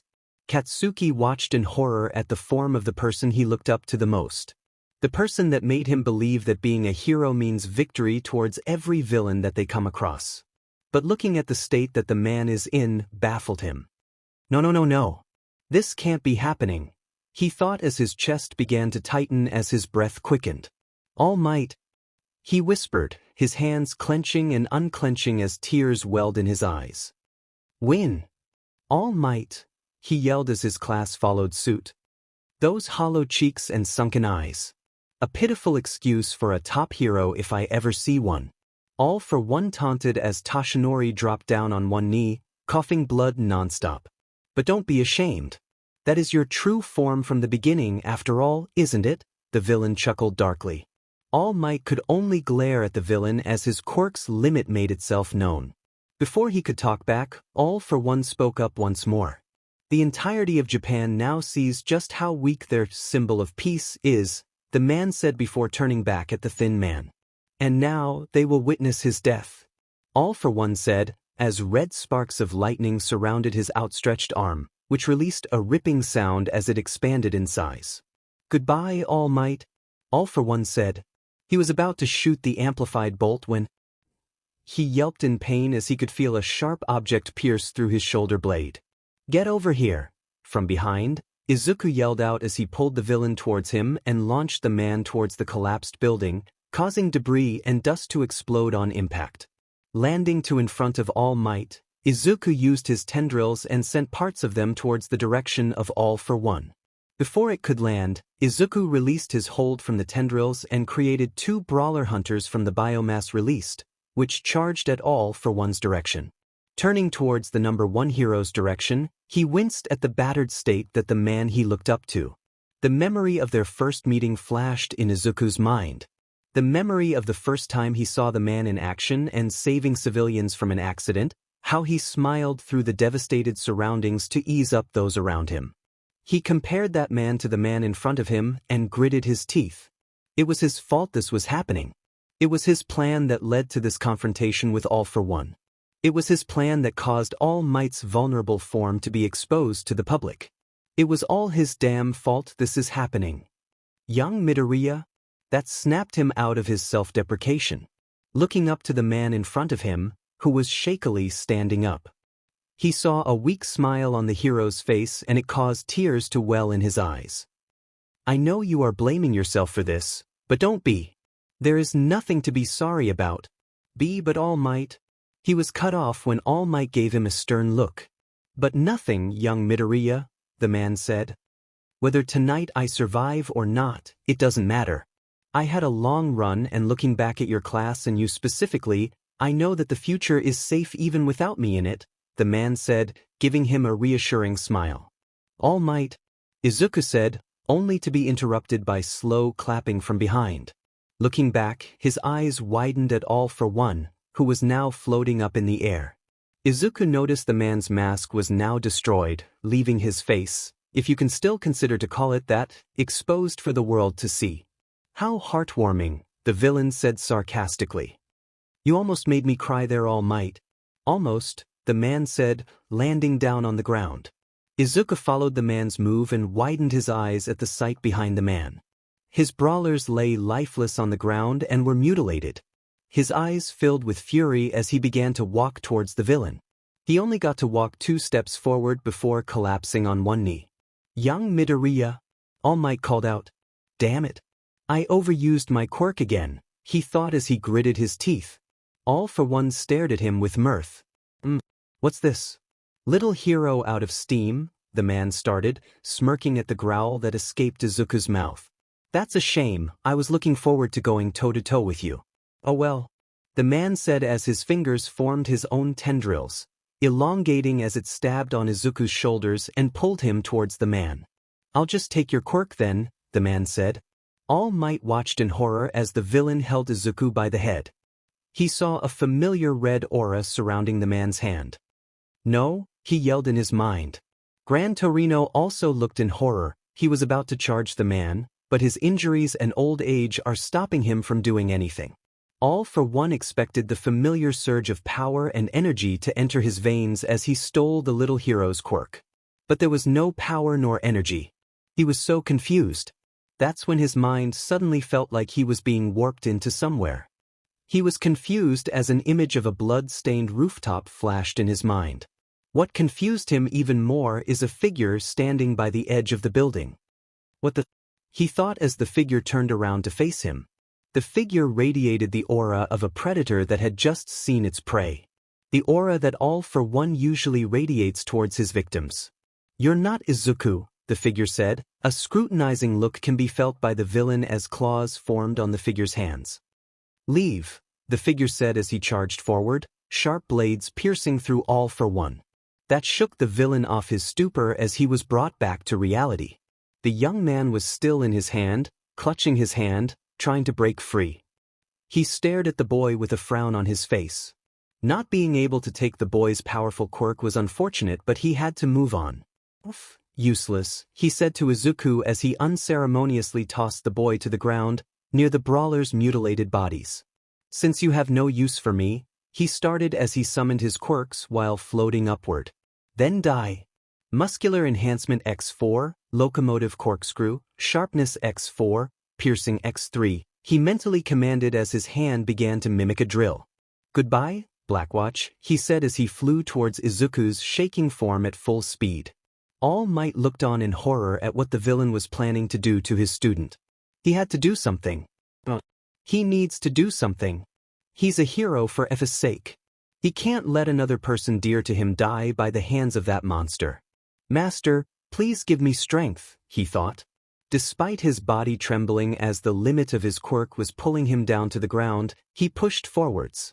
Using the remaining embers of his quirk to his legs, he ran forward. Gran Torino yelled out towards him, but he ignored it as he ran. He ran and ran, and ran and ran, closer and closer and closer and closer. The world seemed to slow down as he came in between them. His life flashes before his eyes. The mistake he had made in telling Izuku that he can't be a hero without a quirk, the grief he had felt the moment All for One had taken his master from him, and the happy moments he had felt in UA as the teacher of such heroic young boys and girls. But even with all of that, he stood tall. Looking up, he saw Izuku's face shocked at his sudden appearance. Even though I already apologized to you, I am very sorry for not believing in you, young Izuku. Before he knew it, All for One's fist punched through his chest. Everyone, even All for One, was stunned at All Might's actions. All Might's limp body slid off the villain's arm and dropped in front of Izuku, who just stared at the #1 hero's lifeless body, a gaping hole in his chest cavity. Tears flowed down his freckled cheek as blood coming from All Might's wound began to make contact with his feet. The man just took the bullet for him, an attack that was sure going to end him, even with his enhanced quirks. His breath hitched as he touched All Might's sunken eyes and closed the man's eyelids. As soon as he did that, he gritted his teeth as his eyes glared towards the man responsible for his hero's death. He said as blacklight shot out of his body and stabbed towards the brawler's body as he stood up from his spot. It took a few seconds for the brawlers to be fully consumed. Eyes glowing red under pitch-black scaras radiated pure hate and anger as biomass began wrapping around his body. "I will end you." The biomass continued to cover him from head to toe until he was now covered in a thick and sharp exoskeleton with red pulsing veins radiating heat as his claws, now imbued with a darker shade, formed. Izuku looked down at his new form briefly before looking back at the villain with as much hate as he could muster. Screw being viewed as a ender. Screw being viewed as a monster. Screw being viewed as a villain. He was going to end all for one, as painfully as he possibly can. And no one in this world is going to stop him. A gloom, somber atmosphere surrounds the air as the unforgiving rain falls from the cloudy ceiling that is the sky. The dark sky seems to match the emotions welling within the mind of one Izuku Midoriya. Standing in the middle of Japan's hero cemetery, he was looking down a specific tombstone while his face opted for a look filled with guilt, regret, and a hint of anger. Carved on the smooth, black granite tombstone is the name of the person he had failed to protect. The person who he was unable to save. On the pristine, charcoal stone, surrounded by white flowers, posters from his fans, and a lone picture in front, was etched with the following words. "Here lies our beloved number one hero, the symbol of peace. A teacher, a friend, and a brother. Tashinori all might Yagi. Nothing is nobler than self-sacrifice. You will be missed, my friend." Izuku read the words carved on the stone, eyes forming tears that refused to fall down, not caring if he was getting drenched by the continuously falling rain. It had been a week since All Might's death, but it felt like it all just happened yesterday. The pain of seeing the fist pierce through the man's torso was etched into the young man's mind, haunting him in his dreams and whenever he closed his eyes. It was his fault. It was all his fault that Japan's greatest hero had died, on live television no less. Even with those around him telling him that it wasn't his fault, he knew too damn well that it was him and his plan who had caused All Might's demise. Just thinking about All Might's sudden death made it hard for him to breathe with the seething rage he had on himself. He would always think to himself, what worth of his powerful quirk and the copied ones in his arsenal if he was unable to use them to protect someone when needed the most? What's the point of having an overpowered ability if I can't even save All Might from All for One's sadistic hands? All for One, the other person responsible for All Might's death. The very person who had hunted, tormented, and according to All Might had ended everyone for All User, the number one hero being the most recent one. Just the thought of the FNG sheet stain would always made Izuku's blood to boil. Even after ending the villain wasn't enough to quench the anger within Izuku's heart and mind. Flashback, a week ago. Heavy pants can be heard from within the exoskeleton of Izuku's armor. Despite his eyes being hidden under the armor's helm, All for One could feel the rage and potent ending intent that the young man is sending his way. The sheer intensity of the hate and anger that the Blacklight user is radiating made those watching the scene play out shiver and shake in fear. They could easily excuse that for watching All Might's gruesome, sudden death. But something tells them that it's much more than that. All for One, levitating up ahead, observed the young man with interest, mainly the activation of a new ability. It was unfortunate that he was unable to steal it, though that caused him to wonder. Why can't he steal it? Through the years of his existence, he had successfully stolen various quirks, may it be an emitter, transformation, or even mutation types. But Midoriya's quirk was an enigma to him. Not only was he unsuccessful in taking the quirk for himself, he was also pulled into the boy's mind. What confuses him further was the fact that he saw someone else inside the boy's mind. Who in the world was that man? And why was he inside Midoriya's mind? His inner thoughts were suddenly interrupted when Izuku spoke up. The young hero started, causing All for One to face his direction. "You ended him, you will pay." The hate in the boy's voice was eminent, which caused All for One to smirk in amusement. Before he could respond, he felt the right side of him rise in temperature. Without a word, he sent a wind blast towards the right as the flames. From the tiny holes on Izuku's armor, he was able to see the flame hero's arrival, the usual scowl etched on the number 2 hero's face being sent to the levitating villain. Beside him was the ninja hero, Edge Shot, who was wearing a neutral expression before he saw All Might's body. Endeavor looked away from All for One to Izuku's direction. "What are you?" He paused as he now just saw the lifeless body of the number 1 hero. Izuku watched as a shocked expression morphed the scowl off the number 2. All for One turned to the new arrivals and hummed. Although they were all mediocre, he started as he leaned his head towards the hero's direction. To have taken care of the Nomu already. It's to be expected from the man that ascended to the 2nd rank. The villain watched as Endeavor the villain just stared at All Might's body. "You like what you see, Endeavor? Be thankful, for I removed the obstacle to your goal of becoming number 1, he said. Without a word, Endeavor's flames grew as he looked up at the villain's direction. The faceless man hummed in interest as black lightning began to spark on his left hand and pointed it at the number 2 hero. As he was about to shoot Endeavor, he was forced to dodge Edge Shot's attack. Dodging to the side, he heard Endeavor fly towards him, a large blazing flame surrounding him. Before the attack could hit, he summoned his own fire and sent it towards Endeavor, who barely blocked it. Looking down the field, he noticed the rising hero that is Camino Ward swooping in, using his quirk to retrieve best genist and he ladies' unconscious bodies, while Tiger, the brawn of the wild pussycats, with Ragdoll on his arm, safely removes a civilian under the rubble. That civilian was the same one All Might had taken the hit for that led to his true form being exposed to the world. From the height he is levitating on, could hear the distant cheers from a few blocks away, and it caused him to click his tongue. Avoiding another swing from Edge Shot's attacks, he spoke up. "How annoying," he said as he sent a massive wind blast towards the ground. Said attack had forced the rest of the heroes to be sent flying in different directions. Heroism and self-sacrifice. "What a joke," he said as his right arm began shifting and pulsing. Locomotive corkscrew, explosiveness x4, muscular enhancement x3, multiplication, hypertrophy, rivet, airwalk, bone spear. The shockwaves up until now have been to wear down your strength. Nothing lethal. But now, he said as he turned to Izuku's direction, who hadn't moved an inch, unflinching at the shockwaves the villain had sent down. "I will strike you down," he said as his arms transformed into a grotesque amalgamation of hands, muscles, and bones protruding out of its sockets. Without another word, the villain blasts forward with his enhanced fist aiming for Izuku's head. Said young man didn't make a move and just stared at the incoming attack. The impact of the attack caused a cloud of smoke, dust, and debris to fly all over the place, causing those near its epicenter to cover their eyes. Even the helicopter watching over from the sky couldn't see anything. Everyone waited in anticipation, even those in their homes.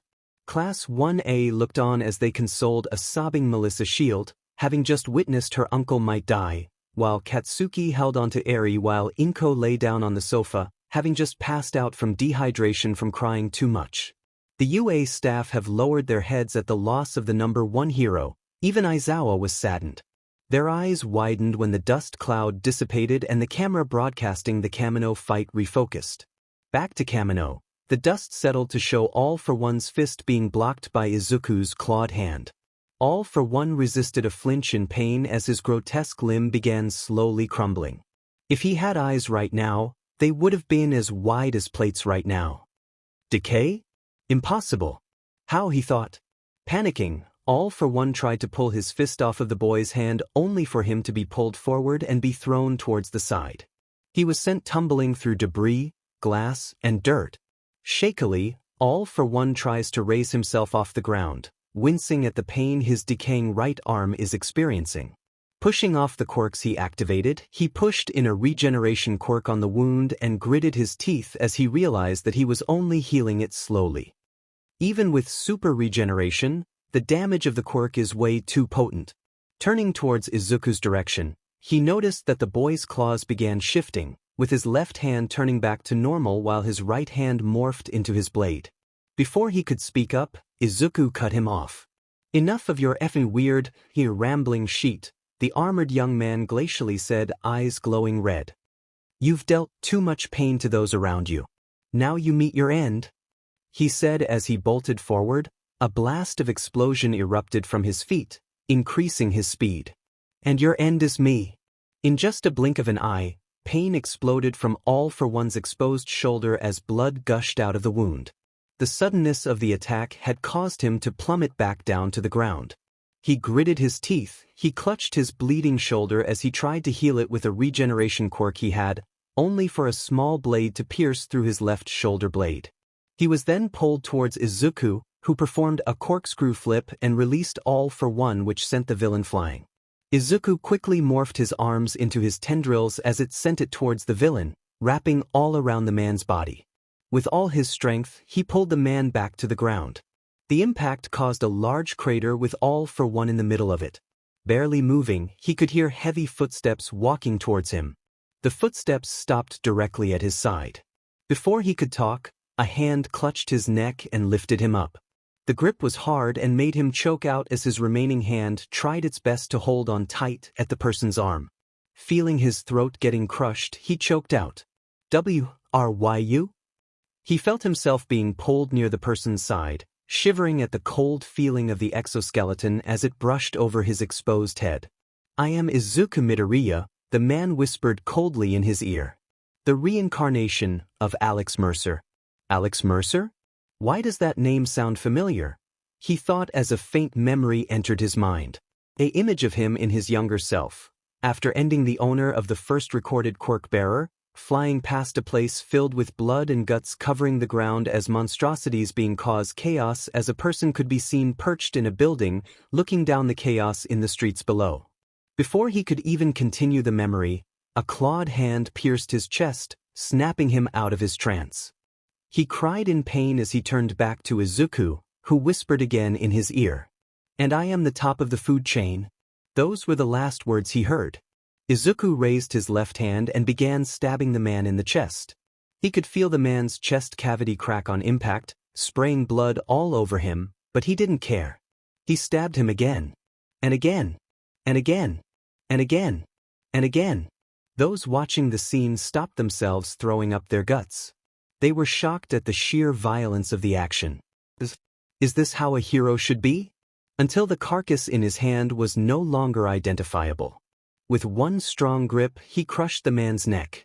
As soon as he did that, red and black tendrils wrapped around the mutilated pile of flesh and absorbed it into his body, alongside the blood covering him.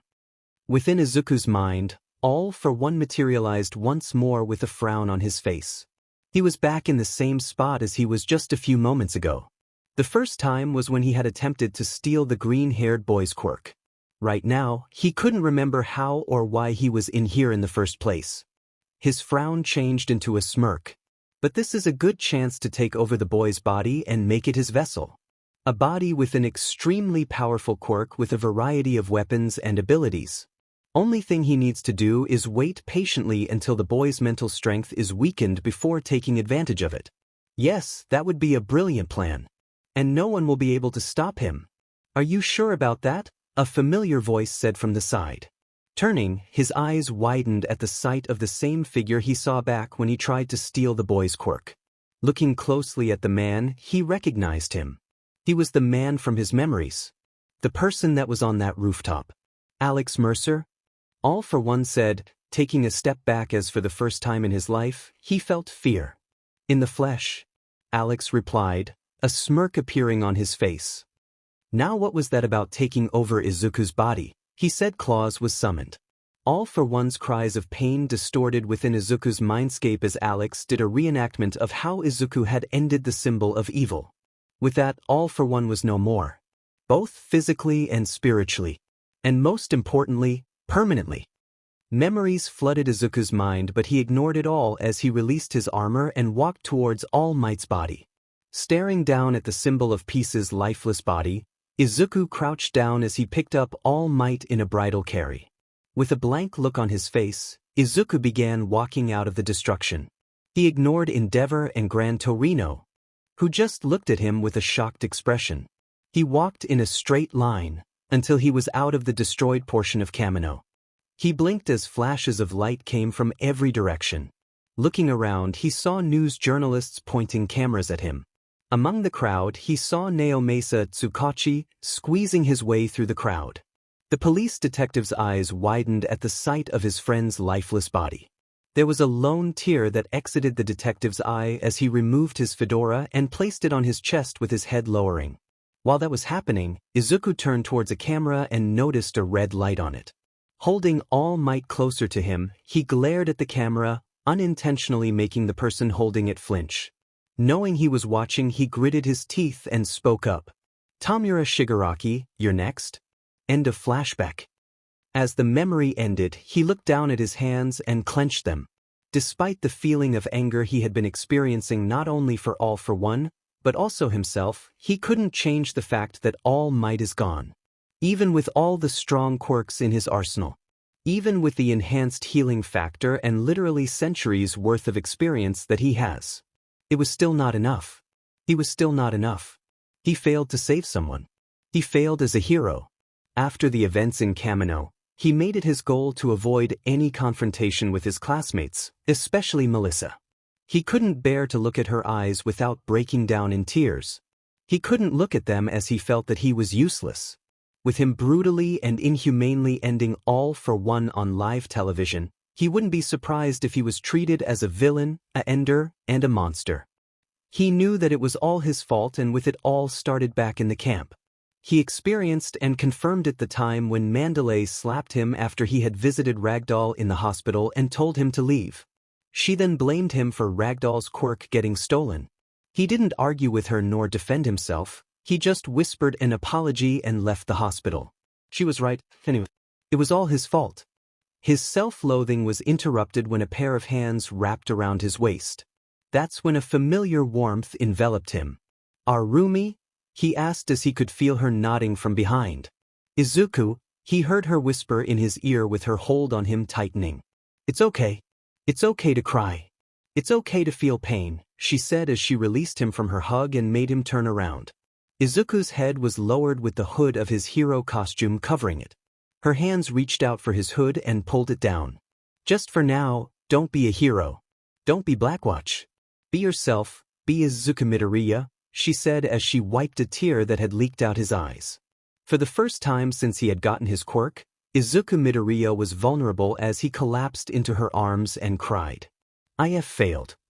I failed to save All Might," he whispered as he held on to her as if his life depended on it. I couldn't."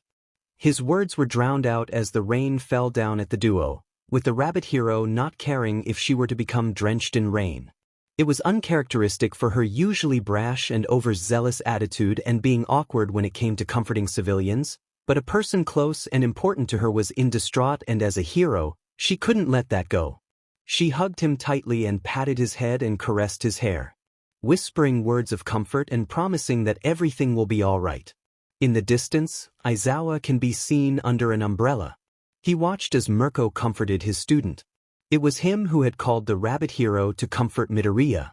Since the young hero had been avoiding everyone, even his own mother and Eri after All Might's death. Add in the fact that Mandalay, due to the mental stress and with Ragdoll getting her quirk stolen, had blamed Izuku for it. Something that Aizawa had scolded the heroine for. The heroine saw her mistake and tried reaching out to Izuku to apologize, but the problem child had distanced himself to those around him. Being the person to vouch for him and is the reason that the 1A class president became the youngest hero, Aizawa thought that she would be a logical choice to help reach out to his student. Plus the fact that she was the one that reached out to him despite her not believing in teaming up. And by the looks of it, he made the right decision. One last look at the rain-drenched duo, Aizawa began walking away towards a nearby parked car. Entering it, he sat in the driver's seat. As soon as he had his seatbelt on, he spoke up. "So what do you think we should do next?" he asked. On the back seat, Nizu could be seen sitting with a cup of tea and a coaster on each hand as the principal took a sip. "For now, nothing. Not until young Izuku is feeling better," the rodent man said. "If he is willing for a talk, we will inform him of an offer that the Commission has sent us due to the alarming rise of villain attacks around Japan after the loss of All Might." Aizawa hummed.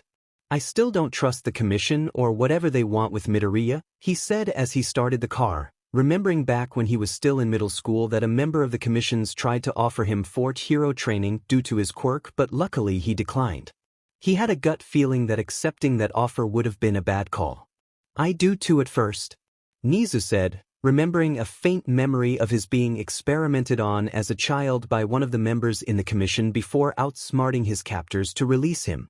But remembering that there was a new president calling the shots, he was leaning towards hearing them out.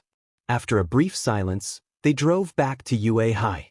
There was still paperwork to be done regarding Izuku's status as a student and a hero. The latter will only be figured out after hearing what the commission is offering. For now, they hope for Izuku's fast mental and emotional recovery. A few moments after Izuku left, within the four corners of a hospital room in Fujitani Hospital, big round yellow eyes groggily opened and flinched at the light installed on the white ceiling. Slowly as the eyes got used to the bright light, the person on the hospital bed turned their head to look at their surroundings. Tomoko Shiratoko, also known as Ragdoll, realized that she was in a hospital, judging by the obnoxious sounds of her heart monitor as she slowly sat up, careful to not detach the fore catheter from her hand. She sat there in silence as she remembered how she got here. A day after her abduction from the camp. She faintly remembers hearing a villain chuckling darkly as they extract her quirk out of her body. She faintly remembers Tiger being there to save her from the villains before an explosion knocked them to the ground and caused her to faint again. Sighing, she leaned on her hospital bed's headboard. She was quirkless. No search, no quirk. Her hero days are over, all thanks to that villain and the League of Villains. Instead of feeling saddened, she was oddly calm about it. Sure, her quirk was stolen from her, and as well as her role as a tracker in the Wild Pussycats. But she had saved a lot of people and even prevented further injuries to those she saved. She had done so much as a hero, and she wouldn't mind just staying on the sidelines as her best friends take the wheel from now on. Her stomach growling snapped her out of her reverie.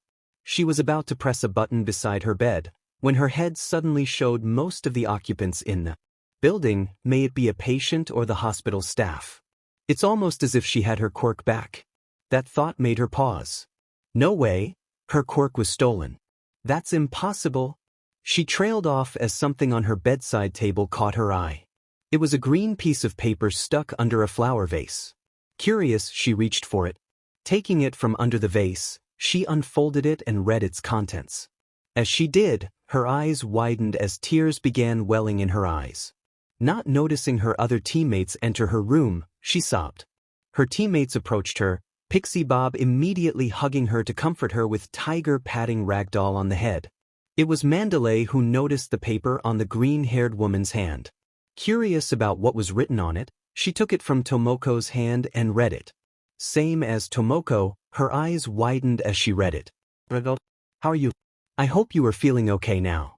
I apologize for the unfortunate things that had happened to you a few days ago. I admit that it was my fault that you got kidnapped by the League of Villains, and I am very sorry that your quirk got stolen. I know that you are in so much pain right now, and it's all because of me. I would understand if you or the rest of the WWPC would not want to talk to me anymore, and I won't blame you. It was my fault after all. I will pray for your speedy recovery. Sincerely, Izuku Midoriya." Green eyes looking down the polished bluestone floor is what the UA staff witnessed as Izuku Midoriya entered the conference room. They could see the nervousness and guilt in the young man's eyes. They could sympathize with him. They also feel the pressure of losing All Might, a coworker and also a friend to some of them. But they have no time to mourn as they have much to discuss. "Young Izuku, I am glad that you are able to join us today. Have a seat," Nizu said, as he ushered Izuku to sit down on a vacant chair. Izuku didn't make any move nor looked over at the chair being offered to him as he looked up straight towards the chimera, who he saw was pouring tea on an empty teacup. Observing the slight shaking in the principal's hand as he poured his drink, Izuku could tell that the man/rat was feeling nervous. It was subtle but still noticeable if you really focused on it. As he looked up to the principal, he noticed two other figures by him. Beside him was a middle-aged woman with a stoic expression wearing a black suit jacket and dress, along with a purple shirt and necklace. She has slicked back ash blonde hair and a set of turquoise eyes. Behind the woman was a lanky middle-aged man with beige, chin-length, messy hair. Izuku could see that the man was wearing a black formal suit and white undershirt and black loose tie. The man's eyes have noticeable eye bags akin to those of Aizawa's. Seeing Izuku noticing the other two, Nizu spoke up, catching the young man's attention. This is the president of the Hero Public Safety Commission. She is here to join us as we talk about your future not only as a hero, but also your status here as a Hero Corps student. We would also like to talk about the aftermath of the Camino incident, the president said. The Blacklight user flinched at the mention of that and made him lower his head. His quirk-enhanced anxiety began to torment his mind. The woman also looked at Izuku with a look as if she was studying him, maybe even judging him. Which didn't help. So this is it, huh? The end of my hero career? They're going to arrest me now, huh? Why am I surprised? I just ended, slaughter someone in live television for the entirety of Japan to see. Seeing the distress in the young man's face, the president spoke up once more. There is no need to worry about it, Izuku Midoriya. Despite the graphic elimination of All for One, I can assure you that you did the right thing. Even if it is fueled with vengeance and intense emotion, the woman stated. That caused confusion on Izuku's part. He said, unintelligently. Nizu chuckled at his reaction. I believe that what Madam President is talking about is that your actions during the Camino Ward raid will not affect your early induction as a hero. Since your actions are seen as an impulse to eliminate the threat before he goes on a widespread ending spree, he said, before adding. That and Endeavor took the fall for you. Izuku blinked at that. He was about to ask what that even means, when another voice spoke up. Turns out, Endeavor took the blame for planning the raid and publicly said that it was him who gave you orders to end All for One after the villain ended All Might. There was venom in the man's voice when he mentioned All for One. Looking over at the owner of the voice, he saw Naomasa Tsukachi sitting beside Aizawa. The police detective gave him a reassuring smile. Why would he take the blame? Izuku asked. Disbelief can be heard in his voice. It was me who planned the raid. Why would he? He was cut off when Tsukachi spoke up again. I believe he did it to protect your name, he said, causing Izuku to look at him with a confused look. From what I gathered, Mr. Number 2, despite his temperance and intimidating stature, he respects you in some shape or form and sees potential in you. Blinking in surprise, Izuku was flabbergasted. Who would have thought that the man he had butt heads with during the sports festival was the one saving his ass during this time? There was a cough that made Izuku look straight to the front. Now that that's out of the way, let us begin with the original point of this meeting, the man behind the president said. Madam President nodded and looked at Izuku with a serious expression. I will cut to the chase. Izuku Midoriya? The woman started. After All Might's untimely demise, crime and villainy had increased rapidly. The man behind the president began tapping something on his tablet as a hologram appeared in the center of the room. Within the hologram, Izuku could see screens of villain attacks all around the country. As you can see, villain attacks had amped up to 10 as in their words, the biggest threat is now gone. Naomasa spoke up. The police had also been deeply affected as attacks on our ranks had become frequent. The destruction and chaos happening throughout Japan. It shocked him how quick All Might's death had caused villains to grow bold and fearless. All of this just happened in such a short time period. Not to mention the Meta Liberation Army beginning to make their presence known. Aizawa spoke up as the hologram shifted to show a group of villains. The one that caught Izuku's attention is a man with a long, pointy nose. From the presence the man gives, he could tell that the man was the group's leader. If he had a nickel for every time he saw a villain leader with a pointed feature, he'd have 2 nickels, which isn't a lot, but it's weird that it happened twice. Before he could say anything, Nizu spoke up. With the loss of the symbol of peace, villains are wreaking havoc, he said. Japan is in desperate need of another symbol. He paused to take a sip of his tea before looking back at Izuku.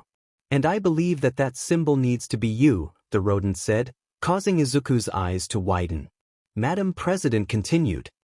Yes, I believe so as well.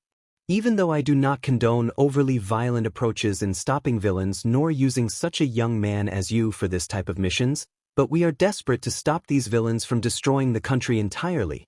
Izuku watched her sigh before continuing. But this is the only way, seeing how you dealt with All for One, she said as she looked him in the eye.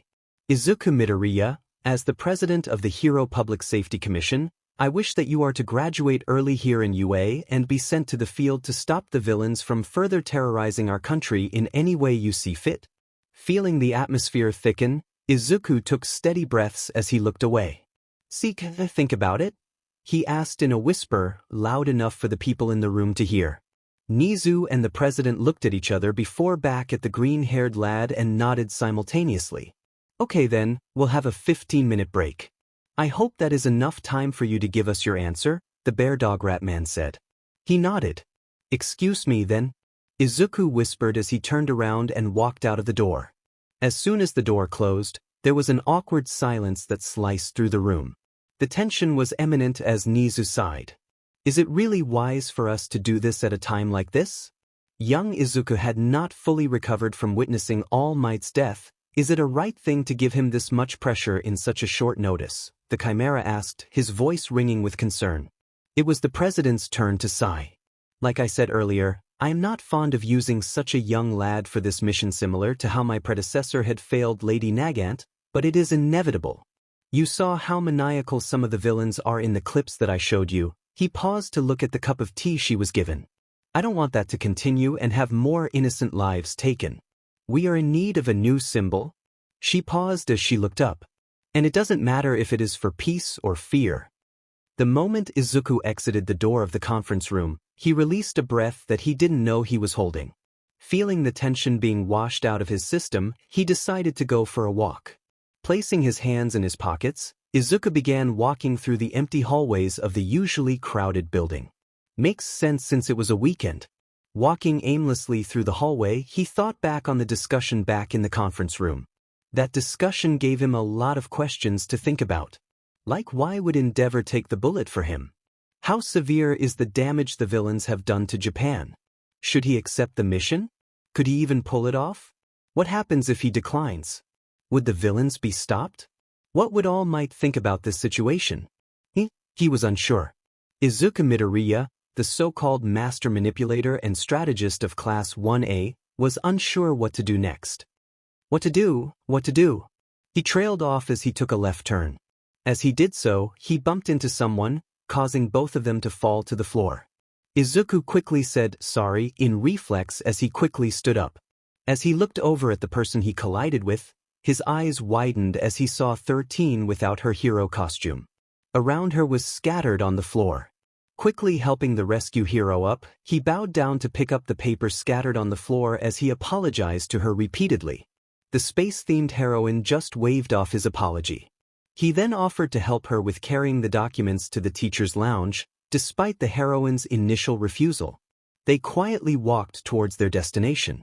Reaching the teacher's lounge, Izuku placed the documents on her table as she thanked him for helping out. They talked for a while until 13 noticed the distress in Izuku's eyes. Midoriya, are you okay? Is something wrong? She asked. The greenette looked at her with a forced smile. Yeah, I'm okay. Just unsure, he said as he gave her a tidbit of the discussion that was made in the conference room. As Izuku spoke, 13 just listened. She knows that Izuku needs to let go of the pressure that he was feeling, and she thought that talking to someone might help. And besides, she kinda knew about this topic from this morning when Nizu briefed them of what's to come when the president of HPSC arrived at UA. What should I do? Izuku said, trailing off as he looked down on his feet. What would All Might do? I think, she started, making Izuku turn her way. I think you should stop thinking like All Might and what he would do in your situation, and start thinking like what Izuku Midoriya would want to do, she said. She could see Izuku's eyes widened, but he didn't say anything. Taking that as a sign to continue, she continued. Back in the USJ, I heard that you helped your classmates escape the flood zone by encouraging them to make use of their quirks. It was you back there who thought of the plan to get out because that's what you do best. You have a strong, creative mind, Midoriya. I understand that you still feel guilty about All Might's death, and I respect that, she said as she placed a hand on his shoulder. But instead of blaming and doubting yourself, you should believe in yourself. On who you truly are, she said as she stood up. That way, you will find out what kind of hero you truly wish to become, she said as she walked towards the door. But before she could leave, she looked back at him and smiled. But whatever your decision is, remember that we all will be behind you, supporting you. And with that, the space hero had left the teacher's lounge as Izuku was left with his thoughts. Who you truly are, he thought as he looked down his hand as his quirk began to sprout from his palms. I'm you and you're me, he remembers Alex say back at the first time he met his past self. He is Izuku Midoriya, he is also Alex Mercer, or rather the reincarnation. But still, he is Izuku Midoriya as well as Alex Mercer. The prototype. Mercer. He is a ender, a monster, and most importantly, he is a hero. Standing up from his seat, he began walking to the door and made his way back to the conference room. He had decided on what he would do. On what he should do. For his mom. For Eri. For his classmates. For his teachers. For All Might. For Alex Mercer. And most importantly, for himself. Entering the conference room, his arrival was quickly noticed by the people inside, but they noticed an obvious change in his demeanor. One of determination and confidence. Before they could ask him of his decision, he spoke up. I, Izuku Midoriya, Mercer, formerly known as the adaptive hero, Blackwatch, accept the assignment for the peace of Japan, he said, as he used disguise to shift to his hero costume. He then continued, but I believe that I can't do this alone. If I may, I would like to recruit some allies for help. Madam President's eyebrow was raised as Izuku said that. Curious, she asked, who do you have in mind? Her question was met with a smirk from the young man. Looking up at the full moon, Izuku, who is on the rooftop of the 1A dorm, closed his eyes with a sense of calm as his hood fell to the cool breeze of the night. It had been a week since the meeting and his allies had been contacted to aid him in his mission to stop villains from destroying Japan. Even with his strength and power, it would be impossible for him to stop every villain on his own without causing another pandemic as he had done so in the past, twice. Opening his eyes, he smiled. So you came, huh? He said as he turned to look behind him. Sorry for such a short notice. I just want to talk before I leave for tonight. Tonight was the team's first patrol and villain hunt. The person gave him a smile. No need to apologize, he could see the sadness in the person's eyes as they looked. So tonight's your first night out, huh? He nodded. Yeah. I'm here to say goodbye, he said as he looked up once again. Couldn't you just say that in front of everyone else? They asked. That caused Izuku to look down before sighing. I still can't, he said. I still can't face her. The person in front of him held his hand and gently squeezed it. I understand, they said. But you should really talk to her when you're ready, she really needs you. Nodding, he smiled softly. I know. He said as he looked them in the eyes as his smile widened. By the way, about the kiss back in the camp, he said, immediately causing the person to blush like a tomato. What about it? Izuku chuckled at her and used his fingers to tilt their chin up as he leaned forward for a kiss. As soon as their lips touched, they both melted into it as they held onto each other like lifelines. With passion and love, they feel themselves heating up, and that is dangerous. Not wanting to go too far, Izuku gave her one last kiss before leaning back. Their faces flushed as the moonlight shone in their eyes. Izuku gave her a tight embrace and took a step backwards. Take care of Mom and Eri for me, okay? He said, earning a nod from her. I'll see you again soon, he said as he jumped off the rooftop and used his glide to fall down quickly. Goodbye for now, Kyoka. Landing on a roll, Izuku walked towards the gate. The moment he exits that gate, his fate will forever change. Taking one last look at Yue, he smiled. I'll be back, I promise, he thought as he ran out of the gates to meet his new life as an underground hero. A month after All Might's death, the streets that were once known for the bustling sounds of people chattering and traffic noise, now littered with broken shards of glass, chunks of debris, and villains causing havoc.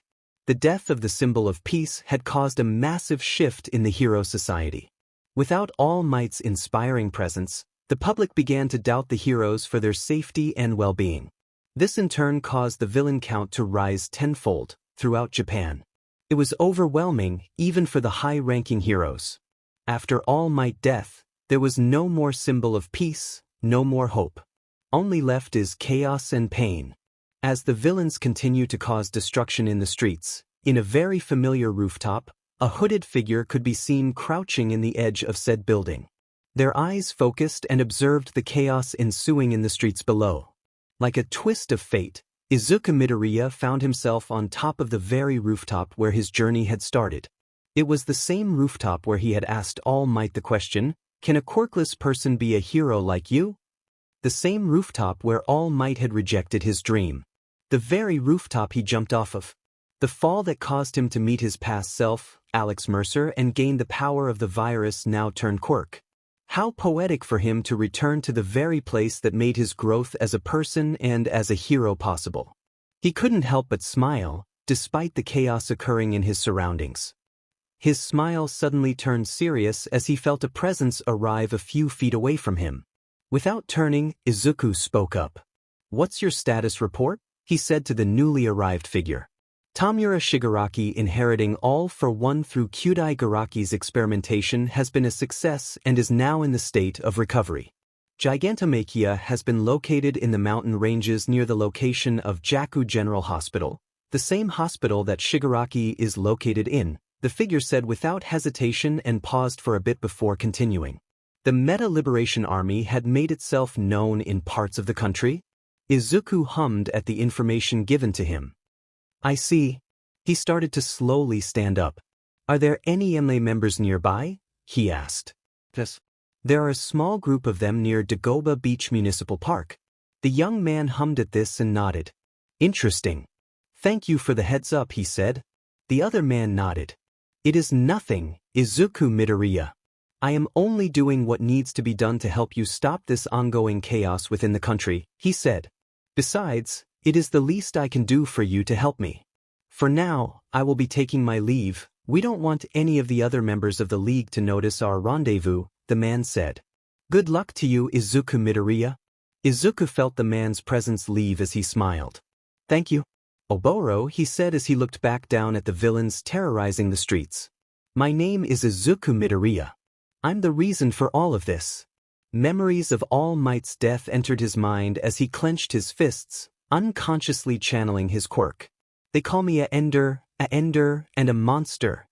He looked down at the villains, who were still oblivious to his presence and the ending intent that he was radiating. He watched as the villains used their quirks and destroyed everything in their wake. Their laughter and yells echoed as their quirks fired through an abandoned store and shattered its glass window. "I'm all of these things." A couple of footsteps came from a few feet behind Izuku, almost the same spot where Oboro had been. "They think they're in control? They have no idea what I am capable of." "Hey Mercer. Are you ready for this?" A female voice spoke up, causing Izuku to turn in their direction. There he saw his companions standing there.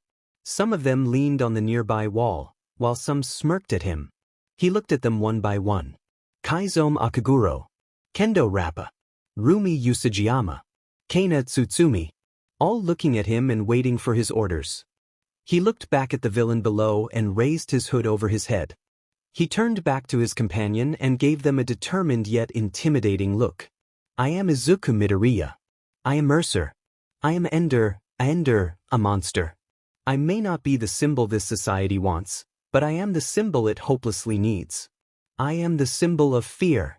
And right now, I was made for this," he said, green eyes turning blood red as he jumped down the building, his quirk manifesting as he let gravity pull him down. Izuku Midoriya was so confused. Well, that is a massive understatement. He was sure he was jumping from rooftop to rooftop before a flash of light forced him to cover his eyes. But after blinking, he was suddenly here in Yui, face to face with Nomu once more. His confusion grew when two figures landed on each side of him. Turning to the figures, his eyes widened when he saw himself, albeit in different clothes and hair color, with equal confusion and shock. He also noticed another of himself standing alongside his classmates, but was wearing their gym uniform instead of a hero costume. Only one thing came into his mind when he realized there were 4 Izukus in the place. What the foo? In the middle of the hallway, Izuku stared at the number 2 hero himself, Endeavor. The greenette began to wonder why the man had been seeking his presence. What can I do for you, Mr. Endeavor? Izuku asked. Okay, sadly the chapter is over. And if you enjoyed the video, just leave a like and subscribe with post notification, so when the next chapter is ready, you will be notified. Okay, see you in the next video. Bye.